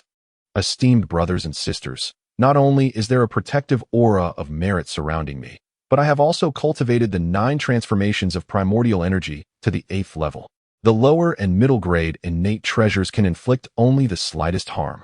To achieve substantial damage, one requires at least a superior innate treasure. Looking at the astonished expressions of the many quasi-saints, Wu Shuang could not help but stifle a chuckle, secretly mocking them. The innate 5 directions banner belongs to me. Young one, prepare to meet your demise. However, at that very moment, above Wu Shuang's head, an ominous visage unexpectedly emerged. To be precise, it was a formidable corpse puppet, half human and half corpse. Its countenance was withered, resembling a desiccated corpse, yet it emanated an eerie black mist, filled with chilling ghostly energy. A corpse puppet of a quasi-saint level? My goodness, to deal with me, it resorts to using its own body as bait while a benevolent corpse approaches from behind? As Wu Shuang beheld the oppressive presence of the corpse puppet advancing towards him, he felt his internal flow of qi and blood come to a standstill under the quasi-saint's pressure. At his current cultivation level, he was indeed incapable of confronting such a formidable foe. Yet, Did you not know that among the Wu clan, we possess an abundance of merit? With a resounding cry, Wu Shuang unleashed a brilliant beam of merit light. Boundless merit emanated from his spiritual platform, transforming into a celebratory cloud that hovered above him. The power of merit released from within instantaneously pierced through the layers of black mist surrounding the benevolent corpse. The power of merit excels at dispelling all forms of malevolence. It is an existence that is the natural nemesis of evil cultivators, ghost cultivators, and demonic cultivators alike. With merely a single beam of merit light, the quasi-saint corpse puppet was left battered and bruised. "Ah, you wretched brat. You seek death." The corpse puppet writhed in agony, as if engulfed in flames. Its previously imposing presence now utterly diminished by the weight of the merit power. By the heavens, who would expend merit power so freely? Most would use it to shield themselves or integrate it into treasures to enhance their might. Yet you, young one, squander it as if it were worthless. That single beam of merit power must amount to tens of thousands of acres of merit clouds. Such a quantity could forge a treasure of merit. What a waste. To use such an abundance of merit against a mere corpse puppet? We can hardly even glimpse half an acre of merit power, while you unleash tens of thousands of acres. What a prodigal. No matter how much merit one accumulates, it surely cannot be utilized in such a manner. All around, the numerous formidable beings observing this battle could not help but express their indignation. Such sheer wastefulness. However, as Wu Shuang had just repelled the quasi-saint corpse puppet, an acute sense of crisis surged within him once more. Oh, how intriguing to sense the presence of this sovereign. Yet it is too late. Prepare to perish. Solar divine fire. At that very moment, an unforeseen spatial rift materialized amidst the clouds. Tai Chi, the Eastern Emperor of the Demon Clan, had actually forsaken his dignity to launch a surprise attack on a Deluo golden immortal. Another ambush? Is there nothing beyond stealth that your demon clan can muster? Truly devoid of shame. A twitch of Wu Shuang's lips betrayed his disdain. In the next instant, he raised his hand with a gesture, the primordial 5 directions flag. As he uttered the incantation, the primordial 5 directions formation was activated, enveloping him within a celestial membrane in an instant. Following closely, the terrifying solar divine fire descended upon Wu Shuang's head. In the blink of an eye, the power of the 5 directions converged. As the formation extracted the lifeblood and vitality of the entire Wu clan, granting him the strength to withstand Tai Chi's solar divine fire. A resonating hum echoed forth. The solar divine fire was consumed as though it were a mere drop in the ocean, absorbed by the entire formation. Subsequently, the formation transformed into a brilliant crimson, the southern flame of departure. Wu Shuang lifted his hand, gathering all the power of the primordial 5 directions flag onto the southern flame of departure. In the next moment, the solar divine fire, once belonging to Tai Chi, was swiftly commandeered by Wu Shuang, redirecting its fury towards the quasi-saint corpse puppet. No, how is this possible? The quasi-saint corpse puppet had no time to ponder as it was instantly engulfed by the solar divine fire. A piercing scream resounded through the heavens. The quasi-saint level corpse puppet plummeted from the clouds, crashing into the formation. Witnessing this, Wu Shuang let out a sinister chuckle, unleashing his merit golden light to erase all remnants of the old ghost-esque consciousness within the corpse puppet. Then, he directly inscribed his own consciousness upon it. Rise. The quasi-saint corpse puppet, though battered and bruised, still managed to retain a semblance of its quasi-saint power. Meanwhile, as the quasi-saint corpse puppet fell under the control of Wu Shuang, a painful expression immediately surfaced on the face of the ancient corpse spirit. He then expelled a mouthful of reverse blood. The quasi-saint corpse puppet, crafted from his own adept corpses, was seized by Wu Shuang, causing him to suffer a tremendous backlash, nearly losing his quasi-saint cultivation in the process. At that moment, the ancient corpse spirit stared incredulously at Wu Shuang and bellowed, "You insolent brat! How dare you? Return my corpse puppet at once." Wu Shuang chuckled. "This is a puppet of quasi-saint caliber. Do you truly believe I would simply return it? Such a stroke of fortune is hard to come by. Why should I? I claimed it through my own prowess. Well then, if you wish to stop pretending, prepare to meet your end." Enraged, the ancient corpse spirit charged towards Wu Shuang. However, it was a futile endeavor. Having lost his adept corpse, the ancient corpse spirit's cultivation had already plummeted to the brink of the great Luo golden immortal. The moment he revealed even the slightest opening, Emperor Jiang raised his massive hand and seized his head. Die! A wave of deathly terror surged within the ancient corpse spirit, filling him with an unexplainable dread. No. In the next instant, a blood mist erupted, and even his primordial spirit was crushed by Emperor Jiang. The first quasi-saint had perished in battle, completely obliterated, with not even a trace of his primordial spirit remaining. He was utterly and irrevocably dead. A collective gasp echoed among the onlookers, a chilling fear taking root in their hearts. Chapter 39. The seal on the boundless sea and the primordial ferocious beasts. It is commonly understood that cultivators fear not the demise of their physical forms, for they cultivate their primordial spirits. Even if the physical body perishes, they can still be reborn through their primordial spirit. Moreover, it is worth noting that quasi-saint early-stage beings essentially possess two lives. Yet now, the ancient corpse spirit's adept corpse had been seized by Wu Shuang, his physical form crushed by Emperor Jiang, and even his primordial spirit was not spared. How could he possibly survive? If it came down to a fight for survival, the assembly of cultivators would inevitably begin to feel fear. Ah, Eastern Emperor, I just remembered that I have a cauldron of elixirs brewing. I must take my leave. As the first person began to flee, a wave of cowardice swiftly followed. Great Lord of the Celestials, my partner has given birth. This is a momentous occasion. I must depart. Farewell. Cough. Great Lord of the Celestials, In the blink of an eye, more than 10 of the 20-plus quasi-saints in the celestial court had fled. Their combat strength was instantly halved. Essentially, these quasi-saints had been lured by the Eastern King through promises of gain, and their allegiance to the celestial court was tenuous at best. Yet, it is merely a fade. One could depart at any moment. Observing these individuals take their leave, even the esteemed Eastern Lord was incensed, his spirit aflame with indignation. What jest is this? The elixir still simmers upon the flames? Has your companion given birth? Even if you seek excuses, must they be so utterly absurd? Watching the Eastern Lord being betrayed by his own, Di Jiang and his companions could not suppress their derisive smiles. Eastern Lord, it appears your celestial court is not as unified as one might presume. How is it that with but one demise, they begin to scatter? With such mockery, the Eastern Lord's countenance turned a deep shade of crimson. Yet, the most cutting remarks came from Wu Shuang. What is there to discuss? The celestial court and the demon court joined forces, yet your celestial kin fell to the flames of the demon sun god? Alas, I dare say this may not be mere happenstance. Knowing full well that my innate five directions banner can weave illusions, you still dare to employ the sun god's flames against me? What? Are you so fearful that the corpse puppet won't perish swiftly enough? If one were to say Wu Shuang is adept at stoking the flames, his words incited considerable discontent among the celestial cultivators. Although this fellow harbored intentions of sowing discord, his statements bore an undeniable truth. Taoist Tai Yi, do you seek to wield a blade against me and weaken the might of my celestial court? Humph. You perceive the casualties among your demon warriors and wish to drag my celestial court down with you? A handful of suspicious souls began to launch attacks against Tai Yi. Yet, Tai Yi, being the eastern sovereign of the demon clan, paid no heed to their grievances.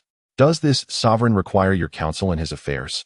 Upon uttering these words, the celestial cultivators erupted in outrage.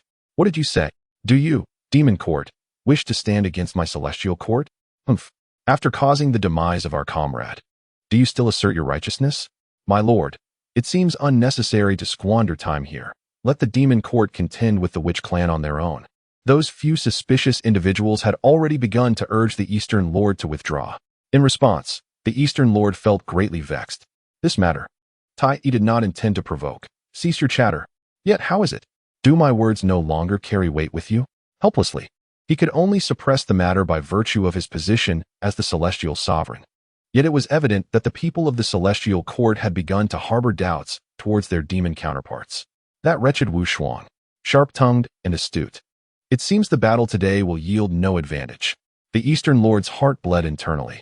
The celestial court suffered significant losses, with many great Luo golden immortals perishing. Moreover, a formidable quasi-saint had fallen in battle. Such a price is monumental and has stirred within him a desire to retreat. Are you still going to fight? If not, I shall take action. The many ancestral witches, arms crossed, watched the spectacle with mocking smiles. Meanwhile, figures such as Di Jun, Tai Yi, and Kuanping wore furrowed brows.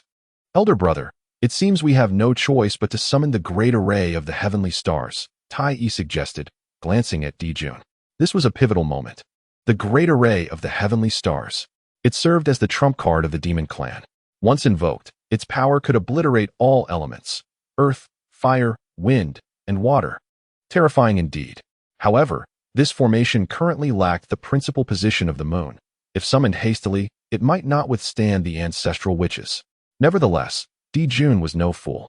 Lacking absolute confidence, he was reluctant to invoke it, especially given the terrifying might of the 12 capitals of the ancestral witches. Should he deploy it and fail to overcome them, the consequences would be dire. Today's battle has been a miscalculation on our part. We must retreat for now and return another day, he sighed. Turning to Di Jiang and the others, he declared, in this battle, we admit defeat. But do not think that this vast wilderness is your domain. Soon, I shall ensure that your witch clan is completely annihilated from this world. With that, the demon clan began to withdraw. As for Dong Wang Gong and the others, they had no choice but to tear through space and depart. 13th brother, shall we pursue them? Di Jiang inquired. No, we must not engage in excessive bloodshed. If they strike first, our retaliation would be deemed justifiable. However, if we pursue them now, it would be different, Wu Shuang replied, feeling somewhat troubled. The rules of this primordial realm dictated such matters. If others attacked first and you defended yourself, it would be considered legitimate defense. Even the extermination of countless demons would not be seen as unwarranted slaughter. Yet, if they were to leave voluntarily, it would be another story. Very well. Di Jiang and the others nodded in agreement, deciding against the pursuit. They understood the peril of excessive violence all too well, recalling the catastrophic events of the Dragon Han calamity, where the three clans' war led to the demise of the three great sovereigns of that era.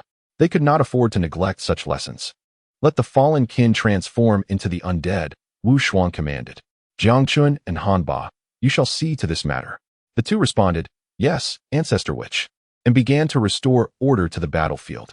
Thanks to the innate 5 directions array devised by the 13th brother, our witch clan has avoided grievous losses. Despite the death toll of several 100,000 of our kin, the cost is not exorbitant. To claim that a person remains unharmed is rather improbable. After all, when the nest is disturbed, how can the eggs remain unbroken? They are already exceedingly content with such an outcome. This battle is a resounding victory.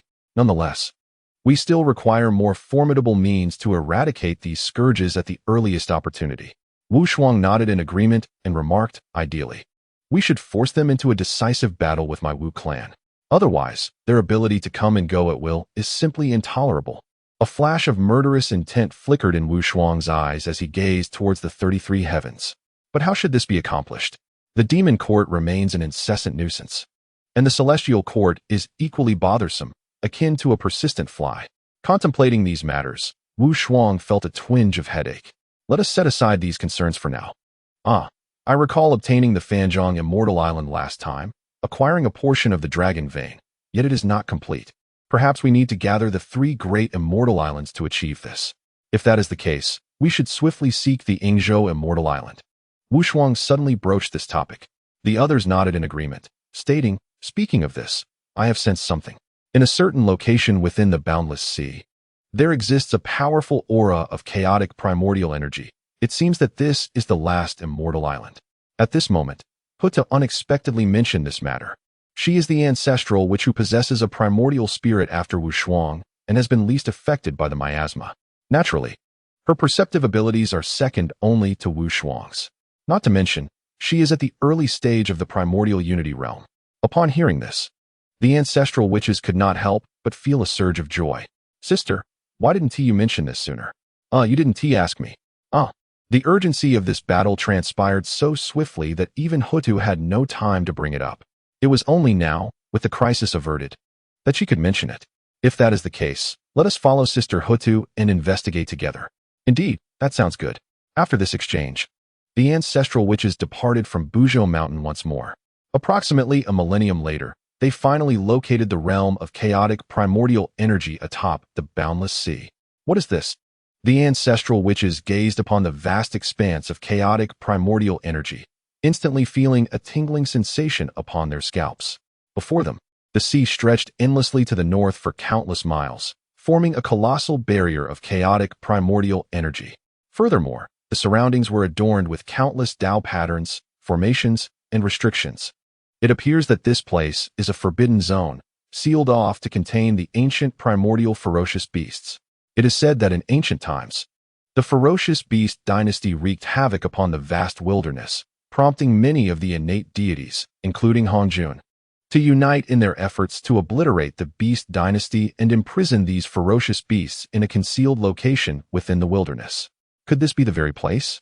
At that moment, Xianyin seemed to recall and remarked, the ancient primordial ferocious beasts. Wu Shuang's eyes brightened at the thought. These were creatures of unfathomable terror. At the dawn of the wilderness, the heavens and the earth birthed vast quantities of primordial essence.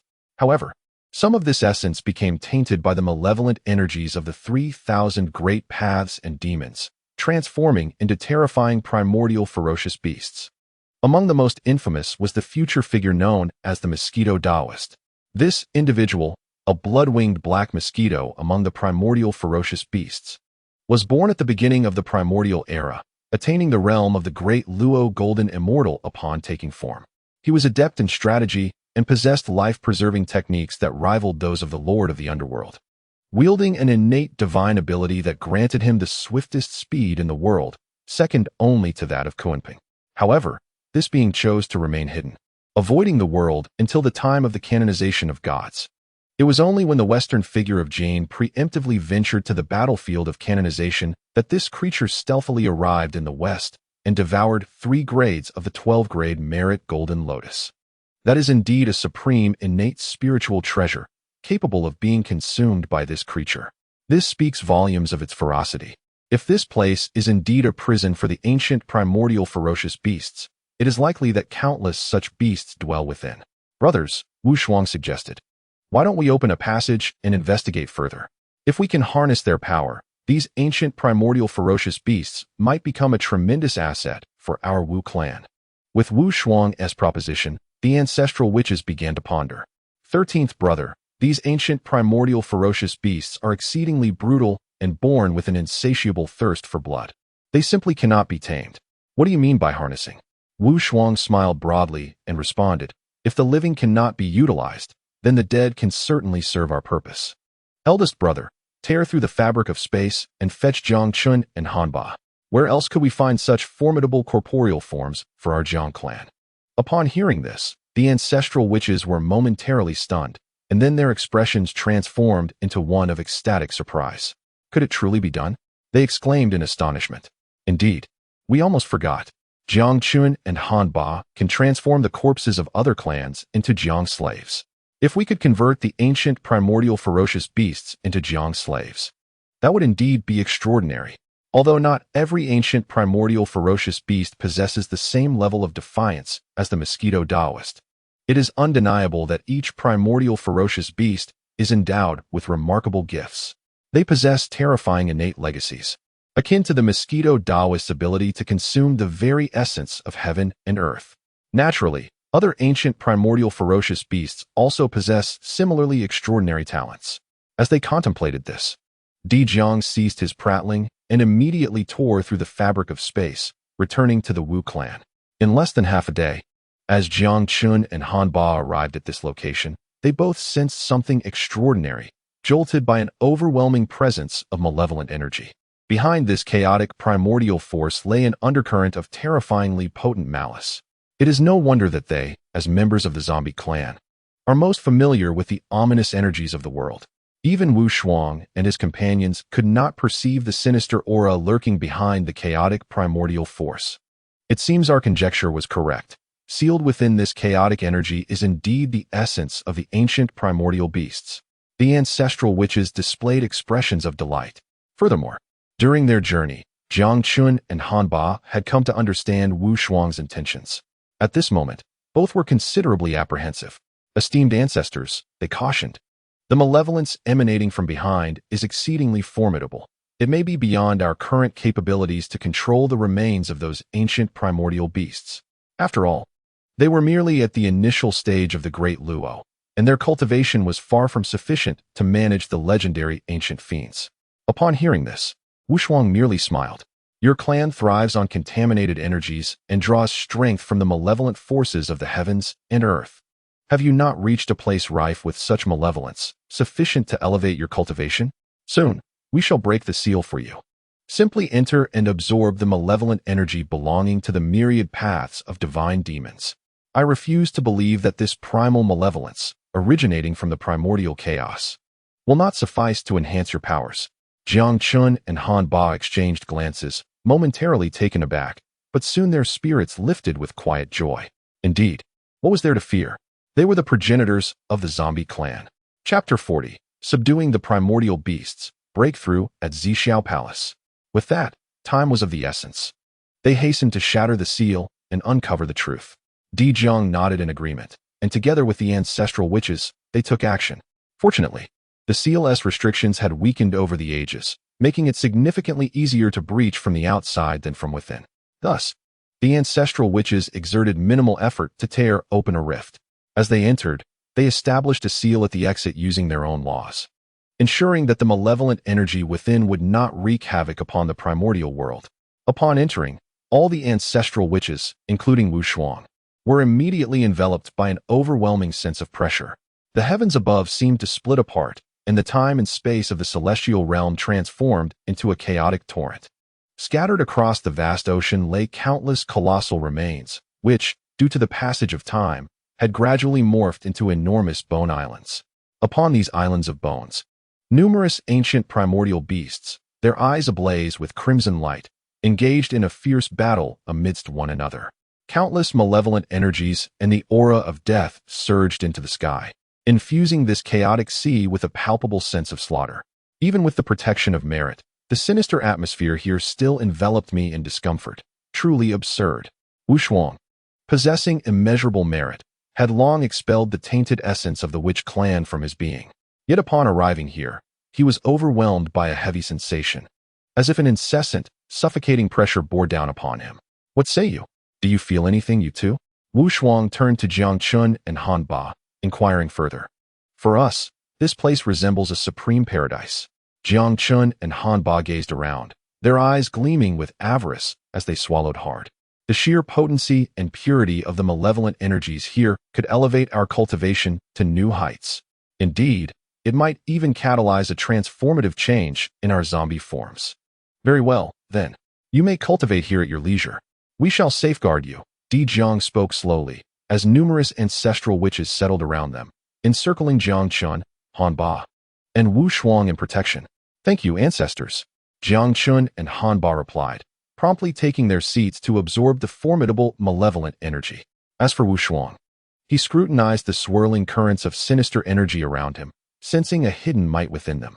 Having made slight progress in his understanding of the laws of power, he perceived that this malevolent essence concealed a formidable force. If I am not mistaken, Wu Shuang's eyes brightened as he turned to the assembled ancestral witches and proclaimed, Dear brothers and sisters, I propose an idea. A proposal? Upon hearing this, the crowd paused in curiosity, then responded with intrigue. 13th brother, please speak freely. Nodding, Wu Shuang elaborated. Though the malevolent aura here is indeed terrifying and poses a threat to us ancestral witches, I sense an unparalleled force within it. If my intuition serves me correctly, this should originate from the primordial source of the ancient beasts. The primordial source. The utterance of these 4 words left the ancestral witches stunned. This is no trivial matter. The primordial source is the supreme creation that birthed all things at the dawn of the universe. In the primordial era, numerous innate deities such as Hongjun, Yangmei, Diandao, and those representing the 5 elements, once acquired unparalleled power at the dawn of creation. Consequently, their origins became the pinnacle of existence within the vast wilderness of the universe, embodying the essence of innate divine beings. Should they obtain the primordial source, it would grant their ancestral witches the opportunity to elevate their own origins to the level of innate divine beings. Presently, my 12 ancestral witches possess immeasurable virtues. If we harness the power of these virtues to purify the ominous aura and extract the primordial source, we could refine it further. This might enable our origins to ascend directly to the rank of innate divine beings. As Wu Shuang gradually unveiled his grand plan, the other ancestral witches present could not help but be momentarily stunned.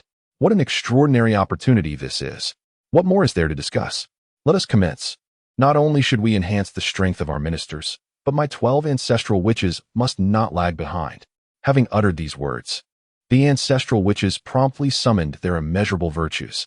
In an instant, the surrounding seas echoed with piercing cries. It was evident that the supreme power of virtues posed a dire threat to the ferocious beasts. Hence, at this juncture, no beast dared to approach. Wu Shuang sat up, then attempted to refine the source. Approximately 500 years later, a thread of ethereal yellow energy, as fine as a strand of hair, appeared in his hand. A surge of ecstatic joy illuminated Wu Shuang's eyes. It truly could be done. The primordial source could indeed be refined. However, the cost was exceedingly steep. Wu Shuang felt cold sweat trickling down his brow. To refine this single strand of primordial source required nearly 100,000 acres of virtue clouds. Currently, he possessed a total of 1 million acres of virtue clouds.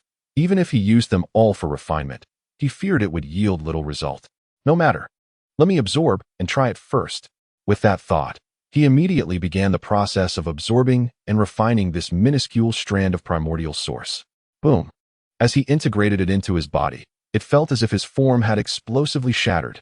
His limbs and bones experienced a sudden severance of meridians. Damn it. I am at the 7th turn of the 9 transformations, with a physical body comparable to a postnatal treasure. Even an ordinary quasi-saint cannot break my body with a single strike. Yet, this tiny strand of primordial source utterly shattered my body into fragments. The overwhelming power surged throughout him, and in an instant, it restored his previously shattered form. Upon introspection once more, Wu Shuang discovered that the meridians and flesh within his body seemed to shimmer with a golden light, exuding an aura reminiscent of steel and gold. It felt as though his physical form had multiplied in strength manifold. Could it be that this phenomenon was so formidable? Moreover, Wu Shuang's primordial spirit, and even his very essence experienced a significant enhancement. The entire process resembled a complete destruction and subsequent rebirth of Wu Shuang. Akin to a phoenix rising anew. What a marvelous treasure. Wu Shuang's face radiated with unrestrained joy as he unabashedly resumed his refining. As the saying goes, time is forgotten in the primordial chaos. In the blink of an eye, 3,000 years had swiftly elapsed. During this period, Wu Shuang had refined nearly 6 strands of primordial essence. It was only when he sensed that his own merit power had been significantly depleted that he finally ceased his efforts. Upon surveying his surroundings, he noted that the many ancestral witches had also experienced a surge in their auras, indicating that their gains were substantial as well. Such potent primordial essence. I feel as though I could single-handedly rend the crystalline fabric of the universe. The ancestral witches, sensing their transformations, could not help but feel increasingly elated. Simultaneously, the 2 primordial zombie ancestors, Jiang Chun and Han Ba, began to exhibit manifestations of divine and demonic power. They appeared as transcendent beings, enveloped in an overwhelming aura of ferocity, their forms becoming increasingly exaggerated and fearsome. With 3 heads and 6 arms, their countenances bore an eye imbued with the essence of destruction, prominently displayed upon their foreheads. Boom! With a resounding roar, they unleashed a terrifying aura of ferocity, rising as if they were sovereigns of calamity, reigning over the boundless seas. In that moment, the surrounding ferocious beasts prostrated in reverence, their eyes filled with trepidation. Success! Fellow ancestral witches, we have fulfilled our mission and ascended successfully. We now possess absolute confidence in our ability to control those primordial beasts. Observing the transformations of the 2, Wu Shuang smiled knowingly. It appears that your foundations have indeed been elevated, no less formidable than our former ancestral witches. You have evidently reached the level of innate ancestral spirits. Splendid. The term innate ancestral spirits denotes a rank inferior to that of innate divine demons, which was the tier once held by many ancestral witches. Now, having received the enhancement of primordial essence, they have surpassed the innate ancestral spirit level. While they still have some distance to traverse before attaining the innate divine demon rank, it is no longer an insurmountable gap. Thus, let us commence. Upon uttering these words, the multitude of primordial shamans turned their gaze toward the formidable chaotic beasts. A massacre was inevitable. Several millennia later, during the 3rd sermon by Hongjun, the primordial shamans had vanquished numerous chaotic beasts, transforming them into the undead. Remarkably, once converted, these chaotic beasts acquired their own intelligence, rendering them nearly indistinguishable from ordinary undead beings. The shamans then collected these chaotic undead within the domain of their tribe, intending to utilize them as a powerful trump card, capable of proving unexpectedly advantageous in critical moments.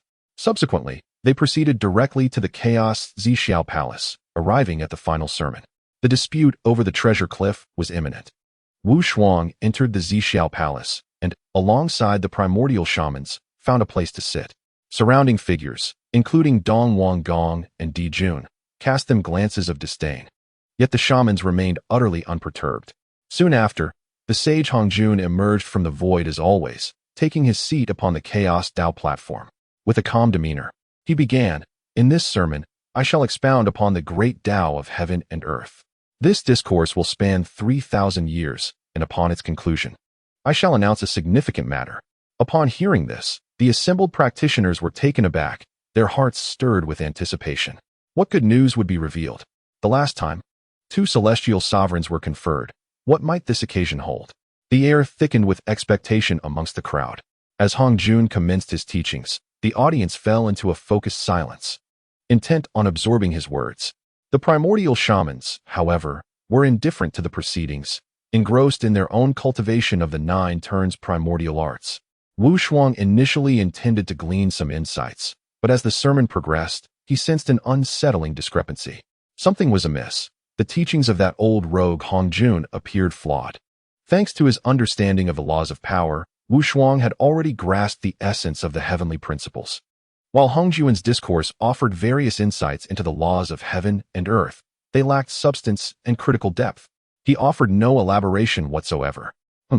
Fortunately, he had acquired the creation jade plate from the Father God, which, despite its damaged state, contained the truths of the 3,000 great Tao laws. Yet, he chose to withhold this knowledge. Enough of his ramblings. Wu Shuang internally cursed and, dismissing the sermon, retrieved a purple gold gourd. He poured out several celestial pills and swallowed them directly. Observing this, nearby practitioners couldn't help but raise their eyebrows in surprise. Celestial pills? Such treasures. Can it be that these shamans possess the ability to concoct celestial pills as well? However, one must not pay heed to a group of those who seize by trickery. Around him, some gazed with envy while others harbored jealousy. After all, the elixir of immortality is a rare treasure. Yet, remarkably, Wu Shuang consumed these celestial pills as if they were mere candies. In no time, he had ingested 5 or 6 more. Within the brief span of 3,000 years of teachings, he astonishingly devoured over 1,000 elixirs. This spectacle incited ire among the cultivators who took notice, cursing silently within their hearts. This ruffian treats the elixirs as if they were mere sweets. Surely, there must be 1,000 pills. Does he think they are a meal? Infuriating. If I possessed such a bounty of elixirs, I would have long since attained the status of a quasi-saint. Alas, envy runs rampant. As the 3,000 years swiftly elapsed, Hongjun gradually ceased his teachings. Meanwhile, a multitude of cultivators remained immersed in profound realizations. Suddenly, from Wu Shuang's location, a terrifying force of attraction erupted. Following that, the vast spiritual energy within the surrounding dojo was voraciously drawn in, akin to a whale consuming water. In less than a moment, half of the entire spiritual energy within the Zixiao Palace was completely refined by him alone. This left Hongjun utterly exasperated. This fellow, such audacity. The Zixiao Palace harbors a complete dragon vein, accumulating spiritual energy for millennia, and yet he has siphoned off half? Is he not breaking through to the great Luo realm? How can this commotion surpass that of an ordinary Hunyuan Jinshin's breakthrough? Hongjun's lips twitched as he could not suppress his internal curses. You young man, have you taken the Zixiao Palace as your own abode? No wonder these ancestral witches always sit here to cultivate. They must covet the abundant spiritual energy of the Zixiao Palace. Despicable, truly despicable. At this moment, Wu Shuang's foundation had been elevated, enabling him to bear far more celestial essence than his peers of the same realm. Naturally, the spiritual energy he absorbed was merely sufficient for him to transcend to a higher realm. Late-stage Great Luo. Success. Accompanied by the manifestation of myriad Tao rhythms and boundless vital energy surrounding him, Wu Shuang's cultivation finally broke through to the late stage of Great Luo. The surrounding cultivators, witnessing this, could not help but scorn in their hearts. Bah! After consuming over 1,000 elixirs, he has only managed to reach the late stage of Great Luo? What a disgrace! Yet, despite their scorn, all understood the implications of such immense consumption. The greater the consumption, the more profound the foundation of Wu Shuang became. Within the same realm, he was virtually unmatched. Chapter 41. Hongyuan Schemes and the Ambush of Hongyuan. This is akin to the distinction between two illustrious beings. One merely a modest stream, while the other possesses a profound essence akin to an expansive ocean. Even among the mighty, disparities exist. The reason for such discourse among the masses is merely a reflection of sour grapes, as their foundations pale in comparison to that of Wu Shuang. When the phenomenon heralding Wu Shuang's breakthrough dissipated, Hongjun gradually began to speak. This session of teachings has reached its conclusion. I must now announce several matters. The first of which is the establishment of the Xianmen lineage for the purpose of accepting disciples. Upon hearing this, the multitude of cultivators below displayed expressions of eager anticipation, particularly the 6 individuals seated upon the mats, whose hearts brimmed with excitement. Whether it be the 3 purities, Nuwa, or the Eastern King, Dijun, all believed that their status as disciples of a saint was a foregone conclusion. However, in the next moment, Hong Jun coldly declared, Taishang, Yuan Shi, Tong Tian, Nuwa, Jie Yin, and Zhuan Ti, you 6 share a fateful bond with me. Today, I shall accept Taishang, Yuan Shi, Tong Tian, and Nuwa as my personal disciples, while Jie Yin and Zhuan Ti shall be recognized as registered disciples. Upon this proclamation, an uproar erupted throughout the assembly. What? This is not right. Were not the 6 individuals upon the mats supposed to become disciples of a saint? What is the meaning of this? The crowd was convinced that those seated on the mats were destined to become disciples of a saint. Even if that were not the case, they surely possessed immense fortunes. Otherwise, why would the mats be placed so prominently? Something is amiss. This is exceedingly strange. Oh no, it appears that the ancestral shaman has led us astray. Dijun's face contorted with distress at this moment. Damn it! After much effort, he had secured a seat upon a mat, and now he was not even a disciple of a saint? What purpose, then, does this mat serve? Is this a joke?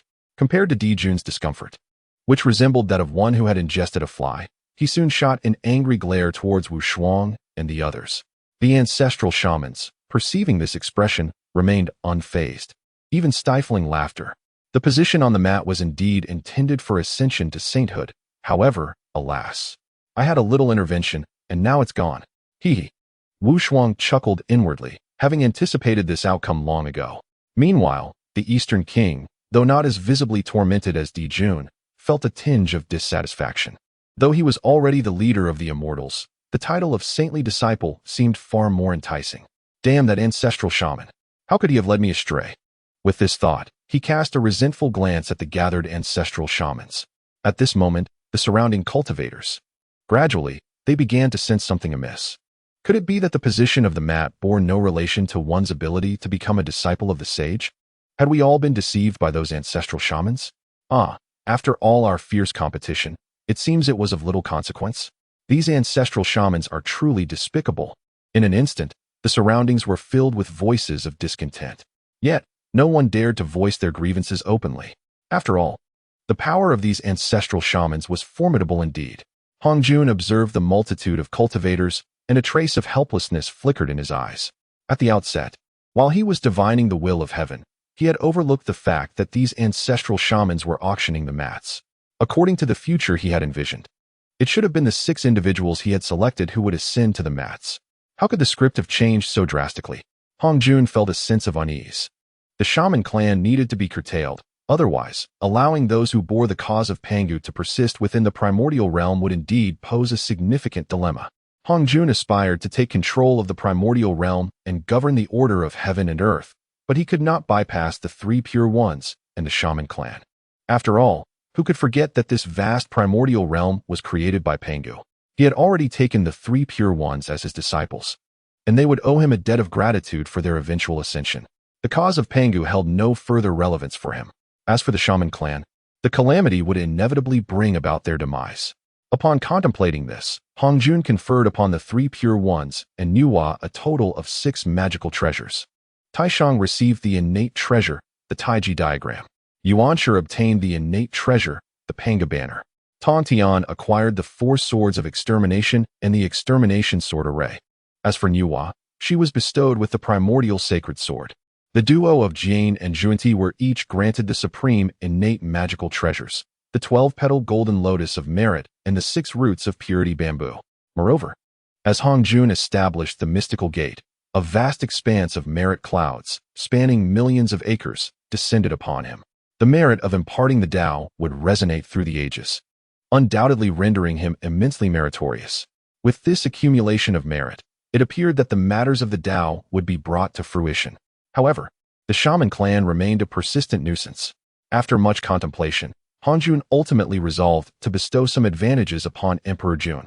With this in mind, he spoke, "Emperor Jun, as you govern the 33 heavens and restore the order of the primordial starry sky, you shall earn immense merit. Today, I bestow upon you the supreme innate treasure, the Qian Koan diagram.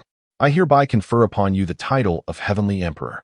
From this day forth, your demon clan shall preside over the order of the heavenly realm on my behalf." Upon uttering these words, the assembly erupted in astonishment.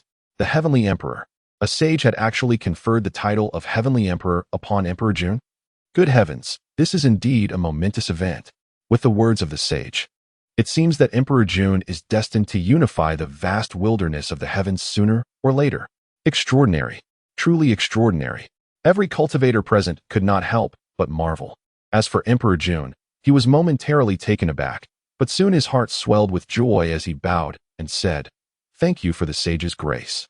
He then accepted the diagram of heaven and earth, officially becoming the Heavenly Emperor of the wilderness.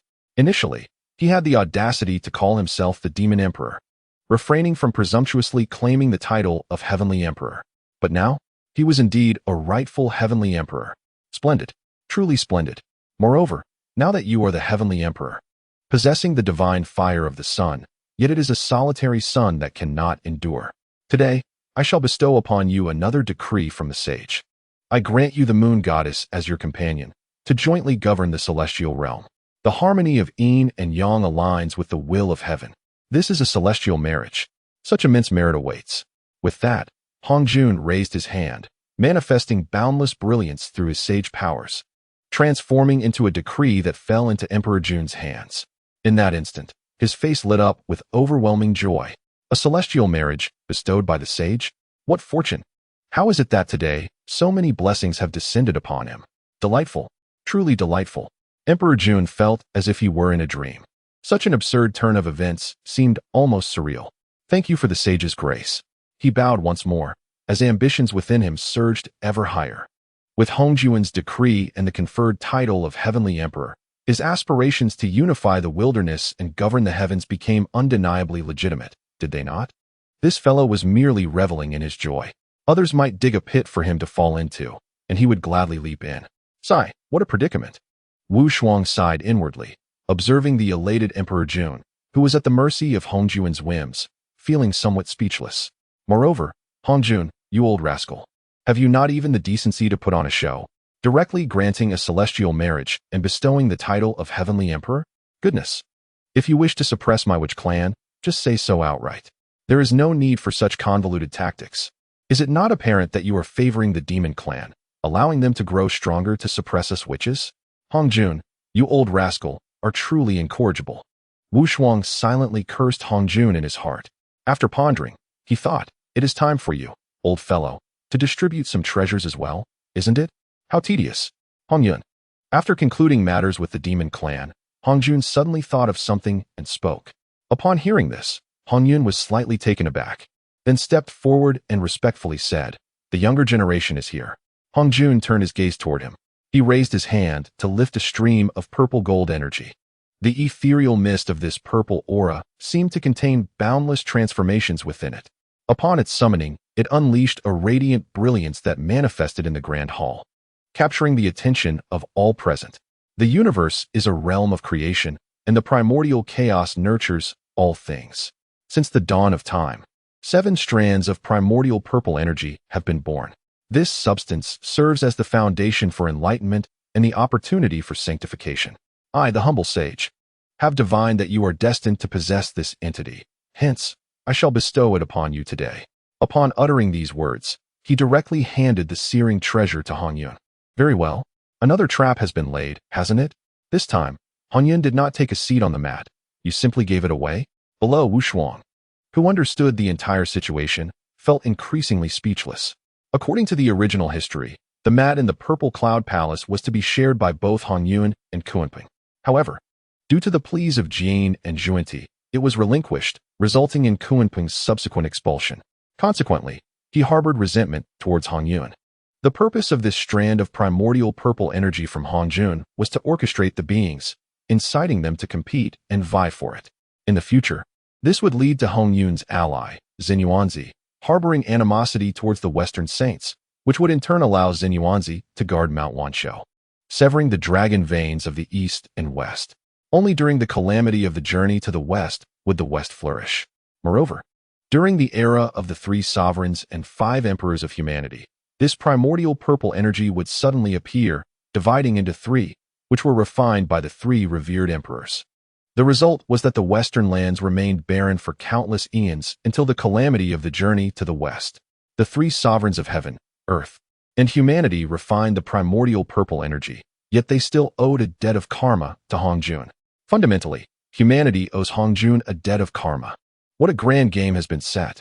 Indeed, the cosmos is the chessboard, and all living beings are mere pawns. Every rise and fall is deftly orchestrated by you, Hong Jun.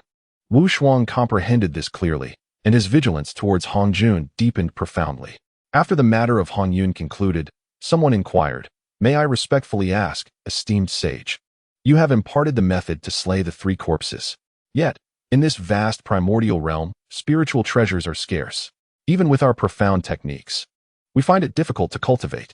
We humbly request the sage to show mercy upon all beings and bestow spiritual treasures."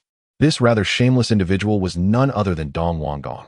This old fellow lacked for nothing in terms of spiritual treasures, yet he still sought to ask Hong Jun for more.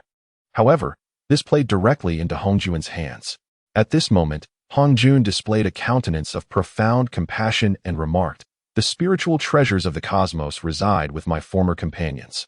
Alas, they perished in the war against the demons. These treasures are of no use to me. Very well, may I bestow upon you the blessings for all beings." Upon finishing his words, Hong Jun raised his hand and pointed. The grand gates of the Purple Cloud's palace slowly swung open, revealing the magnificent treasure distribution cliff, adorned with an infinite radiance containing numerous spiritual treasures. Brothers and sisters, quickly take action. Select the finest spiritual treasures. Disregard the inferior ones. Wu Shuang, in a moment of urgency, communicated through their bloodline, directly summoning the many ancestral witches. At last, the moment had arrived. This fellow, Hong Jun, was indeed prepared to bestow spiritual treasures. Of course, such gifts were not given freely. Those who received the treasures would undoubtedly owe him a debt of fate. Among the guests of the Purple Clouds, who among them was not a formidable power, in the future, they would not only govern various celestial beings, but also wield significant influence over the entire primordial realm. Their indebtedness to Hong Jun equated to a debt owed by the entire primordial world. Fortunately, Wu Shuang and the others were unconcerned with this notion. After all, they were descendants of Pangu. The spiritual treasures of the primordial world rightfully belonged to them. Bearing the legacy of Pangu, they owed Hong Jun not a fraction. After all, reclaiming that which belonged to one's own family is a rightful expectation, is it not? Now, everyone act. The ancestral witches reacted swiftly, immediately making their way toward the treasure distribution cliff. The numerous cultivators, still in shock, suddenly witnessed the ancestral witches rushing forth, and a wave of regret washed over them. Damn it, they beat us to it. How could these ancestral witches be so quick? Scoundrels, act swiftly. We cannot allow them to seize the initiative. The cultivators each manifested their divine powers and methods. The 3 pure ones transformed into 3 streams of clear energy, racing forward. Di Jun and Tai Yi unleashed their golden crow transformation, while Kuan Peng flapped its wings, soaring miles ahead. Niuhua, Fushi, and Dong Wanggong each employed their unique means. In an instant, the scene atop the treasure distribution cliff descended into chaos. However, having lagged behind the ancestral witches, when the cultivators finally arrived, they found themselves greatly disappointed. Where were the supreme innate spiritual treasures? Damn it! How did the ancestral witches manage to seize so many? There is still one here. It belongs to me. Humph. Want it. Let us see who has the skill. Boom. As the first cultivator made their move, the spectacle became exceedingly thrilling. Meanwhile, the ancestral witches had already snatched away several innate spiritual treasures and retreated. Thankfully, the 13th brother was quick to respond. Otherwise, we would indeed have faced difficulty in securing our gains. The exquisite innate spiritual treasures had been seized in 5 or 6 pieces, while the remainder were at least of the superior innate grade. In total, there were 18 innate spiritual treasures, revealing how substantial Hong Jun's resources truly were. The assembly of ancestral witches gazed upon the dazzling array of treasures, their faces reflecting a sense of contentment. As for Wu Shuang, he spoke with a smile. These treasures were destined to belong to us, the descendants of Pangu. We have merely reclaimed what is rightfully ours. It is of no great consequence. Many ancestral witches nodded in agreement, affirming, indeed, this is true. If that is the case, let us depart. Remaining here yields no advantage. Just as Di Jiang and the others prepared to leave, Wu Shuang interjected, not so fast. There remains a significant matter. The ancestral witches paused, taken aback. A significant matter? What do you mean? Wu Shuang continued with a smile. Dear brothers and sisters, have you forgotten that Hong Yun possesses a strand of primordial purple energy? Upon hearing this, everyone was momentarily stunned. Indeed, they had nearly overlooked this detail. 13th brother, do you intend to attain sanctification? With the merits we ancestral witches have amassed, achieving sanctification should pose no difficulty. The acquisition of a strand of primordial purple energy would undoubtedly yield tremendous benefits. The ancestral witches engaged in spirited discussion, exchanging thoughts through their bloodline connection. However, Wu Shuang, upon hearing their excitement, slowly shook his head and conveyed, I do not intend to attain sanctification. That is not my pursuit. Nevertheless, this primordial purple energy represents a significant opportunity that we must not overlook. It is conceivable that in the future, one among our 12 ancestral witches may achieve sanctification. Though Wu Shuang did not articulate it explicitly, he was aware that in time, Ho Tu would undoubtedly attain sanctification, becoming a true saint of the earth. However, this would come at a tremendous cost, as she would transform into the cycle of reincarnation, forever bound to the underworld. Although she would be a saint within the underworld, outside its confines, she would be rendered powerless. This circumstance essentially imprisoned her within the underworld, akin to a form of house arrest. In truth, Wu Shuang had contemplated this matter long ago. Perhaps this 7th strand of primordial purple energy was meant for Ho Tu all along. Yet, Hong Jun, in his scheming against the myriad beings of the Hong Huang, had bestowed this strand upon Hong Yun, resulting in Hong Yun becoming a scapegoat. Not only did he perish prematurely, but he also incited Jin Yuanzi's animosity toward the west, severing the dragon veins between east and west. Had Ho Tu obtained this strand of primordial purple energy, she might have avoided the need to transform into reincarnation.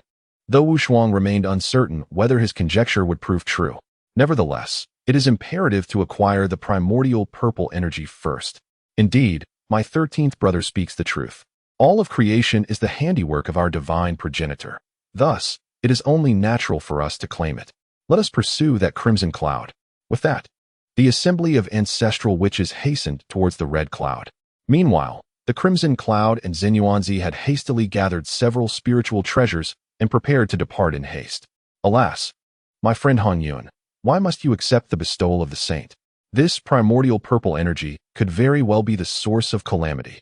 Presently, cultivators from all corners of the wilderness are aware of its presence in your possession, which will undoubtedly invite misfortune upon you. As one of the few enlightened beings in the wilderness, Xinyuanzi discerned at a glance that this primordial purple energy was ill-fated to possess. Listening to Xinyuanzi's words, Hong Yun remained unfazed. Surely, there cannot be so many with nefarious intentions? Friend Xinyuanzi, do not overthink it. Did not the saint declare that this object is fated to me? It is only natural that I should obtain it. Perhaps it will lead to great merit in the future, and who knows? I might even attain the status of a saint. Hong Yun's unwavering optimism left Xinyuanzi at a loss for words. The chaos bell. Boom. At that very moment, an ancient, grand bell materialized above the heads of Xinyuanzi and Hong Yun. In an instant, the innate treasure, the chaos bell, froze the surrounding space. rendering them unable to tear through the fabric of reality to escape. Following this, Emperor Jun, Tai, Kuanpeng, and others strode forth from the clouds with an air of authority. Fellow Taoists, in such a hurry, where might you be headed? A flicker of venomous resentment crossed Kuanpeng's eyes as he fixed a malevolent glare upon Hong Yun. His countenance darkened. What brings you here, esteemed Taoists? Hong Yun, however, still held a glimmer of hope in his heart. What is this about? Humph. During the auction for the map position, you suppressed me, causing me to miss out on the opportunity. Today, I shall ensure your utter destruction and avenge this grievance. No. Originally, Hong Yun believed they were merely after his primordial purple energy. Little did he expect that this fellow sought his very life. At this moment, no matter how optimistic Hong Yun tried to be, he could no longer muster a smile. You intend to ambush me solely for the primordial purple energy, do you not? At worst, I would relinquish it to you. Why must you take my life? Hong Yun questioned in indignation. Killing you would suffice to obtain the primordial purple energy. Would it not? Humph. Kuanpeng sneered, and without hesitation, he launched into action. The earthly membrane. It was indeed a moment of crisis. Jin Yuanzi raised his hand and summoned one of the 3 books of heaven, earth, and humanity, the Book of Earth. This treasure is an exquisite innate spiritual artifact. Upon its invocation, it manifests the protective membrane of the earth, designed to shield against external foes. Instantly, a formidable earthen membrane materialized, successfully repelling the onslaught of Kuanpeng. Observing this, Emperor Jun and Tai exchanged cold smirks and remarked, Jin Yuanzi, do not waste your efforts. With both the Emperor and Tai present, you shall not withstand our might. As they prepared to strike, an overwhelming force surged forth, violently tearing through the spatial confines around them. In the next moment, Jin Yuanzi and Hong Yun were seen hastily retreating. Who could it be? Emperor Jun furrowed his brow, scanning the surroundings. Ah, my 3 fellow Taoists. If you covet the primordial purple chi, so do we. Let us then rely on our own abilities. As he spoke, numerous quasi-saint powers began to emerge from the surrounding void, including figures such as Dong Wangong, Tu Shan Laozu, and Qinglian Daoren. Very well. I shall see who among you can escape my grasp. Kuanpeng sneered, then immediately revealed his true form, transforming into a colossal Kuanpeng and soaring into the sky. In an instant, he became a radiant streak, hurtling towards the direction in which Jin Yuanzi and Hong Yun fled, pursuing them with fervor. This is dire. That Kuanpeng's escape technique is formidable. Quick, pursue. The crowd of cultivators was momentarily taken aback, but soon they too dashed after the fleeing figures. Millions of miles away, Jin Yuanzi and Hong Yun were in a frantic flight. Although they yearned to tear through the fabric of space to escape, the process required precious moments. Given the perilous situation of being hunted, they had no time to invoke the space-tearing technique. After all, a misstep could lead them astray into the chaotic turbulence of the void, a perilous fate indeed. I have warned you that the primordial purple chi brings great trouble. Yet you did not heed my words. Now we are in deep peril. Jin Yuanzi cast a reproachful glance at Hong Yun, chiding him. As for Hong Yun, he wore a look of helplessness. I did not wish for this either. How infuriating. That Kuanpeng is so petty. It seems today I am truly doomed. The earlier excitement of obtaining the primordial purple chi had long since faded, replaced by a sense of despair. Meanwhile, unbeknownst to them, figures had already appeared directly in their path. Chapter 42, The Ruthless Wu Shuang. A plot against all quasi-saints. Why are you 2 fellow Taoists in such a hurry? Where are you headed? Suddenly, Jin Yuanzi and Hong Yun halted, only to find 13 figures before them. Unbeknownst to them, these entities had been waiting in silence for quite some time. Ancestors of the Witch clan, are you here to assassinate this humble Taoist as well? If it were merely a few from the Demon clan, Jin Yuanzi and Hong Yun might still have a chance to survive. However, confronted by so many formidable ancestors, their courage waned completely. To kill you? That is hardly necessary. What we seek is simply the primordial purple energy within you. It must be quite uncomfortable to harbor such a thing, is it not? Wu Shuang mocked with a smile. The recent pursuit by the Eastern King and others from the Demon clan was already known to the ancestors. They were the ones who had discreetly shattered the confinement of the Chaos Bell. Do you truly desire the primordial purple energy? Hong Yun suddenly clenched his teeth, seemingly resolved, and inquired. We, the ancestors of the Witch clan, are men of our word. The primordial purple energy is indeed a creation of heaven and earth. And this vast wilderness was originally crafted by our father deity, Pangu. Therefore, this treasure rightfully belongs to our witch clan. Wu Shuang made his promise, which somewhat eased Hong Yun's concerns. Immediately, he prepared to retrieve the primordial purple energy to hand over to Wu Shuang. Yet, in the next moment, Jin Yuanzi hastily interjected. Wait, fellow Taoists, I have a request. At that instant, Jin Yuanzi bowed deeply to the numerous ancestors and continued. The petty Kunping harbors deep-seated resentment and seeks to eliminate my friend Hong Yun. I fear that even if we were to surrender the primordial purple energy, he would not spare Hong Yun. I earnestly request your assistance. If possible, I possess 13 ginseng fruits that I would gladly offer as a token of gratitude. Upon finishing, Jin Yuanzi unhesitatingly produced 13 shimmering ginseng fruits, each resembling a half-year-old infant. As these fruits touched the hands of the gathered, a delightful fragrance enveloped them, bringing a sense of comfort and ease. Each ginseng fruit contained the essence of the 5 elemental origins. Consuming one could extend life by 47,000 years. Although the ancestors had lives equal to that of the heavens, these divine fruits not only prolonged life, but also significantly enhanced a practitioner's foundational strength, making them truly exceptional. Very well, you exhibit sincerity. However, merely a few ginseng fruits do not warrant our intervention. You must agree to one condition, Wu Shuang suddenly stated. What condition? Jin Yuanzi asked cautiously. In due time, I shall reveal this matter to you. However, rest assured, I shall never place you in undue difficulty. Indeed, it may even present a tremendous opportunity for you. Wu Shuang mused.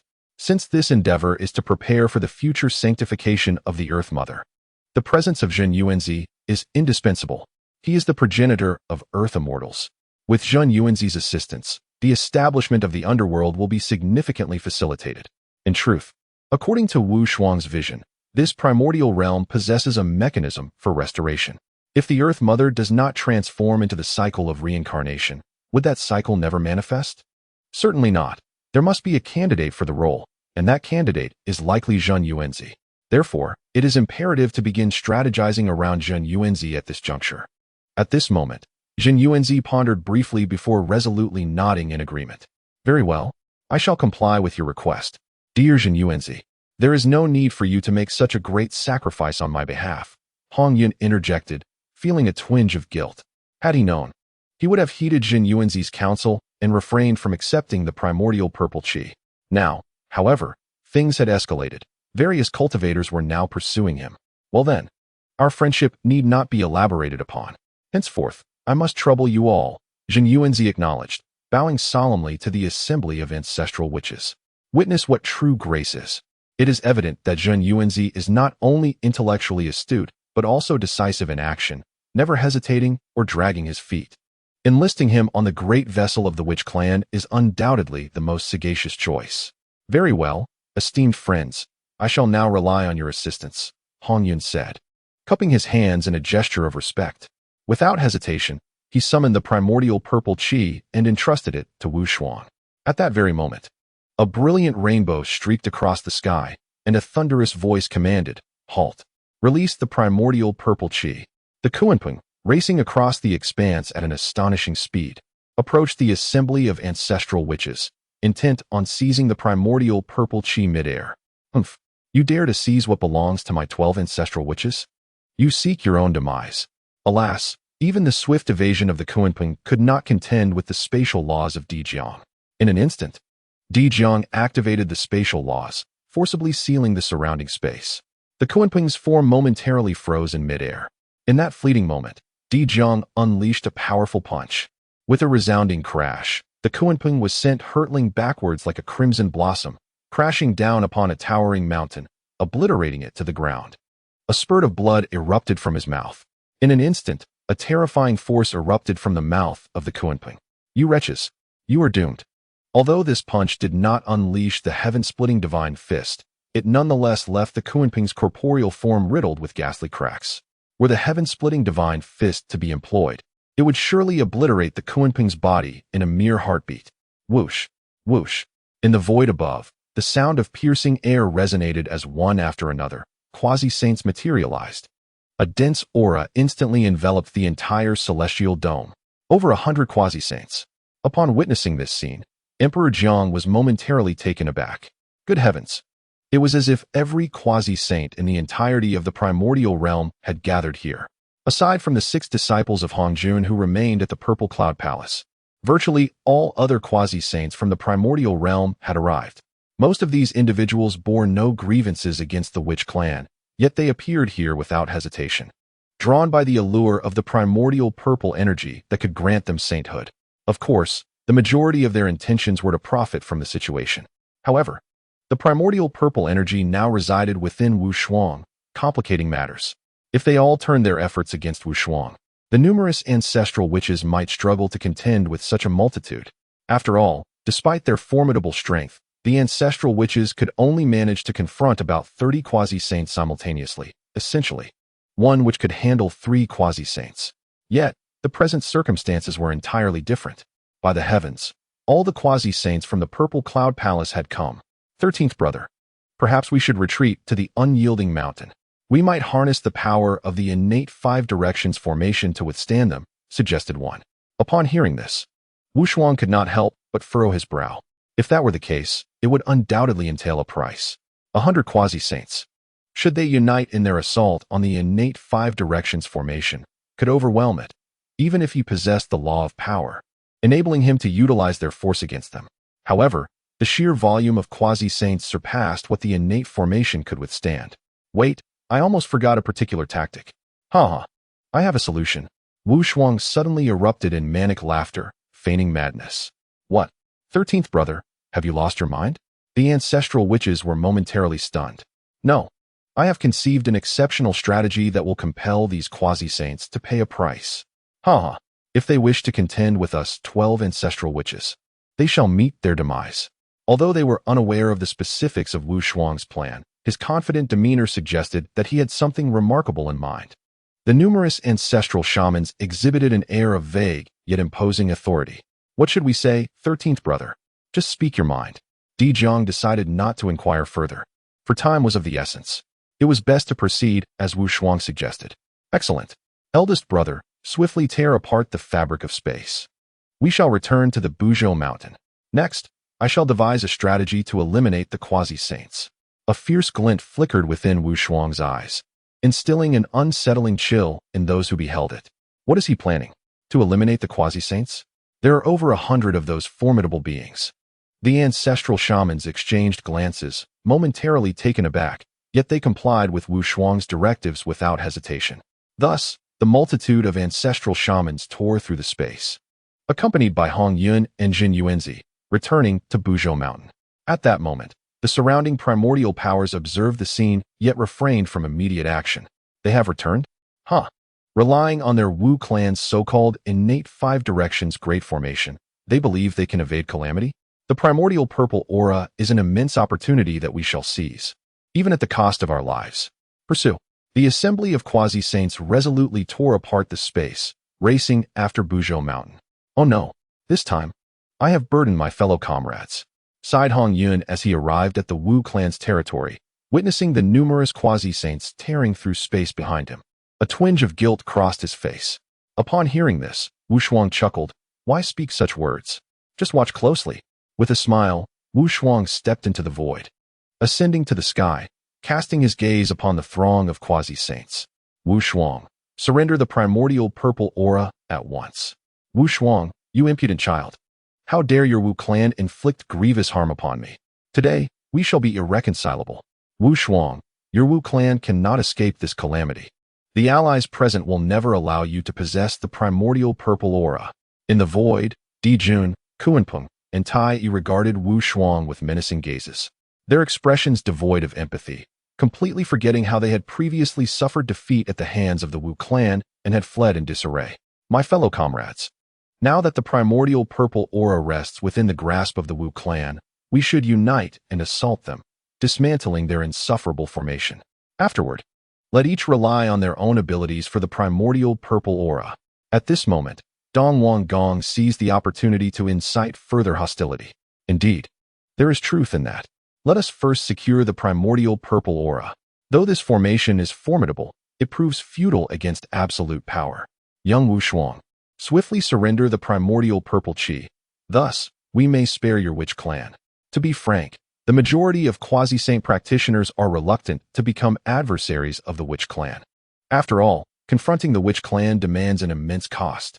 Consequently, many are inclined to persuade Wu Shuang to relinquish the primordial purple qi, intending to seize it for themselves. Upon hearing this, Wu Shuang merely scoffed and retorted, "Is there a reason to regurgitate what has already been consumed? I shall say this but once. If you depart now, you may yet evade catastrophe. Should you insist on opposing my witch clan, what transpires next is beyond my guarantee."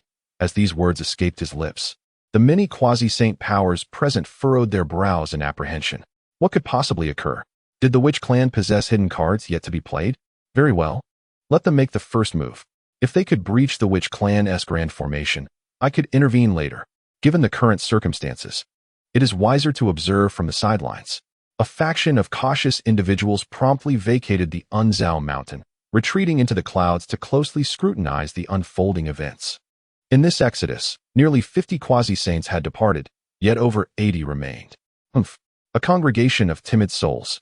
If they do not assault the witch clan now, how can they hope to seize the initiative when the primordial purple qi manifests? Regardless, there is strength in numbers. Who can predict that I, too, may fall? As for those who lingered, they each harbored their own ulterior motives and divergent thoughts. Wu Shuang gazed at the remaining assembly, letting out a heavy sigh. Alas, it is indeed futile to counsel the obstinate. With a cold chuckle, Wu Shuang summoned his cultivation and declared to the heavens, "Today, I, Wu Shuang of the Witch Clan, shall rectify the order of the great cataclysm. No one may assist those undergoing tribulation. Should they be extraordinary, the tribulation will escalate in intensity according to their cultivation level. Let heaven bear witness." As his words resonated, they transformed into boundless Tao texts, surging towards the firmament. In an instant, the heavens reverberated. Waves of celestial merit descended upon Wu Shuang. This rectification of the tribulation order was accomplished. What is this audacious act? What does it signify? This wretched soul has severed the path of tribulation for our descendants. Infuriating. A chorus of curses erupted. Meanwhile, the many ancestral witches were engulfed in confusion. What was the intention of the 13th brother? Jin Yuanzi and Hong Yun were equally bewildered. What on earth was happening? As Wu Shuang's aura was unleashed, a formidable presence akin to that of a late-stage Daoyu Jingxian permeated the surroundings. Boom! Above the heavens, ominous tribulation clouds surged, and boundless thunder rumbled. The heavenly tribulation had arrived. I understand now. The 13th brother intends to summon the heavens to exact vengeance. Previously, he had successfully broken through at the Zixiao Palace without revealing the slightest hint of his cultivation, which is why the heavenly tribulation did not manifest. Now that he has completed the order of the heavenly tribulation, once he triggers it, it will be the quasi-saints who suffer the consequences. In that moment, many of the ancestral witches comprehended the situation. Brothers and sisters, quickly retreat into the grand formation. The next developments are to be entrusted to me. Wu Shuang communicated to everyone, urging the ancestral witches to depart hastily. Simultaneously, the aura of the heavenly tribulation instantaneously fixed its gaze upon Wu Shuang.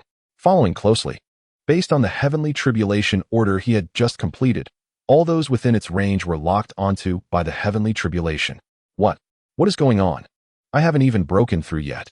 Why has the heavenly tribulation locked onto me? A chilling sensation enveloped him. Why has the aura of this heavenly tribulation suddenly become so terrifying? Suddenly, realization struck him. It was the order of the heavenly tribulation that this young man had just completed. Damn it, this lad has ensnared us all. In an instant, many quasi-saint experts understood the gravity of the situation, their scalps prickling with dread. Damn it, if you wish to seek your demise, do not drag us down with you. Moreover, as long as we are here, the might of the heavenly tribulation will only grow stronger. You, too, will face its wrath. At that moment, Wu Shuang raised his hand and waved, activating the primordial 5 directions flag. Suddenly, those present realized the dire truth. Oh no, this lad possesses the primordial 5 directions flag. His defensive capabilities are unparalleled. We are risking our lives for this. Wu Shuang, you truly deserve to die. Above the firmament, the furious roars of powerful beings from all corners of the world echoed. They had no desire to accompany Wu Shuang on this reckless venture. Immediately, some began to flee. However, in the next moment, rumble. A terrifying bolt of tribulation lightning descended from the void, striking those who had just attempted to escape, leaving them in sheer panic.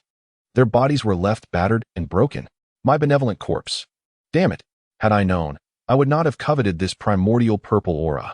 The agitated cultivator cursed vehemently. Although he was struck by only a single bolt of fearsome tribulation lightning, it inflicted severe damage upon his benevolent corpse. Clinging to the remnants of his life, he hastily fled. The remaining individuals also grasped the reality, even in flight. One must leave at least half of their life behind. Damn it! I'm going all out. In the next moment, another individual, braving the thunderous tribulation, frantically fled. Thunder rumbled, with a terrifying explosion of divine thunder. In the blink of an eye, that fellow's benevolent corpse was utterly torn apart. Damn it! I have suffered a great loss. That individual's spiritual treasure, which severed the benevolent corpse, was merely a low-grade innate artifact.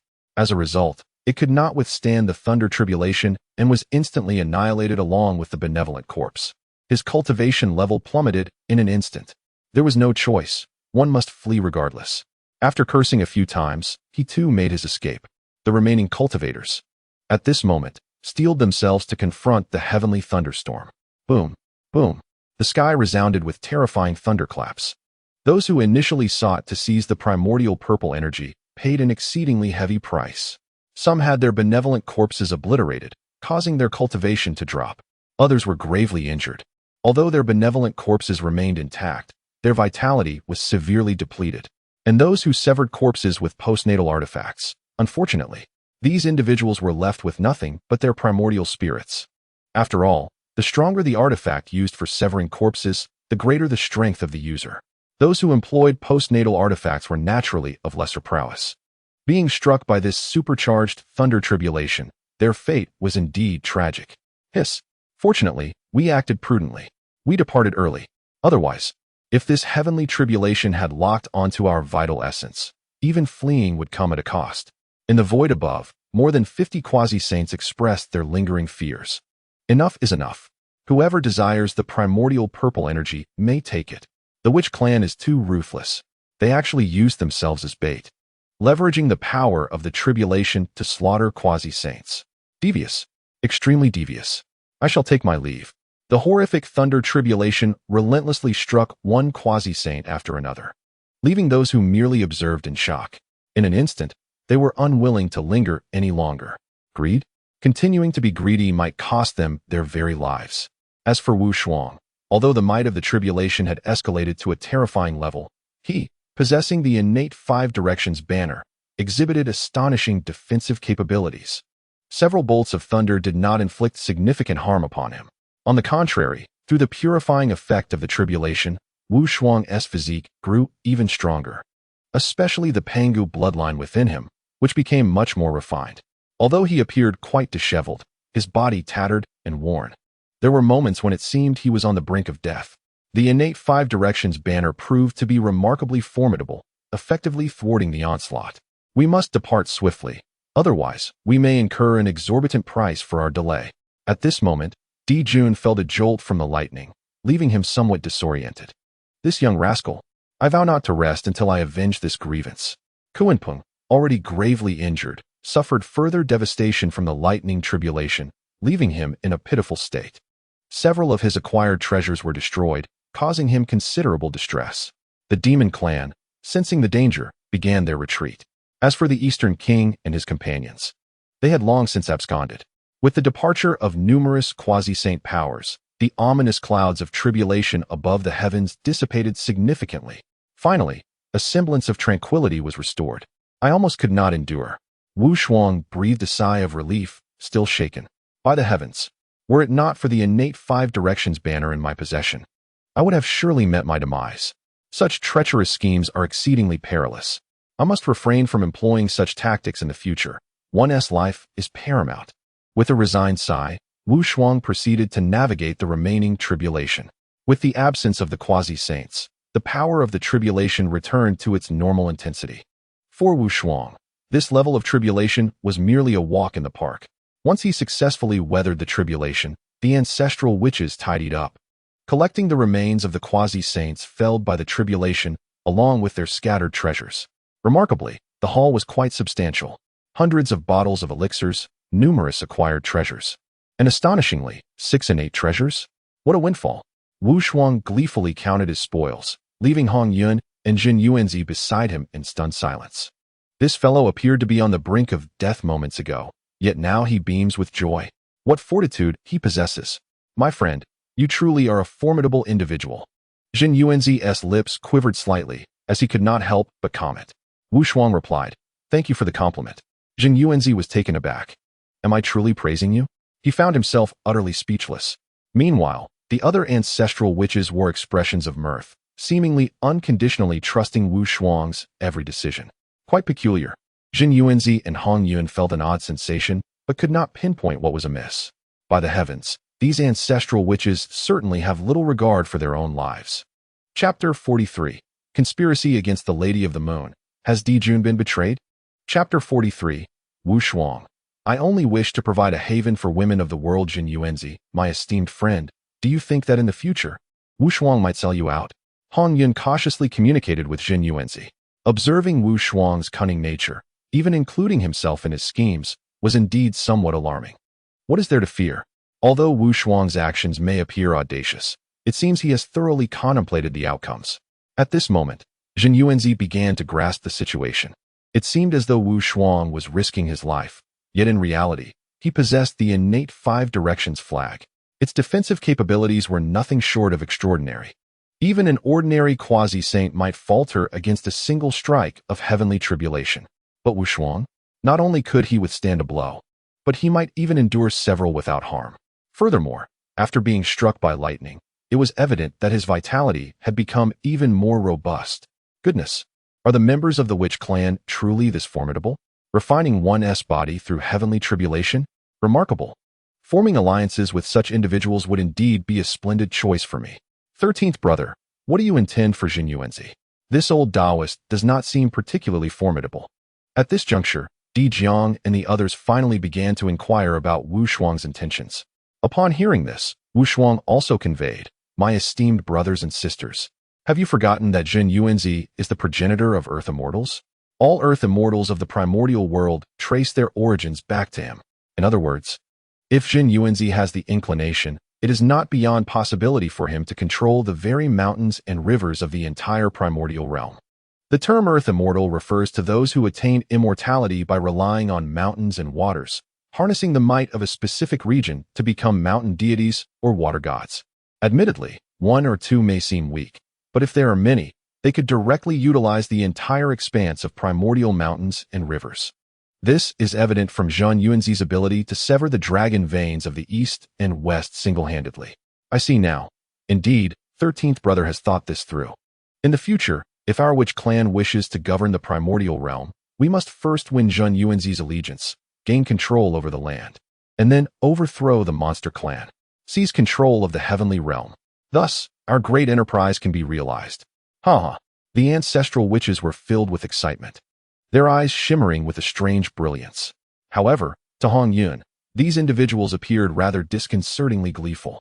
Meanwhile, in the chaos, within the Zhixiao Palace, Hong Jun sat majestically upon a high platform, his 6 disciples quietly listening to his exposition of the profound truths of the Tao. In but a moment, he imparted boundless legal principles to the 6. Let the 6 of them possess the profound truths of the laws that ordinary mortals cannot grasp. Today, as a master, I impart to you the essence of the great principles, with the hope that you will one day achieve the status of saints. Soon, I shall merge with the celestial path, henceforth turning my back on worldly affairs. This vast primordial world shall be entrusted to your stewardship. In just a few words, I reveal a momentous piece of news. Hong Jun is to retreat and hand over the management of the primordial realm to these 6 individuals. As for this matter, Nuwa is rather indifferent. She never harbored ambitions of dominating the primordial realm. However, the 3 pure ones and others, such as Jane and Junti, are quite exhilarated. To reign as sovereign and lead a realm, living freely and joyfully, is their deepest aspiration. Moreover, Hong Jun has bestowed upon them the 6 paths of primordial purple energy, indicating that they are indeed on the path to sanctification. Yet, after a moment of contemplation, Jane and Junti suddenly recalled something. They then spoke, respectfully addressing our master. While you have entrusted us with the governance of the primordial realm, the witch clan currently holds great power. Not long ago, my disciple's benevolent corpse was destroyed by them, forcing me to start anew. In this case, how can we, the disciples of the profound sect, manage the primordial world? Jane and Junie harbor quite the grudge. Upon hearing this, the three pure ones readily concurred. Indeed, what the two junior brothers have stated is entirely correct. Master, the witch clan poses a calamity. If this is not resolved, it will be difficult for our sect to govern the primordial realm. The three pure ones fervently stoked the flames, eager for Hongjun to take action against the witch clan. However, Hongjun remained unfazed. It is of no concern. The world undergoes cycles of calamity and fortune, maintaining the balance of existence. The witch clan will inevitably face decline, much like the dragon, phoenix, and Qilin clans of yore. Though Hongjun did not explicitly state it, he undeniably hinted that the next cycle of calamity would befall the witch clan. Such was the case. In the current primordial realm, the most powerful forces are indeed the witch and demon clans. Could it be that the next calamity will be one of the witch and demon clans? Taishang made a conjecture and quickly deduced the outcome. Hongjun merely smiled in silence, and thus, everyone comprehended the truth. Taishang was correct. In an instant, the three pure ones, Jane and Junie, erupted with joy. Excellent. If that is the case, we need not worry excessively. In the future, we shall focus on our cultivation and strive to attain sainthood as soon as possible. The insignificant witch clan will inevitably bring about its own demise. Each person harbored their own thoughts, unspoken yet unmistakably clear. They all hoped for the early demise of the witch clan. Yet, Nuwa could not help but feel a twinge of concern within her heart. If the calamity of the witch and demon were to occur, would not her companion, Wu Shuang, also face peril in the near future? Once Hongjuan's teachings concluded, the 6 disciples of the Xianmen departed from the Zixiao Palace. The 3 pure ones returned to Kunlun Mountain, escorting Junie back to the western Shimi Mountain. As for Nuwa, she hastened to the witch clan. Upon reaching the Panga Divine Hall and encountering the numerous ancestral witches, she expressed her apprehension, saying, "Esteemed friends, there is a matter of great importance that I wish to discuss with you. This matter is of utmost gravity, and we must not divulge the heavenly secrets." Upon hearing Nuwa's transmission, Wu Shuang slowly raised his gaze towards the heavens. It seemed that the old fellow Hongjun had indeed leaked some information. Very well, let us convene at the Panga Divine Hall. The ancestral witches, upon hearing this, raised their hands, enveloping Nuwa with their own vital essence, shielding her from the overwhelming power of Pangu within the hall. Inside the Panga Divine Hall, the aura of the great Pangu itself provided protection, rendering it impossible for anyone, even a sage, to perceive any occurrences within. Nuwa was well aware of this.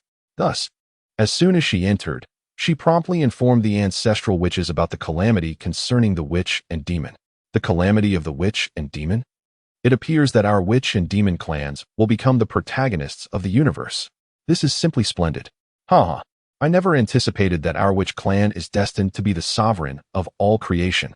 Hearing this, Nuwa could not help but furrow her brow. Is it not so? You are all facing the peril of annihilation, yet your immediate reaction is not one of concern, but rather unbridled joy. Must you truly be so absurd?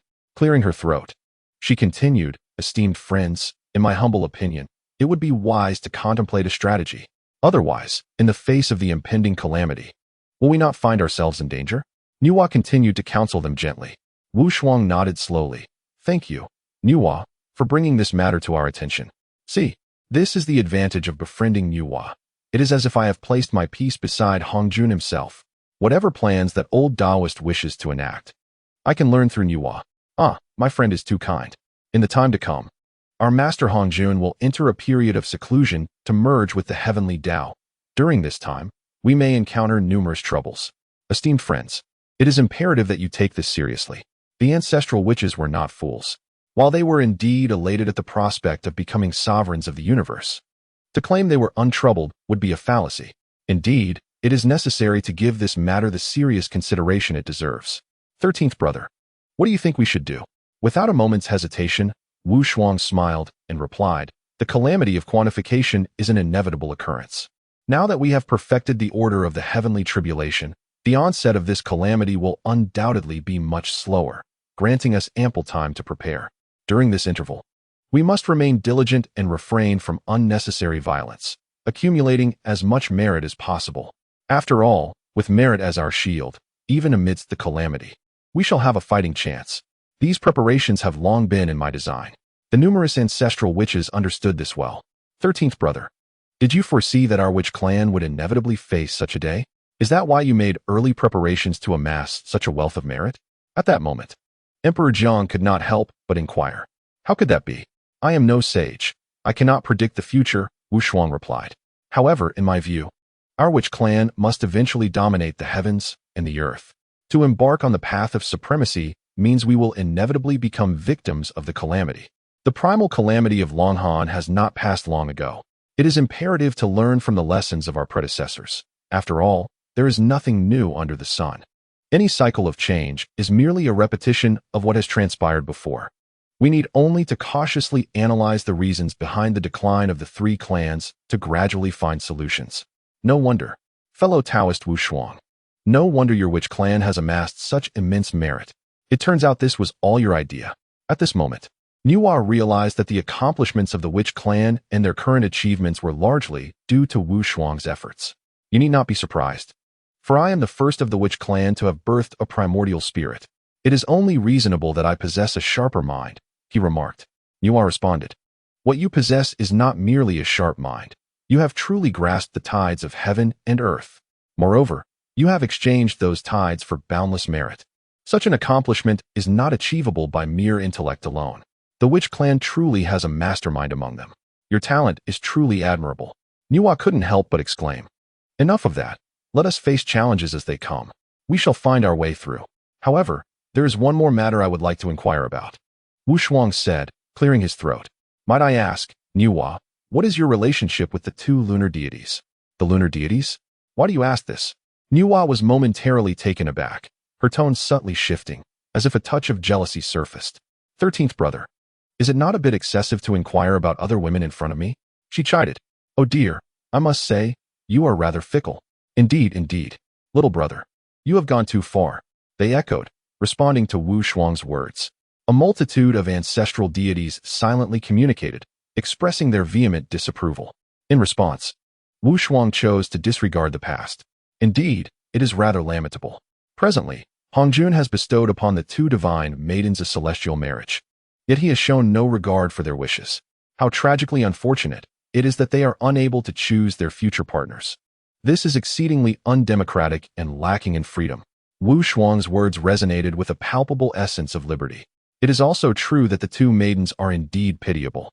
Oh, maidens? It seems that Niwa's sentiments suggest she shares a rather amicable relationship with the two lunar goddesses. Thus, one might infer that Niwa has a favorable rapport with these divine maidens. Indeed, that is the case. I have never been fond of traversing the realms. And although the Guanghan Palace is rather desolate, I find a certain camaraderie with these two sisters. Hence, I affectionately refer to them as sisters. What a revelation! It is widely acknowledged that Niwa is a renowned recluse, capable of remaining within her abode for millennia without venturing outside. Similarly, the two lunar goddesses exhibit an even more pronounced inclination towards seclusion. They did not even attend when Hongjun delivered his teachings, truly placing them in the same category as Niwa. Contemplating this, Wu Shuang could not help but smile inwardly, adopting a guise of profound compassion. He then declared, in truth, I merely wish to provide a warm haven for all women across the realm. Should the two divine maidens desire not to wed Dijuan, I, Wu Shuang, am willing to embrace them on behalf of my witch clan. Even if it means waging war against Dijuan, I shall not hesitate. What? Upon hearing these words, the ancestral deities were instantly taken aback, their minds buzzing with astonishment. You young man, are you truly seeking to offer someone else a sanctuary? It appears you are merely coveting their forms. How base. Cough, cough. 13th brother, we cannot condone this. Waging war against the demon clan for the sake of two women is an unwise venture. Precisely, 13th brother. There is no need for you to compete with Dijuan over a wife. You already have the companionship of Niwa. Upon hearing the ancestral deity's thoughts, Wu Shuang was left utterly exasperated. Enough. My relationship with Niwa is entirely innocent. Moreover, I seek nothing of theirs. Dear brothers and sisters, have you all forgotten the celestial marriage bestowed by Hongjun? This is a monumental act of merit. If the demon clan succeeds, they will undoubtedly turn against our witch clan. Do you truly believe that? As the saying goes, a single utterance can awaken a slumbering mind. Just moments ago, the ancestral deities were teasing Wu Shuang, but in the next heartbeat, they comprehended the gravity of the situation. How could I have overlooked this? No, I was thinking along those same lines. 13th brother, I support you. We must ensure that the two lunar goddesses find a warm sanctuary. Di Jiang, stroking his wise head, was the first to wholeheartedly agree with Wu Shuang. The other ancestral deities. Gradually, the realization began to dawn upon me. Indeed, Brother 13 remains steadfast in his affections. It appears that intervention in this matter is indeed warranted. The assembly engaged in a discreet deliberation and subsequently turned their gazes towards Enhua, declaring, "Dear friend Enhua, your sister is, after all, a sibling of our ancestral deity. If our sister is subjected to bullying and unfair treatment, we cannot remain passive. Fear not, should Emperor Jun dare to act with force, we shall swiftly bring him to justice." Enhua regarded the multitude of ancestral deities, her brow furrowing in concern. Something felt amiss. What was their true intention? Why were they intent on stirring up trouble? Moreover, the two lunar goddesses might not be opposed to this arrangement. Perhaps it would be prudent to defer this discussion. If the two sisters truly resist, I shall suggest they seek refuge among the witch clan. However, I cannot directly intervene, as this is a decree from my esteemed master. Reluctantly, Enhua acquiesced to this matter, yet a sense of unease lingered in her heart. After exchanging a few words with the ancestral deities, she returned to her abode. However, upon her arrival, she was greeted by a chorus of voices filled with grievance emanating from within. "Brother Fushi, please adjudicate our plight. Why must the sage interfere in our matrimonial affairs? Why are we compelled to marry others against our will? We merely wish to remain in the palace of eternal cold and enjoy our tranquil lives." Indeed, the greatest fear of all reclusive maidens is to step beyond the confines of their sanctuaries. Upon hearing these words, Enhua felt her composure falter. Could it be that Taoist Wu Shuang had truly discerned the situation? With a perplexed expression, she descended from the clouds and re-entered her sanctuary.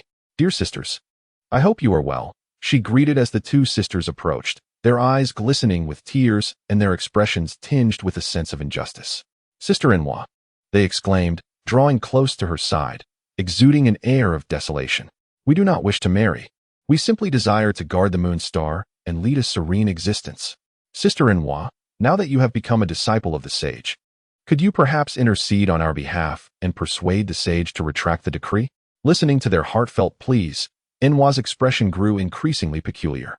Was it truly necessary to send these two to the witch clan? What if Taoist Wu Shuang were to covet their beauty? Enhua's emotions became entangled, for this was akin to leading lambs into a den of tigers. Although Taoist Wu Shuang was not excessively handsome, he still posed a potential threat. Yet, there exists an inexplicable aura about her, confident, elegant, and exuding an air of assured triumph in all her endeavors. Such a persona possesses a remarkable allure for the two Na'vi individuals of the Taiying. Nuwa pondered deeply, ultimately exhaling a sigh. "Alas, my dear sisters, it is not that I wish to withhold my assistance, but my master has his reasons for acting as he does, and I dare not interfere with his decisions." Upon hearing Nuwa's words, the two sisters were overwhelmed with tears, questioning if there truly was no recourse. Why must our fates be entrusted to another? Must we pay a lifetime's price for a single utterance from a sage? It is unjust, so profoundly unjust. This sentiment stirred Fushi's compassion. "Alas, sister, please lend them your aid. Consider a solution. Their plight is indeed pitiable." Indeed, for them, this was an unforeseen calamity. Why was it a calamity? The demon race is also a principal player in the tribulation. If they were to join the demon clan, would they not be destined to perish alongside them? At this moment, Nuwa resolutely made her decision, nodding her head and declaring, "If you truly do not wish to wed Emperor Jun, perhaps you could seek the protection of the ancestral shaman of the witch clan. The 12 ancestor shamans, bearing the essence of Pangu, fear neither heaven nor earth. Even my master, as a sage, would hesitate to intervene in their affairs. Thus, this could indeed be a viable option." Upon hearing they need not marry, the two goddesses were overcome with joy and tears. "Thank you, elder sister. We shall proceed to the witch clan at once to seek the protection of the ancestors." It seemed they were genuinely anxious, failing to inquire about any conditions the witch clan might impose. Very well, sister, I shall permit you this journey. Fushi interjected. Why say again? Oh, brother, do not concern yourself with it. Ah, I understand, Fushi replied, wearing a knowing expression and subsequently smiling in silence. Meanwhile, Nua's cheeks flushed, resembling a ripe peach, radiant and alluring. Indeed, I have returned. Nua found herself speechless before Wu Shuang, her face betraying a sense of helplessness. Ah, friend Nua, welcome, welcome. I presume these two are the Taiyin goddesses? In the Pangu temple, numerous ancestral shamans gazed upon the two Taiyin goddesses, noting their ethereal elegance, celestial beauty, and the grace with which they moved, akin to startled swans. In stillness, they shone like the moon, with skin as smooth as jade and hair like mist. They were truly breathtaking, a beauty that could topple nations. Even Wu Shuang found himself captivated, unable to resist casting several glances their way. Greetings, esteemed fellow Taoists. I, Shihi, humbly bow before you. The two divine maidens also perform a slow bow, yet their countenance betrays a hint of trepidation. They ponder, where have we been brought? The oppressive atmosphere here is quite terrifying. Is this truly the Pangu temple? Is this the abode of the 12 ancestor witches? How formidable! How frightening! Di Jiang smiled faintly and addressed the two divine maidens. There is no need to feel constrained. You may regard this place as your own home. Upon hearing these words, the two maidens inexplicably felt a sense of relief. How curious. After such a statement, it seems the tension has dissipated somewhat. Furthermore, within the Pangu temple, the ambience was rather dim, enveloped in shadows, while the surroundings sparkled with myriad stars, a vast and magnificent galaxy that was, in fact, quite reassuring. Thank you, fellow Taoist. Their remarkable adaptability left Nuwa astounded. Wasn't it just moments ago that they appeared somewhat timid? How is it that they have acclimatized so swiftly? Nuwa couldn't help but mentally scoff. The subsequent events unfolded naturally. The two lunar divine maidens promptly established their home within the territory of the witch clan. Wu Shuang took it upon himself to construct a grand palace for them atop the immortal island. Once more, the two maidens enjoyed a life of solitude, free from disturbances. Alas, when word of this reached the demon court, a vibrant green hue illuminated Di Jun's head. It was as if a herd of galloping steeds raced across the vast expanse of the Hulunber grassland above him, leaving Di Jun utterly bewildered. What? The witch clan has abducted the two divine maidens. Chapter 44, Di Jun. Oh no, my wife has run off with someone. Abducted? The many demon cultivators. Upon hearing this, displayed expressions of dismay. Why are you all so hesitant? Di Jun, taken aback, couldn't help but inquire. Initially, upon hearing this news, he suspected the witch clan had indeed taken them. Given their bandit-like demeanor, it was difficult not to harbor suspicion. Report to the Heavenly Emperor. It is not abduction. Rather, the two lunar divine maidens went of their own accord. What? They went willingly? Di Jun was immediately flabbergasted. What nonsense is this? I am the Heavenly Emperor, bestowed by the Saint Hong Jun. Why would the two lunar divine maidens abandon their noble status to venture into the witch clan? Impossible. This is absolutely inconceivable. Those two divine maidens were undoubtedly taken by the witch clan. They will stop at nothing to suppress my demon clan.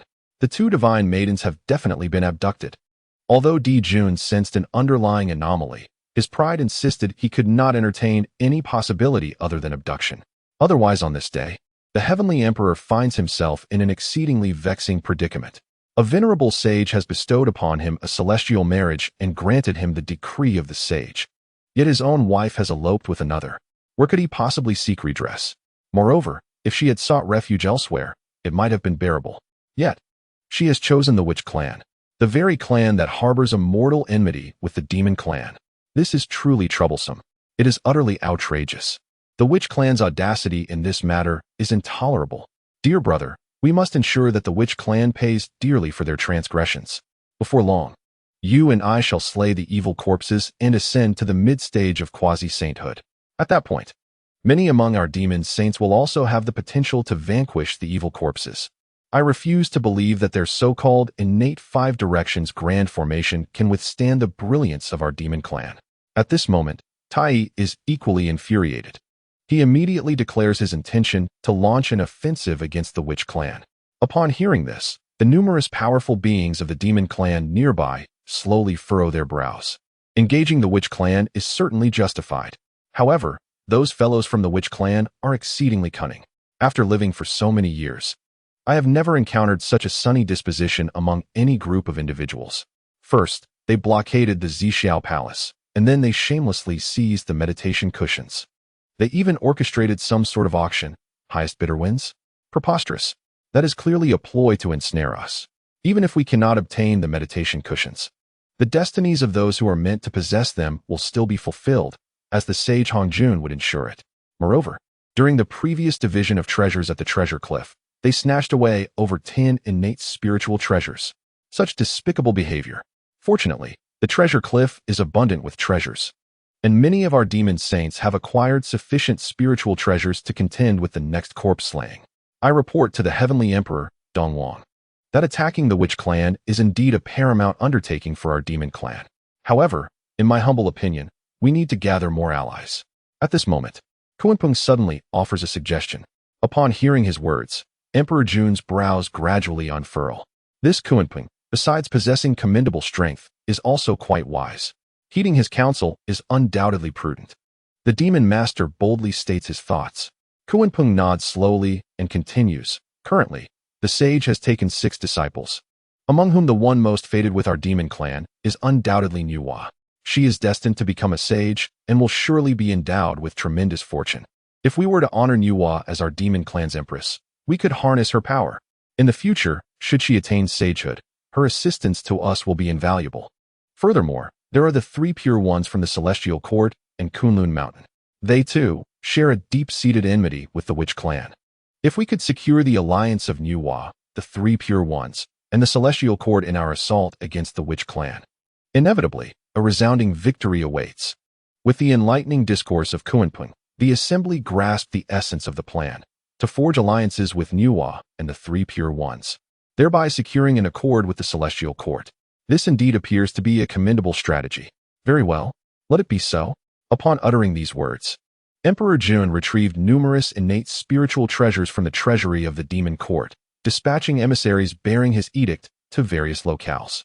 Whether it be the 3 pure ones, Nuwa, or even the Eastern King, all were included among his chosen delegates. At Kunlun Mountain, within the Jade Void Palace, the Supreme One regarded the 3 mid-grade innate spiritual treasures before him with an indifferent gaze. As for Yuan Shi, he exuded a chilling demeanor. What is Emperor Jun? After all, merely someone bestowed with the so-called title of Heavenly Emperor by our revered master, now attempting to recruit my 3 brethren? A mere group of wetborn horned creatures are unworthy to stand alongside me. Yuan Shi remained as haughty as ever, showing no inclination to heed the demon race. However, upon witnessing the unfolding events, Tong Tian remarked, "My elder brother's words possess a semblance of truth. Nonetheless, the witch clan's power is formidable. Although our master has instructed us to remain unconcerned, harboring this grievance is indeed vexing. Elder brother, I propose that we engage in the campaign against the witch clan. Should we succeed in vanquishing them, we might reclaim our spiritual treasures." The Supreme One pondered for a moment before responding. Indeed, there are merits to this course of action. Very well. Let the demon race take the lead, and we shall await the opportune moment to act. If we could avenge past grievances, it would be most gratifying. The trio, after all, bore grudges. They would not allow the witch clan to revel unchallenged. Without further deliberation, they reached a consensus. Now is the time to hasten their efforts and strive for a breakthrough in their cultivation. To confront the witch clan, reaching the mid-stage of quasi-sainthood is essential for assurance. With that pronouncement, the 3 immediately commenced their seclusion. In the realm of creation, Nuwa gazed upon the spiritual treasures sent by Emperor Jun, along with the declarations of reverence directed towards her. Her brow furrowed in discontent. Nuwa Empress? She Empress? Brother, while it is true that we are inherently extraordinary, we are not of the demon race. Nuwa harbored considerable dissatisfaction. Although Emperor Jun proclaimed his intention to honor her and Fuxi as the Empress of the Demons and the Empress of Shi, respectively, and to establish a celestial domain named Nuwa Heaven for her as a sanctuary, Nuwa remained resolute in her reluctance to assume the title of Empress. Firstly, she foresaw the impending calamity between the witch and demon races, which would surely bring destruction and bloodshed. Secondly, due to her amicable ties with the witch clan, she was disinclined to forge extensive connections with the demon race. If her sister was averse to it, then it would be best to disregard his overtures. There is no harm in that. Fushi, on the other hand, remained as composed and unperturbed as ever, showing no concern regarding the matter. Indeed, it is well. Kaiyun, return this divine treasure to the demon clan. Nuwa, in her indolence, refrained from elaborating and simply instructed her disciple, Kaiyun, to deliver the treasure back. Before long, a millennium passed in the primordial realm. During this span, Wu Shuang's prowess in forging had significantly advanced. He had now reached the capability to craft top-tier innate spiritual treasures and had produced a multitude of such artifacts, bestowing them upon the members of the witch clan. These treasures, requiring no spiritual energy to activate, could unleash their might merely through the power of one's blood essence. Moreover, the 12 ancestor witches had gradually made breakthroughs in their cultivation, inching ever closer to transcending into the mid-stage of Hunyuan. At this moment, within the Penga temple, Wu Shuang had just set down his forging hammer and was descending from the crafting platform when a great witch hastily entered the hall, exclaiming, "Esteemed ancestors, it seems an external enemy approaches. I have already instructed the tribes to regroup. I beseech you, ancestors, to make a decision." Upon hearing Jiufeng's words, the ancestor witches materialized one after another. An external threat? Which audacious scoundrel dares to trespass upon our witch clan's territory? Di Zhang's expression remained indifferent, his aura increasingly restrained, emanating a powerful essence of law. Over the years, his mastery of spatial laws had greatly improved, especially with the attainment of his primordial spirit, which accelerated his comprehension of the truths of the laws. As for Zhu Rong and Gong Gong, they had yet to condense their primordial spirits. Although this was rather peculiar, it did not draw their excessive concern.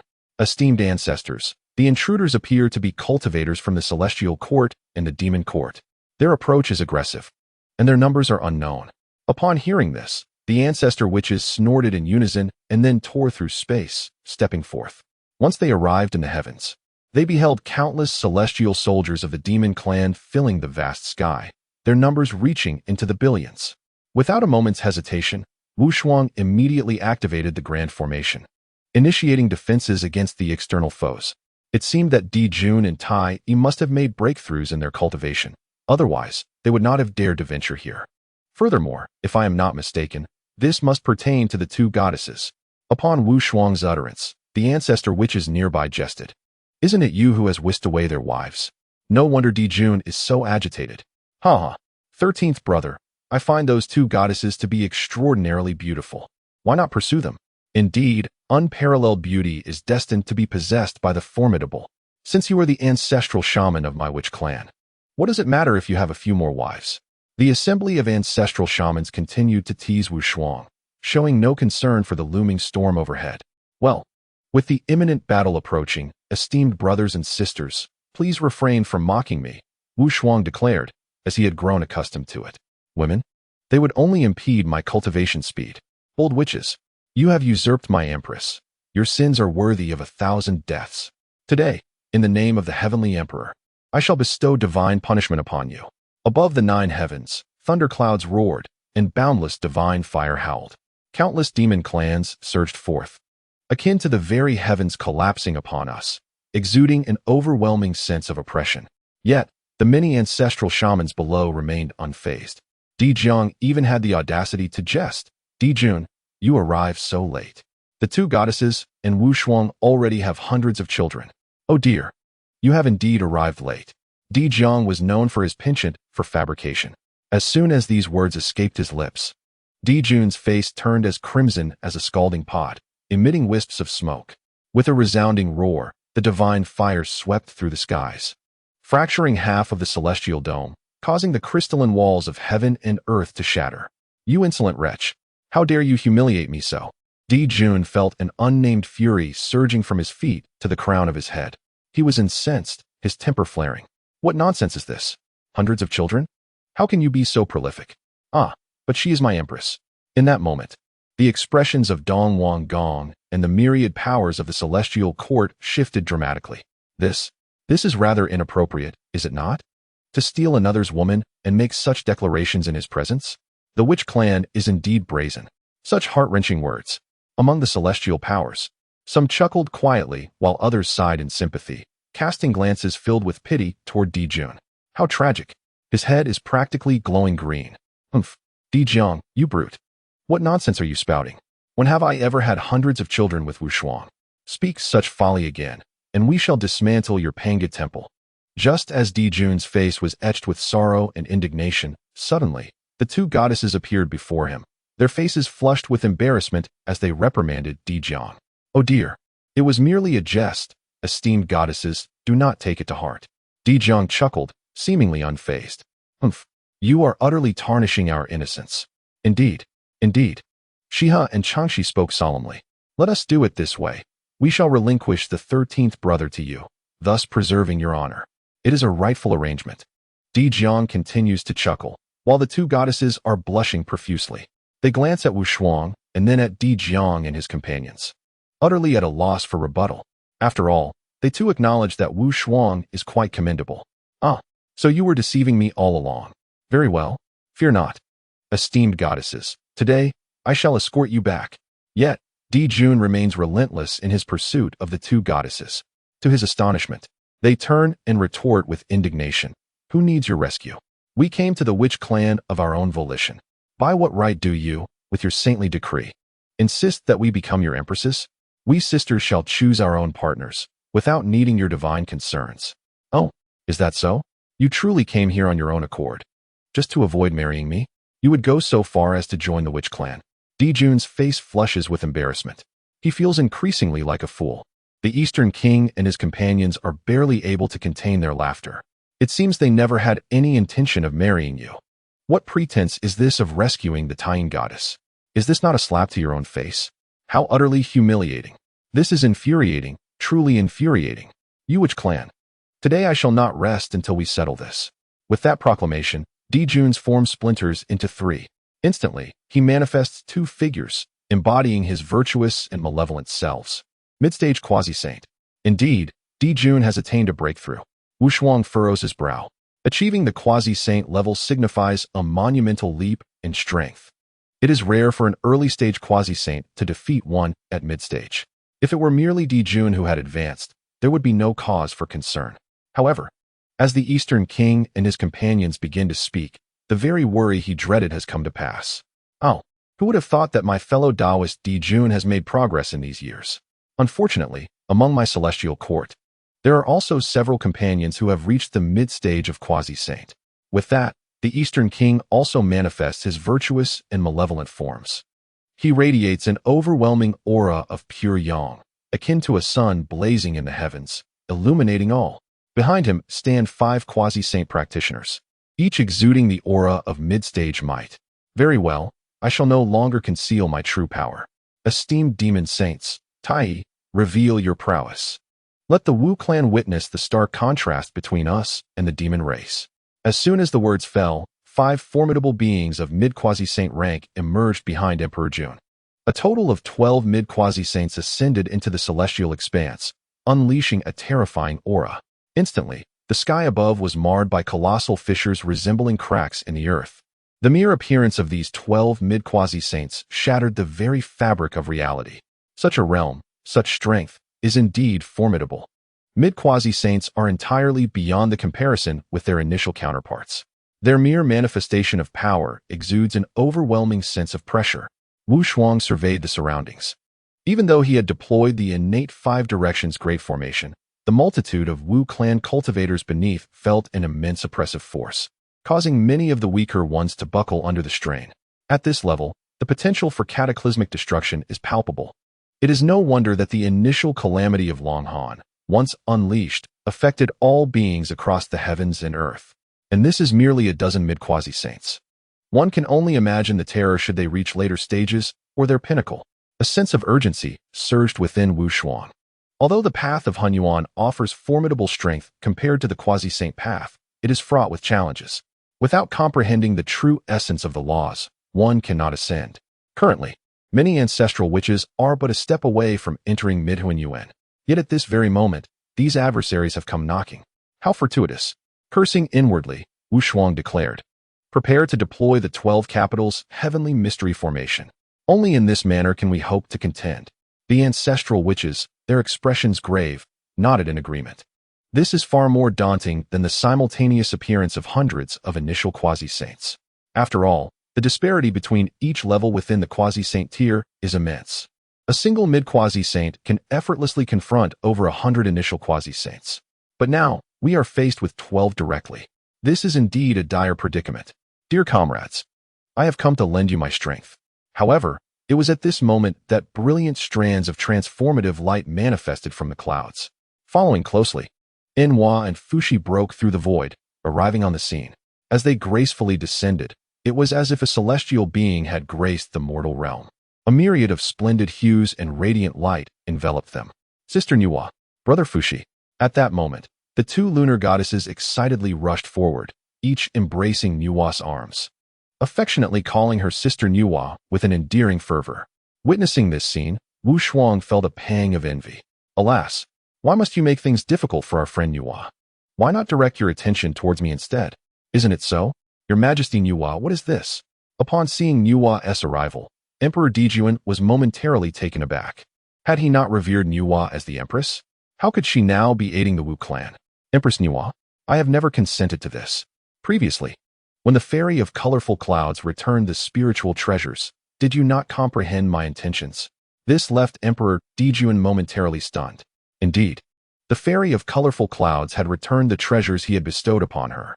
Yet, he assumed it was merely Enhua's lofty disposition that led her to disdain accepting such treasures. He never anticipated that he, the dignified heavenly emperor, would be scorned first by the two lunar goddesses and now by Enhua herself. Friend Enhua, you truly intend to support the Wu clan? Emperor Dijun's expression grew increasingly grim, his eyes ablaze with fury as his disdain for the Wu clan intensified. Otherwise, I have long since formed an alliance with the Wu clan. How could I possibly serve as your empress? Dream on. Humph. Though I possess a human form with a serpentine tail, am I truly so peculiar? Must all extraordinary beings in the world belong to your demon race? After uttering these words, Enhua turned her concerned gaze towards Wu Shuang and spoke. Friend Wu Shuang, and esteemed companions, you need not worry. I am currently at the mid-stage of quasi-sainthood. Should Emperor Dijun and his followers seek to harm you, I shall not stand idly by. Upon hearing this, Fushi, standing nearby, shook his head in resignation. Sister, are you here to aid the Wu clan? Is that not your intention? Before Fushi could finish his thought, Enhua interjected, Brother, what are you rambling about? All right, I shall refrain from speaking. After transmitting his thoughts, Fushi regarded Enhua and Wu Shuang with a teasing smile. The numerous ancestral witches shared a similar sentiment to Fushi. 13th brother, why not express your gratitude to friend Enhua? Why are you dawdling? Seize this splendid opportunity to enhance your rapport. How could you be so ineffectual? Wu Shuang replied, Thank you, friend Enhua, for your assistance. Furthermore, friend Enhua is not peculiar.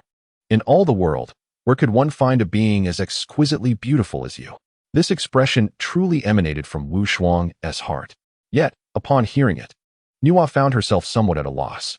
Really? Is it true? Her heart raced, her cheeks flushed, and beads of cold sweat trickled down her neck.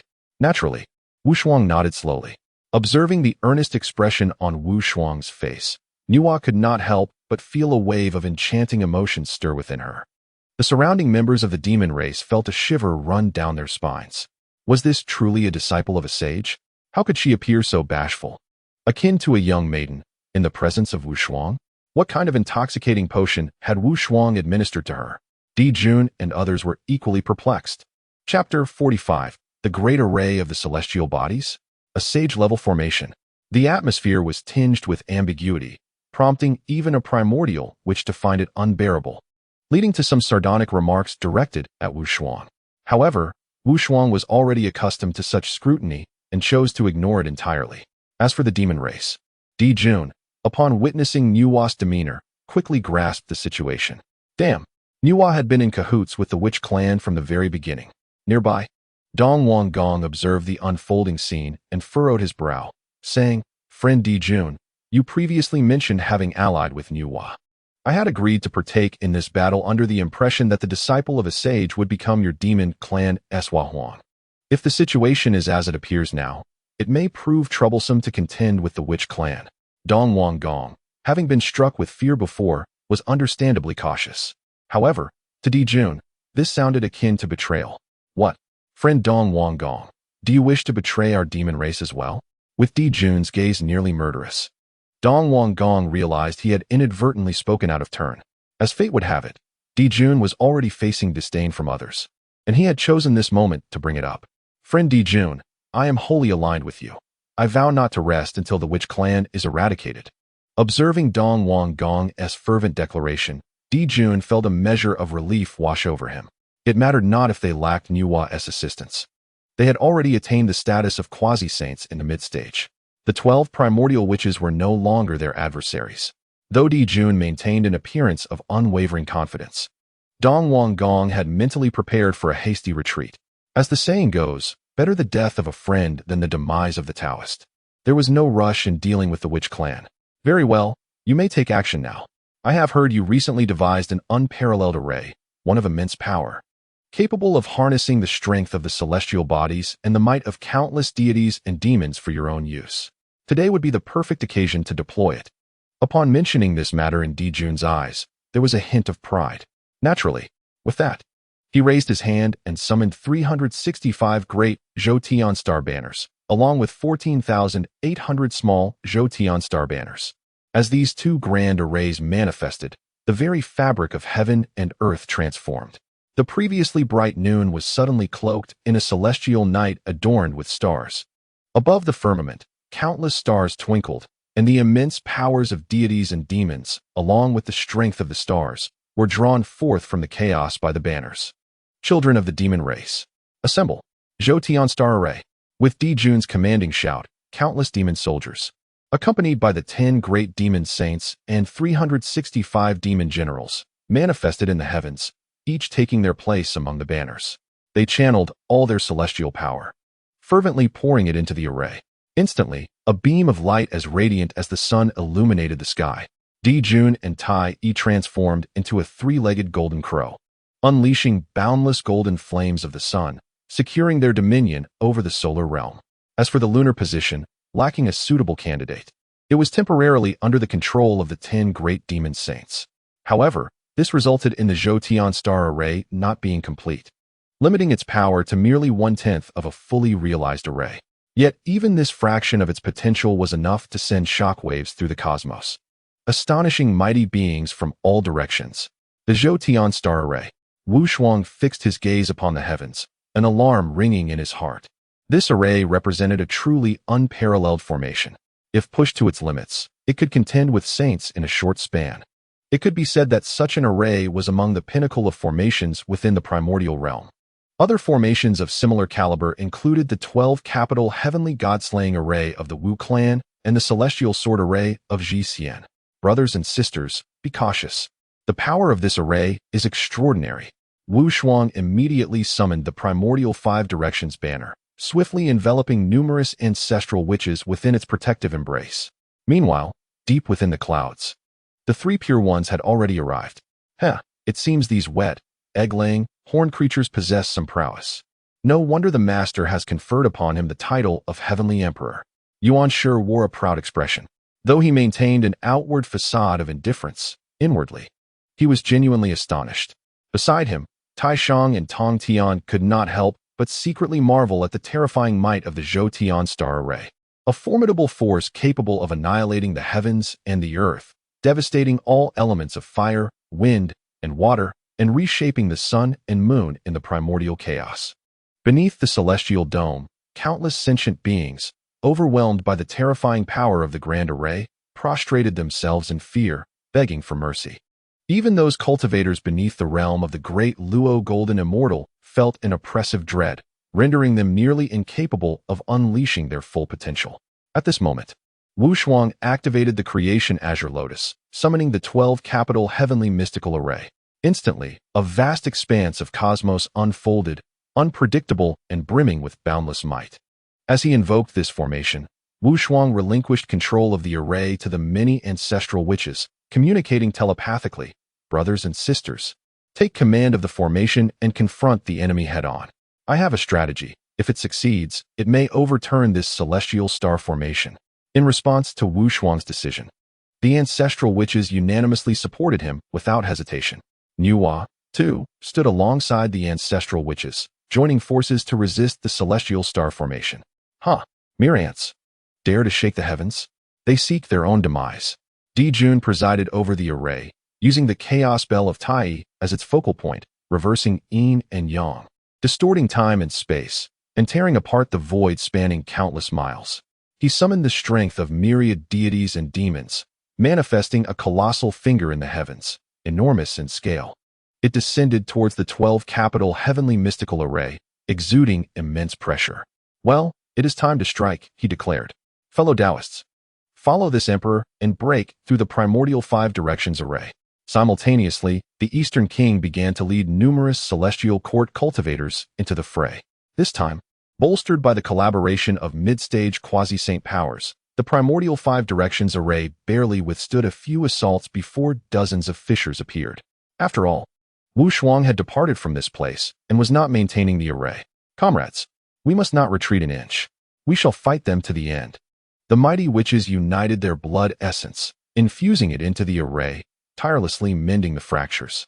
Meanwhile, Jiang Chun and Han Ba, leading their zombie kin, stepped outside the protective bounds of the primordial 5 directions array and charged directly at the celestial court cultivators.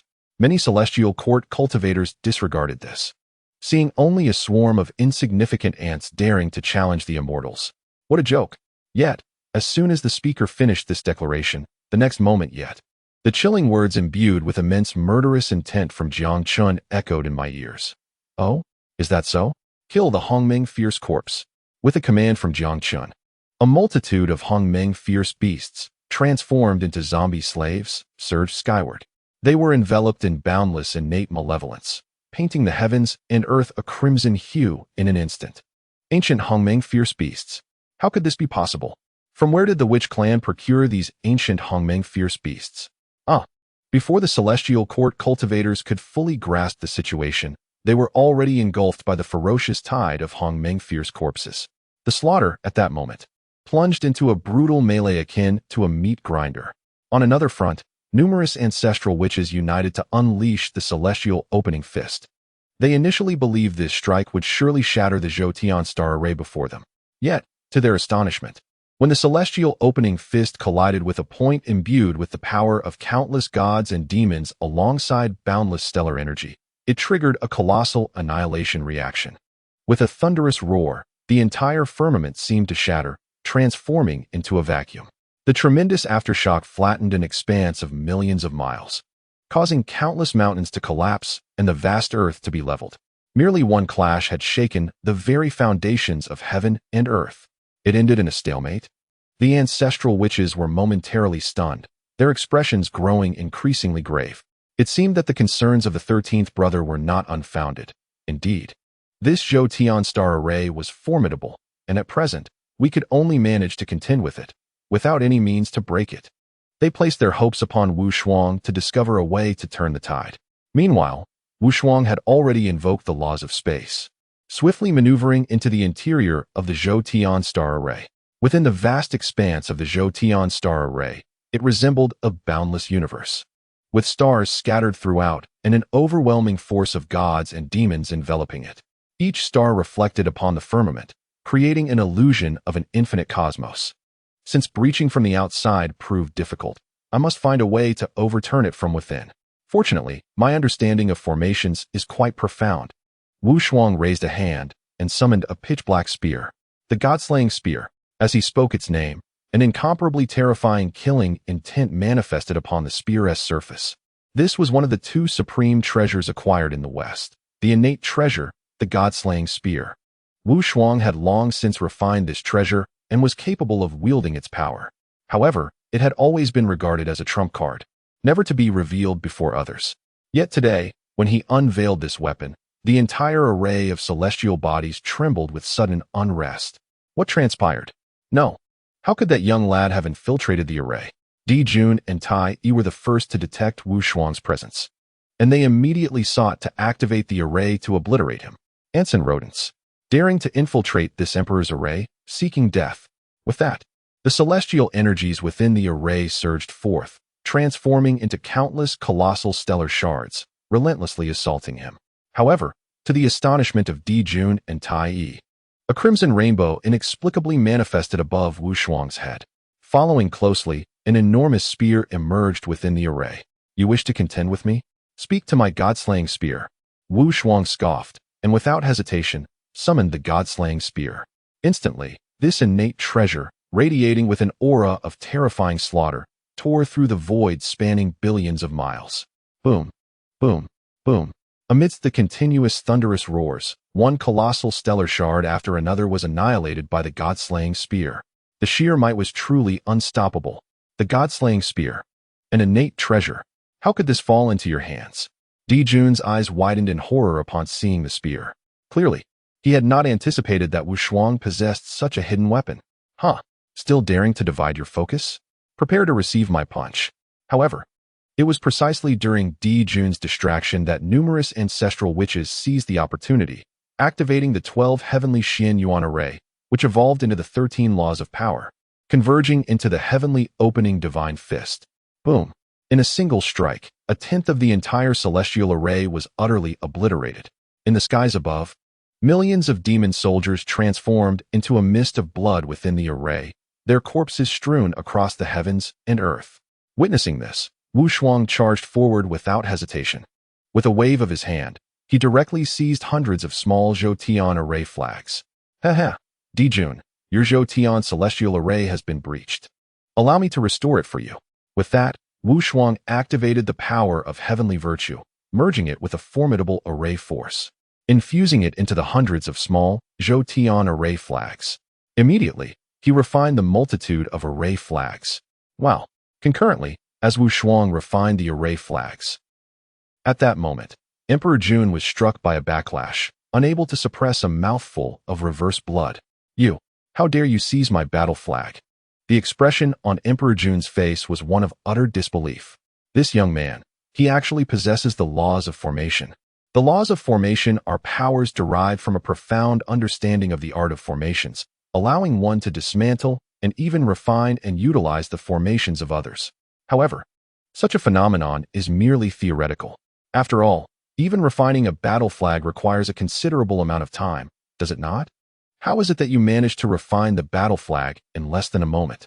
Yet, the next instant, upon witnessing the power of virtue enveloping Wu Shuang, Emperor Jun suddenly grasped the truth. The power of virtue? You accelerated the refining process with the power of virtue. Wu Shuang grinned and replied, precisely. Hiss.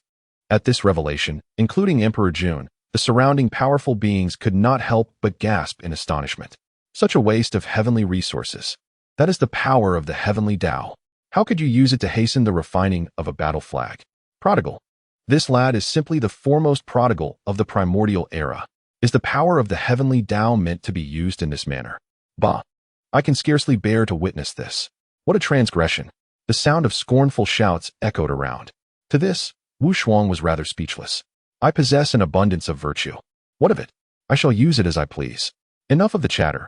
Now let me demonstrate the might of my authority. With that, Wu Shuang immediately activated the hundreds of battle flags, merging them into the grand array of the celestial sphere. In an instant, both Emperor Jun and Tai felt as if a traitor had emerged within their grand formation. This is bad. Emperor Jun suddenly felt a chill run down his spine, his heart tightening. But in the next moment, a surge of familiar stellar power erupted within the grand array. Boom! With a thunderous roar, countless demon race cultivators perished amidst the chaos. They had been maintaining the array and the battle flags, only to be unexpectedly attacked by their own formation. Damn it! This is akin to one's right hand striking one's left cheek. Absurd. Shameless wretch. Return my battle flag. Emperor Jun could no longer contain his fury and erupted in curses. However, Wu Shuang, gleefully wreaking havoc within the celestial array, chuckled and said, just because you claim it as yours, does it truly make it so? The esteemed one also remarked that this is indeed the banner of his authority. To speak candidly, Wu Shuang has taken advantage of the incomplete nature of the Zhou Tian star formation to seize control of the soul transfer array. Had the Zhou Tian star formation been perfected, with the harmonious balance of yin and yang, and suitable masters for both the lunar and solar positions, he would have found it utterly impossible to intrude. Moreover, he could not have utilized the formation banner to command the opposing array. Yet, who could blame you, Jun, for being so brazen? With the formation still unfinished, you dare to wield it? Truly, you have brought misfortune upon yourself. You, shameless wretch. The imprint of my divine consciousness is unmistakably present within that banner, and you still dare to claim it is not mine. Jun was consumed by fury, unable to contain his wrath as he unleashed a torrent of curses. However, at this moment, Wu Shuang remained resolute in his intention to infuriate further. Calmly, he responded, "Oh, is that what you mean? I was just about to inquire why you would leave your divine imprint upon my banner. Listen, listen, is this still the language of mankind?" All the powerful beings surrounding the heavens, including Jun and his ilk, collectively inhaled sharply, plunging into a profound silence. Utterly stunned. You dare to treat this as a mere game? Ah, you infuriate me to no end. You shall meet your demise. Jun, in his utter rage, began to summon the solar divine fire to assault his own formation. This action only served to play directly into Wu Shuang's hands. Excellent. With that, Wu Shuang manipulated a corner of the formation, summoning a multitude of demonic array corners to absorb the solar divine fire. Ah, your majesty, the heavenly emperor. Do not, please. A cacophony of anguished cries erupted within the formation. Jun's reckless strike resulted in the demise of many of his own followers. Consequently, Wu Shuang managed to gain control over even more banners. Gradually, he commanded 1/5 of the entire Zhou Tian star formation's power. Coupled with the law of strength, Wu Shuang could harness the very forces of the universe. At this moment, he did not hesitate to transmit a message to the numerous ancestral witches, brothers and sisters. The time has come. Let us collaborate from within and without to dismantle this ridiculous formation. With that, Wu Shuang activated 1/5 of the Zhou Tian star formation's might, summoning the opening heaven divine fist. Meanwhile, the ancestral witches outside joined forces to unleash their own opening heaven divine fist. Witnessing this, two colossal fists, resembling the firmament itself, descended with tremendous force. In the next moment, a thunderous roar echoed, causing the entire celestial array to shatter into fragments in an instant. Even Jun and Tai Yi were grievously injured by the overwhelming force. Both of them spat blood, their faces pale as paper. Numerous demon clans scattered from the array, each one suffering significant backlash. After all, with the array destroyed, those who had set it up were bound to endure a fierce recoil. Despicable, shameless, to employ such underhanded tactics against me, the Emperor. I am unwilling. I am utterly unwilling. Jun howled towards the heavens, feeling an immense frustration. Damn it. To be severely wounded by the power of my own array is an embarrassment beyond measure. Heh, weren't you all so arrogant just moments ago? Now, let us see who will prevail. The many ancestral witches, seizing the opportunity to strike while their enemies were down, prepared to launch another attack to obliterate Jun and Tai Yi without hesitation. However, in the next moment, a heavy aura of slaughter suddenly enveloped the realm. Instantly, boundless sword light manifested. The 4 swords of extermination. A resounding shout echoed, followed by an innumerable torrent of murderous sword energy cascading from the heavens like rain. In quick succession, the ancestral witches were pierced through their bodies by this lethal sword energy, leaving behind countless gaping wounds. Furthermore, the essence of slaughter clung to their flesh like a parasite, inflicting immense damage upon their very souls. Such injuries could not be mended in a short time. All the ancestral witches were significantly wounded. Jun, my friend, are you already at your limit? It seems we, the 3 purities, must intervene. At this moment, Tong Tian slowly emerged from the clouds. Countless beams of sword light coalesced behind him into 4 supreme immortal swords, the 4 swords of extermination. A sneak attack? Truly insidious and cunning. Well, it appears you have been waiting for this opportunity. Jiang and the others wiped the blood from the corners of their mouths, secretly astonished. The might of the 4 swords of extermination was such that their physical forms were comparable to low-grade, innate spiritual treasures, yet they were still pierced through. Indeed, the legendary first weapon of slaughter in the world is truly deserving of its reputation. After all, the 4 swords of extermination are the very weapons that came into being at the dawn of creation. In the annals of history, the immortals predominantly wield swords as their weapons of choice. Among all armaments, the sword reigns supreme. What of ambushing you? The discourse of victory and defeat is merely inscribed by the conqueror. Once we emerge victorious, we shall stand in the light of righteousness. Yuan Shi spoke with an air of grandeur, articulating his thoughts slowly. Such words provoked Wu Shuang to inwardly curse his shamelessness. Chapter 46. Turning the Tide. The perverse method of rapid ascendance to near saint. Yet, one cannot deny the veracity of Yuan Shi's assertions. Should they triumph today, future generations would recount the tale solely from their perspective. Very well indeed. But what of it? Do you truly believe you have secured victory? Wu Shuang, brandishing the divine slayer spear, cast a cold gaze upon the assembly before him. Though the 12 ancestor sorcerers were grievously wounded, they had not yet lost their capacity to fight. After all, the lethality of the 4 swords of extermination was dreadfully formidable. Aside from the mightiest Panga banner, the 4 swords stood as the epitome of power. However, in the next moment, as the Supreme One unveiled the Taiji diagram, Wu Shuang's pupils involuntarily constricted. If we, the disciples of the saints, cannot vanquish even a few insignificant ants, then we would be unworthy of our status. The Supreme One chuckled, a demeanor of serene nonchalance upon his face. Concurrently, he unleashed the full weight of his oppressive aura.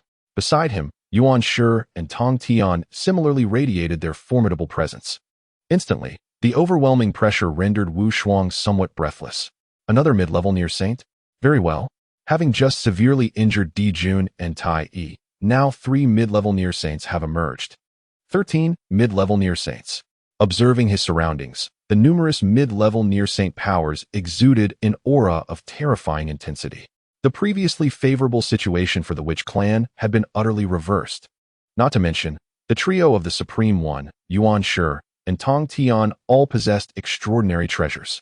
Alas, I have yet to fully refine the Panga banner. Had I done so, I alone could have annihilated your Witch clan today. Yuan Shi spoke indifferently, raising his hand to summon the celestial celebratory clouds. Countless golden lanterns, jeweled ornaments, and radiant lights surged forth, shielding him beneath that innate supreme treasure.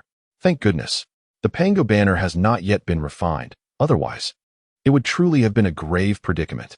Wu Shuang secretly exhaled in relief. Were the Pangu banner to be summoned, even with the divine slayer spear in his possession, he might not be able to contend with it. Do you not fear the wind might cause you to trip over your own words?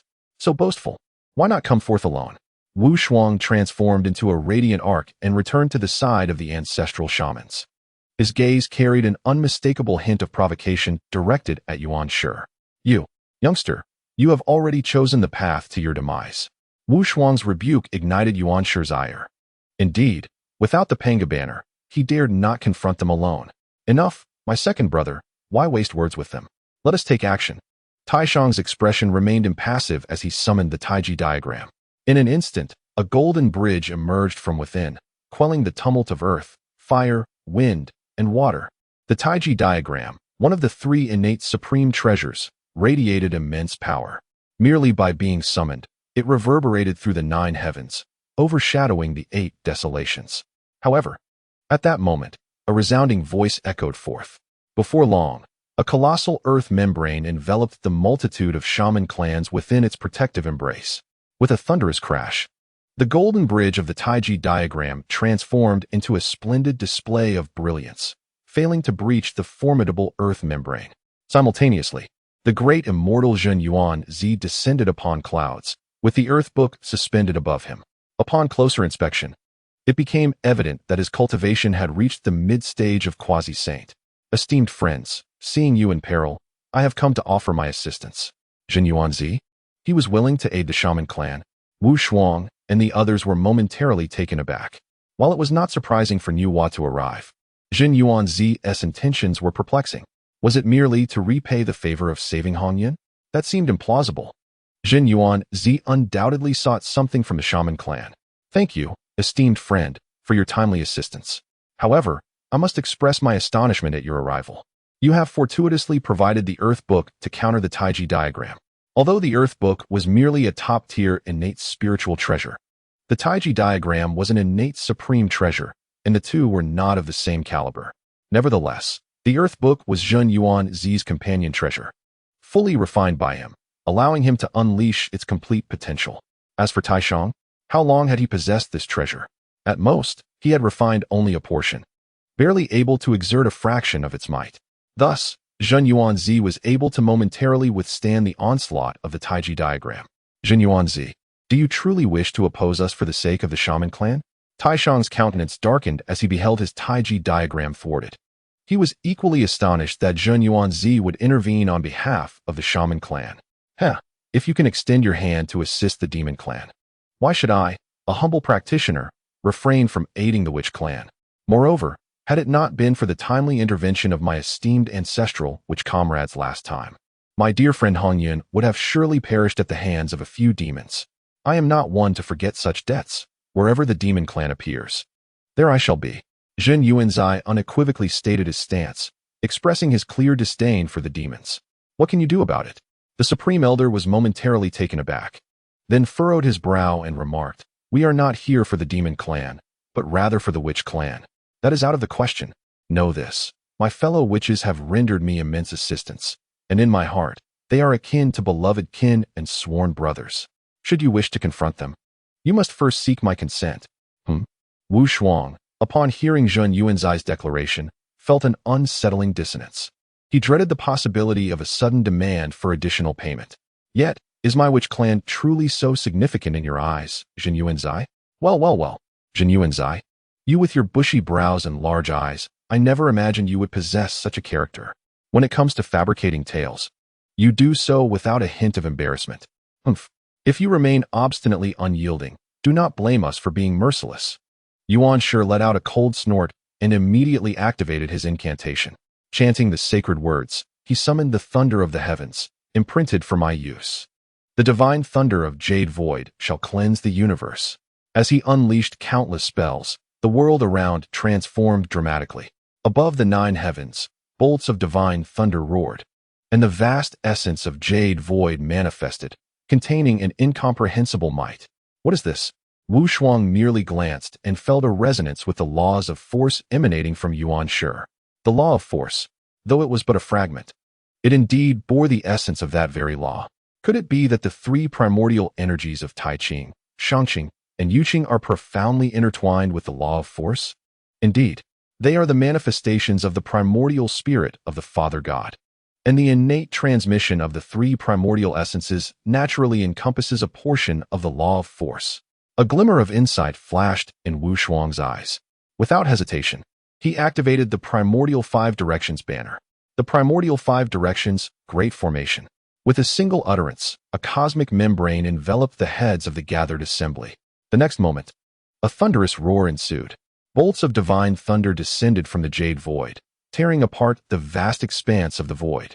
The entire Primordial 5 Directions Great Formation nearly faltered under the onslaught of an unfathomable might. Fortunately, through the bloodline sacrifices of many witch clan members, Wu Shuang successfully intercepted this strike. Let all those with skill come forth together. Let us see if my witch clan fears any foe. Wu Shuang successfully deflected the divine thunder of Yushu and immediately proceeded to further incite the crowd before him. You, arrogant! The 3 pure ones shouted in unison, their voices filled with fury. At the same time, the 10 mid-stage quasi-saints from the demon clan and the celestial court gathered beside the 3 pure ones. The Eastern King addressed the 3, stating, since the witch clan insists on courting death, let us grant them their wish. United, we shall obliterate them completely. In this moment, the Eastern King unhesitatingly chose to join forces with the 3 pure ones. Upon hearing this, Taishang furrowed his brow, sensing that something was amiss. However, this behavior did align with the witch clan's notorious arrogance. The ancestral witches, after all, feared neither heaven nor earth. Were these words spoken by anyone else, he might suspect deceit. Yet, when uttered by the witch clan, they seemed entirely reasonable. Very well, fellow Taoists, let us strike together and eliminate the ancestral witches. With this proclamation, the assembly of mid-stage quasi-saints reached a unanimous decision. It is said that those who commit numerous injustices will ultimately bring about their own demise. Did you ever consider this day would come? Although Di Jun and Tai Yi had lost their fighting capabilities, witnessing the imminent defeat of the ancestral witches, they could not help but mockingly exclaim. In response, Wu Shuang was left speechless, rebuking, defeated fools should refrain from speaking. He found it utterly perplexing that they would celebrate prematurely. Did they truly believe victory was assured? Perhaps they would soon find themselves without cause for laughter. Attack! Kill! As these words echoed, a dreadful aura of slaughter permeated the heavens. In an instant, Enhua, Xinyuanzi, and the many ancestral witches readied themselves for battle. Elder brother, the moment they unleash their divine powers, you must immediately open multiple spatial rifts beside them. At this critical juncture, Wu Shuang suddenly transmitted a message to Dijiang.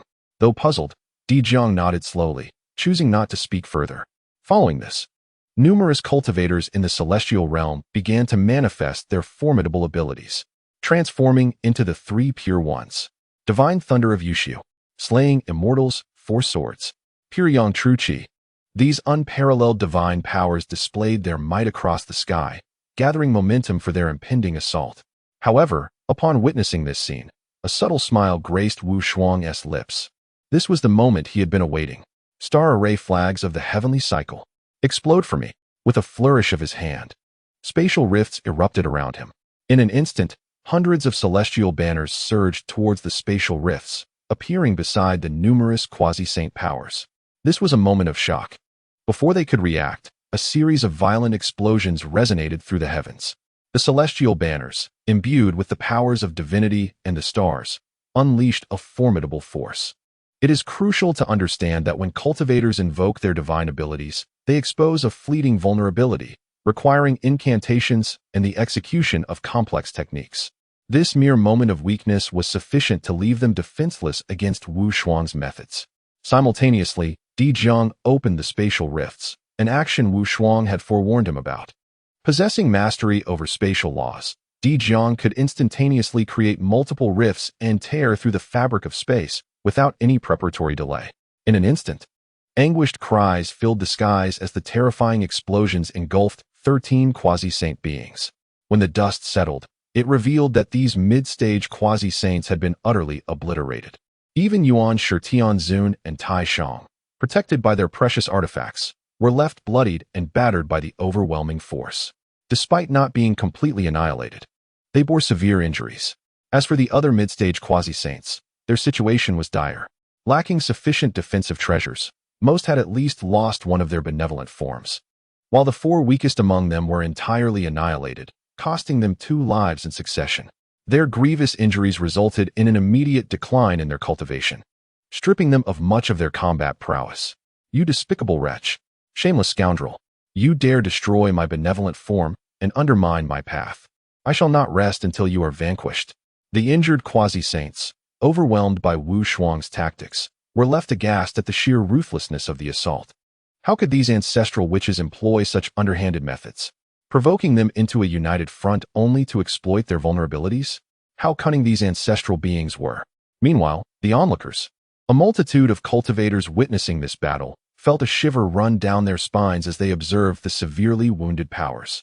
To think one could invite others in for a collective assault only to turn around and unleash such a devastating explosion. Truly, what a clever ruse. Now, the tide has turned. Wu Shuang grinned widely, his smile radiating warmth and brilliance. It is our turn now. With that, Wu Shuang immediately summoned the primal azure lotus, the 12-capital heavenly Xian Yuan formation. As he spoke, a towering array manifested before him. The numerous ancestral witches vanished without a trace, leaving behind a vast and ever-changing expanse of heaven and earth, enveloping all the quasi-saint powers within. Be cautious, fellow Taoists. This formation holds boundless creation. Do not underestimate it. Taishang immediately discerned something amiss with the formation and urgently spoke up. In response, Yuan Shi, brimming with defiance, retorted angrily, "What is there to fear? How dare they plot against me? Today, I shall ensure their demise. The blade of extermination of immortals and gods." Yuan Shi brandished a treasured sword, its surface shimmering with profound creation, emanating rays of cold light and an infinite aura of primordial essence. Once summoned, it exuded a terrifying killing intent. This sword was a supreme innate spiritual treasure, possessing unparalleled lethality. If a saint wielded it, even a Hunyuan Daoyuan immortal would tremble before it. And for those below 100,000 years of cultivation, encountering this blade would send their souls into disarray. Indeed, it was a supreme divine weapon within the primordial realm. At this moment, as Yuan Shi unleashed this treasure, he infused it with his vast celestial essence, and the blade transformed into a colossal weapon, cleaving through the surrounding heavens. However, in the next instant, the very fabric of the heavens began to shift dramatically. Boundless mountains and rivers instantly dissolved into nothingness. Yuan Shi's strike met only empty space. Immediately, Wu Shuang's voice resonated through the void. What a splendid treasure! I shall graciously accept it. What? Hearing Wu Shuang's words, Yuan Shi's eyes flashed with disbelief. Before he could process this revelation, a formidable force of spatial energy suddenly unfolded. The space itself severed. A closed-off realm emerged, sealing the blade of extermination of immortals and gods within this isolated dimension. In an instant, Yuan Shi lost all connection with the blade. With a splutter, he coughed up a mouthful of reverse blood, realizing that his spiritual imprint had been entirely erased by Wu Shuang. How is this possible? Yuan Shi was struck with panic. As a mid-stage quasi-saint, how could his spiritual treasure be obliterated by a mere late-stage Diogen immortal? Absurd. This is utterly outrageous. Little did he know. At present, Wu Shuang, empowered by the 12 heavenly Xin Yuan array, possesses the entirety of the ancient ancestral shaman's formidable strength. With the might of the 12 ancestral shamans consolidated within him, coupled with the laws of strength, it is effortless for him to obliterate the imprint of one's primordial spirit. It seems you are quite astonished. What is this? Are you unable to maintain your arrogance now? Wu Shuang is notorious for his lethal precision, and even before making a move, he has already commenced his personal attacks. You, resorting to insidious tactics, why not face me in a direct confrontation? Yuan Shi, consumed by rage, was about to charge forth but was restrained by Tai Shang. No, be wary, that rascal might have devised another scheme to ensnare you. Yuan Shi was momentarily taken aback. No matter how furious he was, he had become wary of falling into another trap. Very well, you have spoken. I shall await a direct clash with you. As Wu Shuang's words echoed, a magnificent and colossal phantom materialized in the heavens and the earth. This specter wielded the god-slaying spear, stood firmly upon the ground, and reached towards the heavens, its grandeur immeasurable, stretching across billions of miles. It appeared terrifying beyond comprehension. The god-slaying spear, accompanied by the collective shouts of the ancestral shamans, they simultaneously urged the spear into action. In an instant, a terrifying aura of slaughter enveloped all the quasi-saint powerhouses present. A primordial treasure. Another primordial treasure. Amidst the exclamations of shock, numerous quasi-saints, including the 3 purities, were grievously wounded by the god-slaying spear. Boom, boom, boom. A series of thunderous sounds erupted as one quasi-saint after another was sent flying by that single strike, each one spitting blood, staining the void crimson. Especially the 3 purities. Although they managed to withstand much of the force due to the protective capabilities of the celebration clouds of the heavens and the earthly profound yellow Linglong pagoda, they paid a steep price. Their celestial essence was entirely depleted. Even the spiritual energy of their treasures diminished significantly. Excellent. Truly remarkable, you ancestral shamans. We concede defeat in today's battle. Second brother, third brother, retreat. Without a moment's hesitation, Tai Shang swallowed several celestial pills and tore through the fabric of space to escape. They had suffered immense losses, even losing a treasure in the process. Remaining would render them mere lambs for slaughter. As for Dong Wang Gong and the others, their plight was hardly better. Most of them suffered the loss of either a benevolent or malevolent corpse, their cultivation levels plummeting. Esteemed comrades, the situation has grown dire. Let us depart. The Eastern King gritted his teeth, casting a fierce gaze upon the multitude of ancestral witches. With a voice laced with fury, he proclaimed, I shall remember this day. Following his ominous declaration, the denizens of the celestial court hastily retreated. As for the demon race, witnessing the numerous quasi-saint cultivators fall one after another, they too dared not linger. Di Jun and Tai Yi swiftly led the remaining fragments of their kin back to the 33 heavens. Once the battle concluded, the ancestral witches found themselves in a precarious state. Each of them bore grievous wounds and had forcibly activated the 12 capital heavenly grotto's profound formation, nearly exhausting their lifeblood. The witch and zombie clans also suffered considerable losses amidst the chaos. Fortunately, the zombie faction, aided by the ferocity of the Hongmeng fierce zombie, sustained less damage. In summary, this battle was a narrow victory. Wu Shuang slowly shook his head, internally cursing the old Taoist Hongjun. What a wretched being he was, imparting such twisted quasi-saint methodologies. It was utterly outrageous. With merely a spiritual treasure, one could achieve such rapid breakthroughs in cultivation. It must be noted that upon reaching the level of Hunyuan Jingxian, each ascension typically spans hundreds of thousands, if not millions, of years. Yet, for the quasi-saints, the requirements are vastly different. They need only possess formidable spiritual treasures and accumulate sufficient cultivation to have a chance at advancement. Their speed surpasses that of Hunyuan cultivators by more than tenfold. This time, a significant loss had been incurred. Wu Shuang sighed deeply, realizing that the pressure was mounting.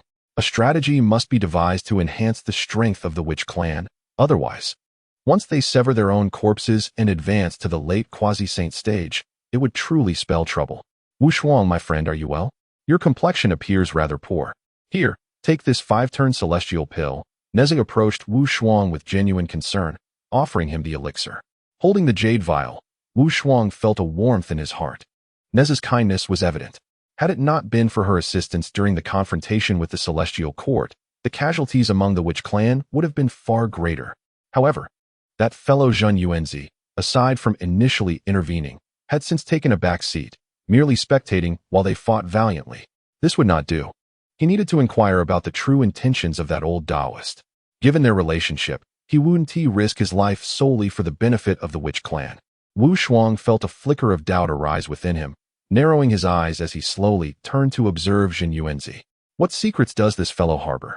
Chapter 47. Zhen Yuanzi's suspicion, Hongjuan's alignment with the heavenly Tao. Upon bidding farewell to Nuwa, Wu Shuang escorted Zhen Yuanzi to the Panga Shrine. Well then, this place is isolated from the chaotic universe. If you have any words to share, please speak candidly. Upon hearing this, Zhen Yuanzi let out a hearty laugh and replied, "Are you jesting, my friend? What could a humble person like me possibly have to say?" Observing his feigned nonchalance, Wu Shuang couldn't help but reveal a look of exasperation. "Oh, if you choose to remain silent, there may not be another chance in the future." Realizing that Wu Shuang seemed to have discerned his intentions, Zhen Yuanzi cleared his throat and continued, "In that case, I shall speak plainly. Have you not noticed that old Taoist Hongjun has dug a significant pit for us?" "Indeed," Wu Shuang affirmed, recognizing Zhen Yuanzi's astuteness. "How so?" he inquired, mirroring Zhen Yuanzi's enigmatic approach. Taoist Hongyun obtained a strand of primordial purple energy, inciting a fierce competition among various cultivators, nearly leading to his demise. Moreover, now Hongjun has been appointed as the celestial sovereign and the heavenly emperor. The current chaotic universe resembles the early calamity of Longhan. The former dragon, phoenix, and Qilan tribes have merely transformed into your Wu, Yao, and celestial courts. Zhen Yuanzi continued, "Furthermore, is the path of severing the 3 corpses truly devoid of pitfalls? How can it possibly surpass the path of Hunyuan in swiftness? Such a shortcut must surely bear its own disadvantages." As Zhen Yuanzi enumerated various concerns, the other ancestral witches, including Dijiang, nodded in agreement. "Your words resonate deeply. We too find these matters rather suspicious." Dijiang chuckled. "Indeed, it is thanks to our 13th brother's foresight that we refrained from pursuing that so-called quasi-saint path. Moreover, he has guided our Wu clan to avoid unnecessary conflict and the pursuit of dominion, thus evading this calamity. Zhen Yuanzi, though you are wise, you still fall short of us ancestral witches," he added with a triumphant grin, stroking his wise head. Hearing this, Zhen Yuanzi cast a dubious glance at them. Did all of this originate from Wu Shuang's mind? "My friend Wu Shuang, you are quite remarkable, having perceived these matters long ago. It appears I have not misjudged you." With newfound confidence in Wu Shuang's foresight, Zhen Yuanzi proceeded to lay bare his thoughts. "In light of this, I shall no longer hold back, esteemed friends. I wish to propose an alliance. With more hands, tasks become easier. I, Zhen Yuanzi, am willing to advance and retreat alongside you all." "An alliance?" It seems that Zhen Yuanzi has discerned the ulterior motives of the old fellow Hongjun, who nearly brought ruin to his dear friend Hongyun. With a vigilant spirit, he has begun to seek alliances with various factions in preparation for the future. 13th brother, what are your thoughts? After a moment of contemplation, the numerous ancestral witches communicated directly with Wu Shuang. "An alliance, you say? This aligns perfectly with my expectations. For it is said that a solitary tree cannot withstand the storm. If our witch clan is to confront the impending calamities of heaven and earth, relying solely on our own strength would indeed be exceedingly challenging. Now that our ally, Nuwa, has joined forces with us, and with the addition of Jin Yuanzi, we find ourselves in a favorable position. Originally, Jin Yuanzi was a part of Wu Shuang's grand design to establish order in the underworld and refine its structure. This includes elevating Hotu to the status of a saint, thereby governing the realm. All of this forms Wu Shuang's vision for the future. Should Jin Yuanzi join us, it would undoubtedly render our plans even more exquisite. Thus, the ancestral witches regarded Wu Shuang's approval with nods of agreement. Since Jin Yuanzi sincerely wishes to form an alliance, we, the ancestral witches, are naturally in accord. Therefore, this matter is settled. Upon hearing the consensus of the ancestral witches, Jin Yuanzi smiled and said, "Very well. If that is the case, I shall rely on you all from now on." However, Wu Shuang interjected, "Do not be too hasty in your joy, since you find the old Taoist Hong Jun displeasing and wish to carve out a path for yourself. You must possess the requisite strength. As for the path of priest-saint, now that you have perceived the issues, I shall speak candidly. Given that Hong Jun has only released 7 strands of primordial purple energy, it signifies that he permits the existence of only 7 saints akin to himself in the world. These 7 saints will owe him a significant karmic debt for their attainment of sainthood, as the primordial purple energy was bestowed by him. However, the strand we possess is distinct. It was exchanged from you, and thus bears no relation to Hong Jun whatsoever." Upon hearing these words, Jin Yuanzi was momentarily taken aback and quickly interjected, "Wait, only 7 saints? Are you suggesting that the path of severing the 3 corpses cannot lead to sainthood?" Wu Shuang smiled without a word. Jin Yuanzi then swiftly comprehended his meaning. "Oh no, how could I have overlooked this point? Hong Jun himself stands as a paragon of the great wilderness. How could he permit those entirely unrelated to him to attain a status equal to his own? This path must undoubtedly be fraught with issues. Wu Shuang, were it not for you today, I would have nearly strayed onto the wrong path." Jin Yuanzi realized with clarity. "It is good that you understand. Severing the 3 corpses is merely a shortcut. All beings need do is absorb the spiritual essence of heaven and earth to enhance their cultivation, relying on spiritual treasures to elevate their realm. Where could such a fortuitous opportunity exist? We seek to cultivate the essence of the cosmos and must comprehend the laws, elevating both our realms and capabilities in tandem. This endeavor is exponentially more arduous than the act of severing the 3 corpses. Are we to be considered fools? If there were indeed such an accessible shortcut, would we not pursue it? Yet, it is precisely due to the inevitable unforeseen perils associated with such a shortcut that we hesitate." Although Wu Shuang has yet to articulate this clearly, Jin Yuanzi has already discerned the underlying issues. "Ah, how naive I have been." With a sigh of resignation, Jin Yuanzi could not help but internally berate Hong Jun for a moment. Shortly thereafter, Jin Yuanzi took his leave from the many ancestral witches, explicitly declaring his intent to sever his cultivation and embark anew on the path of cosmic unity. He would no longer tread the path of severing the 3 corpses. Meanwhile, Wu Shuang subtly encouraged him, suggesting that possessing the Earth Book should inspire a thorough exploration in that direction. This would propel him to become the progenitor of Earth Immortals. Once he attains that status and commands the Earth Immortals of the primordial world, Jin Yuanzi alone could rival the formidable powers of Di Jun and Dong Wanggong. Jin Yuanzi is a man of intellect. Without further persuasion from Wu Shuang, he naturally grasped the implications. After Jin Yuanzi departed, the numerous ancestral witches expressed their intention to enter seclusion, striving for a breakthrough to the mid-stage of cosmic unity. However, Wu Shuang perceived that their aspirations for such a breakthrough would likely be unattainable in the short term. "No, entering seclusion for a breakthrough is not our optimal choice at present." Wu Shuang promptly countered the ancestral witch's proposal. "If we do not engage in seclusion for cultivation, what alternative exists to enhance the strength of our witch clan? 13th brother, do you possess any ideas?" the ancestral witches inquired. In response, Wu Shuang nodded slowly. "I have a notion. Since our Father God has bestowed upon us his essence, could we, the ancestral witches, not harness the bloodline of our Father God to forge an unparalleled grand formation, summoning his true form back into the world? Thus, possessing the true form of our Father God would grant us a formidable trump card. After all, the array of the demon clans Zhou Tian Xing Do has been witnessed by all the last time. I was able to breach his grand formation because it was not yet perfected. But what about next time? If he refines that grand formation, we shall indeed be in peril." Wu Shuang's words served as a wake-up call. Indeed, although I am reluctant to admit it, that Zhou Tianxing Do formation is undeniably formidable. Moreover, as they tread the path of quasi-saint shortcuts, their breakthroughs will surpass ours in swiftness. We must possess a decisive advantage in our hands. With this thought in mind, the numerous ancestral witches unanimously agreed with Wu Shuang's proposal. Very well. The next steps shall be entrusted entirely to Brother 13. Wu Shuang nodded. If memory serves correctly, even without my utterance, the numerous ancestral witches could conjure the 12 capital heavenly god-killing formation from their own bloodlines. Now, I need only to extract this grand formation from my own essence in advance. Esteemed brothers and sisters, I beseech you to entrust your corporeal forms to me. I shall harmonize with your origins and collectively gain insight.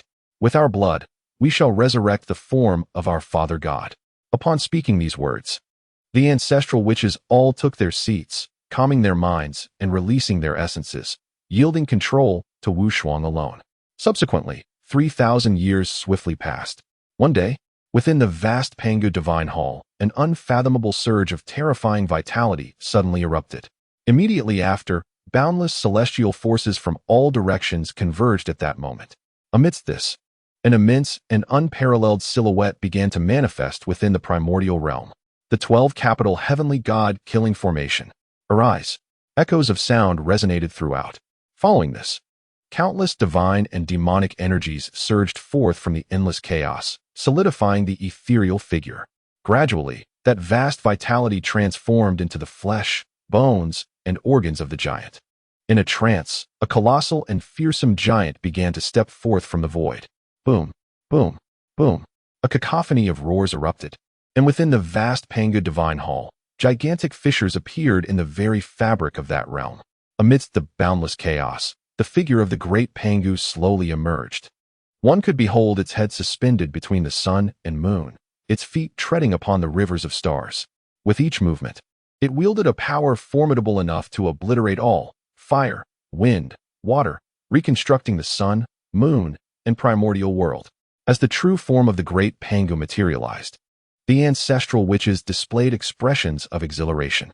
The 12 capital heavenly god-killing formation had finally come to fruition. Brother 13, with this formation, I wonder if the so-called Zhou Tian Star Do formation of the demon clan can still contend with our witch tribe.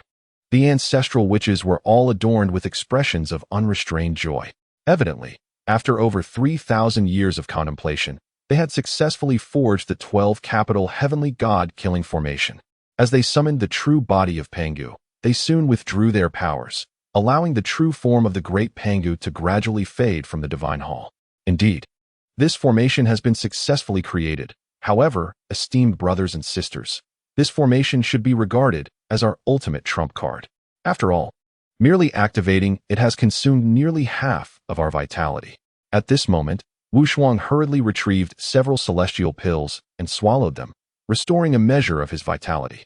The other ancestral witches, though excited, wore expressions of fatigue.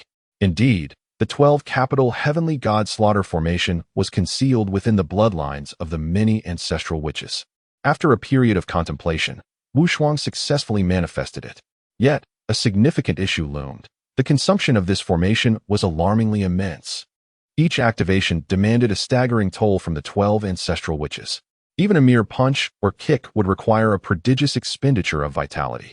Such depletion was undeniably excessive. It even necessitated drawing upon their primordial essence. This formation was truly not to be employed lightly. Wu Shuang let out a wry smile and remarked. The other ancestral witches, however, seemed unconcerned. It mattered little.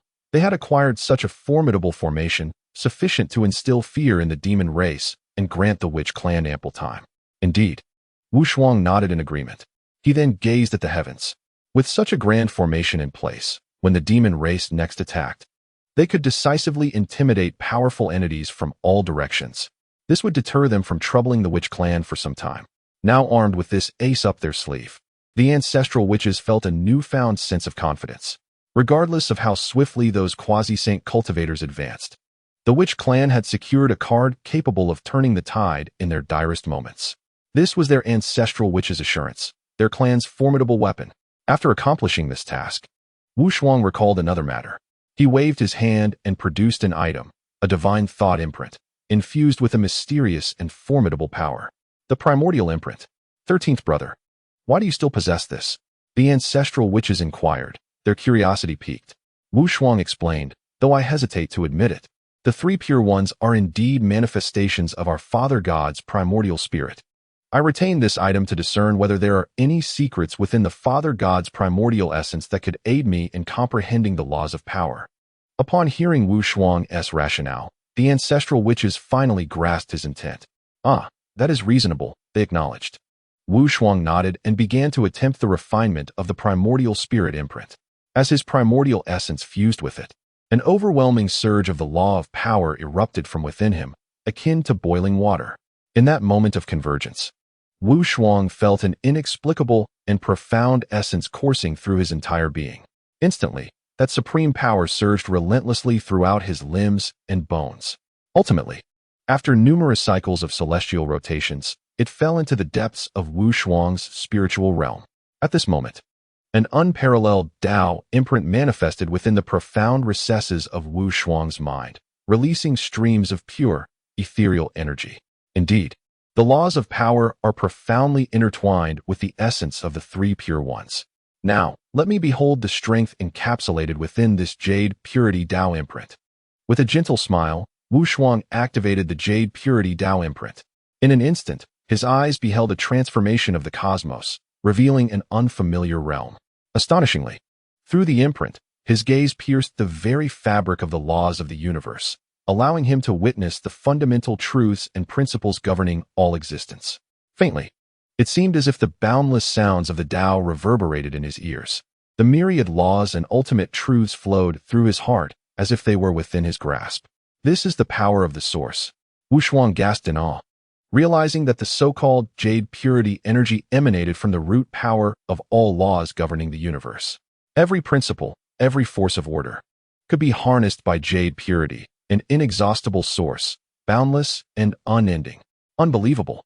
It is no wonder that the three pure ones wield such terrifying strength. No wonder Yuan Shi can ascend to the celestial listening, establishing teachings to elucidate the heavenly will for all beings in the primordial chaos. Wu Shuang's understanding deepened, and he felt profoundly shaken within. If his own laws of power could manipulate and comprehend any principle, then the Jade Purity energy could directly draw upon the strength of any order of laws, even the power of divine retribution. Thunder, a force not easily mastered by ordinary cultivators, is the celestial punishment of the heavens. Only those favored by the cosmos or individuals like Yuan Shi, capable of accessing any law's power, could wield it. His Jade Void Divine Thunder was birthed from such a source. Marvelous! How wondrous it would be to unite the three purities, Taiqing, Yuqing, and Shangqing. Would I not then command the very essence of all cosmic powers? The Jade Purity energy, in essence, is a root power established upon the foundation of all laws and order. If Jade Purity is thus extraordinary, what might the root powers of Taiqing and Shangqing encompass? It is unfathomable, beyond speculation. Yet, Wu Shuang surmised that if the energies of the three purities were to converge, it would undoubtedly propel his laws of power to unprecedented heights. At this moment, thanks to the possession of the Jade Purity Tao imprint, Wu Shuang could distinctly sense the further refinement of his laws of power, the connection between the internal and external realms, as well as the seamless integration from the top to the bottom, allows one to harness the myriad laws of heaven and earth within a vast expanse of billions of miles. In this moment, even though Wu Shuang's cultivation had not yet broken through, his strength experienced a significant enhancement. What have you comprehended, 13th brother? The numerous ancestral witches gazed at Wu Shuang with eager anticipation, unable to contain their curiosity. In response, Wu Shuang shared his discoveries and speculations with the group. The power of the source. Such an extraordinary force exists? The primal energy underlying all laws and orders? A gasp escaped him. No wonder that Yuan Shi had become so formidable. It turns out he inherently possessed such an extraordinary power. Curse it. I once believed that possessing the law of space rendered me unparalleled, only to discover that someone surpasses me. Di Zhang expressed his discontent. It is said that time is revered, space is sovereign, and destiny unfolds while causation reigns. Among the 3,000 laws, there exists a hierarchy of strength and weakness. Di Jiang and Zhu Jiuyin, one wielding the law of space and the other the law of time, were already at the pinnacle of these laws.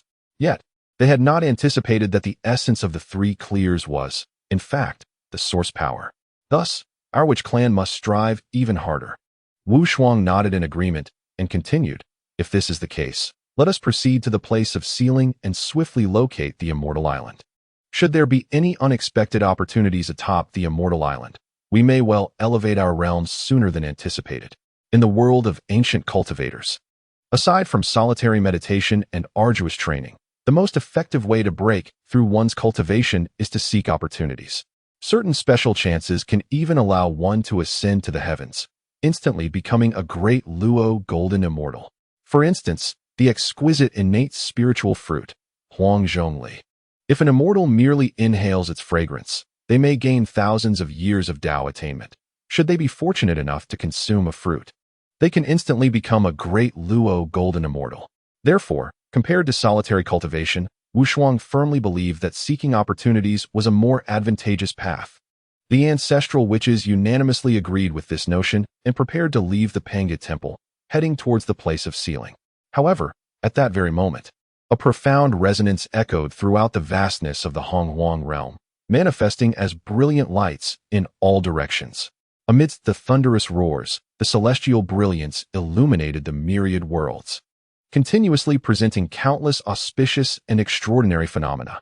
The grand voice of Hongjun transformed into a resonant sound of Tao, carrying with it a sense of sacred authority that reverberated across the expanse. Today, this humble Taoist has united with the heavenly Tao. I shall henceforth be the Tao ancestor of Honghuang. From this day forth, I shall not concern myself with worldly matters, but shall preside over the order of the heavenly Tao as its spokesperson. The resonant sounds of Tao echoed throughout the vastness.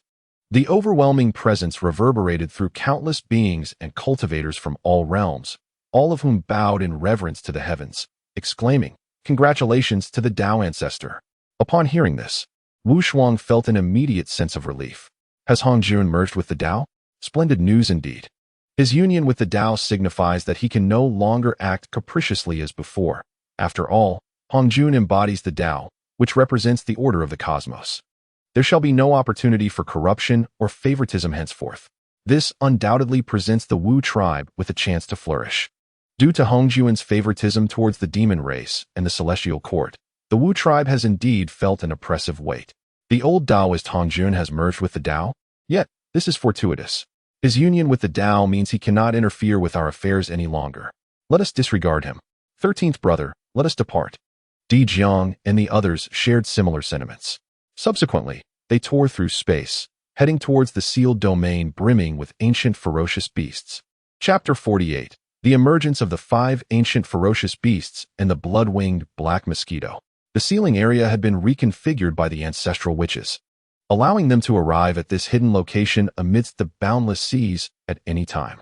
In the vast wilderness of the primordial world, perhaps only Hongjun and other ancient powers who originally established this immense seal were aware of this place's existence. However, even upon arriving here, Wu Shuang's mind remained occupied with thoughts on how to resolve the shortcomings of the 12 capital heavenly gods' great formation. 13th brother, do not dwell on it. Your worried expression is truly disconcerting. Our Wu tribe fears neither heaven nor earth. How could we be apprehensive about a mere formation's potential hazards? At that moment, Xianming discerned Wu Shuang's thoughts and spoke to comfort him. Thank you, Sister Xianming. Indeed, why should I burden myself with unnecessary worries? As the saying goes, where there's a will, there's a way. I ought to refrain from overthinking. This time, we must surely locate the whereabouts of the Yingzhou Immortal Island. If I am not mistaken, many of the ancient powers of your likely regarded Yingzhou Immortal Island as the focal point of this seal. After contemplating, Wu Shuang arrived at such a conclusion. After all, the Penglai 3 Immortal Islands were formed from primordial fragments, possessing a formidable seal of chaotic primal energy. The numerous ancient powers likely expanded the seal of Penglai Immortal Island's chaotic primal energy, transforming this vast and boundless ocean into a forbidden zone for imprisoning ancient primordial ferocious beasts. Indeed, what you say is quite right, 13th brother. If that is the case, let us hasten to the central region. The numerous ancestral witches all journeyed towards the central region. Meanwhile, atop Kunlun Mountain, the three revered figures, Taishang, Yuanshi, and Tongtian, sat in opposition. After more than 3 millennia of cultivation, their injuries, which had once compromised their very essence, were finally fully healed, restoring their powers to their zenith. At this moment, Tongtian could not help but exclaim in fury, "Those accursed 12 ancestors! They dare to employ such treacherous schemes to ensnare us. How infuriating!" Upon hearing these words, Yuanshi also bore an expression of indignation and remarked, "It appears that while we possess considerable means, we are still not entirely assured of victory. The last time I observed the demon clan's great array of the celestial sphere, it was quite formidable. Why should we, the three purities, not create an unparalleled array to counter the witch clan?" As Yuanshi proposed this idea, a glimmer of intrigue flickered in Tongtian's eyes. "An array," he exclaimed. "Second brother, if we speak of formations, I have considerable expertise." "Indeed, second brother, you speak true." Taishang concurred wholeheartedly. "If we could devise an unparalleled array, we, the three purities, would undoubtedly traverse the primordial realm with ease." Taishang nodded in agreement, yet pondered, "But from which aspect should we create this formation?" At that moment, Tongtian, too, appeared somewhat perplexed. Taishang reflected for a brief moment before offering a solution. "In ancient times, our Father God's primordial spirit transformed into the three purities. Why do we not unify the three purities to create the great array of the three purities returning to the origin? With our energies of Taiji, Shangqing, and Yuqing, we could once again manifest our Father God's primordial spirit." With Taishang's suggestion, both Tongtian and Yuanshi were enlightened. "Very well. I beseech both elder brothers to lend me your Taiji and Yuqing energies." Upon hearing this, Taishang and Yuanshi nodded slowly. Subsequently, the three of them took their seats upon the high platform, releasing their primordial essences to merge with Tongtian's being. He then activated the laws of the array, orchestrating the creation of the unparalleled formation. Thus, a millennium swiftly passed in the blink of an eye. On another front, in the land of Sealing, after a millennium of rapid passage, the multitude of ancestral witches finally arrived at the central area. Indeed, as Wu Shuang had predicted, a majestic celestial island materialized before the ancestral witches. It truly exists. Ha! 13th brother, your conjecture was indeed correct.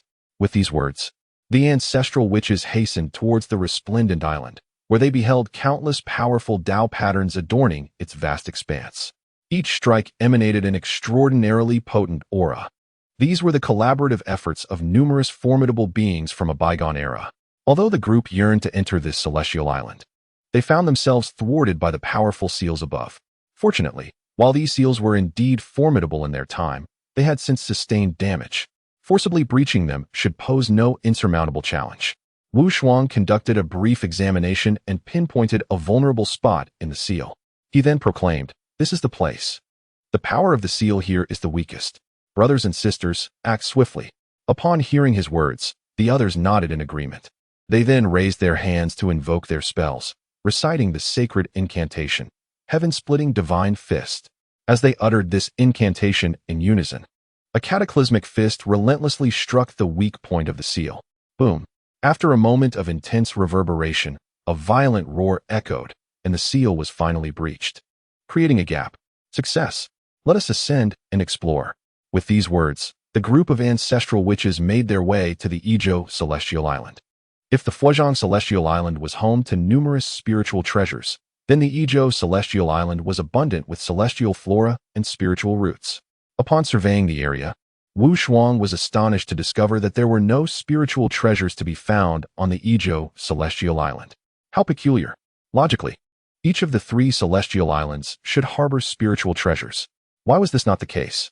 After a moment's contemplation, Wu Shuang suddenly grasped the situation. It dawned on him that since many innate beings had previously visited this island, they must have already taken all the spiritual treasures that once resided here. It was likely that the venerable Hongjun Taoist had also secured numerous spiritual treasures on this very island in the past. Reaching this conclusion, the ancestral witches expressed a sense of regret. The absence of numerous spiritual treasures was indeed a lamentable loss. Thankfully, the spiritual roots and flora nurtured in this place had not been taken. This was, of course, a natural occurrence. The spiritual roots and flora within the world require eons to mature. Although they had previously removed the spiritual treasures, the undeveloped spiritual roots and flora were left behind. This provided the ancestral witches with a significant boon. Deep within the chaos, the three pure ones arrived at this location. As the three of them harnessed their powers and summoned the essence of the three pure ones, Tongtian began to cast various spells. They then unveiled the Taiji diagram, the four swords of extermination, and the Panga banner. Three pure ones returning to origin formation. Rise. As Tongtian uttered these words, a magnificent spectacle unfolded amidst the boundless chaos. Manifesting before us stands a colossal giant. Behold, this being, ethereal in presence, bears the Taiji diagram upon its back, with the four swords of Zujin suspended above its head, and wields the Panga banner in its grasp. It emerges step by step from the depths of chaos. Boom, boom, boom. Amidst the resounding roars, countless galaxies collapse and shatter. The surrounding chaos, extending for billions of miles, is violently torn asunder by its terrifying power. It is accomplished. At last it is realized. We, the three pure ones, have finally attained an unparalleled grand formation. We have awakened the primordial spirit of our Father Deity. The three exalted beings display expressions of uncontained joy. Yet, weariness is evident upon their faces, suggesting a tremendous expenditure of energy that has rendered their complexions pale. Let us put it away. Third brother. Though this grand formation is formidable and capable of summoning our Father's primordial spirit back to the mortal realm, it exacts a tremendous toll on our own primordial energies. This formation must not be employed lightly. Heeding the words of the Supreme One, Tongtian slowly nodded in agreement, then raised his hand to retract the formation with a face brimming with excitement, tearing through space to return to Kunlun Mountain. Hundreds of postnatal spirit roots, 18 innate spirit roots, and even 2 supreme innate spirit roots. 13th brother, this time, our harvest is truly bountiful. The ancestral witches upon the Isle of Penglai gathered the numerous spirit roots together. Upon counting, the yield is indeed astonishing. The innate star tree and the innate five-needle pine. These 2 exceptional innate spirit roots were hidden within the confines of this Ingzhou island. Wu Shuang gazed at these 2 supreme innate spirit roots, his eyes gleaming with ecstatic joy. Though these 2 spirit roots may lack renown, their efficacy is immensely potent. The innate star tree, imbued with the power of the celestial constellations, when consumed, grants the ability to refine one's physique with the innate stellar forces, enabling a transformation akin to that of an innate spiritual treasure. As for the innate five-needle pine, its potency rivals that of the ginseng fruit. It matures once every 50,000 years, requiring a staggering 150,000 years to reach fruition. Moreover, its fruits are divided into the 5 elemental categories of gold, wood, water, fire, and earth, with 10 of each type, totaling 50 fruits. Consuming one of each elemental fruit enables a cultivator to amass the quintessence of the 5 elements, significantly strengthening their foundation and saving them countless years of arduous cultivation. Should a celestial being consume all 5 elemental fruits, they can instantly condense the 5 energies within their being, achieving the convergence of 5 energies and the blossoming of 3 flowers atop their crown, ultimately attaining the status of a great Luo golden immortal. At this moment, Wu Shuang gathered all these spirit roots, intending to savor them leisurely upon returning to the territory of the witch clan. Everyone, come quickly. Come and see what I have discovered. It was at this juncture that Hutu suddenly transmitted a call through the bloodline, summoning the assembly. Upon hearing this, the crowd promptly made their way to Hutu's location. Deep within a cavern on the mystical island of Ingzhou lies an expanse of immeasurable grandeur. Upon entering, one discovers a self-contained realm, a veritable paradise that unfolds before the eyes, stretching for billions of miles. Astonishingly, this place houses a miniature world, a world infused with a palpable aura of malevolence. As the multitude of ancestral witches set foot in this realm, they were immediately beset by an unsettling sensation. The ominous energy bore a considerable destructive potential against their primordial spirits. Even a mere whiff could inflict harm upon their essence. Fear not, Wu Shuang proclaimed, summoning the power of virtue. With this invocation, the dense, crimson mist of malevolent energy began to dissipate. As the surroundings cleared, the group beheld the presence of Hutu, who stood beside 5 colossal corpses, radiating a golden luminescence. The sight of those titanic forms evoked a profound sense of awe. Approaching Hutu, Wu Shuang and his companions were equally struck by astonishment, unable to suppress their shock. These were the ancient primordial beasts, and their auras resonated with the pinnacle of power from the primordial chaos. Despite the passage of eons, the essence of these ancient beings remained as formidable as in their prime, though they had long since perished. The mere emanation of their energy instilled a potent sense of oppression among the ancestral witches. Gazing intently, Wu Shuang discerned their identities: Zhuhai, Huodou, Fei, Zhuyan, and Zhuanghen, all formidable primordial beasts once under the command of the Beast Emperor Shun and I. Wu Shuang's insights were drawn from the myriad symbols passed down through ancient times. For instance, Huodou resembled a giant canine, exuding divine flames, leaving desolation in its wake. Similarly, Zhuhai took on the form of a bull with 4 horns, human eyes, and pig ears, a massive entity known for devouring living beings. Each ancient primordial beast possessed distinct physical traits, allowing for easy identification upon closer inspection. Yet, a question lingered: why were there only 5? According to legend, Shin Enai commanded a total of 10 primordial beasts. Now, only 5 remained. Where had the others gone? Wu Shuang could not help but feel perplexed. Nevertheless, the ancestral witches seemed unfazed. Why ponder such things, 13th brother? Though these 5 primordial beasts have long fallen, their bloodline power is remarkably robust. Through the cultivation of celestial virtues, I shall transmute the malignant energies residing within them, enabling the amalgamation of their essence with my own vitality, thereby augmenting my power. For the many ancestral shamans, these ancient ferocious beasts are akin to vast treasures. The vitality emanating from each of these primordial creatures is sufficient to elevate their strength. Given this, there is no need for further contemplation. Let us transport this immortal owl back to the territory of the witch clan. Upon uttering these words, the ancestral shamans united their efforts to relocate the Grand Yuzhou Island to their homeland. Furthermore, they merged Yuzhou Island with Fangzhong Island into a singular celestial isle. At that moment, the air resonated with the majestic roars of dragons echoing across the land. A spectral image of a golden dragon of fortune manifested prominently within. It appears that upon acquiring the Polai Island, we shall unite these 3 celestial islands into one, bestowing upon the witch clan a complete golden dragon of fortune. In that eventuality, we shall harness the power of the golden dragon to strengthen our clan and invoke its might against external foes. The so-called Golden Dragon of Fortune is a supreme entity formed from the convergence of immense spiritual energy and vitality, embodying the essence of fortune itself. The dragon veins of the primordial realm inherently gather the spiritual energies, vitality, and fortunes of the land, much like the pulse of the earth. Certain potent dragon veins possess the potential to give rise to a golden dragon of fortune. Clearly, the dragon veins of these 3 celestial islands are such formidable entities. After the ancestral shamans made significant gains, they promptly secured numerous spiritual roots and returned to the Pangu Temple to commence the process of refining the remains of the 5 ancient primordial beasts. Dear brothers and sisters, I have a notion.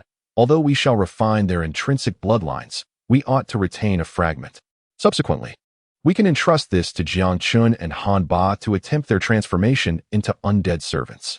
If successful, our witch clan might once again witness the resurgence of the ancient primordial beasts. Upon hearing Wu Shuang's proposal, the ancestral shamans readily concurred. This holds true. If a trace of their original bloodline is preserved, they may absorb vitality and gradually restore themselves after becoming undead servants. In that case, our clan would possess a formidable cadre of warriors. Without hesitation, the ancestral shamans agreed to this course of action. Very well, let us commence the refinement of the vitality. With that, they collectively summoned the power of virtue and began the process of refining the essence. The first to be refined was the weakest among them, the ferocious beast known as Hao Hen. At this moment, as they continued their refining efforts, the power of virtue is incessantly consumed by them, akin to the relentless flow of water. In merely a few centuries, over half of the accumulated merit of numerous ancestral shamans has been depleted. At last, after expending such a considerable amount of virtue, the malevolent aura emanating from the fierce beast has been entirely refined. A pool of pure and potent lifeblood manifests before their eyes. Now, let us commence the absorption of this lifeblood to enhance our own strength. The ancestral shamans exchanged glances, and without hesitation, They stepped into the blood pool, beginning to draw upon its vital energy to fortify themselves. As they channeled the 9 turns of primordial energy, the ceaseless influx of lifeblood erupted with a terrifying force reminiscent of vast rivers and lakes surging into their bodies. In an instant, they felt their physical forms, comparable to low-grade innate spiritual treasures, begin to fracture under the overwhelming vitality. What an immensely powerful lifeblood! Wu Shuang marveled inwardly. Though his flesh was torn, the subsequent replenishment of lifeblood swiftly restored his body, making it even stronger than before. Thus, through prolonged and arduous cultivation, a millennium slipped by unnoticed. Upon completing their training, each of the ancestral shamans radiated an overwhelming aura of lifeblood. Boom, boom. Waves of terrifying lifeblood, akin to a vast ocean, surged and roared within them, as if countless ancient beasts were hidden within, howling in unison. The explosive power transformed their bodies, elevating them to the level of mid-grade, innate spiritual treasures. Powerful, indeed. Extraordinarily formidable, they exclaimed, filled with delight. This was merely the lifeblood of one ancient fierce beast. There were still 4 more.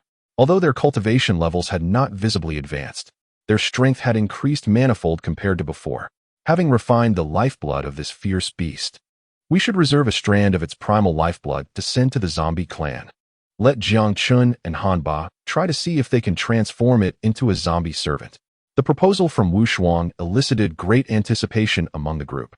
After all, this was one of the 10 most formidable primordial fierce beasts. If they could resurrect it and harness its power for the shaman clan, it would undoubtedly bolster their combat strength significantly. A multitude of ancestral witches departed from the Panga's sanctuary, preparing to journey towards the realm of the undead. However, at that very moment, a resonant buzzing sound suddenly emanated from the surroundings of the sanctuary. Following this, a swarm of dark mosquitoes surged towards the ancestral witches. What is this? How could there possibly be so many mosquitoes? How did they infiltrate our witch tribe's territory? The ancestral witches were momentarily taken aback. Elder brother, quickly, seal the space, Wu Shuang exclaimed with urgency. Di Jiang, belatedly grasping the situation, immediately summoned the power of space, raising his hand to cast a spatial barrier. In an instant, a formidable force encapsulated the surrounding area, transforming it into a vast spatial prison, ensnaring the multitude of dark mosquitoes within. The incessant buzzing reverberated from within this confinement. Wu Shuang finally discerned the aura emanating from these mosquitoes. It was the ominous essence of innate malevolence, intertwined with a trace of primordial energy. These were indeed primordial ferocious beasts. Upon hearing this, the ancestral witches were left in a state of bewilderment. What is this? How did primordial ferocious beasts come to our witch tribe's domain? Could it be that we inadvertently brought them back from the sealed land? That shouldn't be the case. The ancestral witches exchanged puzzled glances, unable to suppress their inquiries. Yet in the next moment, Wu Shuang discerned the origin of these primordial ferocious beasts. They were none other than blood-winged black mosquitoes. Renowned as primordial ferocious beasts, they bore another name that echoed through the ages, the mosquito Taoist. The mosquito Taoist is not a singular entity, but a multitude of blood-winged black mosquitoes, capable of transforming into countless insects to drain the life essence and spiritual energy of their foes. The mosquito Taoist is not a solitary existence, but a collective. As long as one survives, it shall endure. However, the swarm before them seemed devoid of consciousness, not having transformed into the legendary mosquito Taoist. Could it be that they were blood-winged black mosquitoes, sharing the same root as the mosquito Taoist?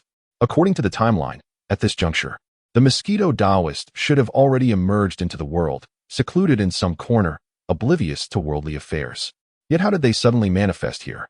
Wu Shuang furrowed his brow, his mind swirling with perplexities. But in the next moment, as the 6-winged black mosquitoes instinctively crashed against the spatial barrier, Wu Shuang suddenly comprehended their intent. They had come for the fierce essence of life. Esteemed brothers and sisters, what stands before us is the blood-winged black mosquito, one of the ancient and formidable beasts of primordial chaos. It is known for its insatiable appetite, capable of devouring even innate spiritual treasures without remorse.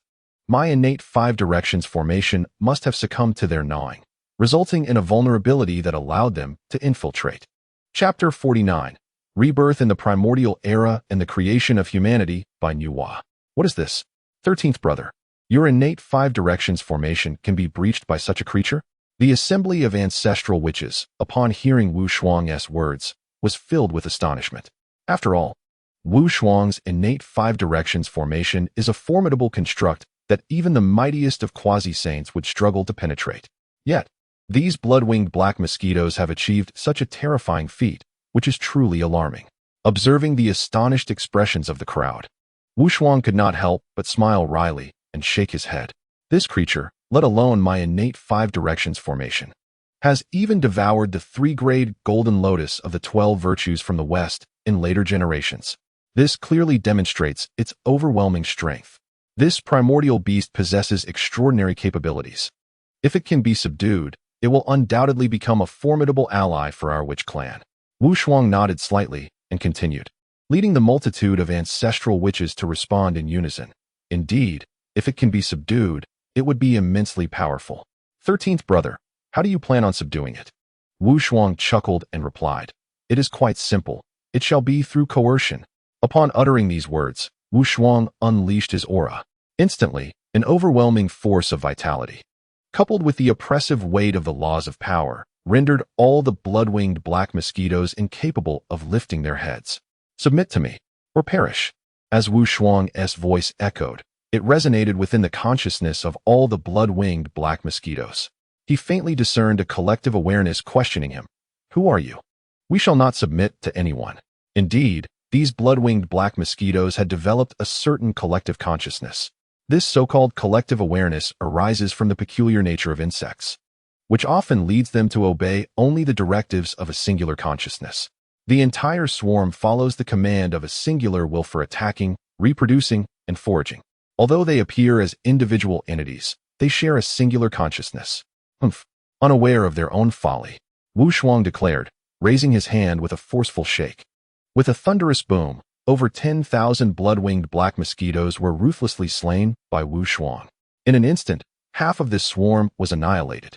However, it was precisely at that moment of slaughtering half the blood-winged black mosquitoes that Wu Shuang suddenly sensed something within the remaining swarm.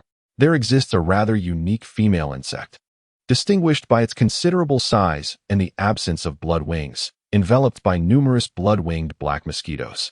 Clearly, it embodies the collective consciousness of this swarm of blood-winged black mosquitoes. With a newfound purpose, Wu Shuang unhesitatingly cast a mental imprint, which settled deep within the spirit platform of the female insect. In an instant, the blood-winged black mosquitoes erupted in a piercing wail.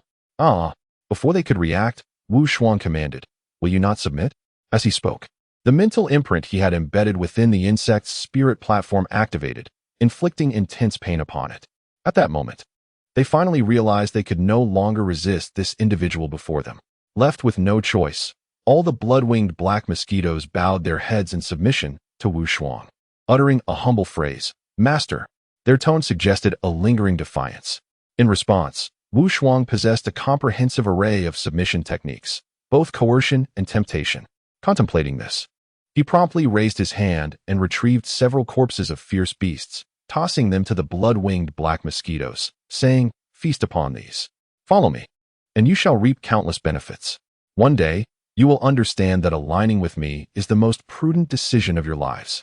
Observing the formidable and blood-rich corpses of the fierce beasts, the blood-winged black mosquitoes surged forward, devouring them with a ferocity akin to a tempest, leaving not even a trace of bone behind. Is this not the remains of a peak, Dalio-level fierce beast? How could these blood-winged black mosquitoes consume every last morsel? Even we would require considerable effort to refine its essence. The ancestral witches, including Di Jiang, were taken aback by this scene. Wu Shuang then produced a small silk pouch, an acquired postnatal spiritual treasure.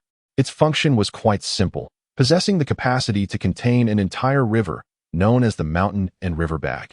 It is considered an ordinary spatial treasure. From now on, you shall reside within my mountain and river bag. Unless summoned by me, you are forbidden to act independently. Do you all understand? Upon hearing this, the well-fed blood-winged black mosquitoes radiated a vibrant red glow, appearing thoroughly sated, their expressions reflecting a sense of satisfaction. It seemed that following this individual promised a favorable existence. Yes, master. With that, the swarm of blood-winged black mosquitoes buzzed as they surged into Wu Shuang's mountain and river bag. Sated and content, they succumbed to a profound slumber, their bodies radiating a crimson glow, as if undergoing a slow metamorphosis. Subduing the blood-winged black mosquito was indeed a commendable feat. Even a formidable being, caught unawares by such insatiable creatures, would likely suffer a significant loss. A gentle smile graced Wu Shuang's face, eliciting a sense of unease among the gathered ancestral witches. It was a rather ominous thought, pondering which unfortunate soul might become the next victim of these bloodthirsty insects. Meanwhile, in a certain part of the Blood Sea, a Taoist monk emitted a sound of surprise, noticing a sudden decrease of over 20,000. Could they have encountered some peril? He mused. This primordial realm is indeed fraught with danger. It would be wise for me to remain here and refrain from venturing out. With that, he closed his eyes, dismissing further contemplation. In the Taoist sanctuary, Niuhua, having been in seclusion for an extended period, felt a sense of restlessness. She emerged from her retreat, seated herself in a pavilion, and gazed at the mountains and waters within the sanctuary, sighing deeply. Alas, after so many years in seclusion, why can I not sense the immense merit that my master spoke of as belonging to me? The merit of the heavenly Tao is indeed elusive. Despite her prolonged meditation, she could not grasp the destiny that was rightfully hers for ascendance, although Hong Jun had assured her of a significant connection to great merit. No calculations or meditations yielded any results. With a heavy heart, she turned her gaze toward the distant Buzhou mountain. I wonder what my friend Wu Shuang is doing now? Upon this thought, she shook her head, a blush creeping onto her cheeks. What am I thinking? Why must I dwell on him? Biting her lip, Niuhua suddenly remarked, perhaps I should visit my sisters, Shiha and Changxi, for a heart-to-heart. If I happen to see him as well, that would be delightful. With that resolve, Niuhua departed the Taoist sanctuary and set her course toward Buzhou mountain. Not far away, Fuxi, seated within the sanctuary, observed Niuhua's departing figure and couldn't help but smile. Shaking his head knowingly, she has finally succumbed to her feelings. Shortly thereafter, upon Niuhua's arrival in the land of the witch clan, the ancestral witches immediately sensed her presence. Consequently, they hastened to the immortal isle, eager to greet Niuhua.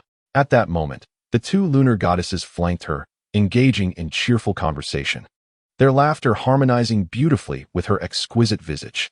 A further touch of exquisite beauty was added. Niuhua, my friend, it has been a long time since we last met. What brings you to our Wu clan today? Wu Shuang stepped forward, smiling. It is you esteemed friends, Niuhua replied, glancing at the assembly. A fleeting shadow of sorrow passed through her eyes.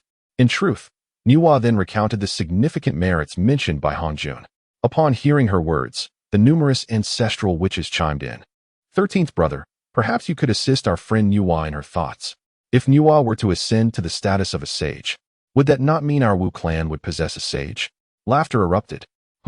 Niuhua felt something was amiss in this statement. Wu Shuang also revealed a look of confusion. What do you mean by our clan having a sage? This jest is rather misplaced. Fortunately, Niuhua did not immediately grasp the true meaning behind the ancestral witch's words.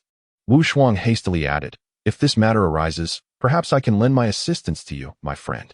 Upon hearing this, Niuhua's beautiful eyes sparkled with excitement. Is that true? I am most grateful, Wu Shuang. Wu Shuang nodded slowly and continued, in ancient times, the great Pangu forged the heavens and the earth, accumulating immeasurable merits. These merits, after all, are akin to adding bricks and tiles to the vastness of the cosmos. Just as we previously rectified the order of the heavens, any action beneficial to the world bears merit. Niuhua, you possess the laws of creation. Have you ever pondered what form of creation embodies the greatest merit in the universe? This simple inquiry caused Niuhua to contemplate deeply. Creation. She sensed a flicker of enlightenment stirring within her heart. Yet it felt as if veiled by a thin layer of gauze. Despite feeling close to understanding, she could not quite grasp the specifics. Niuhua, gaze upon this picturesque landscape. Its grandeur and magnificence. It is truly a sight that one can behold for countless years without weariness. But have you ever considered that if the world were devoid of living beings, who would appreciate such scenery? Wu Shuang fixed his gaze upon Niuhua, admiration gleaming in his eyes. It was unclear whether he referred to the breathtaking landscape or to her. I understand now. I comprehend everything. In that moment, Nuwa finally pierced through the last layer of obscurity. She realized what monumental deed she was destined to undertake. To create life, I wish to forge a new race. An inexplicable sense of clarity filled her heart. With determination, Nuwa lifted herself amidst the radiant light and set forth towards Mount Bujo. Accompanied by the many ancestral witches and the 2 goddesses of the moon. Accompanied by her presence, Nuwa arrived beneath the majestic Mount Bujo. A profound sense of purpose stirred within her, becoming increasingly clear. Gazing upon the grandeur of Mount Bujo, she spoke earnestly. I, Nuwa, pay homage to the great Pangu, who in ancient times opened the heavens and shaped the earth, creating boundless wonders. Today, I aspire to create a lineage in your image. This lineage shall be known as the human race. In this primordial era, the term human form signifies the likeness of the great Pangu. Thus, the human race embodies the essence of Pangu himself. This singular intention destined the human race to become the protagonists of the future primordial world. At this moment, as Nuwa reverently bowed before Mount Bujo, the mountain resonated with thunderous roars that echoed in all directions, as if Pangu himself had granted his approval. It appeared that the Father God also endorsed this endeavor. Dear Nuwa, if so, I shall lend you a helping hand, Wu Shuang declared. With that, he raised his hand and summoned numerous treasures, the creation whip, the 9 heavens soil, and the divine water of the 3 lights. All the essential elements for the creation of the human race had been meticulously prepared by Wu Shuang in advance. Initially, he intended to create the human race himself to garner immense merit. However, it was now evident that the task of creating humanity rightfully belonged to Nuwa, especially since she had gained the acknowledgement of the great Pangu. How peculiar. Why do I feel that these treasures ought to be my fortune? Nuwa mused internally, sensing that these artifacts should rightfully belong to her. Ahem, dear Nuwa, do not concern yourself with such trifles, Wu Shuang chuckled, aware that he had intercepted Nuwa's opportunity. Attempting to mask his actions with lightheartedness. Today, I aid you in the creation of this human race. Since it inherits the image of the Father God, it must also possess his bloodline. With that, Wu Shuang directly offered his own essence. The quantity was substantial, nearly half of his own lifeblood. Though his complexion grew pale, he understood that such a sacrifice would yield significant rewards. Thank you immensely, dear friend, Nuwa exclaimed with delight. With the blood of the witch tribe, the creation became even more aligned with the great Pangu. Thus, Nuwa cradled the 9 heavens soil, blended it with the divine water of the 3 lights, and infused it with Wu Shuang's lifeblood. She then began to mold the clay into human forms. After a diligent effort, 3,000 men and women emerged beside them. Subsequently, Nuwa summoned her own essence and exhaled a breath of creation, which settled upon the many clay figures. With a chant of true words, she invoked the sacred incantation, weaving the fabric of creation. Upon her utterance, the divine powers were instantaneously manifested, transforming lifeless clay figures into beings imbued with vitality. With the emergence of the first batch of innate human beings, they possessed an inherent awareness, endowed with intelligence from birth, comprehending the principles of the universe. Thus, they immediately bowed in reverence to Nuwa and Wu Shuang, exclaiming, "Hail, Holy Mother! Hail, Holy Father!" Upon hearing these words, Nuwa's countenance flushed with warmth, pondering whether she and Wu Shuang had inadvertently created a multitude of offspring. Nuwa addressed her companion. 3,000 innate human beings are far from sufficient. This creation whip can lend you a hand. Wu Shuang then presented the creation whip, crafted from the innate gourd vine, to Nuwa. Without hesitation, she wielded the whip, tapping countless clay particles that scattered in all directions. As streams of transformative light swept across, a vast number of postnatal human beings began to emerge, totaling an impressive 129,600. The newly born postnatal humans, much like their innate predecessors, bowed in homage to Nuwa and Wu Shuang. In that moment, Nuwa proclaimed to the heavens, establishing a monumental oath. Today, I, Nuwa, alongside Mount Bujo, mold clay to create a lineage for the primordial world, henceforth known as the human race. Let the heavens witness this. The human race arise. As her declaration resonated, the heavens echoed in response, reverberating across the realms. Celestial sounds boomed, and radiant hues surged forth, enveloped in boundless auspiciousness. A vast expanse of merit manifested, accompanied by unending purple aura descending from the east. Golden lotuses erupted from the earth, while heavenly flowers rained down, showering the primordial realm with pure, sacred rain. In an instant, cultivators from all directions were left astounded, their gazes turning towards Mount Bujo. Is this the human race? They pondered. Inwa, my esteemed friend, has such immense fortune merely by creating a clan. She has garnered such tremendous merit? The human race, born of the essence of the great Pangu? How astonishing that they are capable of such boundless merit. Throughout the 4 seas and 8 desolations, cultivators could not conceal their envious expressions. Even the 3 pure ones, along with Jane and Juanti, could not help but express their admiration. Sister Inwa has achieved enlightenment. Alas, we believed we, the 3 pure ones, would be the first to grasp the path to sanctification. Atop Kunlun Mountain, the 3 pure ones lamented, their eyes reflecting shades of envy. Alas, in our impoverished western lands, what must we do to accumulate enough merit to attain sanctification? Senior brother, how is it that Inwa is so fortunate?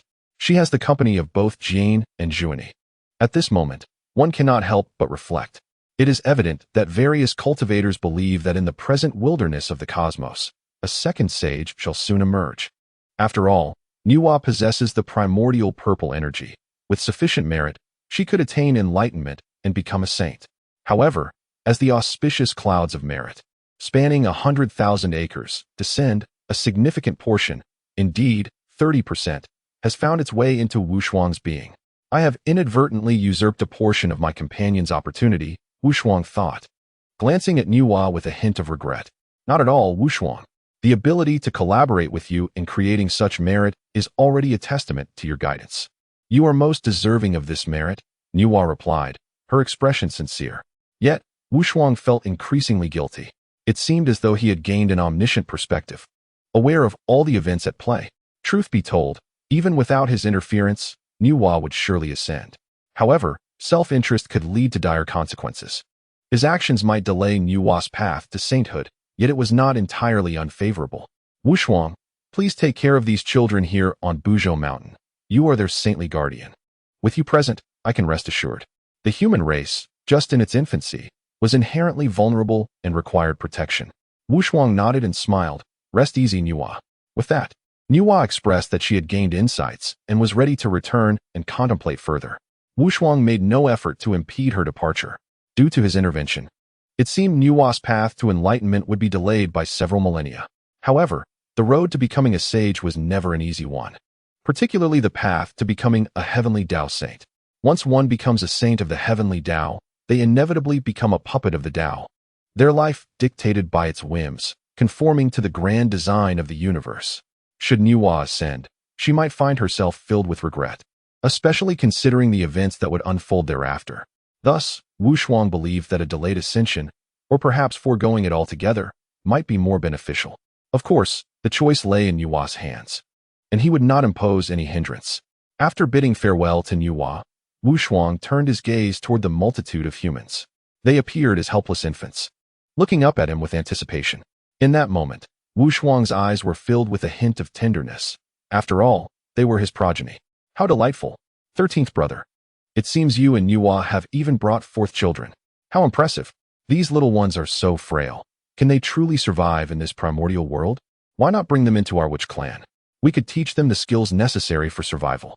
The ancestral witches jested lightly at Wushuang's expense, to which he had long since built an immunity. However, the matters raised by the ancestral witches were indeed of great significance. The human race remains too feeble. Even with the sacrifice of his own essence to grant them a more formidable physique, they still pale in comparison to the myriad races of this vast universe. Yet their starting point is undoubtedly far superior to that of the humans in the original history of the primordial world. Whether it is the 3,008 humans or the 12,960 postnatal humans, they are all born with cultivation and have been blessed by the heavens with fortune. Subtly, one could sense the ethereal sounds of dragons and phoenixes above their heads, a clear indication of the burgeoning fortune of the human race. Alas, if you were to teach the humans, you would undoubtedly lead them astray. I shall take it upon myself instead, Wushuang mused with a wry smile. Allowing the ancestral witches to instruct them would surely result in the creation of a second witch clan. Fearless and brash, they are indeed. Thus, Wu Shuang resolved to undertake the task himself, following Nuwa's creation of humanity and the immense merit she acquired. The cultivators from all corners of the world began to contemplate this deeply, especially within the realms of the underworld, where the grand ancestor of the river of the underworld had recently ascended to mid-stage quasi-saint. He could not help but take keen interest in this matter. To establish a race and gain such profound merit. If I were to emulate Nuwa and create a race, would I not also acquire immense merit? The river of the underworld pondered this notion and immediately began to devise a plan, seeking opportunities. After a millennium of insight, he truly discerned some principles. So it is, by aligning with the heavens and the earth, one can create a race and obtain merit. In that case, I shall adhere to the path of ferocity and malevolence in this world and create a race. Ha! Above the blood sea, the river of the underworld laughed heartily, his countenance filled with an inexplicable excitement. Chapter 50. Asuras slaughter the human race. Three forces mobilize at Mount Unmatched not long after. The river of the underworld created the Asura race, thus acquiring a vast reservoir of merit. By this means, he infused the power of merit into his companion spirit treasure, the dual swords of Yuantu and Ubi, thus acquiring a treasure of merit. From this moment on, he could slay without incurring karmic retribution. This revelation astounded the various factions throughout the vast wilderness. In the territory of the Asura clan and the river of the underworld, Wu Shuang gazed towards the direction of the river, his thoughts inevitably drifting. For many days, he had been deeply contemplating how to enhance the 12 capital celestial array. It was only today, upon witnessing the river of the underworld create the Asura clan and gain immense merit, that a bold idea ignited within him. Friend of the river of the underworld, how extraordinary your fortune is! I report to the heavenly emperor. If our demon clan can ally with the river and combine forces with the celestial court, we may yet contend with the witch clan. Within the demon court, Kuanping observed the river of the underworld's significant acquisition of merit and recognized the potential of both the river and the Asura clan. Indeed, the Asura clan was born of heavenly slaughter. Should we win them over, they would undoubtedly provide substantial support. Very well, I shall personally pay a visit. Tai and Kuanping, accompany me. Upon uttering these words, Emperor Jun led Tai and Kuanping to the blood sea of the underworld. Shortly thereafter, the demon court, celestial court, and blood sea formally united as allies. In an instant, these three factions coalesced into a formidable force, instilling fear in the hearts of practitioners across the myriad realms and celestial mountains. These three factions have joined forces. How can we, the scattered cultivators, survive? Alas, perhaps we should all seek refuge in the celestial court. After all, the Eastern Emperor is a celestial sovereign bestowed by the Tao ancestor. Should you dare to go, I shall not accompany you. Seeking refuge in the celestial court may seem advantageous with a backing, but they aim to confront the witch clan. Do you dare to provoke the witch clan? Preposterous. Which of the three great factions is to be trifled with? It is indeed pleasant to take shelter beneath a great tree. If you do not go, I shall. Amidst the realms, scattered cultivators engaged in fervent discussions. Many rose in response to the tide, some aligning with the demon clan, others with the celestial court, or even directly joining the ranks of the river of the underworld. This further bolstered the three factions. Nevertheless, a significant number chose to remain uninvolved. Now, within the vast wilderness, the triumvirate of the river of the underworld, Emperor Jun, and the Eastern King has gained a reputation that resonates far and wide.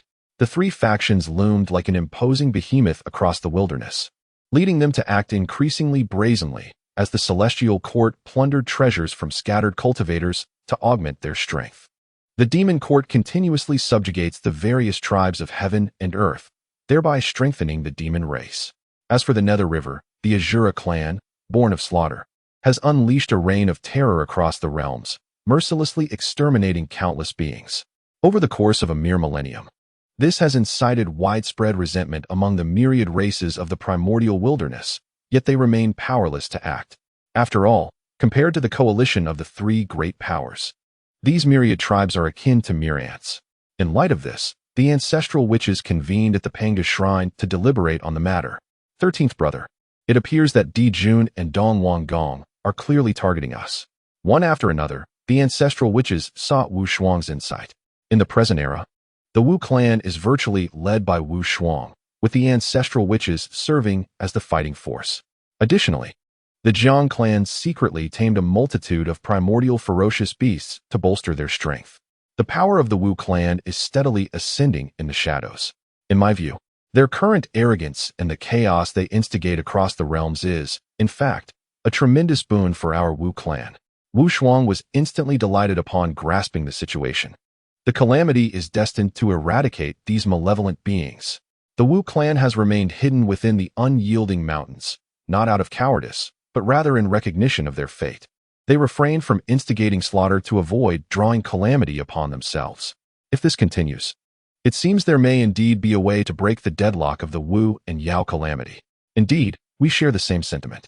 Our friend Nuwa has made it clear that we will face the calamity of the Wu and Yao. Currently, our Wu clan has not only refrained from creating chaos, but has instead accrued considerable merit. When the calamity erupts, we shall not bear the consequences. They laughed heartily, united in their confidence. The current situation is entirely under their control. Having acquired the remains of numerous ancient primordial ferocious beasts, their cultivation may not have advanced, but their physical forms have gained tremendous enhancement, comparable to mid-grade innate spiritual treasures. Even late-stage quasi-saints would find it challenging to breach their physical defenses. Moreover, Wu Shuang has devised a clear solution to the 12 capital heavenly god killing formation. By the way, 13th brother, have you made any progress on the resolution of the 12 capital heavenly god killing formation? Upon hearing this, Wu Shuang nodded slowly. I have validated a few aspects. This method is indeed feasible.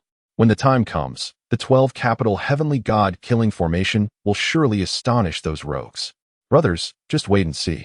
Wu Shuang proclaimed with a confident smile, clapping his hands in delight. You can rest assured, we trust your capabilities. Although Wu Shuang did not explicitly reveal his methods, the numerous ancestral shamans harbored no doubts regarding him.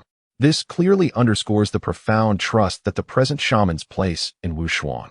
However, just as the shamans were eager to delve deeper into discussion, an unexpected arrival disrupted the atmosphere within the Panga temple. Upon closer inspection, it was none other than the great shaman Jiufeng. Esteemed ancestors, within the territories of humanity, members of the Azura clan have emerged. Despite our swift response, we have still suffered considerable casualties among the human populace. Upon hearing this, an uncontainable surge of rage ignited within Wu Shuang. What did you say? Jiufeng had never witnessed Wu Shuang in such a furious state, causing her to tremble involuntarily. She quickly bowed and said, We have failed to protect the human race in a timely manner. We bear the blame. Please, ancestors, impose your judgment upon us. Wu Shuang, momentarily lost in thought, realized he had somewhat overreacted. His elevation in status and power within the Wu clan had brought about subtle shifts in his demeanor. Even a mere reprimand or scolding could instill profound fear in his fellow clansmen. You are not at fault. How many lives have they ruthlessly taken? He hastily inquired. Report to me, ancestors, how many were lost? Nearly 100,000 humans, all of whom were postnatal beings.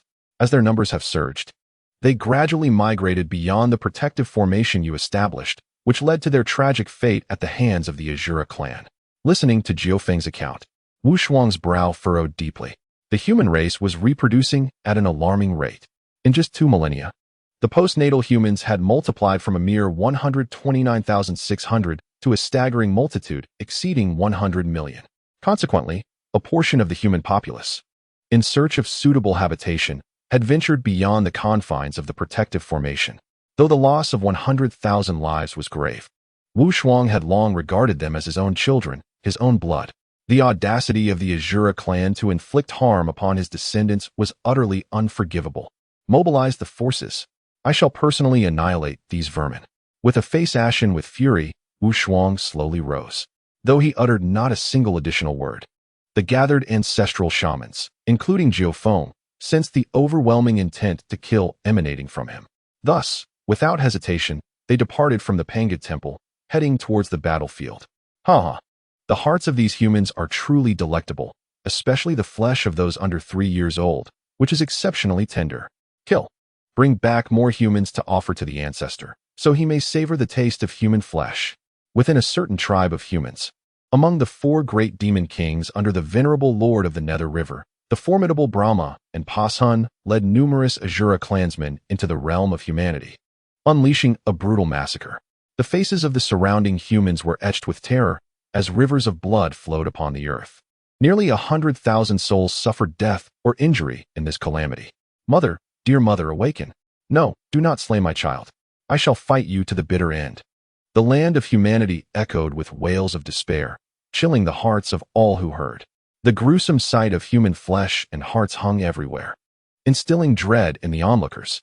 These two demon kings were manifestations of the Lord of the Nether River, born from his very essence and blood, almost possessing his formidable power. Thus, they were inherently endowed with the strength of the great Luo Golden Immortal. Furthermore, the meticulous nurturing by the Lord of the Nether River had caused their cultivation to surge dramatically. In a mere 2,000 years, Brahma had ascended to the late stage of Great Luo, while Pas-hun, the foremost among the four demon kings, had achieved the pinnacle of the Great Luo Golden Immortal. The Azura clan, thriving on the path of slaughter, exhibited an overwhelming ferocity, often accompanied by a malevolent aura, rendering ordinary cultivators no match for them. Impudent fools! Do you not realize the sanctity of this place, daring to commit such atrocities? At that moment, the great shaman Xing Tian and Kwa Fu arrived on the scene. Both possessed the strength of the great Luo pinnacle and, facing the two demon kings, displayed an aura of terrifying dominance. The Witch Clan? Huh. We are merely slaying a few two-legged sheep here. What concern is it of yours? Despite their trepidation towards Xing Tian and Kwa Fu's might, the demon kings remained undaunted. In their eyes, the Azura clan, under the protection of the Lord of the Nether River, alongside the demon tribe and celestial court, faced no threats from the myriad races of the world. Two-legged sheep? Very well, I see you are courting death. Who does not know that humanity was forged by the ancestral witch Wu Shuang and the sage disciple Nuwa? Do you not fear the wrath of the ancestral witch for your brazen acts? Xing Tian scoffed in anger. Indeed, it was the audacity of the unseasoned that bewildered him. When the ancestral witch Wu Shuang had orchestrated the downfall of the quasi-saints, these beings had yet to come into existence. They had only been born a mere 2,000 years ago, and already they dared to be so arrogant. Such folly was tantamount to seeking their own demise. Ancestral witch, what are they to us? If the Lord of the Nether River were present, what tempest could they stir? Pas-hun sneered dismissively. However, as he uttered these words, an overwhelming surge of blood and power surged forth, an immense pressure descending upon him in an instant. Kneel. A voice, imbued with unparalleled dominance, reverberated throughout the land. The demon Lord Bo-sun was instantly overwhelmed by a terrifying pressure, causing him to kneel upon the ground, struggling in vain to rise. Simultaneously, upon witnessing that familiar figure, the human race prostrated themselves before him, tears flowing freely from their eyes, filled with fervent emotion.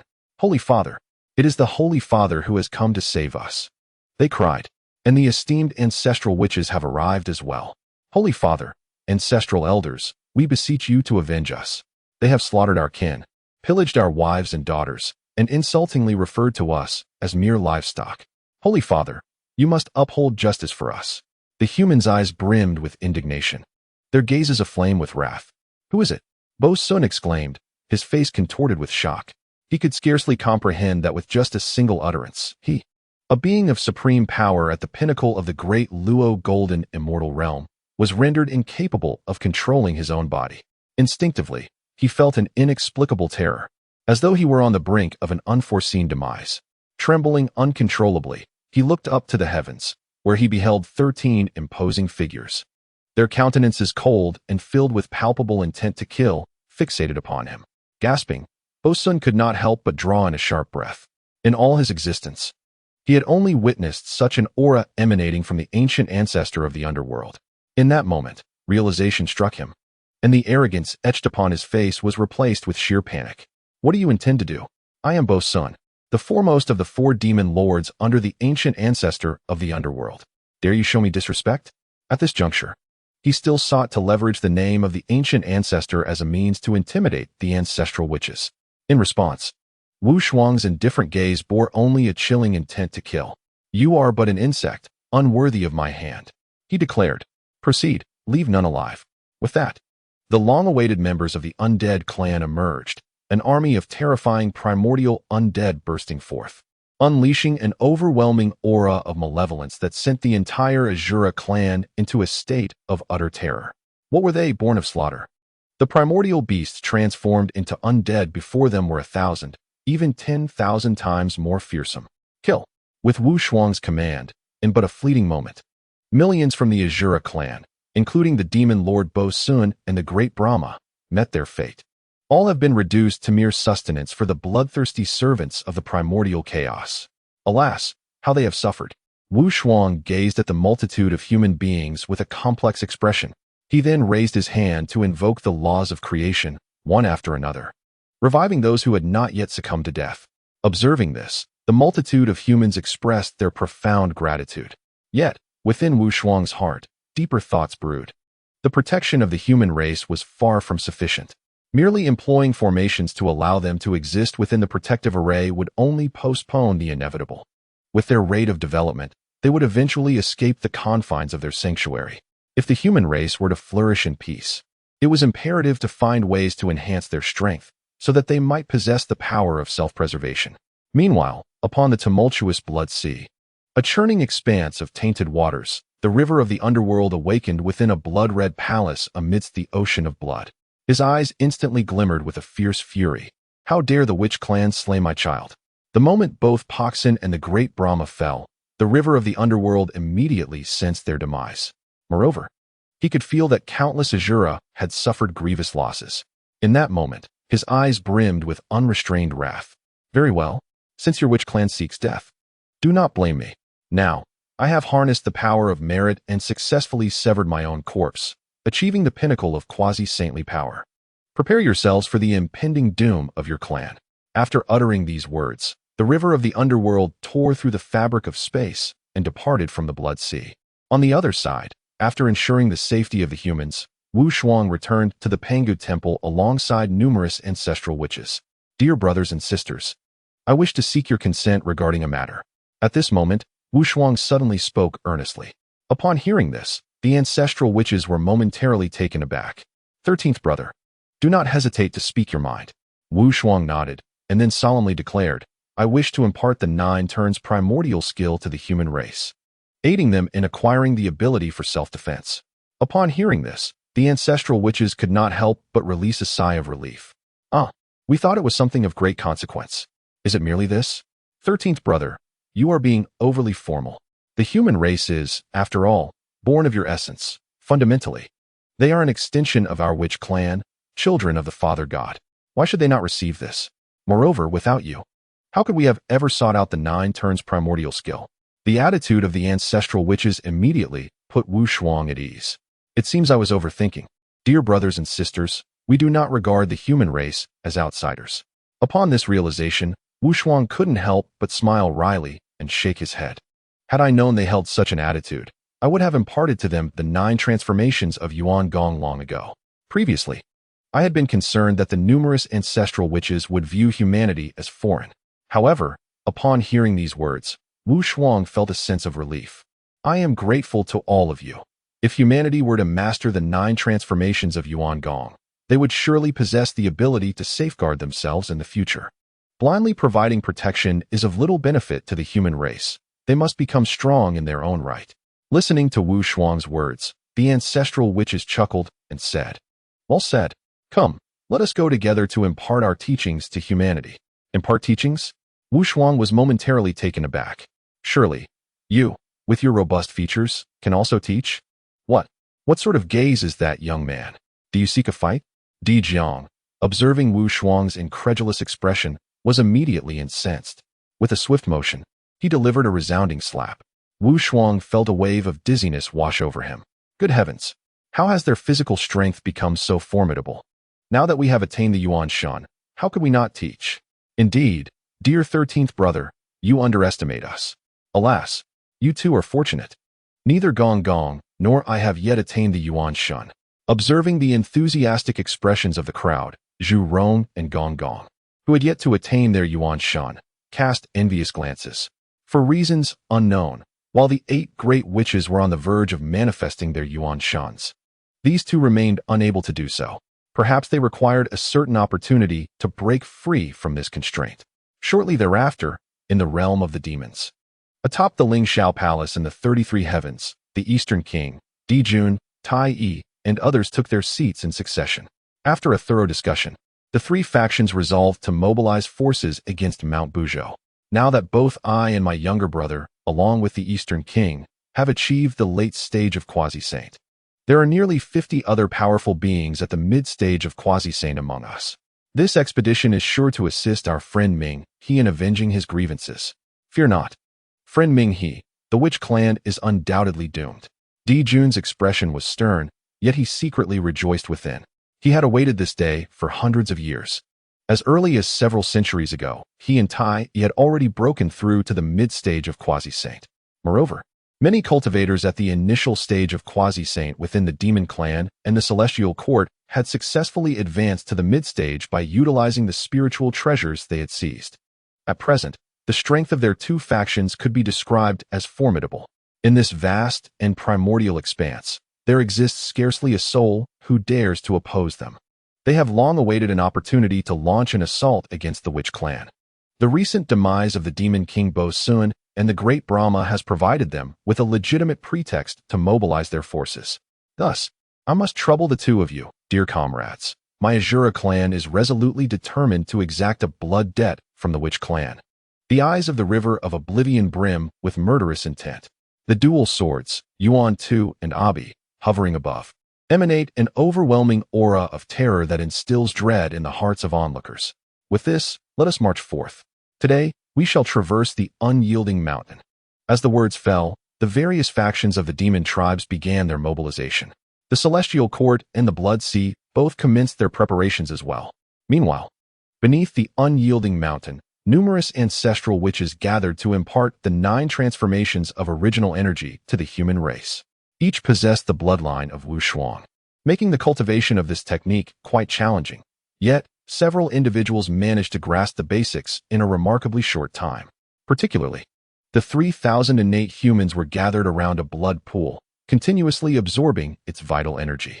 Their physical presence surged as their cultivation levels rapidly ascended. In merely a few hundred years, their prowess had risen several realms. The 3,000 innate humans reached the realms of profound immortal and even golden immortal. However, at this very moment, beyond the 9 heavens, an immense tempest of demonic wind erupted. Following closely were the resounding drums and the thunderous roars that swept through the atmosphere. Witnessing this, the ancestral witches instantly lifted their gazes skyward, their expressions devoid of emotion. They have indeed come. Wu Shuang snorted coldly, a glint of murderous intent shining in her eyes.